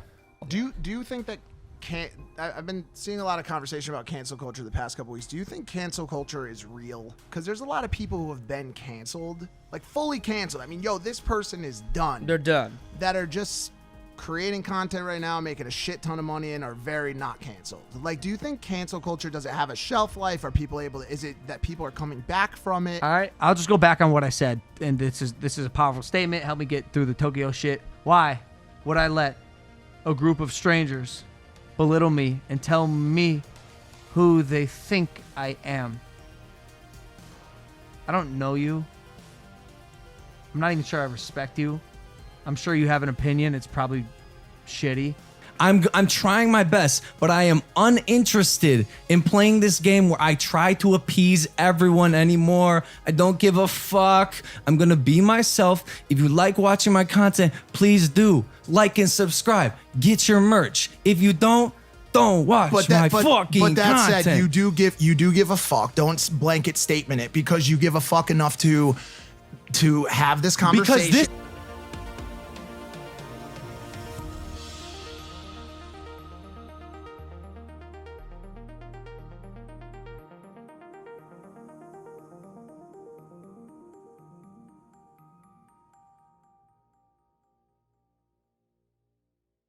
You were one of the first people to comment on it.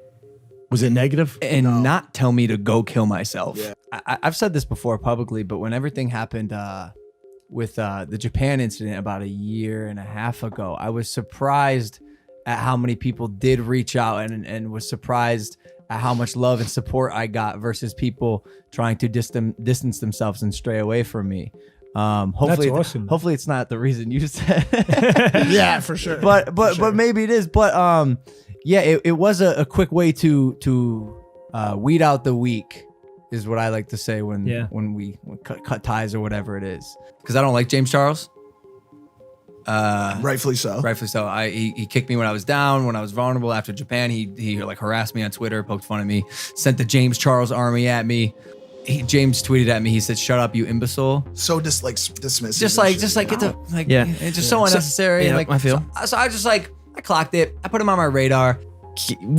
You got kicked when you were down, but what makes you a better person when you do it to somebody else? Here's why. I don't like James Charles. I don't like him. But other people don't like you. No. When you did mistakes and that shit hurt you. Nope. Mentally, for sure. The people that upset me most, that kicked me when I was down, were the people who liked me beforehand.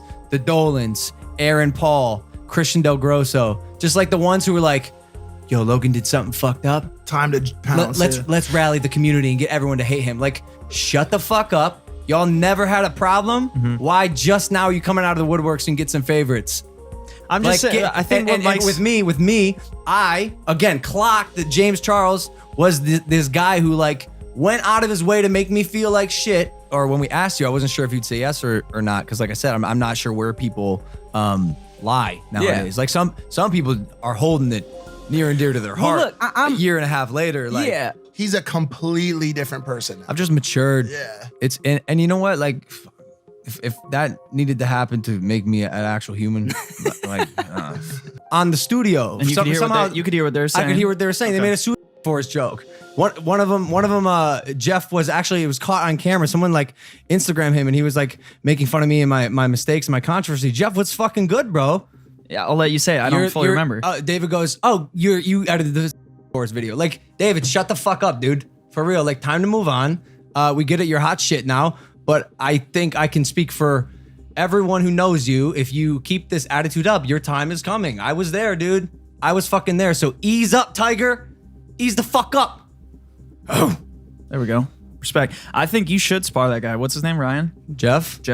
You know what? I didn't jump on the bandwagon. I just was. I appreciate that. You know, it was a bad choice, but it was like, come on. No, it does mean a lot because like I do have. I hit you up. Yeah, I have friends, by the way, not friends, like I call them like acquaintances who did like jumped on the bandwagon with their fucking knives in hand, just and shoved the knives in my back. That was my chance. And I was just like, what the fuck? Like it probably exposed so many people to you. Oh my god, like, dude. Well, I will say again, every single person, 95% of people who were acquaintances and stabbed me in the back, they got their likes, they got their retweets, they got their views, And like again, I'm running a marathon. They're sprinting.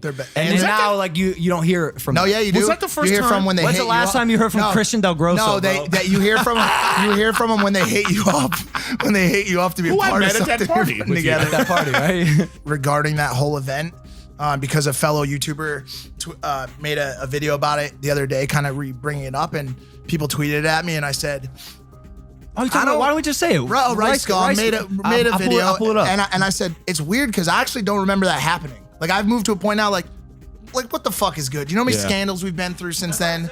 Like who gives? By the way, I hate to say it, but I didn't really give a shit when it happened originally. If any, this is so preemptive, but if any shit like pops off about me, being insensitive, whatever the narrative is, like.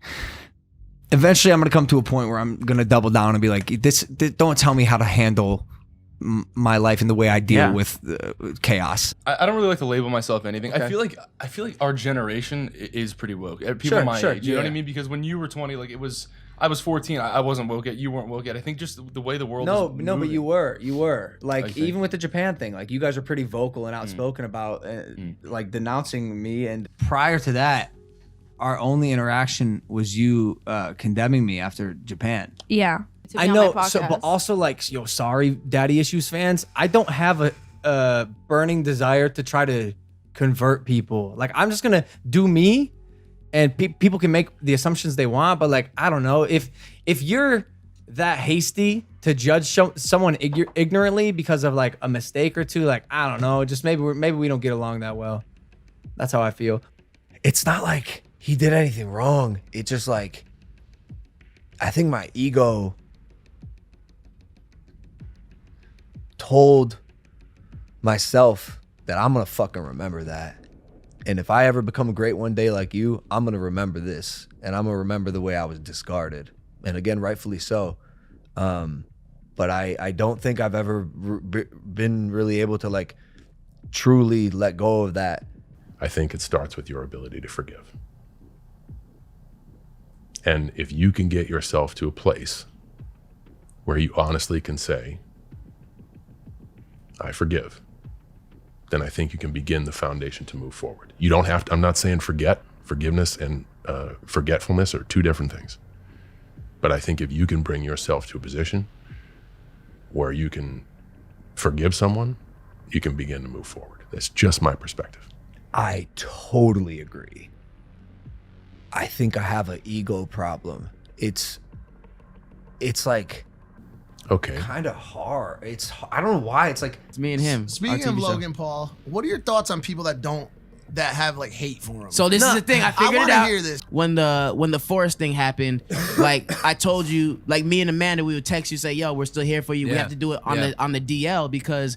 Anybody that supported you on the public just Twitter, gets bashed, roasted, it's done. I remember you and Amanda texting him because I was trying to keep track mentally of the people that did, and right. I do remember that. And then I think the twins or something like said some foul shit just to get like views on it, and the shit like that is what's irritating because that's what puts the fuel to the fire. And you know as well as I do, like we're cool with the Dolan twins. Yeah, like they came up on Vine with us, and so that was a little off-putting. But yo, by the way, it breaks my heart. I had an incident like that. I could say it.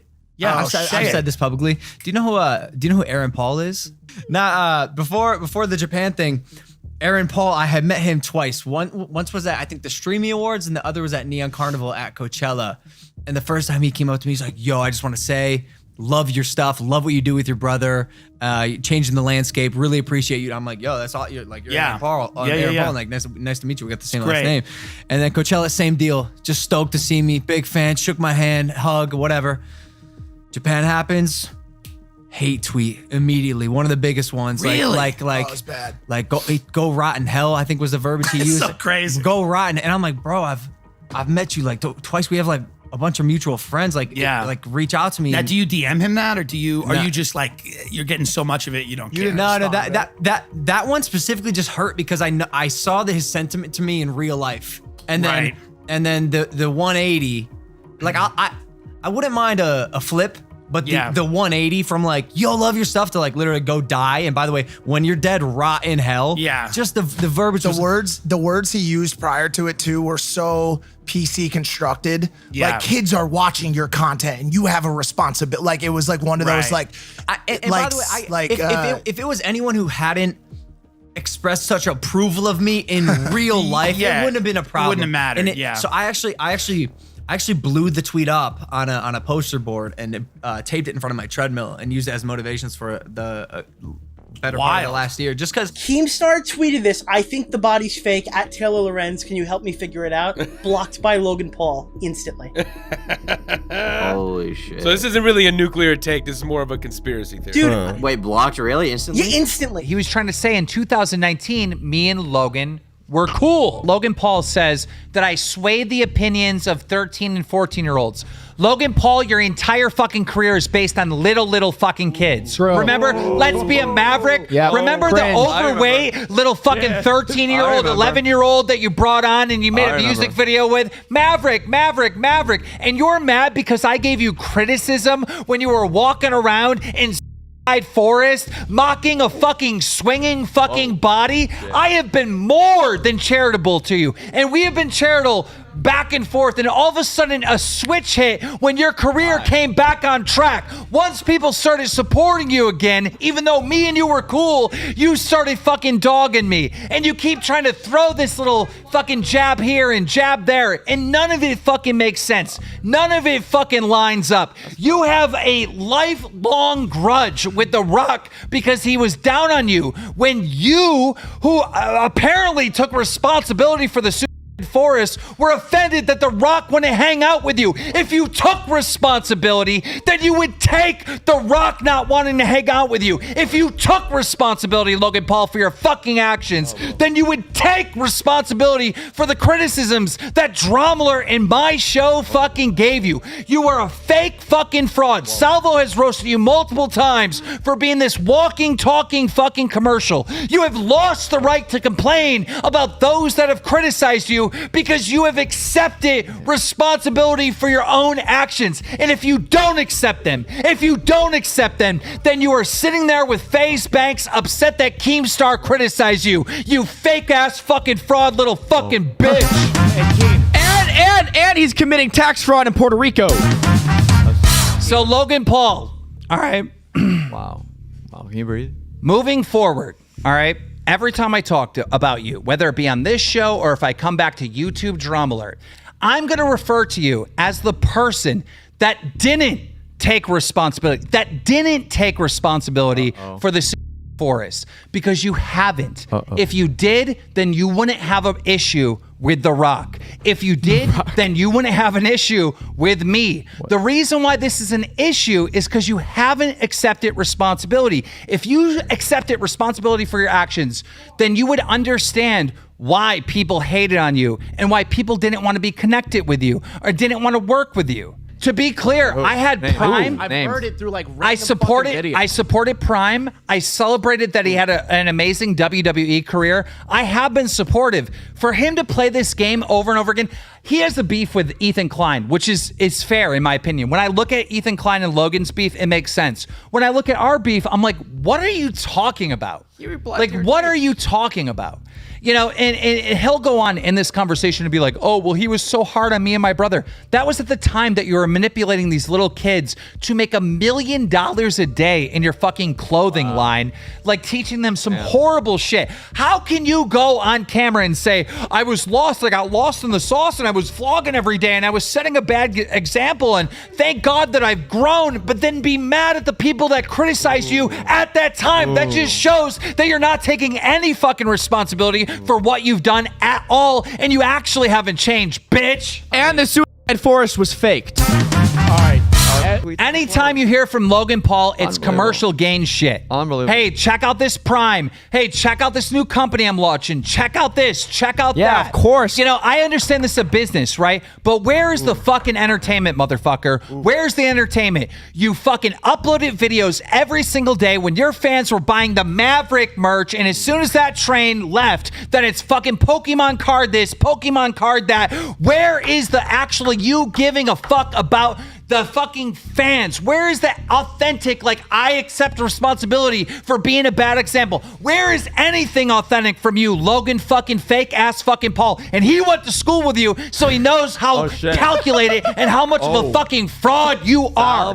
You want to talk shit about me, motherfucker? I will never stop talking about you, bitch. I cannot believe I'm saying this, but thank you, Keemstar. Brantley, I will say this about Logan Paul. All right. There was this other thing where Harry was wearing a dress. Do you remember that? Of course. Fake Love croissant. It. Yes. That like, who cares if Harry Styles is wearing a dress? Nobody cares. Yeah. But fucking Logan Paul went in full acting mode, like in tears, like, he has a right to wear a dress if he wants to. It's just nonstop manipulation. TikTok love that. Nonstop manipulation. The WWE is perfect for you because it's nonstop a fake fucking whole everything, right? It's an act. It looks and you've always been a fucking act. And whenever we hear something real from you, it's this. It's like, fuck Keemstar, he lies to 13-year-olds because you're salty that you got called out for going to the force and doing something bad. You're not upset at yourself for making a bad judgment call. You're upset that people held you responsible for that, bitch. Shut up, bitch. Okay. I will tell you what I think happened, and it's because he blocked me on Twitter. Whoa. And so basically there was a clip of Logan Paul that it sounded like he said the N-word, all right? He probably did. It really sounded like he said the N-word ending with an A. And so I had a clip of it and I tweeted it out and I said, is Logan, whatever he said, I said, is Logan Paul saying the N-word? And he got offended by that and blocked me. Yeah. And to this day, I don't know if he said the N-word or not, but that was the thing that set him off because we showed those tweets and thank God Gino actually put those in there to show how he was like buddy and cool with me in 2019. Then 2020 hits and it's like he made a deal behind the scenes. The deal with the devil, AKA. Logan's a fraud. Like his career rebounded, so he's trying to get revenge on those that like called him out. And it's like everybody called you out. So what I was But he's only singled out me and The Rock. Me and The Rock are the ones that have the all-time ban from fucking Logan Paul. So does he think These guys are they hate talking shit about anyone, but they're obsessed with talking shit about 6ix9ine. So a little bit about Logan. In the past, I said, I think Logan's growing up. He's turning... Nope, boy, was I wrong. He pulled the wool over all of our eyes. He's evil. Logan Paul is evil. He is not grown up or matured. Basically, what he's done is him and his team, they wrote out the year. Not rode out the year. Wrote out the year. W-R-O-T-E. They planned. They sat back. They observed. They go, what do people want? What do the mainstream want? I will be that person. And Logan Paul makes sure every time he's in front of the camera, he's the person you want him to be. But I have reason to believe, and I'll show you further evidence of this throughout my time. I have reason to believe this is the most actorious front we've ever been displayed. This is the biggest feat of actory that we've ever seen. You know, I always say there's no way people can act that well. If they're doing a bit, if they're trolling, they'd have to be a great actor. Well, I just forgot about this. Logan is a fine actor. Have you seen The Thinning? Oh, really, dude? That's incredible. Have you seen The Thinning? He laughs, he cries. He actually is a good enough actor to trick us day in and day out, and it really isn't that hard if you go, hey, he's only here on his podcast, which is edited. You know, they take out any part that makes him look bad, and he's only also on his YouTube, and they take out any part that makes him look bad, and he knows just what to say to you. We're facing one of the most corrupt acts of fakery we've seen on the internet. Nobody has done it better. Logan Paul has figured it out. So while I was even sucked into this, thinking he's changing and getting better, absolutely not, folks. Be very concerned and cautious around him. It's a full lie. It's a pageant. It's a show. He's worse than Jake. This is important for me because I am a huge proponent of the LGBTQ community. Huge, and I always have been. I love it. I love the movement. Logan, let's try to get into the psyche of Logan Paul, all right? Logan Paul does this Force thing. He gets canceled by everyone. He's had an amazing comeback, amazing turnaround. Probably the greatest one the internet's ever seen. If I'm Agreed. So I feel like Logan is so sensitive to any little drama or any little thing that's going to put him into a bad light. So when, Mike is saying, he was just messing around about that, or, his dad's on there. And look, man, I'm going to tell you what I heard. This is a rumor. I haven't seen the clip. I don't know. It's just what other people were saying online. What I heard was that Mike was streaming. Logan called him. Mike didn't tell Logan that he was streaming. And, Logan called David Dobrik the R word. And that's what I heard, but no one's seen this clip. I've looked all over. That's what I heard. I don't know if that's true or not. And that's what set them off. This is a popular or unpopular take, and I don't know what it says about me or my character, but fuck it. If that's the case, I actually don't know anything about that, but I think that, the R word, what else could you be talking about? I mean, listen, dude, is it really that big of a deal? Is anyone really mad at Logan, even if that's the case? Like, really?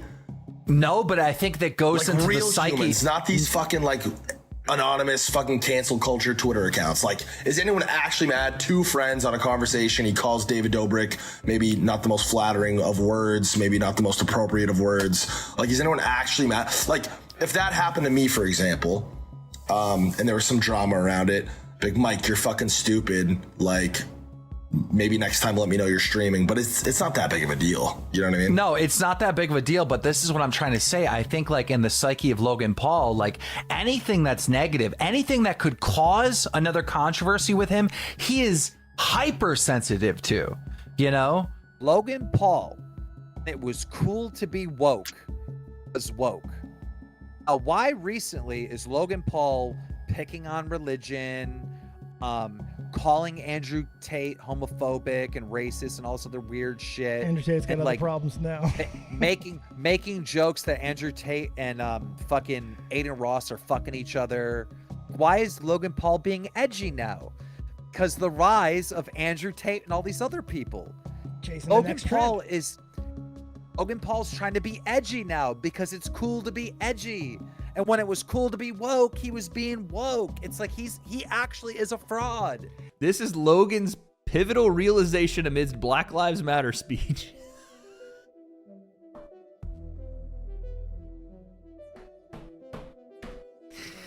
All right, let's hear Logan talk about Black Lives Matter. Speech that you gave. I'm very proud of that. All right, here it is. Things I've learned, personal experiences, and finally I feel at a good spot in my life where I can speak up and speak with my chest out, my chin up. America is racist.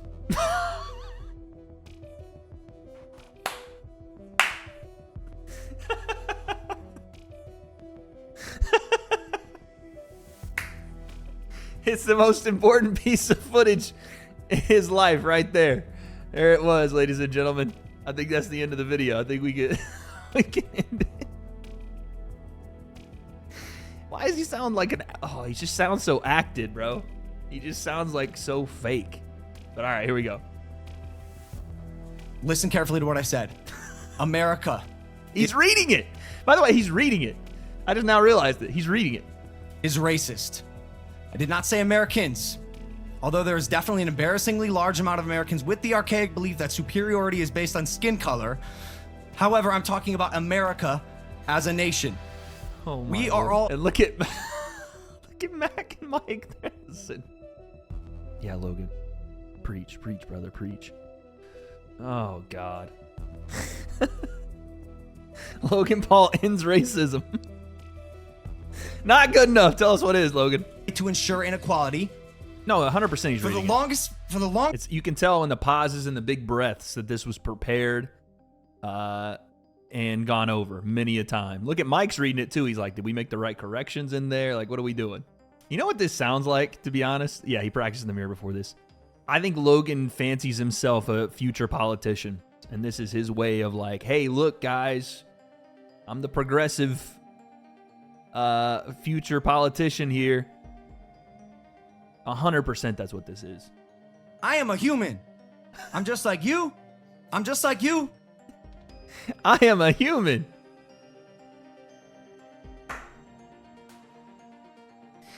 Dog, it's the fakest shit I've ever heard in my life. I'm sorry. This shit is fake. It's all fake, dude. All of it. The way Mike's looking at Logan. No, you got to take him serious. You have to. This is the serious time. You have to. Everybody's got to look super serious, dude. Everybody's got to look super serious because Logan's making a super serious point. I don't remember. By the way, Logan felt so strongly about this that he hasn't said anything about it since. Listen closely. You have to be anti-racist. Yes.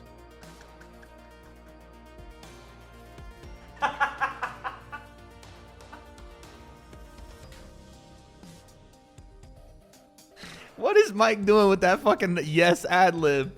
Oh my god. I'm dead, bro. He says it so loud too. It is not enough. Holy shit. You laughing a little too much, Wade? You got something to tell us? Yeah, this guy's a fucking moron. That's what I gotta tell you. What? You hear this shit? It's dumb as fuck. He's fake as fuck. What are you talking about? This was all fake. He really thought he was Martin Luther King with that one. All right, what did the comments say? If virtual signaling had a video, this would be it.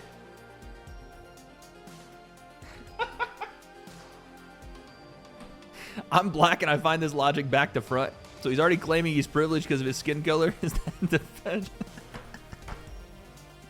Who put him up to this? What a great script. I almost believed it. Shut up. Hell nah. Jeff was the ghostwriter? Oh no, bruh. Wade, this is an L, man. Dylan, you're fucking absolutely stupid if you think that any of that stuff Logan said was genuine at all, dog.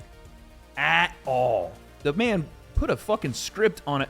And by the way, if he was as passionate as he was trying to act in that, whatever the fuck that was, when's the last time you heard him say or do anything about any of that stuff? You know what I'm saying? He sounded super passionate, but I don't know what's happened since that. You know what I'm saying? I don't know if, but prior to that video, I don't know if people heard me actually like say anything important. Or after it. You don't have to act a fool to get attention. You just have to pander to whatever trend is going on at the moment. That's what you have to do. That's what it is. Yeah, actually, the reason Logan hasn't talked about it, I completely forgot about this. The reason Logan hasn't talked about it since is because he actually ended racism that day.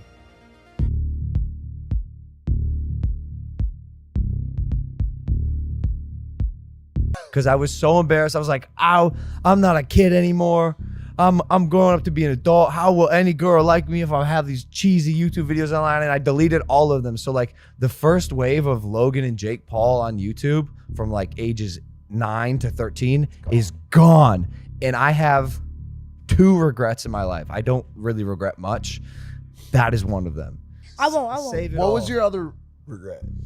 My other regret was buying that $90,000 couch. That Mercedes couch. I swear. Those are the 2. Yeah. Both decisions you guys made were like, had the world shocked, but one hurt somebody. Yeah. And one was just gross. Do you get what I'm saying? Like there was a victim in one, and then there was no victim in the other one. So that's my play on it. And then also your content. Asterisk. There was no victim as I don't want to like marginalize my blunder, but there's no victim as a result. That's not even true. Yeah, they were the victims. family They were and just, victims. but also you want to know. But I hear what you're saying. It's weird how also and there's a part 2 to it. Your content didn't revolve around it. Yeah. So that's the two. That's the 2 double nail. But again, I think he grew out of it. And it was like this more family channel thing where he's giving people cars. Do you guys want to hear something that I haven't shared with anyone, not even on Drama Alert yet? Yeah. Fucking the Rock, okay? The Rock. He made a bunch of videos with Logan Paul. Probably like 5 maybe. All right? He deleted every single one of his videos with Logan Paul. Yeah. By the way, The Rock, Dwayne Johnson, whatever he's called, was also in Susan Wachowski's video. Her first video. So maybe this is all connected. Holy shit, we are really going down the rabbit hole here. Yeah, it was one of the saddest moments of my life. She was like, That's what's crazy to me is he just said that this is one of the saddest moments of his life, dog. Tell about that. It's dude. You shared the same publicist with The Rock. Tell about the call you got. Yeah. Yeah, it was one of the saddest moments of my life. Probably should be a worse feeling than that. You know, like, this is what I'm saying, though. And I hate to say it like this, but you can kind of see what affected Logan more here. At least from what he's saying. It's the saddest moment of his life. Is that his hero didn't want to talk to him anymore. Not that he did the thing. Have this quote unquote redemption arc, which I don't know who, like, I don't know maybe in his mind it's a redemption arc, or maybe he feels redeemed by it, but he still shows a lot of the same qualities. Obviously, maybe a little toned down because he doesn't vlog every day or whatever, but in the last 5 minutes, we've heard he didn't apologize to Jake about the shit. His apology video is fucking phony. And it just seems like his saddest moment was that The Rock discommunicated him. The most significant, special moment of my life. Oh, now he cries. Yeah, now after his boxing triumph of lasting 8 rounds with Floyd Mayweather. And again, that's impressive for him. And now he cries. He was crying after going 8 rounds with Floyd more than he was for the fucking victims of the people he put on the internet. Jesus. He did not cry about the Japan situation. That these brothers, Jake Paul and Logan Paul, they really don't have empathy. It's all about the views. It's all about the clicks. And Logan Paul. And then they'll fake empathy. It's fake empathy. Yeah, and then they'll fake empathy to seem like a good guy. And it's easy to trick little kids. Level sociopath is boiled down someone who is just more savage than everyone else. I know it sounds stupid, but I'm making it easier for you to understand because the way a sociopath was described in part 2 of the series, quite honestly, could be applied to most people. Someone even tweeted at Bro, you're a sociopath, okay? You lack no empathy for anyone, not even your own brother. Your brother is the subject of this documentary from Shane that might label him as a sociopath, and you can't even defend your own brother. You lack all empathy. You're a sociopath! And in case any of you forgot what a sociopath is... Sociopath is boiled down someone who is just more savage than everyone else. A lot of people in that 18 million or whatever it was that you've got who really love you, they would have lost, like, you know, like all the kids who look up to you. I thought afterwards, like, there's not a doubt in my mind that there's a little kid out there who, like, watches you, who's lost a parent like that, who might have found their parent like that, who would have like had the nightmares and stuff like that after that. And I feel like you just made a big mistake, basically. But yeah, I mean, brother, I know, and I can sit here and apologize. I know, man.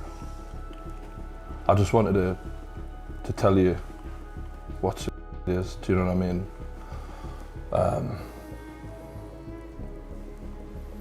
But anyway. Brother, I know, and I can sit here and apologize. I know, man. I just wanted to tell you. No, Jake didn't film that's the point. Jake didn't film a dead body and post it on YouTube, and he's the one not the one, but one of the ones that had to deal with the fallout. And Logan's, apparently, according to Jake, he's like, yeah, bro, you still never apologized to me about that. Sheesh, man. I mean, it is peak level narcissism, dude. It really is. It's like the whole thing that little YouTube documentary about sociopathic behavior. That's like, even now, kind of or whenever this was filmed, Logan still doesn't have any idea. Just none. Wild. Honestly, that is even like a little bit more empathy than his actual apology video, and that was just him being like, yeah, it's fucked, which is not even close to what the level it needs to be. But even then, you could see years later, he still hasn't. I don't think to this day Logan still quite understands what he did. I don't think it resonates with him. I don't think he processes it. That might be what it is, that he just genuinely doesn't process it. That's his like big defense mechanism, is don't have to process it, or don't process it, because if you do, the fucking walls come tumbling down. I don't think to this day he genuinely processed it. Why do I say that? Because it doesn't look like to him there's any way to really talk about it other than saying it's fucked. And I'm sure he's talked about it in the past over and over, but it doesn't, to me, when I watch that, it seems like a little bit more professionally trained and experience talking about it has prepared him for this kind of stuff. So he's uncomfortable but still has an answer for it, but it doesn't seem like it really hits home with him. I don't know. Like, again, I can't even imagine. I don't even know if I did some shit like that. I would probably cry every time I thought about it. Like, not to say that that's what he should do, but that's the only way I could probably think. Because the first thing I would think of is how much I disrespected that person, their family,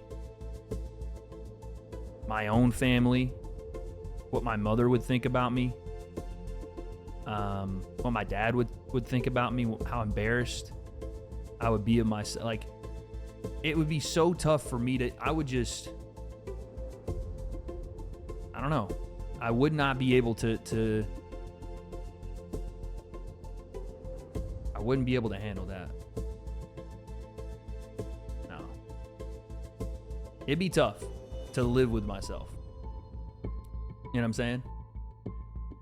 And I know he's had years to process that, but I just don't know if it's ever really fully set in for him.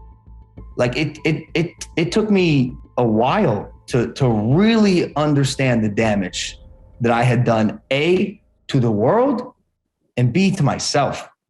I wasn't pretending. I knew what I had done was wrong, but I didn't fully understand it.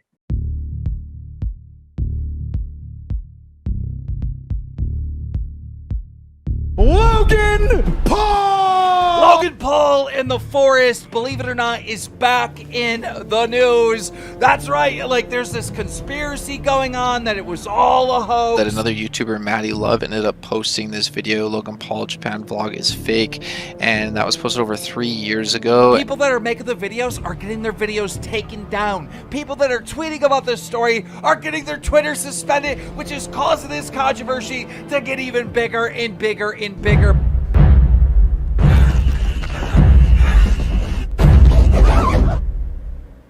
Apparently some commentators here on YouTube decided to pick up the story. They started uploading videos of the evidence that they found that this was staged, it was a hoax. But thanks to a smaller commentator named Time Man, he made a video showing evidence that Logan Paul faked the Japanese incident all them years ago. Because the YouTuber Pie Man made a video discussing why they believe Logan Paul faked everything. And the video was removed by YouTube. So then there was like re-uploads, those videos were removed by YouTube. What is going on? So like now multiple YouTubers are uploading videos and their videos are being taken down too. And now some of the videos are taken down by allegedly Logan Paul's people or his MCN Studio 71. Why is all this stuff being taken?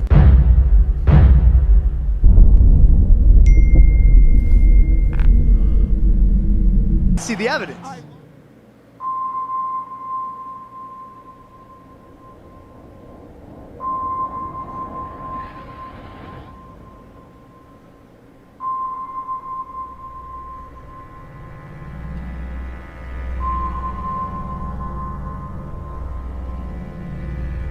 He posted a clip from his visit to Japan's so-called forest. What happened next would change his life forever. The group came across an actual victim. This morning, Logan Paul is in some hot water after he posted. Yo, chat, I'm not gonna lie. Cause, bro, apparently, like, everybody that made a video about this stuff, it gets taken down. I was watching that intro. That shit was crazy. Bro. But ever since the video's release, a few people have posited that there could have been more to the video than meets the eye. What if the entire thing was fake? That's right. Like, there's this conspiracy going on that it was all a hoax. And guess what? People that are making the videos are getting their videos taken down. He made a video showing evidence that Logan Paul faked the Japanese incident. But what if I told you everything that happened in that forest was completely staged? In November of 2019, Keemstar tweeted that he thought there was a possibility it was fake, and wanted to invest some time into reinvestigating the story to discover what truly happened. People in the replies confirmed that they thought it was plausible it was all staged. Since then, other channels have also expressed the same sentiment in videos across the platform. Yeah, fuck yeah. Alright. I'm gonna borrow your terminology and adorn the tinfoil condom for this one. Logan Paul, January 2018. Big controversy goes into Japanese forest, finds a dead body and laughs. The body was fake. That the entire thing was fake. The video quickly got attention from myself and Justin Wang, as it was promoted on Twitter, and we were encouraging people to discuss its contents. I must be honest, at the time it was pretty convincing to me. But all of a sudden, as we were tweeting about it, the video got taken down. And then, at the same exact time, Pieman gets suspended on Twitter. Theories about both platforms working together to censor him began littering the replies, as people speculated on what could be the reason for its deletion and his removal from Twitter. But recently, Pieman's videos have been absolutely destroyed due to their copyright system, so I'm going to avoid that altogether. That being said, if you want to watch the Logan video yourself, there are actually re-uploads on YouTube right now. Logan Paul is exiting this scandal far bigger than he entered. If Logan did the fake Suicide Forest incident and lied to everyone for years, that would be mental. I feel like it was staged. Someone would have said by now they did, but YouTube keeps banning all the videos. Hey, bro, I've tried to react to this video. I've had to do 5 different streams for this one video.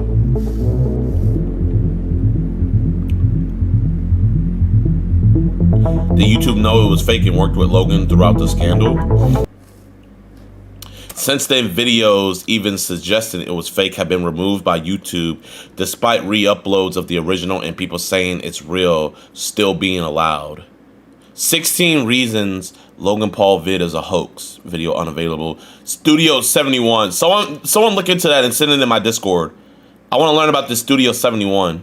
Recently, a lot of people are revisiting the whole Logan Paul situation when it comes to the finding the body in the forest in Japan. You know that situation? Yeah, it's that one. Yeah, they're going back to it because apparently that whole video was faked. It's a hoax. Lies. Deceptions. Every day. More lies. If it's faked or not, I don't care. So I just moved on with my life. But apparently a lot of people are starting to care now because an individual in the commentary community by the name of Pieman has made a video apparently having a lot of good evidence in it. I haven't seen it, so I can't say if it's like, you know, substantial evidence, but regardless though, he made the video and a lot of people are paying more attention to this. But here's the deal though, ladies and gentlemen. When he uploaded that video, I believe he tried his best to censor everything that was like considered spicy in the eyes of YouTube. I mean, it's one thing to demonetize the video, but it's another to take down the video. That in itself it's kind of interesting, to say at least. Not unexpected, but still very interesting.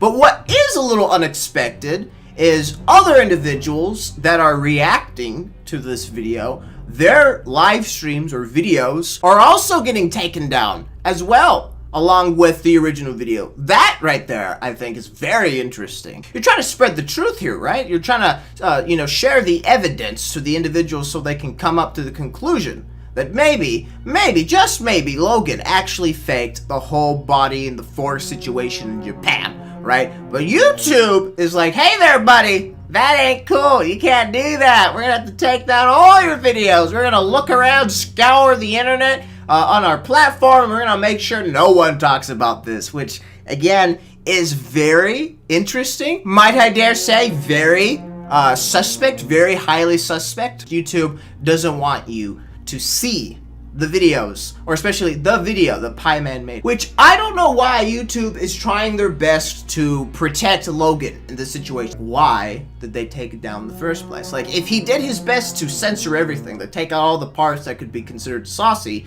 you know, why would they do it in the first place? And then why would they go ahead and take down other people's reactions to that video? It's just a very, very odd situation, very interesting and odd situation to say at least. But we all know the famous Japanese incident with Logan Paul. Now, there have been rumors for years now that this was faked. Something that me and Keemstar had talked about years ago. Before we show evidence to why it could be faked, let's talk about this. Keemstar tweeted out, there's been a lot of theories they faked the in the woods. I'm going to reinvestigate it. If that's true, that's even more sick. In which I respond, no way. November 17th, 2019. I've been looking into and questioning this for a few weeks now. Kept getting tweeted about it for months. Imagine if it was true, it would be a fucking next level shit story. I have a few theories as to why it kind of could be fake, but again, there are also some things that make me believe there's no way it could be. The ambulance turning up during filming, unless it was hired, but I doubt you can do that, especially in Japan. But also, if you look at the girl in the back of the video when they find the blank, she is legit smiling. Either she's so shocked she smiled, or she found the acting funny, in which I show this picture where the girl is clearly like smiling in the background. I say the picture is super blurry, but that's the moment they found the person, and the smile from the girl in the back that people have been tweeting me. Mundane Matt, he made a video that got taken off or restricted, censored. There's another guy who did 16 reasons why the Logan Paul Forest video is a hoax.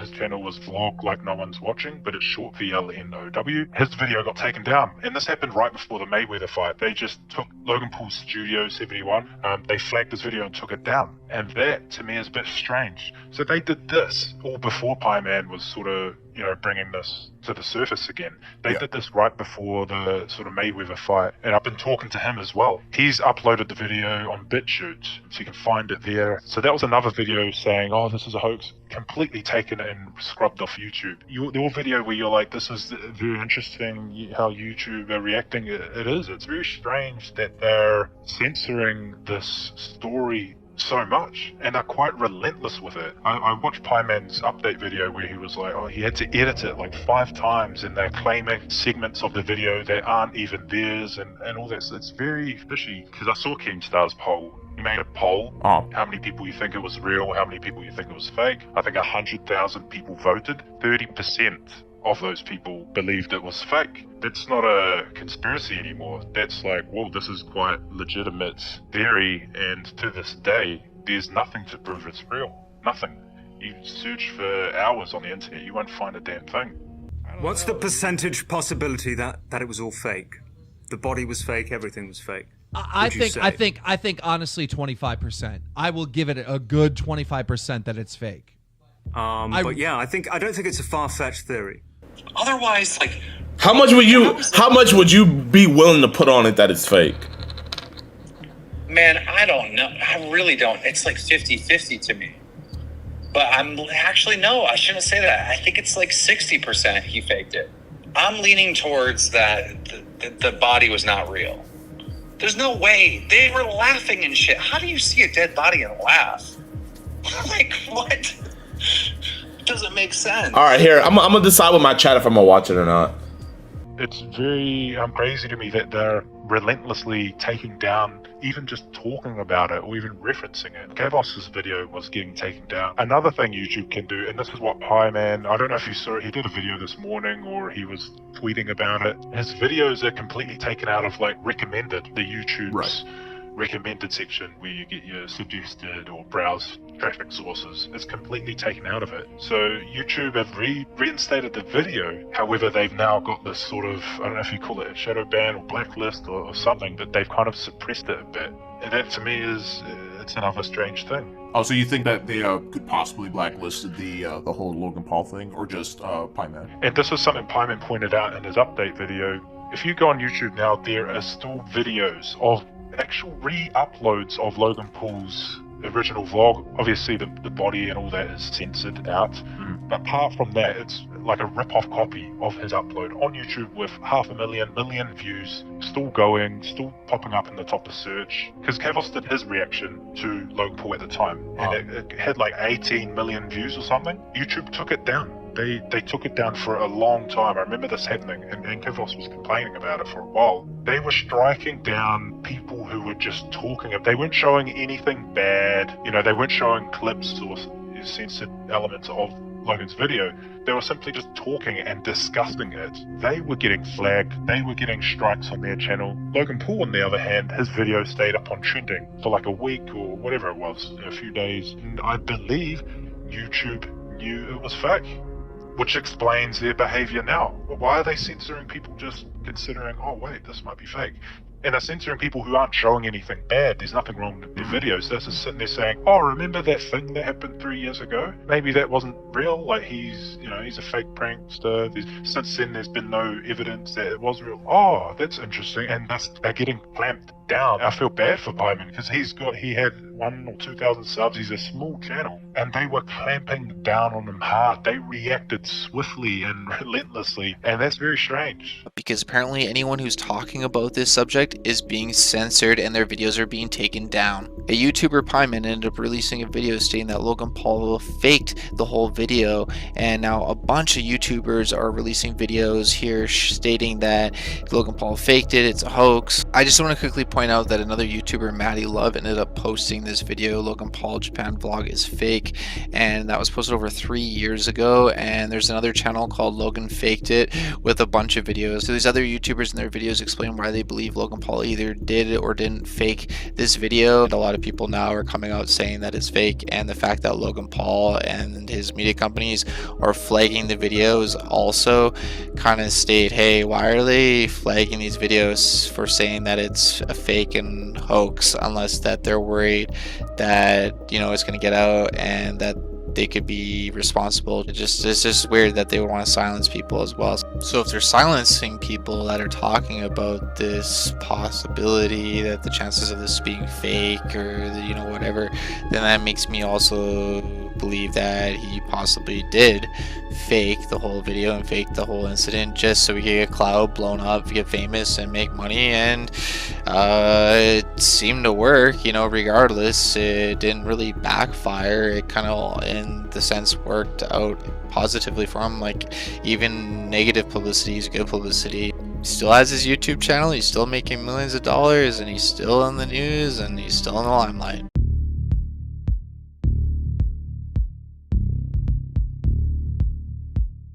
JiDion has just exposed Logan Paul, and YouTube is not happy about it. In a recent stream, JiDion reacted to Logan telling his side of the story. Bro, you filmed a dead body. Like, that's evil. JiDion then proceeded to show a video that apparently proves that Logan Paul faked the Japan incident. However, throughout the whole stream, his internet was lagging. Bro, chat, can y'all hear me? My OBS crashed. He even used a different computer with a different internet setup, and it kept crashing. Okay, are you streaming here then? I know what the plan is. Here, this one. What's crazy is that when he went on Rumble, it worked perfectly fine. Rumble's perfect.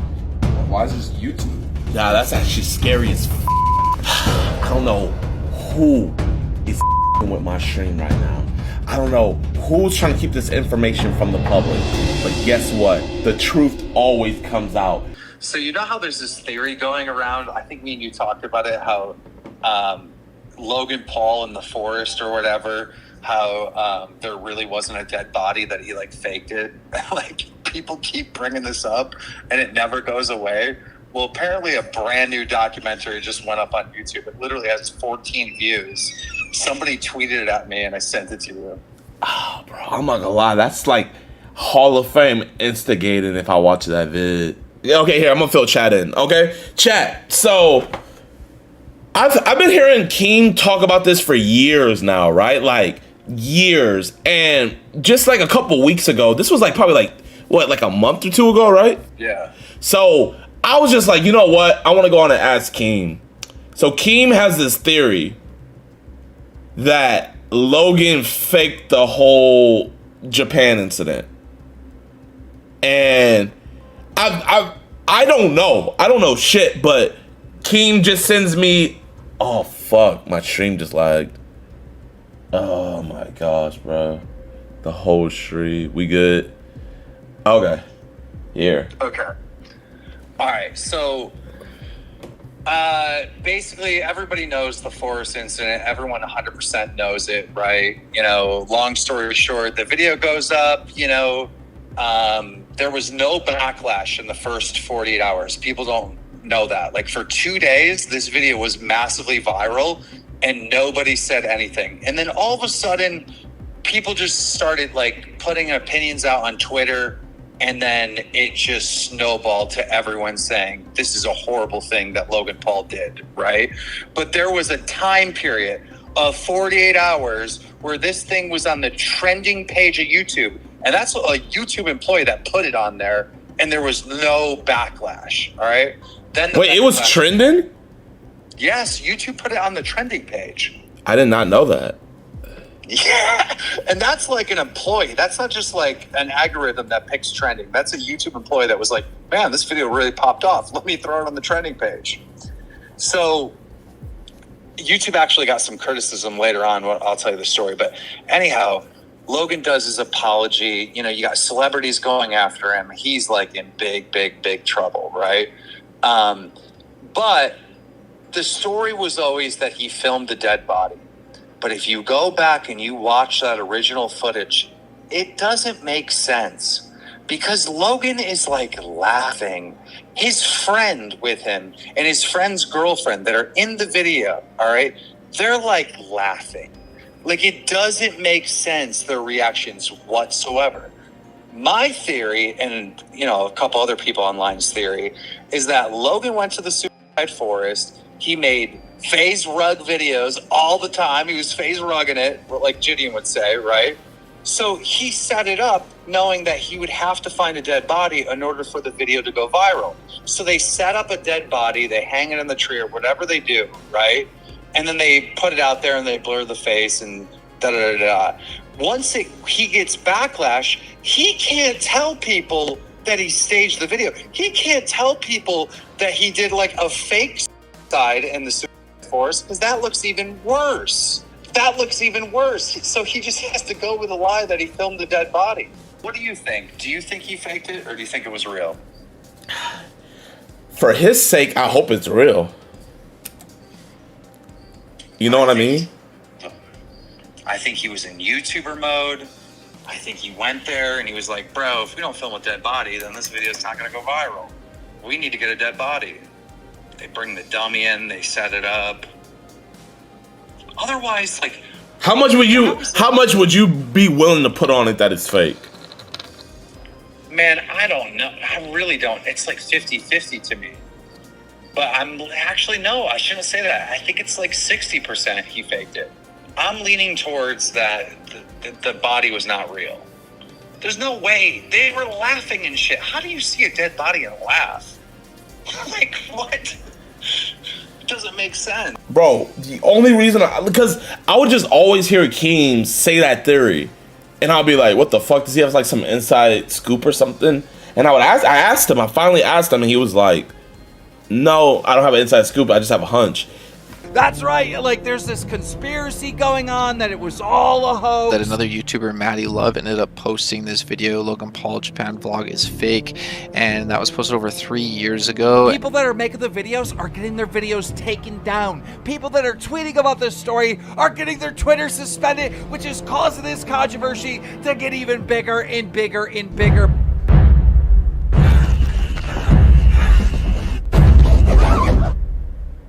MCN Studio 71. Why is all this stuff being taken?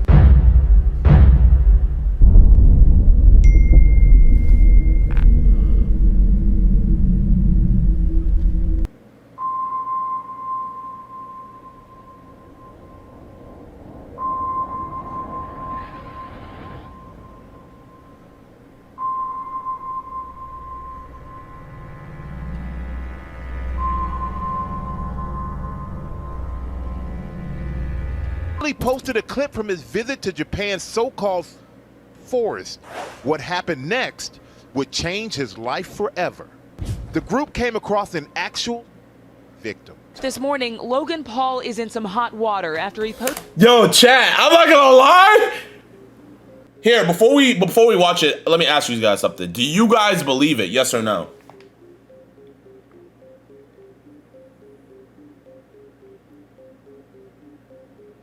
Yes. Yes, nah. Yes, no. Believe what? Do you guys think it's set up? Do you guys think the whole thing was just set up? Most Def?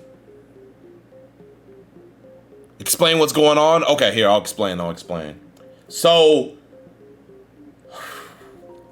this all started, Keemstar, he would always like allude to it in his videos. He would be like, Logan staged the Japan incident. The whole Japan incident, there wasn't an actual unalive body. He said it was staged, And like, I would always hear him say that, and I'm just like, what the, I like, bro, what? Like, why would he do that?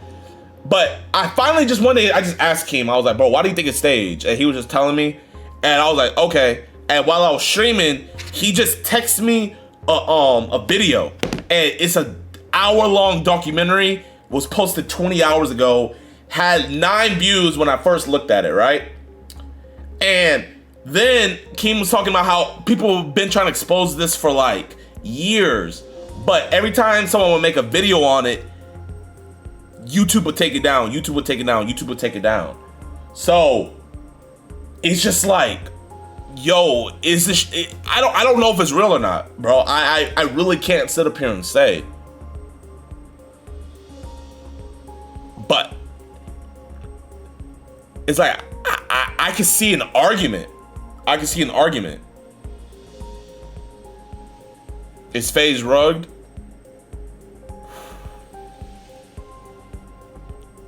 I'm just gonna say, if this is staged, I think it runs way deeper than YouTube, if that makes sense, chat. And if you're in the know of what I'm talking about, then you know what I'm talking about. But if this shit is staged, this runs way deeper than YouTube. Like, this like, Keem, bro, we're about to watch it. Yeah, oh, yo, bro, I'm lagging, Keem. Dude, what is going on? Why is everyone trying to shut this video down? For years, they've been trying to shut down this theory. Bro, Keem, my fucking stream is lagging bad. Because the YouTuber like in this house once. Never. Every time I stream in my house, I've never lagged before. All of a sudden today, we're lagging. But guess what? They don't want us to watch the video. Good, dude. I don't know who is fucking with my stream right now. I don't know who's trying to keep this information from the public. But guess what? The truth always comes out. The truth always prevails. Bro, you guys do not understand how much I am getting attacked right now for just trying to react to a video. And I'm getting sniped. I really didn't believe in that Matrix stuff until now, but now I see it. I see it, chat, and guess what? I don't like it. I don't like it one bit. We're gonna get it. We're gonna get it. YouTube, the stream will go down, so I wouldn't even worry about it. We already got almost 10K on Rumble. Just go to Rumble. Go to Rumble right now. Hold up. You know what? You know what, chat? Let me just go live right now. I'm gonna go live on IG. The Matrix is attacking me. I'm gonna go live on IG right now. Bro, YouTube's bots. Bought it. They're botted on YouTube. Go to Rumble. Yo. Guys, join the stream. Join happening right now. Yo, it's still lagging? Oh no, we're good. It's good. Chat, join right now. The Matrix is attacking me. Join the stream. I'm being attacked by the Matrix. Lag, that's crazy.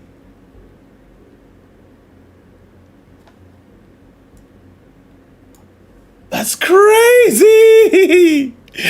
Oh my gosh. Okay, we're watching it, chat. We're watching it. We're watching it. They don't want us to watch the truth. They don't want us to know the truth. Go, dude. Yo, just spam. Go, dude. We're watching it. Oh, they're live on Rumble still. Rumble's perfect. Why is it just YouTube? Yeah, they're... The higher ups are literally... Oh, yeah. No, that's... I'm not live on Rumble right now? You're literally live right now. Yeah, I heard it. Nah. This is sketch, dude. This is very, very, Oh, very shit. sketch. Yeah, that shit is literally perfect. Very, very sketch. Wow. Mm-mm. I'm not a conspiracy I need to see what Rumble chat's saying. How do you open the chat? This is actually crazy. How do you even open the chat? Let me see.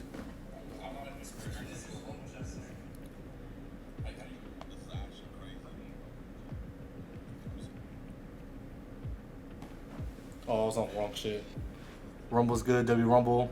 Yeah. Oh my god, dude. Yeah, that's actually scary as fuck. Things are kind of cycling around again, like people talking about the forest incident. And JiDion is one of the guys that's been spearheading it because he just recently got into some beef with him. But the only reason I was even motivated to speak about this at all is because I am somewhat involved because of a video that's kind of blowing up right now. There's a video blowing up of, it's a compilation explaining the theories and why people believe Logan Paul faked the forest incident. You know, a lot of people, when you first hear that, they're so like shocked or like, what? That's crazy. Why would he do something like that? And I feel like it just comes down to nobody really thinking about it other than just believing that Logan Paul is awful enough to do something like film a body and whatnot. Which, I mean, yeah, I get that. I get when you see the type of stuff that he's done all throughout the years, you probably be like, yeah, this guy's probably awful enough to do something that stupid. But when it comes down to it, it doesn't really truly add up. And how I'm involved is in that video. There is a part of one of my videos talking about the theories, where I have a side channel called Black Chad that. So a few years ago, I put a video. This is when I was experimenting wearing a Miles Morales Spider-Man mask, and so I just made my theory video, and so it made it in this cut that JiDion he watched, and other people are watching it, and it's gaining some steam. I think as of right now, it's just under 10,000 views, but it'll probably be a lot more because I guess there's still a lot of people that don't know about this stuff. I think there's still a lot of people that for reasons that like YouTube has been suppressing videos that are talking about these theories. I guess there was a guy named Pie Man that was gaining some steam, and then his videos were getting suppressed, and I made my video before Pie Man, and mine just didn't really get much steam, but I'm also kind of glad, so it was just able to just stay up there, I guess.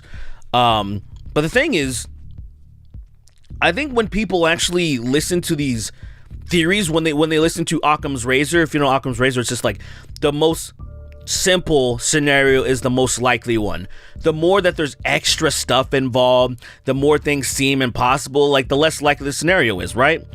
So when you think about why Logan Paul would fake something like that, it's very simple. And in my video, I talked about one of the biggest things. There's a lot of things, right? Like there's no police reports, there's no evidence of the family or the victim's name, no journalists, because journalists, I always say journalists are relentless. They want to get the scoop, so they're going to fly out to Japan. Local journalists are going to try to find out who the family is, who the victim is. They're going to try to get a comment. Either the family will comment or the family will decline, but it will be mentioned in the articles. Nothing like that exists. I mean, since I did my research back then, nothing existed at all. I'm assuming nothing does now because still I haven't seen anything or anybody talk about anything like that. But there's just no paper trail. There's no evidence of anything. And then the other thing is, it's just really the intent, because this is what people were really confused about. Like, why would he do something like this? Well, I say it's simple. It comes down to intent versus ignorance. And I broke it down in my video like this to be as clear cut as possible. If you were to hit somebody with their car and you unalive them and you go to court, well, there's only two ways to see it. You did it on accident, which could just be a manslaughter charge, or you did it on purpose and now you have a murder charge. So it's like ignorance versus intent. So same thing with that video. You go into this forest and you plant a dummy and you do this reaction and all this stuff. You put it in the thumbnail, which seems like a prank that he's done a million times, but it backfires so badly that they're like, what's the best way to move forward with this? Plead ignorance. Oh, I just lapse of judgment. I didn't think about this. I'm so insensitive. I'm so sorry. So now everybody's just like, what a dummy. What an idiot. What a fool. I can't believe how stupid this guy is. But of course, versus he intentionally staged this whole thing, which makes him seem like a monster instead of just being a dummy.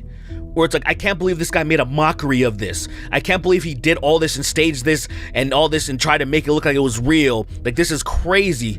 What a sociopath, which I believe he is. With all the evidence gathered, with all the stuff that he's been involved in, even the crypto scams and everything, I believe he's definitely a sociopath. But I'm just saying, it is way easier to get over being stupid, being ignorant, being a fool, than to being a malicious, sociopathic monster. And so they took that route where it's like the lesser of two evils.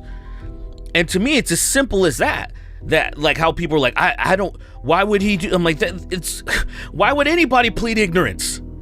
Why would anybody, even if they actually did intentionally try to off somebody, when they get up with their lawyer, the lawyer's like, is there a possible way we can make this look like I didn't do this on purpose? That's exactly what people do. They try to be like, I didn't mean to do it, it was an accident or whatever, even though it wasn't. You know, and I think it's pretty clear cut with all the lack of evidence, with the prank nature of stuff that he does. I mean, there's a prank where he pretended to be murdered in front of his audience. With a thumbnail, he's laying down all bleeding and stuff. Like, this is par for the course of what he does. So why would you think this situation is any different? It's exactly the same. He just went way too far with it. Because before, in the other prank, it had to do with himself. So even though it's still awful, people largely just forgot about it and were like, whatever, what a dummy. What a stupid idiot to do something like that to your fans. Could scar them. Probably did scar some of them, but whatever. He doesn't care. It's all about the views. Versus taking somebody, it's now about somebody else, and propping up this person, right, that took their own life or whatever. Even though that didn't happen, but the scenario is so much worse and they didn't think about that. And it sucks when you have a posse of people and none of them were just like, bruh, we can't do this. There's no way we can do this. There's no way we can do this. And it's majorly backfired. The vibes, and there's plenty of people behind the scenes, like, say, JiDion even talks about talking to Keemstar. He talks to Keemstar, and Keemstar is the one that's like, and Keemstar has the scoop on a lot of stuff. He does. And Keemstar knows that it ain't real. And then he goes through the scenarios, and it's one of those things that JiDion, now that he's beefing with Logan, he's blowing this whole thing up again. And I've always been like, yeah, it is weird that he just got away with this so easily. And it does seem like YouTube is kind of helping him out, because he was the poster boy. He had YouTube shows and all this stuff going on. So it seems like they made it their mission to make sure he was rehabilitated as good as possible. There were people saying that they have never seen such a boost in recommendation and everything when Logan Paul came back. I didn't really pay attention to that stuff, but I can just kind of take their word for it, because it all kind of lines up. So it's one of those things where it's like, okay, there is a conspiracy to protect Logan Paul, and most people kind of, it went over their heads, and I would say for the two reasons. One of them, because they believe that he could do something like that, and number two, they don't care about him that much at the end of the day. It would make me happy if it was at the forefront that people were like, yeah, this dude definitely faked that forest incident. And if people just knew, and people just had that sour taste in their mouth always, That would be nice at the very least.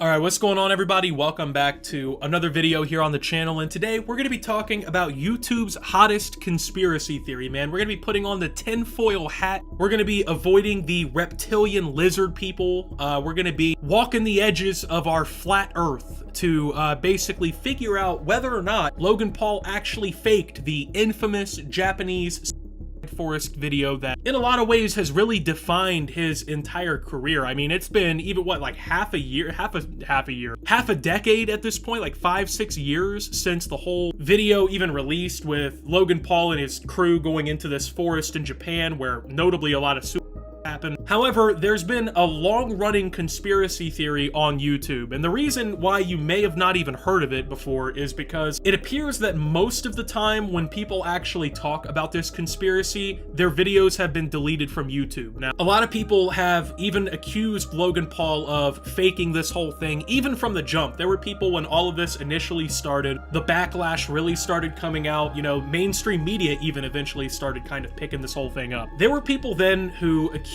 Logan Paul and his team of basically faking this whole thing to get Logan Paul's name in the media, garner a bunch of controversy towards Team 10, and kind of take what I like to call the Grand Theft Auto route, where, you know, people say things like, oh, all publicity is good publicity, right? And so for like Grand Theft Auto, it's been the subject of controversy after controversy. We've had government officials call for it to be banned and censored and taken away. And in a lot of ways, a lot of things have tried to kind of replicate that outrage, because that outrage is actually what helped popularize Grand Theft Auto and helped it sell even more copies. And a lot of people have basically alleged that Logan Paul did this with the Japanese suicide forest video to just get a bunch of controversy and get a bunch of attention. Now, I wouldn't think this video is gonna get taken down. I would hope not. I don't see why. Like, I'm not gonna be saying anything outrageous or ridiculous or against terms of service or anything like that. I mean, we're really just gonna kind of break down what people are saying, why people kind of think this, because I think that's important. I mean, obviously anyone can say they think Logan Paul faked the video, but we really need to see why people think that it was faked and kind of take that perspective into consideration. So it's been a very enigmatic kind of topic, if that makes sense, because like I said, people get taken down for talking about it. There was even some allegations that people talking about it on Twitter had their tweets deleted or their accounts suspended, people getting striked here on YouTube, right? So from the way it sounds, a lot of people are kind of afraid to speak up about it because the ones that do seem to get targeted a little bit. I'm willing to take that risk to discuss it with you guys today. There was a new video that came out that a few people were talking about. I'm pretty sure it was on JiDion's stream, and it hasn't really gone viral or anything. As of right now, it only has like 10,000 views, but it's a video that goes through all of it. It highlights a bunch of clips and whatnot of people talking about the situation, giving their opinions on it, and it was initially like 57 minutes long, but I checked it again this morning, and it somehow was cut down to 35 minutes. I'm not sure if the uploader went back in like YouTube Studio and somehow altered the video. I really don't know, but I thought that was a pretty weird phenomena. I've never really seen a video have that happen to it. That was kind of my first run-in with that, so that kind of, you know, weirded me out. And it kind of falls in line a little bit with like what I said. Some people have basically been targeted for speaking out about this. It has a bunch of people's perspective on the whole thing, and a lot of what is said in that is what I'm going to be addressing now. So one of the big things that people kind of point to in the whole Logan Paul Japanese forest video, right, is that when Logan discovers the body, apparently people have noted that the body moves a little bit. Now, I didn't really get a chance when the video came out to see like the full uncensored upload of it, or at least if I did, I can't remember it at this point. I mean, like I said, it's been 5-6 years ago since this all happened, but people have claimed that during that, you know, you can notice the body kind of twitching, which, you know, very realistically can be explained away if the body really was dead. Perhaps it was some sort of like muscular contraction post-death. These kinds of things do happen in bodies, but a lot of people have basically alleged that because the body was moving, that it had to be staged and it could have just been some sort of actor who accidentally moved a little too much during the filming and whatnot. And of course, that's not even close to really the delve of evidence that we could really go into here. That is kind of like the most surface level observation people have made. Another thing that a lot of people have talked about over time and have had some concerns with is the way the emergency responders kind of reacted. So one thing that people noticed is that when Logan filmed the video, they did end up calling the like local authorities or whatever in the video to report the body. You know, they start going back to the parking lot, to the car or whatnot, and the like last scene of the entire video is the like ambulances and whatnot pulling up. And at that time, nobody decided to like record them pulling the body back on like a stretcher, transporting the body. There's no close-up of the body, anything like that, right? Now, at first I thought about it like, well, I mean, if they're leading a dead body out of the woods, I wouldn't instinctually like think to record that either. But then you remember that Logan just had zero problem recording this body 5 minutes ago when it was hanging in the forest. Why wouldn't he want to record it like while it's getting wheeled out to confirm that the authorities took the body? And so because we didn't like directly, I guess, see the body get taken, a lot of people have brought up a lot of you know, points about that, how, you know, that indicates, at least to them, that maybe the whole thing was staged, or that Logan took advantage of the emergency services by basically getting the fuck out of the scene of the whole thing right as they were showing up, so he didn't have to answer any questions or talk to authorities or anything like that. Because obviously, I mean, he just saw and reported a body. I'm sure the police and whatnot are going to want to talk to him. And it turns out too that another reason people think this whole thing is fake is because the police did end up notably wanting to talk to him. So after the whole situation happened, it hit the media in the following days that the local Japanese authorities wanted to talk to Logan about the scene, and people took that as, you know, the police not thinking it was real, because quote unquote, why would the cops want to talk to Logan if they confirmed it was a suicide? They brought the body out. Why would they want to talk to him about the situation? Because obviously, in all reality, there was no evidence linking Logan to like killing somebody or doing anything criminal. So why would the police want to talk to him? Now, the reason that these people have basically suggested the cops would want to talk to him is because maybe the police also think that he faked this entire thing. Obviously, it's a crime to report a false emergency, and I mean, if you're a YouTuber going in a notable forest where people go to commit suicide, and you're just like filming somebody fake hanging, and then you call the police like, hey, there's a dead body out here, and then there turns out to be no emergency or dead body, then yeah, that's falsely reporting an emergency. So people were thinking that maybe because the police wanted to talk to him, that was what their conclusion had come to. Keep in mind, we have no evidence to suggest that's the case. And the problem with a lot of these conspiracies towards this whole situation is the lack of concrete evidence. Now, that's not to say that there's no point to be made, but the issue is, with these kinds of conspiracies, people need to be able to see concrete evidence linking that to being the case, right? Because, you know, the motive definitely makes sense. I can see somebody wanting to fake a situation like this, especially someone like Logan Paul, for attention. I'll talk about that more in a minute. But keep in mind, though, these conspiracies have been being shared, albeit in like a very more quiet way due to what appears to be people being silenced for talking about this.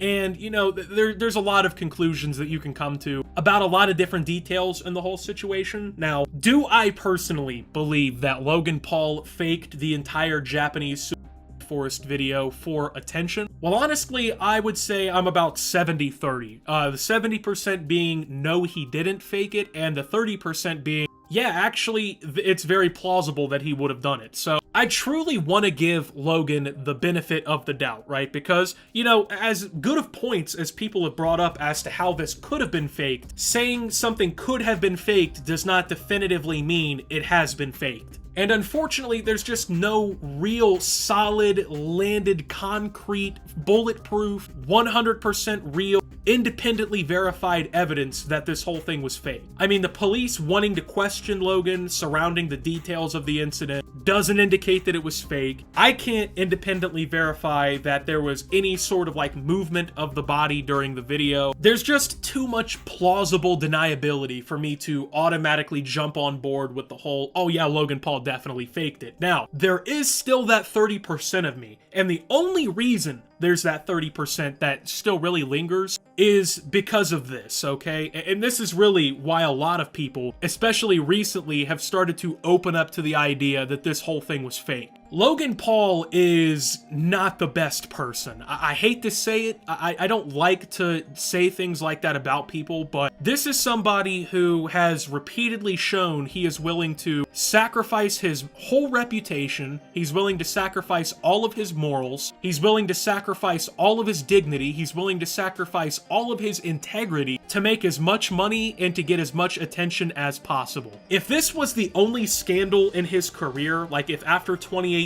Logan didn't scam thousands of fans with a fake cryptocurrency and lie about paying them all back, if he didn't taser dead animals for YouTube content, fuck it, like you name what he's done, right? And like if he hadn't done any of that, I would be willing to give him much more benefit in this whole thing. But I mean, this is somebody who just doesn't give a fuck. Like he doesn't care how he's perceived. And for better or for worse, he doesn't give a shit if people think less of him as a person if he makes money from it. Now, that's not always a bad thing, but when your such lack of care leads you to once again scamming your fans out of probably millions of dollars on a fucking cryptocurrency scam or anything else you want to bring up that he's done, like if you're willing to do those kinds of things, why would people be willing to believe that you just wouldn't be the kind of guy to fake a Forest video, right? And I mean, truthfully, it makes sense. Like, him faking that whole thing would have certainly brought him attention. I mean, once again, the saying goes that all publicity is good publicity. You know, it doesn't matter if people are talking good or bad. They're talking about you. And for someone like Logan, they think that to be word of God. I mean, he wouldn't do the scummy shit constantly that he does if he didn't think that way, right? So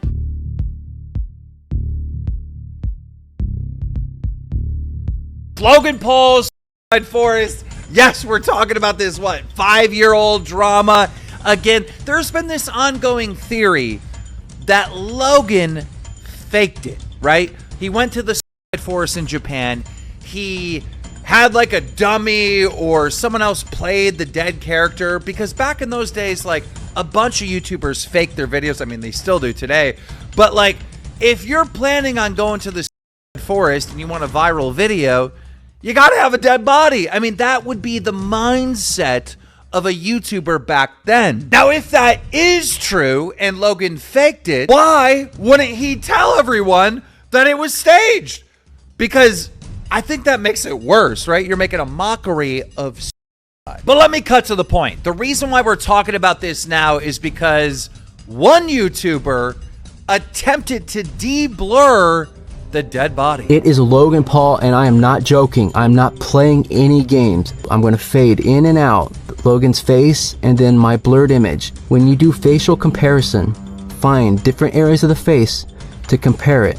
Whichever area of the face you want to compare. It could be the side of the neck, the ear, the earlobe, the jaw, the side of the face, the nose, the tip of the nose, the nostril, whatever you want. Focus on something. And when I fade it in, you're going to see it's an exact match. And this photo of Logan is actually a photo of Logan that same day. Now, ladies and gentlemen, if you make any video on Logan Paul in the forest on YouTube, it gets banned. So this video got banned. The creator told us to upload the full video we did on Twitter, and in just a couple hours, this video has 6.5 million views. Logan's good friend, Mike Majlak, responds, so it was just a prank?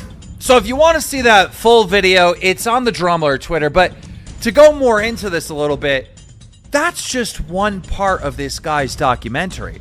There's like 3 or 4 other parts. I know a lot of people watching this right now don't care at all. I do. I want to know the truth. I want to know what really happened. It never made sense to me that Logan was smiling. Hey, remember the friend and the girlfriend that was in the video, how they were laughing? Like, it didn't make sense. Like, why would they be laughing at looking at a dead body? That made no sense to me. It took 5 years, you know what I'm saying? Somebody put in their hard work and heart into a project for themselves. An individual that calls Lonabu, okay? Shout out to that individual. I'm not too sure who he is, but he did come out and say, but he came out and dropped a video, which is going pretty crazy on the on X or Twitter. Basically saying that Logan faked this whole forest body situation. From my take on it, bro, I'm gonna be 100% honest with you. We all, like, I knew it was fake.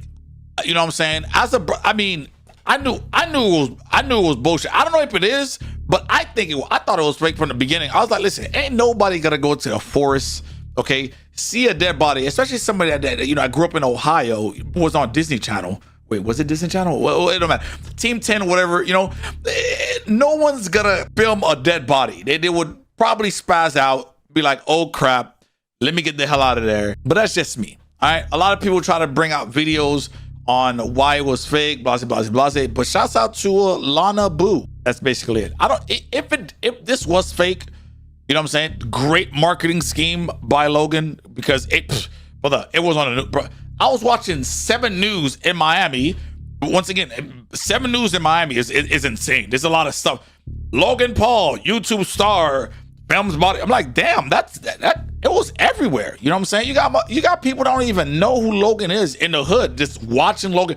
Oh man, this man from Ohio just filmed a dead body in the forest. You know what I'm saying? And it's I don't know. I just feel like it was a good, if it was fake, it was a good marketing scheme. If it isn't fake, it was a good marketing scheme. Because at the end of the day, he got the whole world talking about him. Once again, this is his job. He's a creator, but that's beyond the point. You know, that's his job. He's supposed to bamboozle people. He did a pretty good job with getting the word out there. That well, not getting the word, but getting everybody to talk about it. Okay. Hey, I really hate to say this. I think there's someone hanging right there.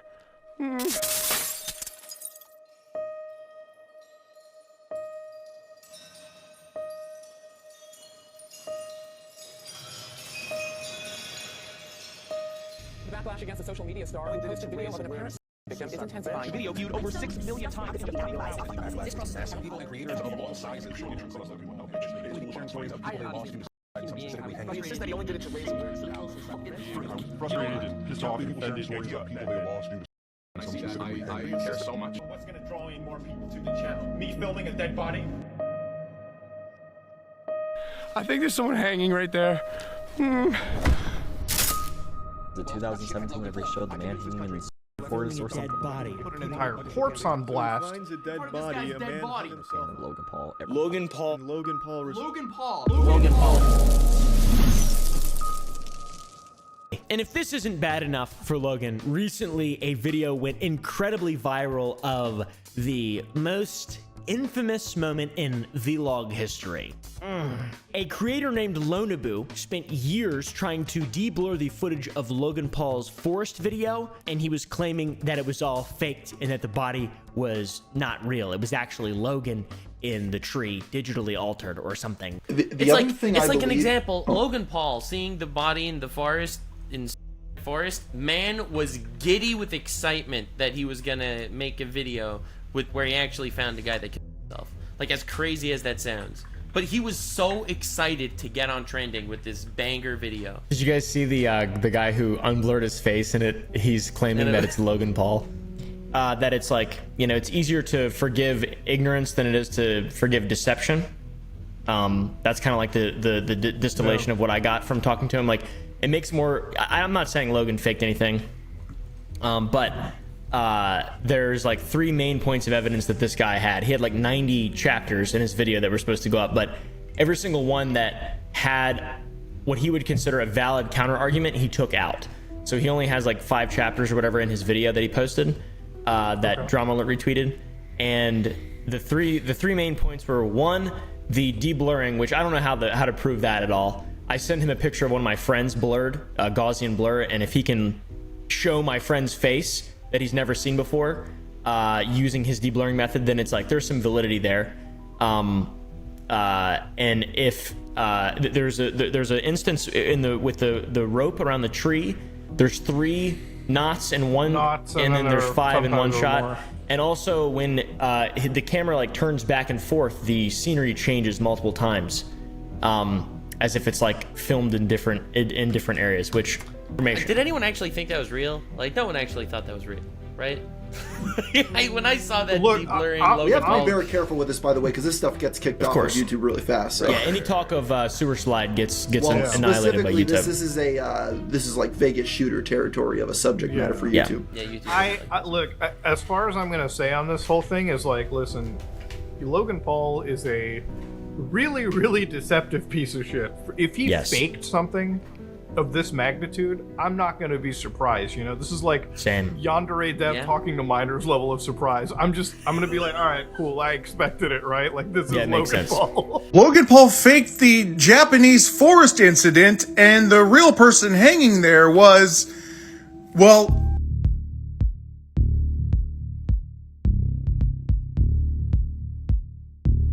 but I mean, this is a whole different level. I mean, because not only it's like that's like you're hiding something else. At first, it was like, yeah, you shouldn't have done that. It was like you're an idiot. But I think but the faking it and then hiding it is a whole different thing. It's just like a true sociopath. And it makes actually perfect sense that, you know, he put it out and there was an immediate backlash. Yeah. And of course he was too deep in it where if he, you know, he couldn't just say, hey, I made it up, because that would be 10 times worse. Right. So it's just completely insane. That's an yeah, insane exactly. situation. It just makes it 500 times worse. To like, be I staged it for clout. No, wasn't really dead. It was fake. That just makes it worse. What's the percentage possibility that it was all fake? The body was fake, everything was fake. But yeah, I don't think it's a far-fetched theory. No. If he admits that it's fake, then the controversy dies. Then it's even. And actually, isn't it even worse that you're like you're making a mockery of suicide with a fake body? You can't admit that it's fake, but dude, these guys have a lot of money. These guys have faked a lot of shit in the past. You know. Yeah. I think there is a possibility that it is fake, and if it is fake, it does explain why they have these fucking weird ass reactions of smiling and being like, we found a dead body. Like, that shit doesn't seem right, dude. Like, something seems off there. That is a fake body, which could either be living or just a fake body. And if it is living, then that actor is still out there somewhere. And if this was fake, this would have been even worse than if it was real. Because if it was real, I mean, he's already been canceled for it, and that cancellation didn't last that long. And if this is fake, his apology means nothing, and he lied to the entire world with that apology. He knew exactly what he was doing, and all of his friends were laughing at a fake dead body prank in the Japanese forest. But what do you think? Do you think that Logan Paul put a fake body out there and then laughed about it, and all of his friends laughed about a dead body, a fake dead body in the forest in Japan? Or do you think that it was real, he found that body, and they were just laughing about seeing a dead body? What do you think about this? My theory, and you know, a couple other people online's theory, is that Logan went to the forest. He made phase rug videos all the time. He was phase rugging it, like JiDion would say, right? So he set it up knowing that he would have to find a dead body in order for the video to go viral. So they set up a dead body, they hang it in the tree or whatever they do, right? And then they put it out there and they blur the face and da-da-da-da. Once he gets backlash, he can't tell people that he staged the video. He can't tell people that he did like a fake suicide in the suicide forest, because that looks even worse. That looks even worse. So he just has to go with a lie that he filmed a dead body. You think I should? What do you think? Do you think he faked it, or do you think it was real? For his sake, I hope it's real. You know what I mean? If he admits that it's fake, then the controversy dies. Then it's even. And actually, isn't it even worse that you're like you're making a mockery of with a fake body? And then the other thing is, it's just really the intent, because this is what people are really confused about. Like, why would he do something like this? Well, I say it's simple. It comes down to intent versus ignorance, and I broke it down in my video like this to be as clear cut as possible. If you were to hit somebody with their car and you unalive them, and you go to court, well, there's only two ways to see it. You did it on accident, which could just be a manslaughter charge, or you did it on purpose, and now you have a murder charge. So it's like ignorance versus intent. So same thing with that video. You go into this forest and you plant a dummy and you do this reaction and all this stuff. You put it in the thumbnail, which seems like a prank that he's done a million times, but it backfires so badly that they're like, what's the best way to move forward with this? Plead ignorance. Oh, I just lapse of judgment. I didn't think about this. I'm so insensitive. I'm so sorry. So now everybody's just like, what a dummy. What an idiot. What a fool. I can't believe how stupid this guy is. But of course, versus he intentionally staged this whole thing, which makes him seem like a monster instead of just being a dummy. Where it's like, I can't believe this guy made a mockery of this. I can't believe he did all this and staged this and all this and tried to make it look like it was real. Like, this is crazy. What a sociopath, which I believe he is. With all the evidence gathered, with all the stuff that he's been involved in, even the crypto scams and everything, I believe he's definitely a sociopath. But I'm just saying, it is way easier to get over being stupid, being ignorant, being a fool, than to being a malicious, sociopathic monster. And so they took that route where it's like the lesser of two evils. And to me, it's as simple as that. That, like, how people are like, I don't, why would he do, I'm like, why would anybody plead ignorance?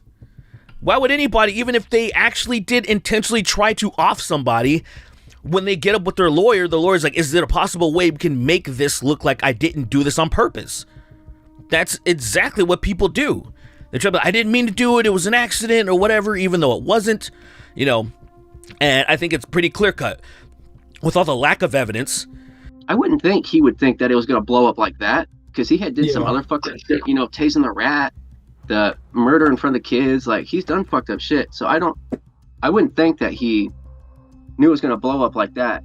A lie over time will compound, and the more intense it gets for that person to keep said lie, because it becomes weighted. And I think if he was to reveal right now, because at the time, obviously, it was the biggest thing in the world. It was being shared everywhere. For him to just go, turn around and be like, oh, guys, it's just a prank. I think that he wanted this attention, this notoriety, which accompanied with this shocking video to continue happening. Sure. That if he would have happened to say it was just a prank, maybe in the back of his head, he thought maybe all that shit would have died down. He wouldn't have continued growing as fast as he did. But if he was to come out now and say it was just fake, I don't know how that would look on him. I think that would be bad as fuck. He should bring up old news that he doesn't want to talk about as well. Yeah, he would only do that if he was forced to do that. True. Like, if he would have said, hey, that was a prank, like, that could have fucked with his boxing. He had that huge shit with KSI coming up. And then he had the court case. Like, he had these multiple reasons why he couldn't do it, which is when people ask, well, why wouldn't he admit it? Well, there's so much why he couldn't. It would have. He would have risked a lot of money just fucking up and saying that. It's the best publicity stunt ever, whether it's true or not. I'm at a... Like, I have these internal battles with stuff like this, because, yes, I'm like, oh, publicity stunt, great. Fame, recognition, great. But how many of these can you do before people just don't believe you anymore with anything you do? Like, you become the boy who cried wolf. And so he called me and he's like, yo, I broke my hand. And for 20 minutes, I'm like, hey, are you fucking with me? Is this for a vlog? And so anything he says now, I don't believe.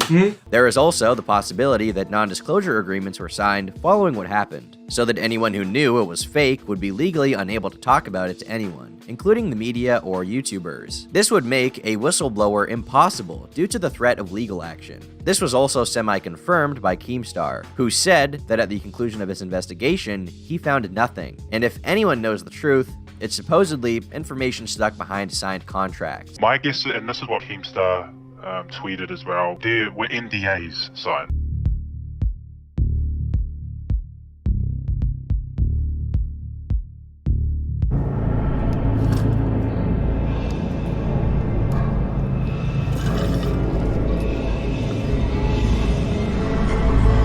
Logan Paul's playbook. Let's see.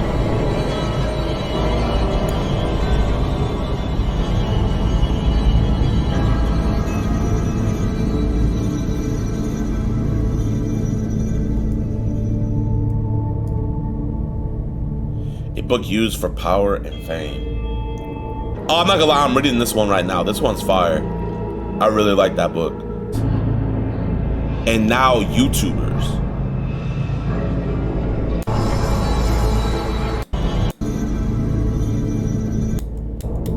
Tick. About to make this shit look easy like a game. Tick tack. Revealing his game plan, what? Only 2 ways to make it to the top. 1, be a leech, gain your faith from the great ones. 2, be a maverick, lead the pack like Napoleon. We're inside Logan Paul's backyard right now. This is the ring where he's training to fight Floyd Mayweather. I came into Mike's room to vlog with Chris as like a complete joke. Does he always do this? He's making a pile. Has he just been grabbing shit from around the house? Yeah. This whole time? Yeah. This is our protein powder and our coffee. Protein powder and my coffee. And he's got the 48 laws of power? Like some sort of communist shrine? I'm the CCP, the Chrissy Communist Party. Chris is famous for stealing from people at his meet and greets. Yeah, that's what I do. I'll steal your shit. Speaking of faith, 48 laws of power. This is law 16. You ready for this, Jake? I'm so ready. Use absence to increase respect and honor.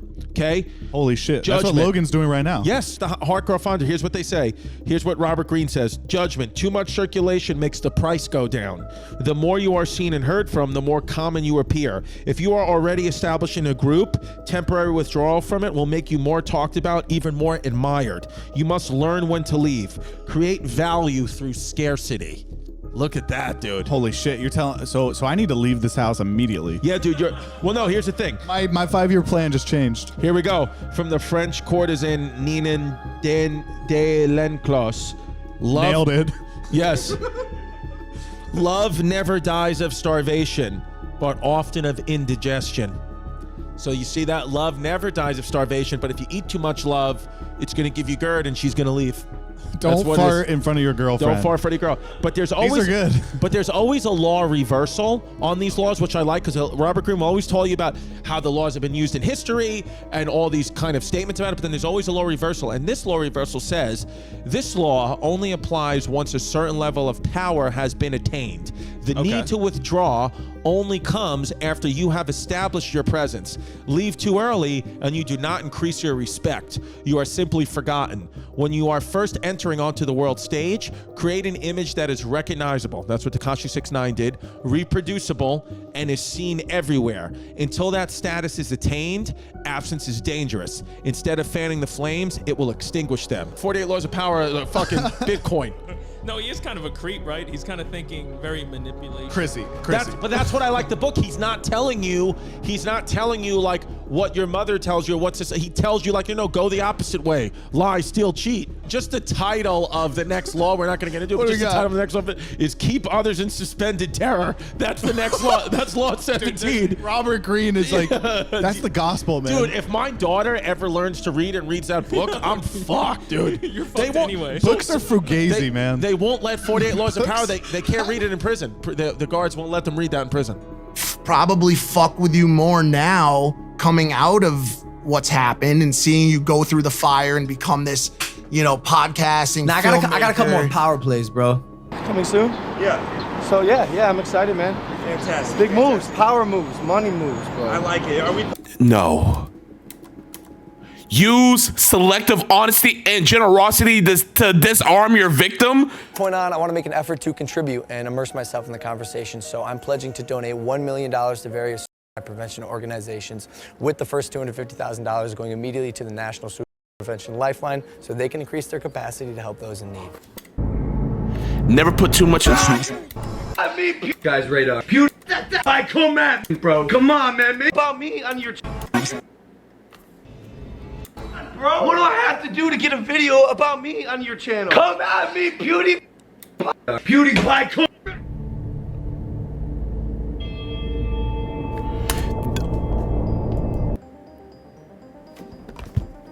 This nigga is saying that Logan pretended to film a dead body so fucking PewDiePie will react to him? Is that what you're saying, Dark YT? Is that what you're saying? Is that what you're saying? Is that what you're saying? Low-key cooking? Low-key cooking? Hey, real quick, I do remember there was this time where like Logan Paul was trying to bait a bunch of people into attacking him, and I think it was PewDiePie. Logan was trying to get attention. That's why he made the video in the forest. He was trying to get. I remember this is facts, JiDion. I'm not trolling, right? Before Logan released the video, he was like hyping it up on Twitter and all social media. He's like, we went to the forest and we found a body, or you won't believe what we found. I don't remember what it was, but I do remember he was hyping it up before the video even dropped.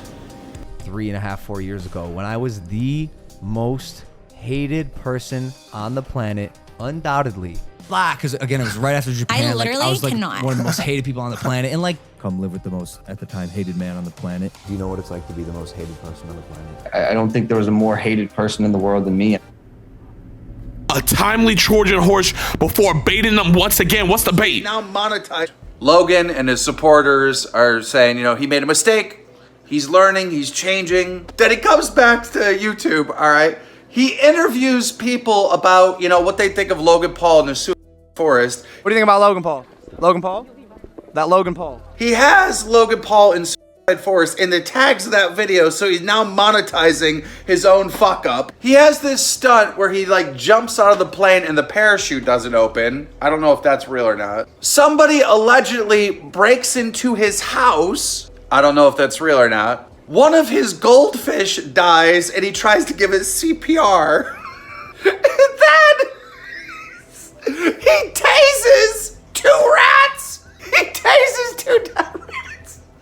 Bro, you do the marketing for us, you do the promo for us. The amount of earned media that I got because of this clip, hundreds of thousands of dollars for free because of the haters. Shows your intelligence. But why I don't have a problem talking about it, because I iterated this to everyone in the house, and Matt goes, are you sure you want to like spill the beans? Because A, those people aren't watching this podcast. They love the supercuts. Of course. They love the supercuts. Yeah. Little bits that they can comment on. And 2, they will never. You are the way you are, and you will never be any other way. Unless if you, they watch, if you are a person, you're letting the fans in. You're letting the fans These to guys, know. yes. Yo, everybody likes you. Is like. Another Yes, check mark. absolutely. But Logan Paul again. I don't, saw that on your Instagram too. Somebody was like, "Yo, genius," or "I'm actually liking him." They bro, wrote an article. Someone said the caption should have been changed to Logan Paul knew exactly what he was doing, and he played all of you. Like after it happened with Flat Earth, and they did the marketing for us, and now it's happening with this. I'm just keep doing so it. confident that they will never ever catch on, and if they do, their desire to do the bandwagon type action and bandwagon tweets only helps, trumps their ability to go. You know what? If I don't like Logan Paul, the most effective way for me to show my disdain is to be indifferent and not talk about it. The opposite of hate is not love. Or the opposite of love is not hate. It's indifference. Because they see quick wins. If they, quick wins, see favorites, quick wins, retweets, bro, followers, yes. whatever. Like if you truly didn't want me to be around, you'd be indifferent to me and you wouldn't mention me. Because a lot of people were thinking, well, why would he do this? I broke down his entire game plan from start to finish using the book 48 Laws of Power and all the tactics and strategies that he has clearly implemented in this to boost his name. There's that saying, no bad thing is bad publicity. Any publicity is good. So why did he do the forest? Why would he fake it and not admit it? This was a long-term plan. Every single person, 95% of people who were acquaintances and stabbed me in the back, they got their likes, they got their retweets, they got their views. And like again, I'm running a marathon. They're sprinting. And now like you don't hear from them. This forest thing boosted his name. My fucking grandma or whatever, cause people who don't even go on YouTube have heard about the story. That's what his goal was. He wanted everyone to know his name. It brought him from, oh, he's just a vlogger, to his, whatever, 8-year-old fan base. It now brought him to a much older audience. Everyone knows him. It's no longer just these kids and what do you call them, reactionary commentator channel like H3 and those sort of people. It's no longer in that little bubble. He's now a worldwide known name and brand, and that was his goal. But was that the first time you realized like legitimately how famous you are and that the responsibility of it? That's deep. Or was it the Dubai Mall? Yeah, no, there were times before that. What I'm trying to, my answer is like, it's trying to say that made me famous in a notorious way, like exponentially more like household name. Yeah, so now you were still building, right? So it was like, all right, respectful. Yeah. We're building. Yeah. Now it's like, I'm here, I'm bro. not going anywhere. I got the name. I got the name. But the shtick is like, if you do an accumulation of stupid things, eventually it adds up to be one really smart thing that makes you a lot of money and gets you famous. But look at the numbers Logan did coming off that situation that happened. You know what I mean? Like, look at those numbers. You know what I mean? Dirty laundry pays the bills. You know what I mean? Like, you know. So Yeah. So should we prime up another scandal over here, you think? Or no, I think Jake's good. I mean on this side, on the Mavericks side. On the Logan side, yeah, if he wants a fight, you know, maybe. You want to be notorious? Do you want to be notorious? Yes. Okay. What do I do? Talking to the fucking goat of notoriety. Because Jake and I have had where this weird thing has happened where we're above like Social media influencer. stuff. Yeah, you guys have been and Disney we're and below movies. like traditional star. We're somewhere like in the gray area. Do you think that the controversies have helped propel you to a place where you're bigger than? Let me ask your question with a question. Okay. Besides like the crazy illegal controversies, what controversy has made anyone smaller and kept them there in a bad way? Like now to go back to the power of traditional press, even though he was the biggest YouTuber in the world, just like Dobrik is now, just like Shane Dawson is now, whoever you want to say is the biggest. In reality, no one really, besides a large group of kids, know who the fuck they are. If you ask the majority of people what they think of the James Charles controversy, they will say the following statement. Who is that? Yeah. He's now a worldwide known name and brand, and that was his goal. Wow, people really like me on this Vine thing.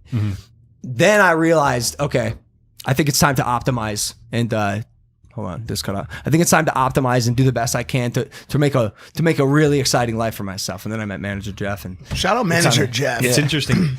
Any tips? Any tips? Have the conversation with people who are smarter than you and have been in Hollywood for years and know how to build a brand.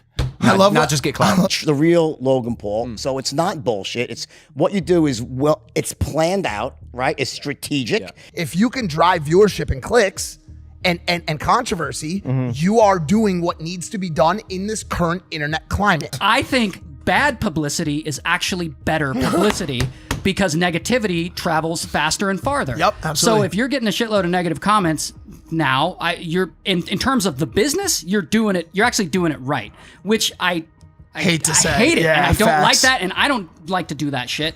But you get people mad at you. You want to play the villain. That's a role that some people have stepped into.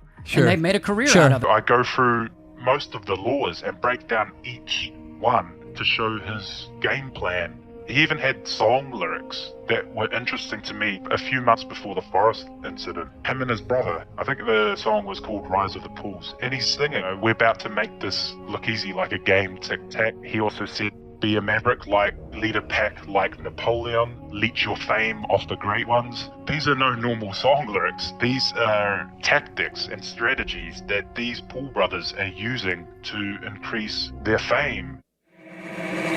It's the rise of the pole. We bout to make this shit look easy like a game. Tic tac. Pick a YouTuber and roast him slow. Roast him slow. Only two ways to make it to the top. One, be a leech, gain your fame from the great ones. Two, be a maverick, lead the pack like Napoleon. And this book, 48 Laws of Power, I don't know if you've heard of it. It's used a lot in the hip-hop world. I believe 50 Cent wrote a book with the author called The 50th Law. This is the whole rap game. Kanye, they all use these laws in the book to get people tweeting, talking about them, to the unpredictable behavior that gets people a constant state of suspension, like what are they going to do next? Make themselves seem a little bit crazy, but it drives views, it drives tweets, it builds their brand up, and that's exactly what Logan Paul did. He had a thing with PewDiePie. He was trying to get PewDiePie to make reaction videos on him. He was trying to get everyone to make reaction videos on him. He wanted that. That's what people don't understand. He wants that, even if it's hate, he wanted that attention and reaction. I believe he wanted to stop the daily vlogging, and this was his way to kind of completely reinvent himself. And this is one of the laws in the 48 laws of power. Reinvent yourself. It's why I brought Mike in. I needed an older brother who has lived a little bit of life to be like, yo, this isn't the way to go, bro. You need help. You need to pivot immediately. Because he even says in the Maverick documentary, which was that big video Hayden was editing, that he utilized his cancellation to stop uploading every day. He had complained a lot that he was fed up with this everyday bullshit. He hated the grind. He hated doing it. He wanted out. He said multiple times he wanted out. Yeah. And this was his out, and he capitalized it instantly. You know, exaggerated version of Logan Paul. Good morning, Logan. What's up? Trying to come out of that routine of like the vlog character has been such a blessing for me because it has forced me to evolve as a human in my personal life because I can do that now. This could be the birth of a new Logan Paul or the death of the current Logan Paul again. What do you think about YouTube? A lot of respect for YouTube. I just don't know if I'm ready for that kind of stuff. It's really intrusive It's a lot of stuff. and time consuming as fuck. So I think the biggest mistake I made was somehow getting lost in content creation. Like literally sacrificing my life, my health, my well-being, my mental, all for content creation. Everything I did, the only thing that mattered was getting that next video out. Daily vlogging, and by the way, each one had to be better than the last. But I also have noticed that it has been something that you guys stopped doing that has also contributed to that growth, and that's creating daily content and being and living in that atmosphere of fucking feedback, that crowdsourced self-esteem that Kanye has talked about, right? Like those that always on criticism and critique in a world that I live in still to this day that doesn't really allow you to ever check in on yourself, that doesn't really ever allow you the time to sit with a therapist or with a loved one and say, yo, I don't know why I feel like this, let's work on it, because you're too busy fulfilling your obligation to an audience. And so that's one thing I noticed about both of you guys. When you guys took a moment to step back from that grind, from that always on approach, and focused on boxing and long-term pursuits, it really gave you some room to breathe. Logan doesn't publicly attack YouTube or the CEO, nor does he tell them how to run their website. It's true. Also, like, you mentioned PewDiePie, and that kind of like brings up another thing for me, is it's kind of strange, like, if it's true. Like, if this, like, YouTube is, you know, with cahoots with Logan, like, why didn't they do the same thing with PewDiePie? The #1 most subscribed YouTuber of all time. You know, someone who's obviously making them a lot of money. Like, why didn't they do that to him, but instead did it to Logan Paul, like an upcoming individual? This is something I mentioned in the 48 Laws of Power. You'll notice PewDiePie, even before this was happening, and a lot of, even Philip DeFranco and this is one of the laws of power. It's like, don't bite the hand that feeds you. You're being fucked because you've poked the beast for too long. Like I've always been surprised that you were so apt to go after the platforms that are pushing your music. Like even if I'm having fucking problems with YouTube or anywhere that I post, I try not to bite the hand that feeds me. Of course. PewDiePie, Philip DeFranco, all those guys, they will make videos roasting YouTube and the CEO. Do you not know how stupid that is? So if I go out and I tweet or something about my boss and they find out, or for example, you know what I mean? Like you make these public attacks on your boss, the people you work for. PewDiePie, all these people were roasting Susan, YouTube and all that in their videos. Like they're saying, I hate her, and like they were really attacking her. And that's a dumb move. And the thing with PewDiePie is he had his YouTube show, right? PewDiePie 2. They didn't bring it back. When there was the Wall Street Journal article, they acted so swiftly. They just got rid of the Scare PewDiePie 2 video. Just so that one Wall Street Journal article. When Logan Paul did his Forest thing, the same thing didn't happen. They didn't just immediately scrap his TV show that he had. I think it was A Thinning, the movie. Yeah. They didn't act swiftly at all. They took a week to respond. They took a month to even enact any form of punishment, which wasn't to do with the forest. It was the whole hazing the rat thing. And to me, again, that's great. And you look at Logan, he never makes these videos like, oh, fuck the CEO of YouTube. He doesn't do that. And that's why he's their golden boy. That's what people were referring to him at the time. He's the golden boy. And it's the whole YouTube Rewind thing. He's put in YouTube Rewind. PewDiePie has stopped being in Rewind. And I remember PewDiePie was making these videos like, oh, I'm no longer in Rewind. And it was at that moment YouTube were like, I don't like you, I don't favorite you. But Logan Paul and his brother, they're both in the whole YouTube, and there's Disney Media and Corporation who are all sort of, they're in there, they're right in there, they're on good terms with them, they work with them. Yeah, and unfortunately they've cut like 6-figure, 7-figure, 8-figure checks for annoying top creators. That's already come out. Like Jake Paul has admitted getting a check from YouTube. Lily Singh also came out and said she'd been cut a check from YouTube, but people like that. So they're doing all this to promote Sniper Wolf's behavior by not doing anything about it. At the same time, they're actually like going against anyone who's calling it out purely based on the algorithm itself. What you find out at the tier of success that Sniper Wolf reached, when you get into the 20 and 30 million subscribers, that's a tier where YouTube has individual contracts with those creators. They start to see them as crown jewels, and they give them special deals, special ad rates. Sometimes they'll give them just a big check to post exclusively. They'll cut them a big fat 7-figure, 8-figure check. Mm-hmm. So I think Sniper Wolf has reached a tier where she now it would have some degree of protection. They start to see her as an asset to YouTube. The type that would feature in a YouTube Rewind. I mean, she could be on the fucking guest. If this hadn't happened, she'd be on the fucking guest list. Have you been? And this isn't conspiracy theory. Like Jake Paul and Lele Pons had both disclosed that they got cut 7-figure checks from YouTube, like that they didn't even want. I think even Lily Singh also disclosed that as well. Yeah. So people at that tier, they've disclosed that they got cut millions of dollars, just checks out of the blue from YouTube just to get in their good graces.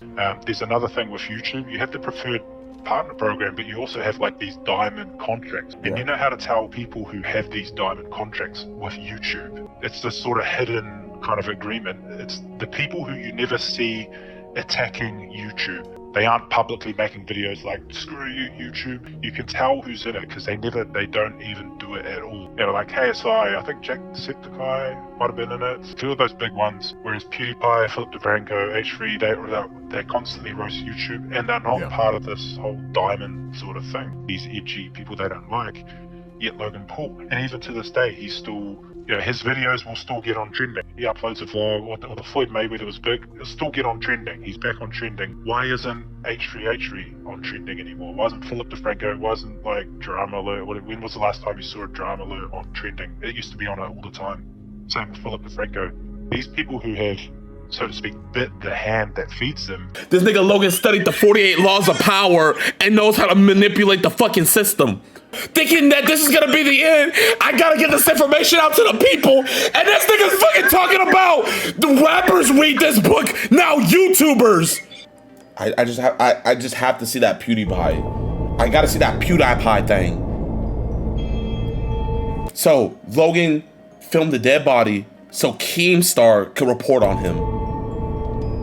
And H3.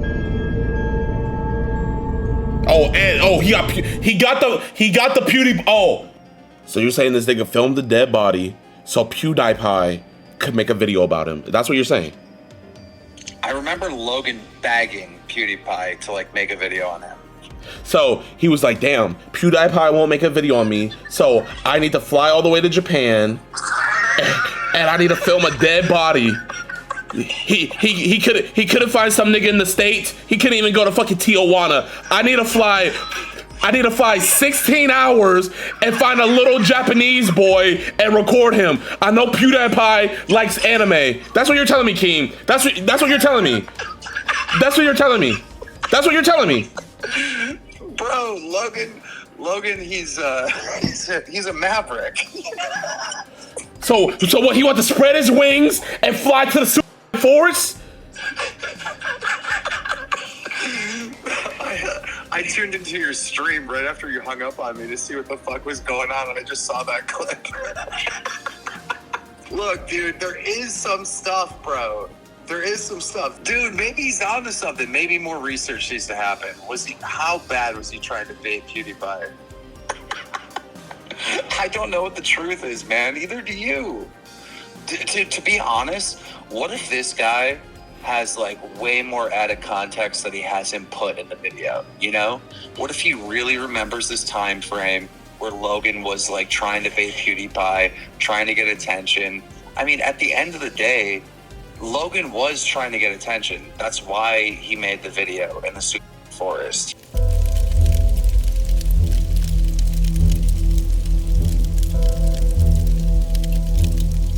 Logan Paul faked the Japanese forest incident, and the real person hanging there was, well, listen, in this new documentary, this is the face of the person that was hanging there.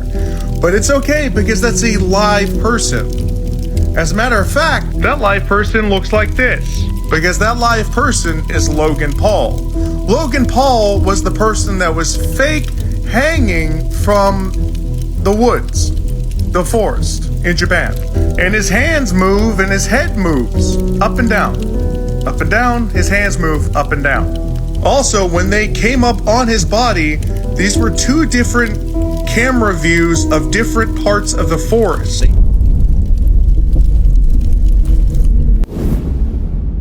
Are you listening? Good. Let me tell you a story. My name is Logan Paul. Controversial YouTube star. Cause if you look to my right, Logang, I give you the Aoki Gahara. Where's Logan?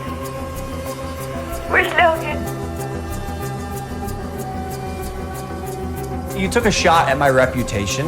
So in this video today, I'm going to be defending myself with facts, something that you have gotten in the habit of twisting. And there's like accounts that have followed me in the past called the Logan Paul fake dead body. Like there's just accounts that are like writing me going like he faked it in the woods. shit. And I'm starting to believe this shit, dude. That'd be crazy. That would rewrite a whole history of drama. He said that there is no legal obligation to report a body, but the police still wish to speak to Mr. Ball as they believe S may be involved. Police didn't even receive a report, and they didn't even know about it days after, despite Logan's video portraying body as reported and collected. So the police in the area didn't even know about the body being there, but in the video they said that they reported it and it was recovered. Worked with Logan to put a fake body in the woods. It would be crazy. It's forest.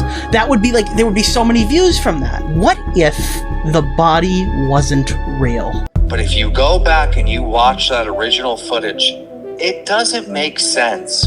Because Logan is like laughing.